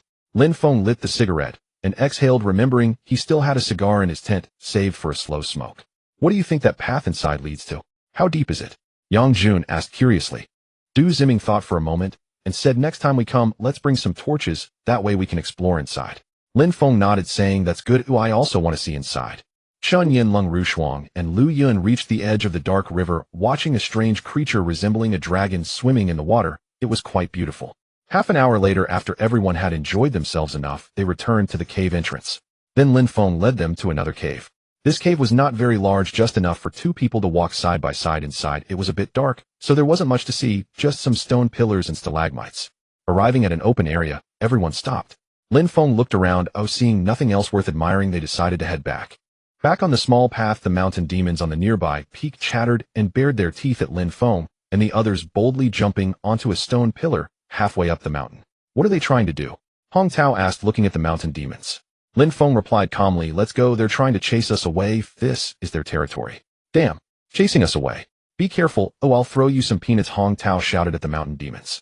Hey, let's go, why, shouted a bunch of monkeys. Du Ziming hurriedly interjected. Suddenly, a large mountain demon led a dozen others rushing towards Lin Feng and the group. When Lin Feng saw the mountain demons jumping toward them, he quickly urged Song Yanfei and the others to run first. Damn, they are coming. Hong Tao pointed in surprise at the mountain demons. It's all your fault. You shouted at them just now. Hurry and run. Du Ziming cursed, turning around and sprinting away. Hong Tao immediately took out his rifle and said sternly, I'll take them down. Lin Feng pressed Hong Tao's arm and said in a deep voice, don't waste bullets, let's go. Before he finished speaking, Lin Feng pulled Hong Tao away and the mountain demons stopped chasing after a few tens of meters. Back at the campsite, everyone sat on the logs to rest, and Song Yanfei and the others felt a wave of fear. Those monkeys were too fierce. What are we having for lunch? Lu Yun looked at the others and asked. Let's just cook some rice porridge, Lung Rushuang suggested. By noon, the sky turned gloomy and many dark clouds were gathering not far away. A gentle breeze blew, creating ripples on the lake like a warning of impending rain. Everyone sat together drinking rice porridge, and the atmosphere felt a bit heavy. Suddenly Lin Feng put down his bowl and stood up. I'll go check if there are any materials to reinforce the campsite. It looks like it's going to rain heavily. The others responded one after another. They found some branches and vines nearby, and just as they were busy reinforcing the makeshift shelter, Hong Tao shouted, Look! It seems there's something over there on the other side of the lake. Everyone looked over and saw the ripples on the lake growing larger, and a huge shadow was faintly appearing. Just as everyone was tense, a gigantic otter popped its head out of the water, holding a large fish in its mouth. Everyone relaxed and laughed. However, before the laughter subsided, raindrops started to fall. Soon the rain became heavier, and the wind howled. Despite the reinforced campsite, there were still some leaks, and everyone could only move the tents to the middle of the shelter. Everyone sat by the campfire chatting about their past to pass the time. Meanwhile, Tian Fen Manny and Lu Yun went into the tent to rest. Lin Feng, we've all shared our stories, now it's your turn, right? Yeah, come on, tell us something interesting you've done. Hearing everyone's words, Song Yinfei smiled slightly at Lin Feng, hoping to learn more about his past. Lin Feng glanced at everyone with a smile. What do I have to say? I'm just a security guard. Chun Yin, upon hearing this, said, everyone has their own past. Just pick a few happy stories to share. Right, otherwise it'll be so boring just sitting here. Hong Tao echoed. How about this? Du Ziming said with a laugh. Just tell us what your dream is. Dream? Lin Feng chuckled humorously. My biggest dream is to marry a rich woman, then I won't have to work as a security guard anymore. Is that all? Du Ziming waved his hand. You don't need to find a rich woman. I'll just give you a private club where you can pick any girl you want. Hong Tao smiled slightly. What kind of dream is that? I'll just give you an 800 square meter villa, and those girls will flock to you like crazy. When you go back, just stick by your sister's side. Chunyin laughed. I have some money, I'll support you. Mayan also has money. A lot of money. Su Nannan raised her hand and said with a smile, I'll bring my big brother over to live with us. My family also has a big villa. Song Yinfei remained silent, smiling all the while, but after hearing Chun Yan's words, she glanced at her. Lung Rushuang looked at Lin Feng and chuckled. With your abilities, why not join the army? Lin Feng quickly shook his head at this. No way, I'm used to being lazy. I'm afraid I won't adapt to that kind of life. The others, including Roland Manny and Yang Jun, were all laughing. As time passed, the rain outside gradually stopped, the dark clouds dispersed, and it seemed like the sky opened up with a beam of sunlight shining down. Not far away, a beautiful rainbow appeared. After the rain, the little birds in the woods chirped joyfully, and the surrounding air was refreshed, carrying a hint of earthy scent. Seeing the heavy rain stop, everyone ran out to play some picking wildflowers, while the campsite was left with only Lin Feng and Song Yinfei. Watching Song Yinfei poke at the charcoal in the campfire with a stick, Lin Feng walked over and sat beside her. You look like you're not very happy. Lin Feng reached out to hug her shoulders and said softly, Are you feeling unwell? Song Yinfei struggled lightly, a bit annoyed. No, are you very happy? Someone wants to support you. Hearing this, Lin Feng knew she was feeling jealous and comforted her. Look at what you're saying, everyone is just chatting to pass the time, don't take it seriously. Why do I feel like what she said is true? Song Yinfei was still a bit angry. How could that be? If she wants to, I wouldn't. Come here, give me a kiss. No. Just as Song Yinfei was about to refuse, Lin Feng directly covered her mouth with his, and soon they were locked in a passionate kiss. Under Lin Feng's skilled technique, Song Yinfei quickly became lost in the kiss. Lin Feng glanced around and found that Du Ziming and the others had run far away. He directly picked up Song Yinfei in a horizontal embrace and walked into the tent. Don't. What if they come back? It won't happen, don't worry, they want to play and won't be back so soon. As spring warmed up, everything revived, and it was the season for animal reproduction. With the flowers blooming, the grass growing, and the birds flying, life and romance were everywhere. Some wild goats were also active on the grass, searching for mates. Half an hour later, Su Nannan happily returned with a bunch of colorful wildflowers. At that moment, Song Yinfei just walked out of the tent, adjusting her clothes and hair. Time flew by, and Lin Feng and the others had lived by the lake for half a month, gradually forgetting about them. I can't hold on any longer. Roland, hurry. Lu Yun shouted at Roland and ran over to help Lung Rushuang hold the fishing rod. When Roland arrived, the three of them worked together to pull a large catfish onto the shore. Lin Feng, there isn't much food left. It seems we have to start hunting again, Hong Tao said with a smile as he approached Lin Feng. He loved hunting, the most thrilling and exciting.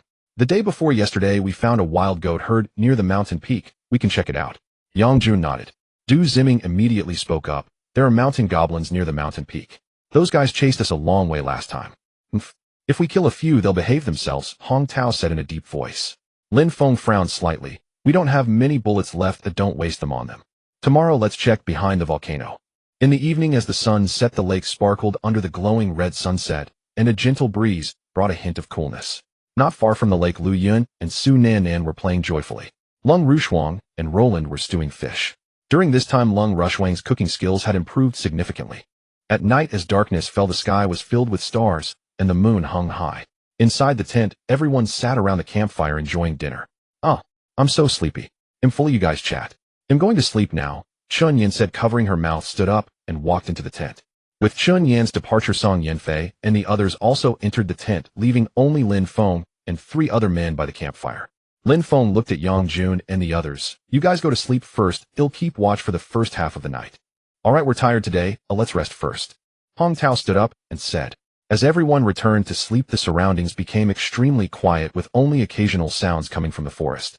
The next morning, after everyone finished breakfast, they followed Lin Feng out of the camp, walking along the lake, bypassing the active volcano, and entering a forest. Lin Feng led the way with a Nepalese army knife, while Song Yanfei and the others followed behind, each holding a spear, constantly observing the surroundings. As they ventured deeper, the forest became denser with towering trees covered in parasitic vines and moss shrouded in dim silence devoid of any bird calls. After walking for about half an hour, they arrived at the edge of a stream where stones were scattered everywhere and the water flowed beneath the rocks. The stones were also covered in moss, giving this forest a primitive aura. Let's rest here for a bit. Lin Feng turned to everyone and said, then found a stone to sit on. Hong Tao and Du Ziming walked to the stream, squatting down to wash their faces with the stream water. Hey, don't just drink the water, check to see if there are any parasites in it, Lin Feng said, looking at Hong Tao and the others. There's something called a hairworm that swims in the stream. Upon hearing this, Du Ziming quickly looked at the stream, saying, no, it's very clear water. Besides, we only washed our faces, we didn't drink any. Lin Feng smiled slightly. I'm just reminding you. Song Yanfei and the others took out water bottles from their backpacks and had a few sips. It looks quite beautiful here, Chun Yin said with a smile as she looked around. Beautiful. Yishui glanced and replied, it's a bit eerie and scary, to be honest. After resting for over 10 minutes, everyone stepped on the stones, crossed the small stream, and continued deeper into the forest. Hiss. Not long after Lin Feng and the others left, a giant reticulated python appeared on a tree beside the stream, constantly flicking its tongue in and out. 2 hours later, Lin Feng and the others were still navigating through the primal forest, discovering many monkeys and birds along the way. Slap. Lu Yun clapped her arm and muttered, there are so many mosquitoes here, when can we get out of this cursed place? Shoo. Suddenly Lin Feng stopped. He saw a little deer leisurely eating tender shoots from the nearby Lin Feng waved to Hong Tao and Du Ziming, who quickly came over. Lin Feng pointed to the little deer ahead and said softly, don't use guns, use bows and arrows. Yang Jun and the others nodded, understood. Soon the 4 of them moved in different directions to surround the Lin Feng waved to Hong Tao and Du Ziming, who quickly came over. Lin Feng pointed to the little deer ahead and said softly, don't use guns, use bows. Before long, the 4 of them were in position, taking out their bows and arrows and cautiously approaching the little deer. Lin Feng hid behind a tree, stepped out slightly, nocked an arrow, and aimed at the little deer. Yang Jun and the others were ready, waiting for Lin Feng to shoot the first arrow.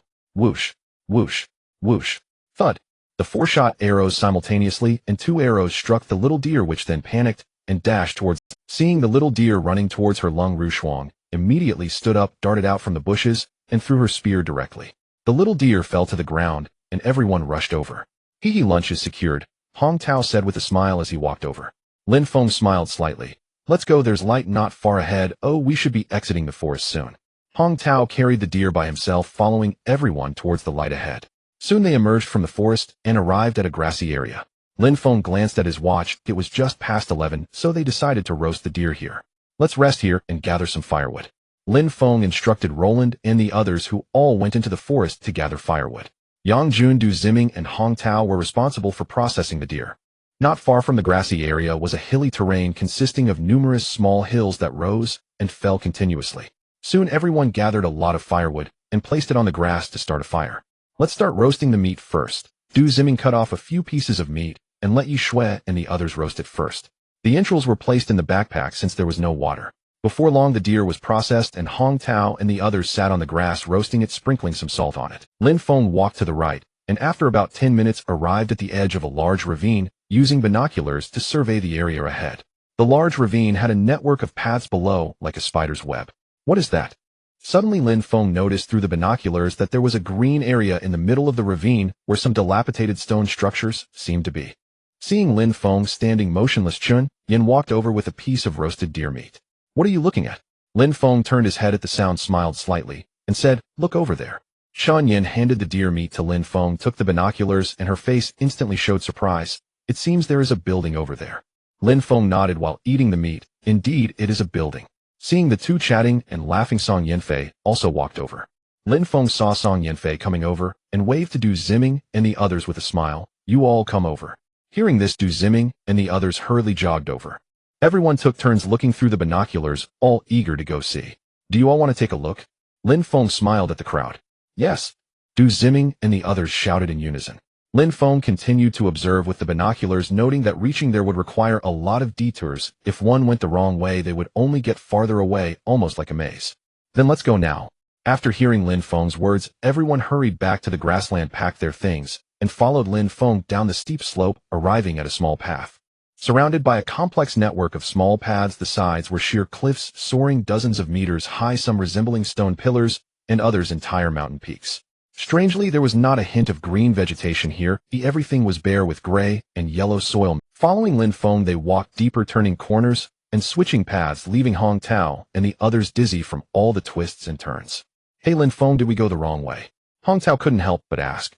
Lin Feng smiled slightly. I don't know, unless you can climb to the tops of those mountains to check. Hong Tao took a look and saw that the cliffs were steep and straight. It was impossible to climb them. An hour later, everyone sat down to rest while Lin Feng climbed up a steep peak to use the binoculars. Soon he slid down the steep slope. What did you find? Chinyan asked. Lin Feng smiled and pointed to the small path on the left. If we go this way, we'll reach it quickly. Then let's hurry up and go. Hong Tao and Du Ziming quickly stood up, shouldered their backpacks, and entered. To find out the truth, everyone quickened their pace. Half an hour later, they finally arrived at the green area. Surrounding them were many trees, wildflowers, and some fruit trees, though they bore no fruit at the moment. The ground was scattered with many broken round stones, already covered in vines. This place formed a stark contrast with the outside, which had no greenery whatsoever. Curiously, everyone walked and looked around, their faces filled with surprise. After a while, they arrived under a stone archway which was already dilapidated with vines entangled around it. Entering the stone archway, the surroundings became very spacious, with some monkeys and small birds around. What astonished them the most was in the middle of the grassland stood a stone palace of over 1,000 square meters, looking extraordinarily grand and majestic. The stone walls were carved with intricate designs of animals and patterns. Do you think aliens have been here? There is no modern technology that could have built this palace. Hong Tao exclaimed in shock as he touched the carved patterns on the stone wall. Look, there's a waterfall over there. Yishui shouted, pointing to a spot not far ahead. They saw a small waterfall cascading down from a cliff. Let's go. Before Chun Yin finished speaking, she had already run over with Lung Rushuang and the others hurriedly following. Lin Feng glanced at them and walked towards the palace entrance. As soon as he reached the entrance, he saw 4 round stone pillars beside the entrance. The entrance was wide and the 2 stone doors were thick and heavy. Hong Tao and Du Ziming walked over, each pushing open one of the stone doors effortlessly. Inside there were stone pillars on both sides, though not as large as the ones outside. Soon they came across some rooms equipped with stone tools, including stone axes, stone spears, stone stools, and stone. Further in there was a courtyard with corridors on both sides, allowing a view of the sky above. Inside there were 2 stone staircases on either side, leading up to the terrace. After exploring around inside, they found some complete rooms, but many other places were dilapidated with some strange architecture. Stepping outside, they circled around and discovered that this palace was like a fortress. As long as the stone doors were closed, it was nearly impossible to enter from the outside. At the waterfall, they found Chun Yin and the others playing in the water. Besides some dilapidated houses, there was not much else to see. Lin Feng looked around and realized that many people must have lived here before, and it had once been bustling. He just didn't know when it had turned into a deserted city. Seeing the waterfall, Lin Feng understood why the vegetation was so lush here. It was the water that nourished this land. Those fruit trees must have been transplanted by the people who once lived here. Lin Feng, how do you feel about this place? Lu Yun ran over and asked with a smile. Lin Feng smiled slightly. What are you all thinking of moving here? Yes. Lu Yun nodded happily. It's not only beautiful here, but there's also a waterfall, and there's a place to live. Lin Feng glanced around and thought it was quite suitable for living, although the hunting route seemed a bit far. Lin Feng, I also think this place is good, Yang Jun said. With this palace, we won't fear pirates, even if not bad. Du Ziming smiled slightly. As long as we close the door, they won't be able to break in no matter how hard they try. Lin Feng looked at the terrace of the palace. As long as he went up, he could clearly see the surrounding terrain. Let's go inside the palace and take a closer look.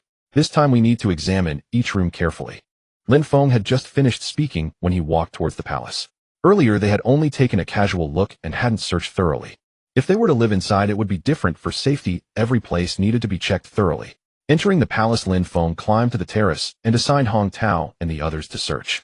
Standing on the terrace, he could overlook the surroundings entirely. In the forest on the left, there was a pond where the water from the waterfall flowed, and the right side was similar.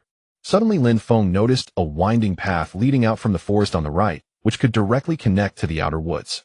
It was only about a kilometer long, not far at all. If they went out to hunt, this path would be much closer. Lin Feng, I found a water well. Du Ziming ran up and said with a smile, it's in the courtyard. In the palace, Lin Feng and the others bent down to look at the well in the middle of the courtyard. The well was circular, and its opening was large enough for 3 or 4 people to climb down at the same time, without any issue. Can the water down there be drunk? Du Ziming asked. Yang Jun shook his head, saying it probably can't. Lin Feng smiled slightly, saying it's fine. As long as we clear out the water inside, fresh drinking water will seep out below. What will we use to clear it out? Hearing this, Lin Feng turned his head and glanced at the broken porcelain jars in the corridor. These jars were cracked on one side, but were still usable. Sun Lung, Ruoshang, and the others also ran in, curiously looking around. Eventually, everyone gathered in the innermost hall. The stone tables and stone chairs in the hall were mostly damaged, with only a few remaining intact, all covered in dust. On both sides of the hall there were several rooms, but there was nothing inside. It seemed like everything had been taken away in just one night. What could have caused them to leave? Or did they all die? Lin Feng murmured as he gazed around the magnificent hall. This place is fantastic. Song Yanfei ran over smiling and said, why don't we move here? Lin Feng looked around and noticed that Du Ziming and the others had gone to check the rooms. He lowered his head and quickly kissed Song Yanfei's lips, grinning mischievously, saying, yeah, we'll come back tomorrow to move our things. Song Yanfei glanced around in a fluster, slapped Lin Feng on the shoulder, and dashed away. Lin Feng, are we staying here tonight? Du Ziming happily approached and asked. Lin Feng glanced at his watch. It was just past 3 in the afternoon, and nodded, saying, yeah, go outside and chop some branches, clean the rooms, and then gather some firewood. On Pirate Island, Balin sat in a chair with Lina and her 2 deputies on his left, and Brownie, the leader of the Tiger mercenary group, and his deputy, along with a woman on his right. The woman had sharp eyes and wore her hair in braids, all tied back, looking very spirited. Haha, this time, thanks to the help of Leader Brownie, everything went smoothly. Balin laughed heartily, saying, therefore I've decided to give you an extra share. As soon as Balin finished speaking, a pirate approached Brownie with a box. The woman sitting beside him stood up to take it, opened it, briefly nodded to Brownie, and then sat back down. Brownie smiled and said, haha. Thank you, Leader Balin. I have expressed my gratitude on behalf of the brothers. Balin waved his hand with a smile, saying, we're all friends, no need for thanks. However, I have a matter that may require your assistance, Leader. Hearing this, Brownie asked calmly, oh, please speak, Leader Balin. If it's something I can help with, I certainly will. Balin smiled and replied solemnly, you know best, right? He died on an island. I sent him to the island to bring some people back, but unexpectedly he died there. A brother returned alive to tell me that there was a formidable figure on the island.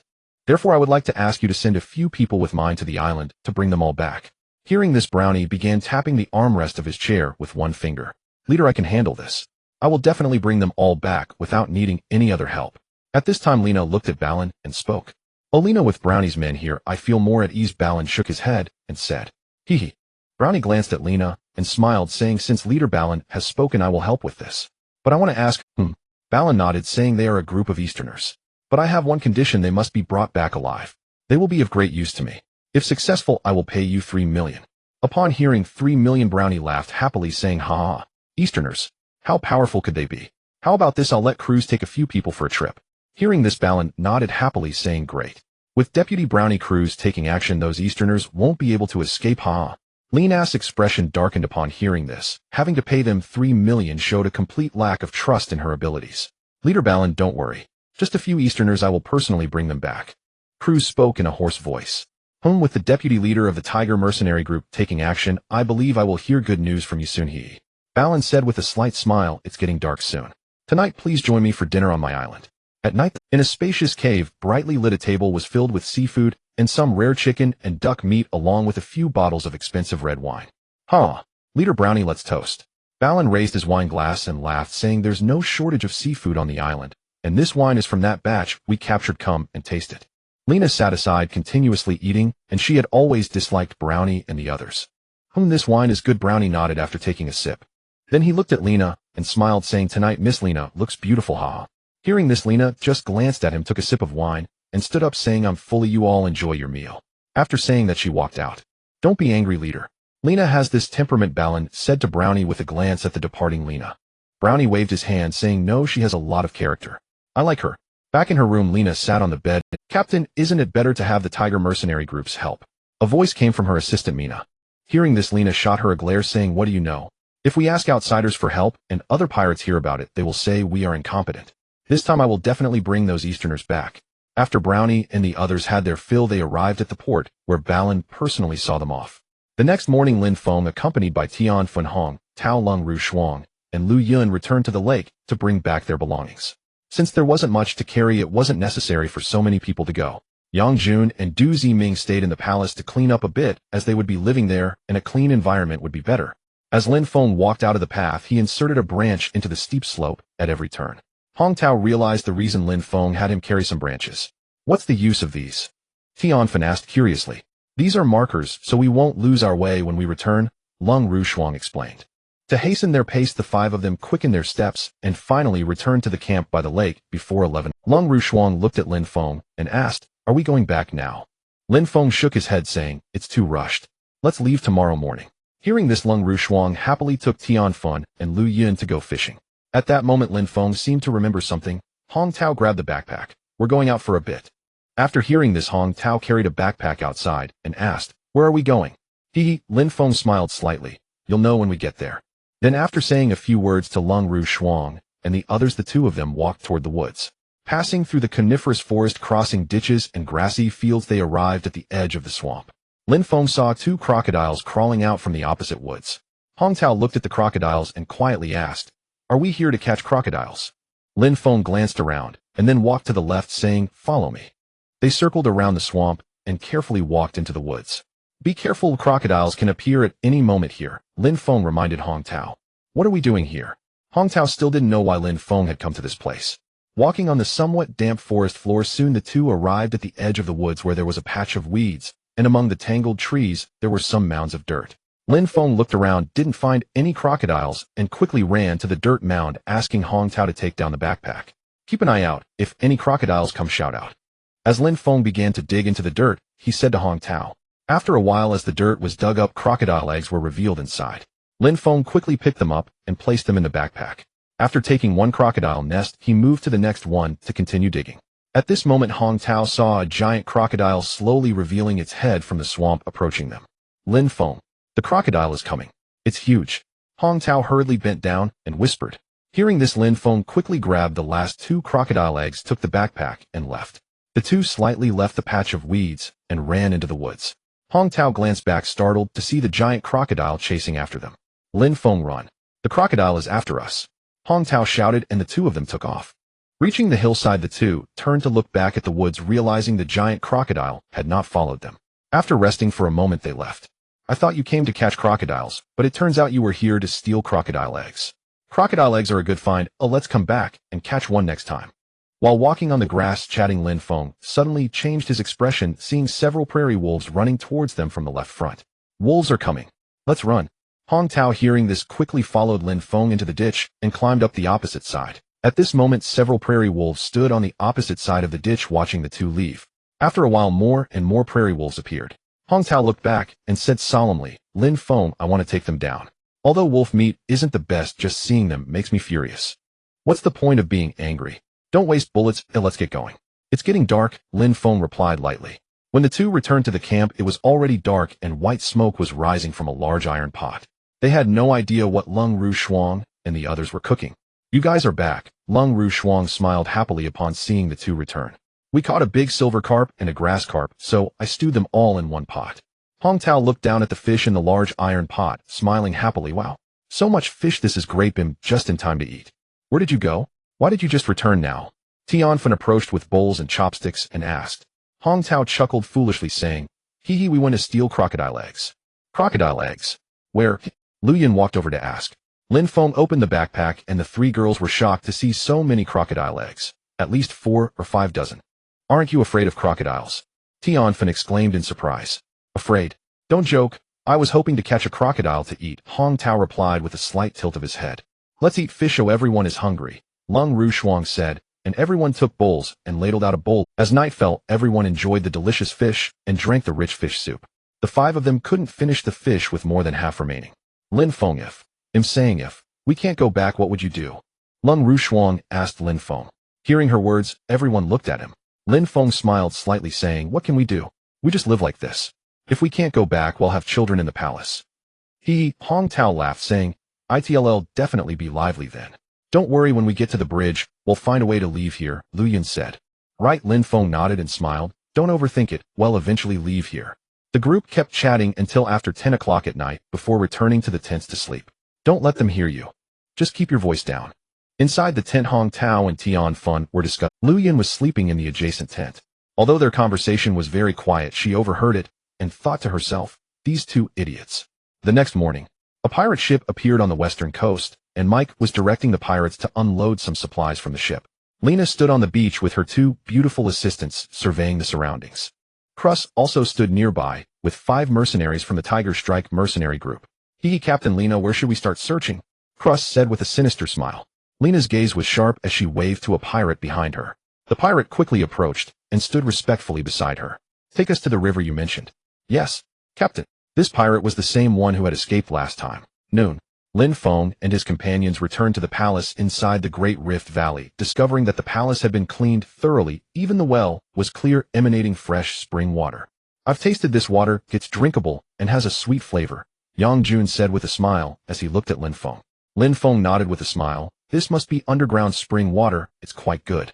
I also found a secret passage, let me show you. Yang Jun smiled mysteriously and led Lin Feng and Hong Tao into the main hall.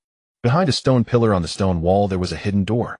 Yang Jun gently pushed it, and the door swung open. This was discovered by Nan Nan while cleaning Yang Jun smiled slightly, lit several torches, and took the lead into the passage. After walking a short distance, darkness enveloped them. The secret passage was just wide enough for one person to pass through. Lin Feng raised the torch in his hand to illuminate the wall, revealing numerous chisel marks. After walking for about 10 minutes, light finally appeared ahead, and they stepped up a stone staircase emerging from the cave. This was a water curtain cave, not very spacious, with a waterfall cascading down in front, effectively concealing the cave from outside view. It seems the master who excavated this secret passage was a genius. However, once they exited, how would they return here? A question flashed through Lin Feng's mind. He approached the cave entrance and looked down, and indeed there were protruding stones on the rock wall below that could be climbed. However, one would need to submerge in the pool to discover these stones. The design was quite clever. Let's head back. Upon returning to the palace, Song Yanfei and the others set up their tents inside the rooms. Since there were plenty of rooms, they could choose whichever they liked. Big brother, I want to dig up wildflowers to plant, Su Nan Nan exclaimed joyfully as she ran over. Lin Feng patted her head and smiled. This place is so big you can do whatever you want. Awesome. Sister Yishui, let's go dig wildflowers. Su Nan Nan joyfully ran out. In the small yard on the right side of the palace, there were several flower beds suitable for planting flowers and grasses, along with 2 very large kapok trees that one person could not wrap their arms around. Lin Feng. At this moment, Song Yanfei rushed in, holding something in her hands. Look, this is wild onion. There are plenty in the woods, and I dug some up to show you. Lin Feng took the wild onion and examined it, saying, not bad, let's plant some in the small yard. Du Ziming, Yang Jun, and Hong Tao had gone out to hunt, while Lin Feng headed into the woods with an axe to chop down some trees. Lung Rushuang and Roland were fishing at the pond in the woods with traces of the surrounding weeds showing where they had dug. They were using worms to catch fish. Chun Yin Mani and Tian Fun were responsible for dragging the trees Lin Feng had cut back to the palace. Lin Feng looked up at the peaks above the waterfall. Ever since they arrived, the monkeys had all run away up there. By evening, Hong Tao and the others returned carrying a porcupine. Are we still cooking those fish? Lung Rushuang asked. Lin Feng thought for a moment, saying, the weather is dry and sunny. Let's process the fish and make dried fish. Hearing this, Lung Rushuang nodded and took Roland and Tian Fun to handle the fish they had caught. At night, everyone feasted on roasted meat and drank broth made from entrails. Yang Junming, good, tomorrow you two take Manny and the others to set more snares in the woods. Lin Feng looked at them and said, if we can capture some alive, let's do that. Lin Feng, are you thinking of catching some animals to raise? Song Yanfei asked. Yes, Lin Feng nodded. We can't rely solely on hunting every day. What if one day we can't find any game? Are we supposed to starve? Also, it's best to bring back more game in the coming days. Why? Hong Tao asked, tearing off a piece of meat. Yang Jun glanced at Lin Feng and said, we killed so many pirates, they will definitely come back, so we need to stock up on food in case of emergencies. Lin Feng nodded with a smile, saying, exactly, better safe than sorry. We shouldn't wait until they come knocking before we prepare, or it will be too late. Late at night, under the dark sky and strong wind, everyone was fast asleep.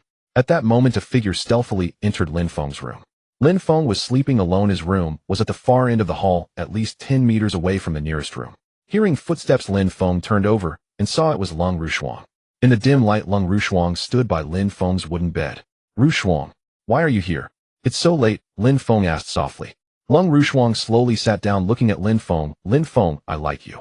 Lin Feng was taken aback. You like me? How could that be? Minggu. I have nothing to do with him. Our families have been friends for generations. He has always treated me like a sister, and I treat him like my brother. Shoo. Lung Rushuang placed her finger on Lin Feng's lips. I have always been bold in love and hate. If I like someone, I will say it directly. I don't mind if you have other women. Enough talk, you should go back to sleep. It's too late. And we have an early start tomorrow. Lin Feng hastily waved his hand and said quietly. Lung Rushuang stood up smiling charmingly. I have never failed to obtain what I desire. Saying this, she slowly began to remove her clothes, leaving Lin Feng dumbfounded. A moment later, Lung Rushuang slowly pushed Lin Feng down onto the wooden bed. The next morning the sun shone brightly as Yang Jun, Du Ziming Hong, Tao Manny Roland, and Song Yinfei went out to hunt. Lung Rushuang, Su Nan Nan, and Yi Shui continued fishing at the pond. Lin Feng took Chun Yin Tian Fun and Lu Yun into the woods outside to set traps. By the riverbank, Cruz and Lena brought their men to the cave in the small valley. Looking at the wood outside the cave and the ashes on the ground, Lena and the others realized that no one had lived here for a long time. Lena approached the entrance of the cave and looked out. Mina, take a few people down to check it out. Mina nodded and led 5 pirates to climb out of the cave, stepping onto the wooden ladder and sliding down. Hee, let's go down and see two, come on.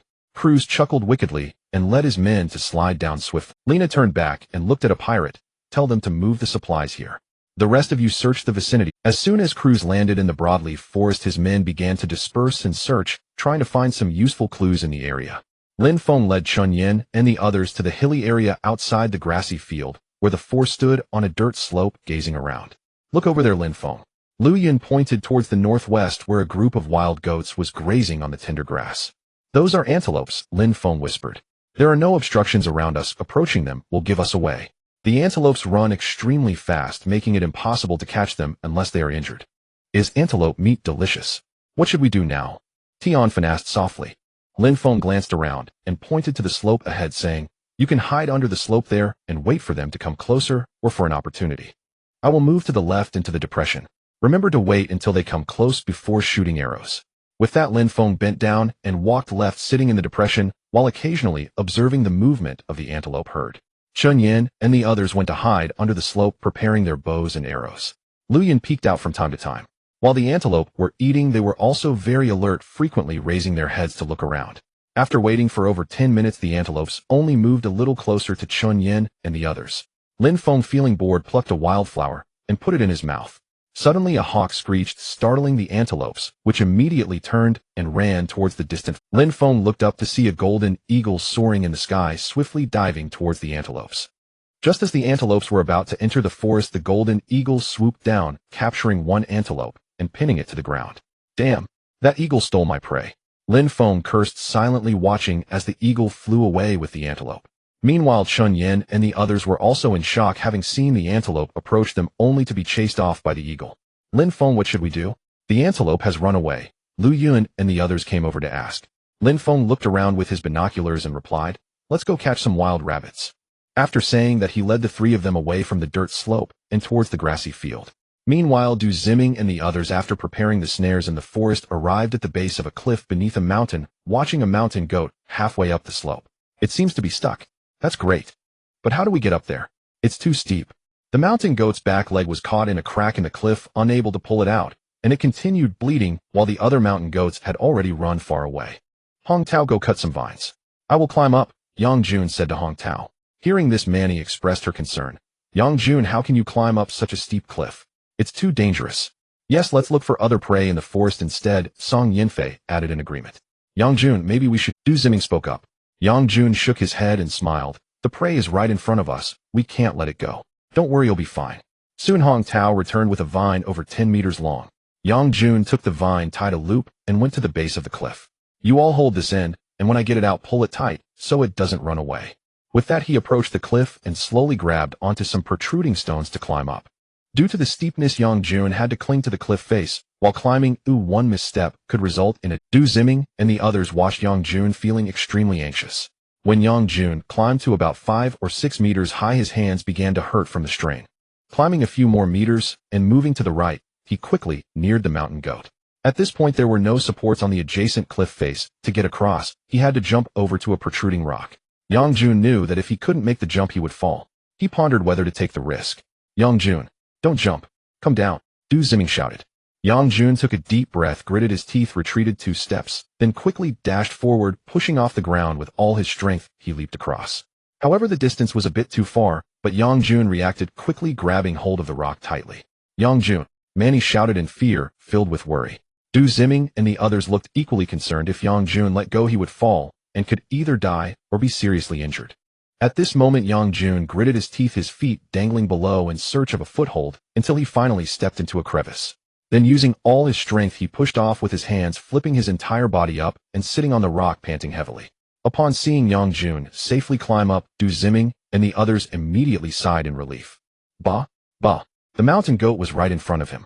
Yang Jun took a moment to rest, then stood up, removing the vine that was around its neck, slowly approaching the mountain goat. He then tightened the loop around the goat's neck, slowly bending down to extract its leg from the crack.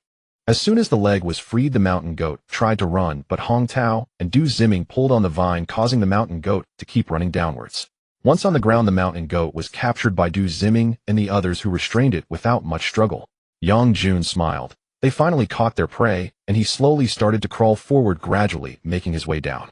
As he descended 5 or 6 meters, Yang Jun stepped on a loose rock, which immediately gave way, causing him to lose his balance and roll down. Damn it!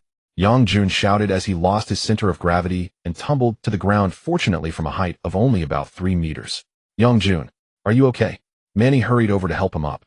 Yang Jun stood up, shook his head. I'm fine. Ooh, just scraped my arm a bit. It's just a scratch on my arm. Oh, I can still walk.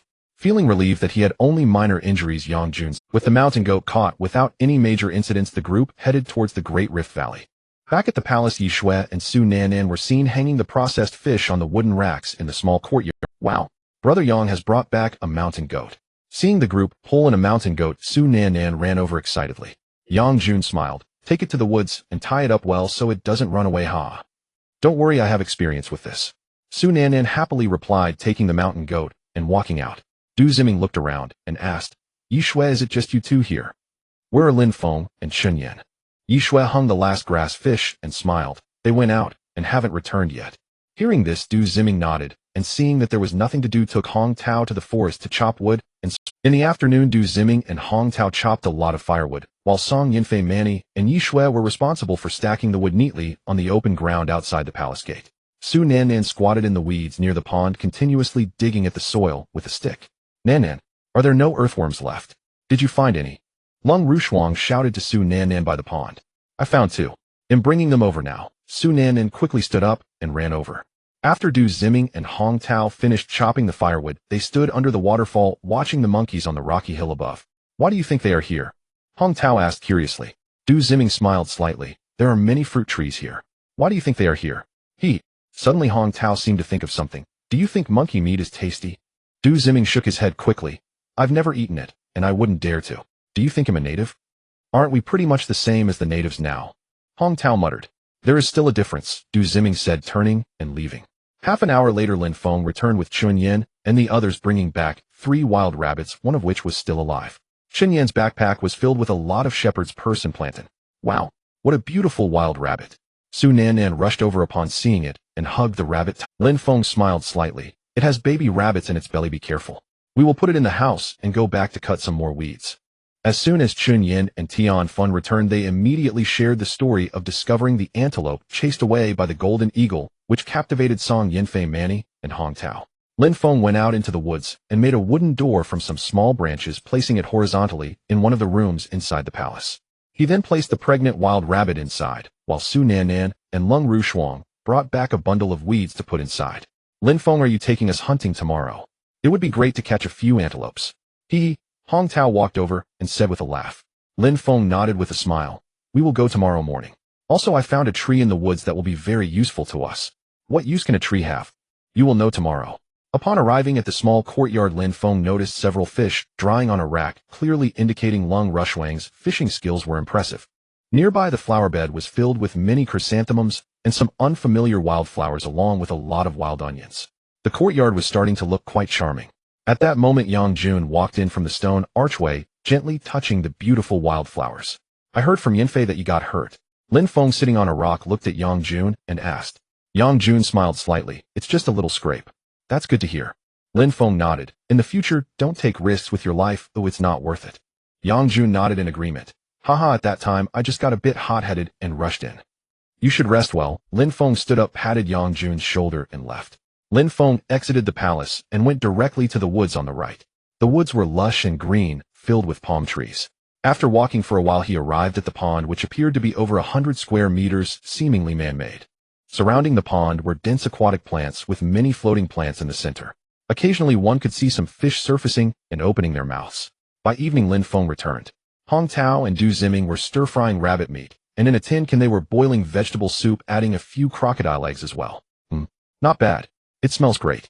I didn't expect my cooking skills to be this good, Hong Tao said, picking up a piece of rabbit meat and nodding in self-approval. Yi Shui also took a piece to eat. With wild onions, the flavor is much better. Get bowls. Get bowls. Chun Yin shouted to Lung Rushuang and the others sitting in the hall. As night fell, everyone gathered around the large iron pot to eat. By the way, Lin Feng, do you know what plant these leaves are from? Lung Rushuang handed Lin Feng a large green leaf, saying, there are many of these in the Loling area. Lin Feng chewed on the rabbit meat, took the leaf, and looked at Lung Rushuang. Take me to see it tomorrow. This is taro leaf. Taro leaf. Is it edible? Yi Shui asked Lin Feng. Lin Feng nodded with a smile. It's a very delicious root vegetable. You'll know once we dig some up. Soon the large iron pot of rabbit meat was completely eaten, and even the vegetable soup in the tin can was finished. At night it was quiet, with many insects chirping in the woods outside. At that moment, 2 hedgehogs crawled out from a concealed hole in the thicket, foraging for insects and earthworms. The next morning, Lin Feng set out with Hong Tao, Du Ziming, Chun Yin, and Lu Yun and Manny carrying backpacks as they headed outside. Meanwhile, Yang Jun, Lung Rushuang, and Song Yinfei went to check the snares they had set up in the woods behind. After walking for over an hour and climbing a steep slope, they arrived directly at the grassland. Entering the woods and walking for a while, they came to a large tree. Hong Tao looked at the tree and didn't feel anything special about it. Lin Feng, this tree doesn't seem special at all. Lin Feng smiled slightly, took out a Nepalese army knife, and struck the tree with it. Instantly, a milky white sap flowed out from the freshly cut trunk. This is called arrow poison tree, also known as blood-sealing throat. Lin Feng explained to them. As long as its sap touches your wound, whether human or animal, it will die in a very short time. Its sap is extremely toxic. If you have any wounds on your body, it's best to stay away from this tree. Upon hearing this, Hong Tao and the others showed shocked expressions. So poisonous. Hong Tao quickly stepped back a few paces. Lin Feng took out an empty bottle from his backpack and placed it under the tree to collect the milky white sap. Du Ziming, seeing Lin Feng's actions, was puzzled. Since the sap was so poisonous, why was Lin Feng still collecting it? Lin Feng, why are you collecting this toxic sap? Du Ziming asked curiously. Lin Feng smiled slightly. I will apply it to the arrowheads. As long as they hit the prey, they basically cannot escape. Upon hearing this, Hong Tao was surprised. Can the prey that gets shot still be eaten? It's fine. As long as it's cooked at high temperatures, the poison will break down. The natives have been hunting this way. Let's go, we should check if the antelopes have arrived yet. After collecting the sap, they exited the woods and arrived at the hilly area, where Lin Feng kept looking around with binoculars. Half an hour later. They're coming. Hong Tao, you take Sister Yin to the left to ambush. Minga, you take Manny to the slope below. After the 4 left, Lin Feng took Chun Yin to the upper right, hiding in a lolling area. At this time, Kuluz and Lina also brought people to the grassland in front of the marsh.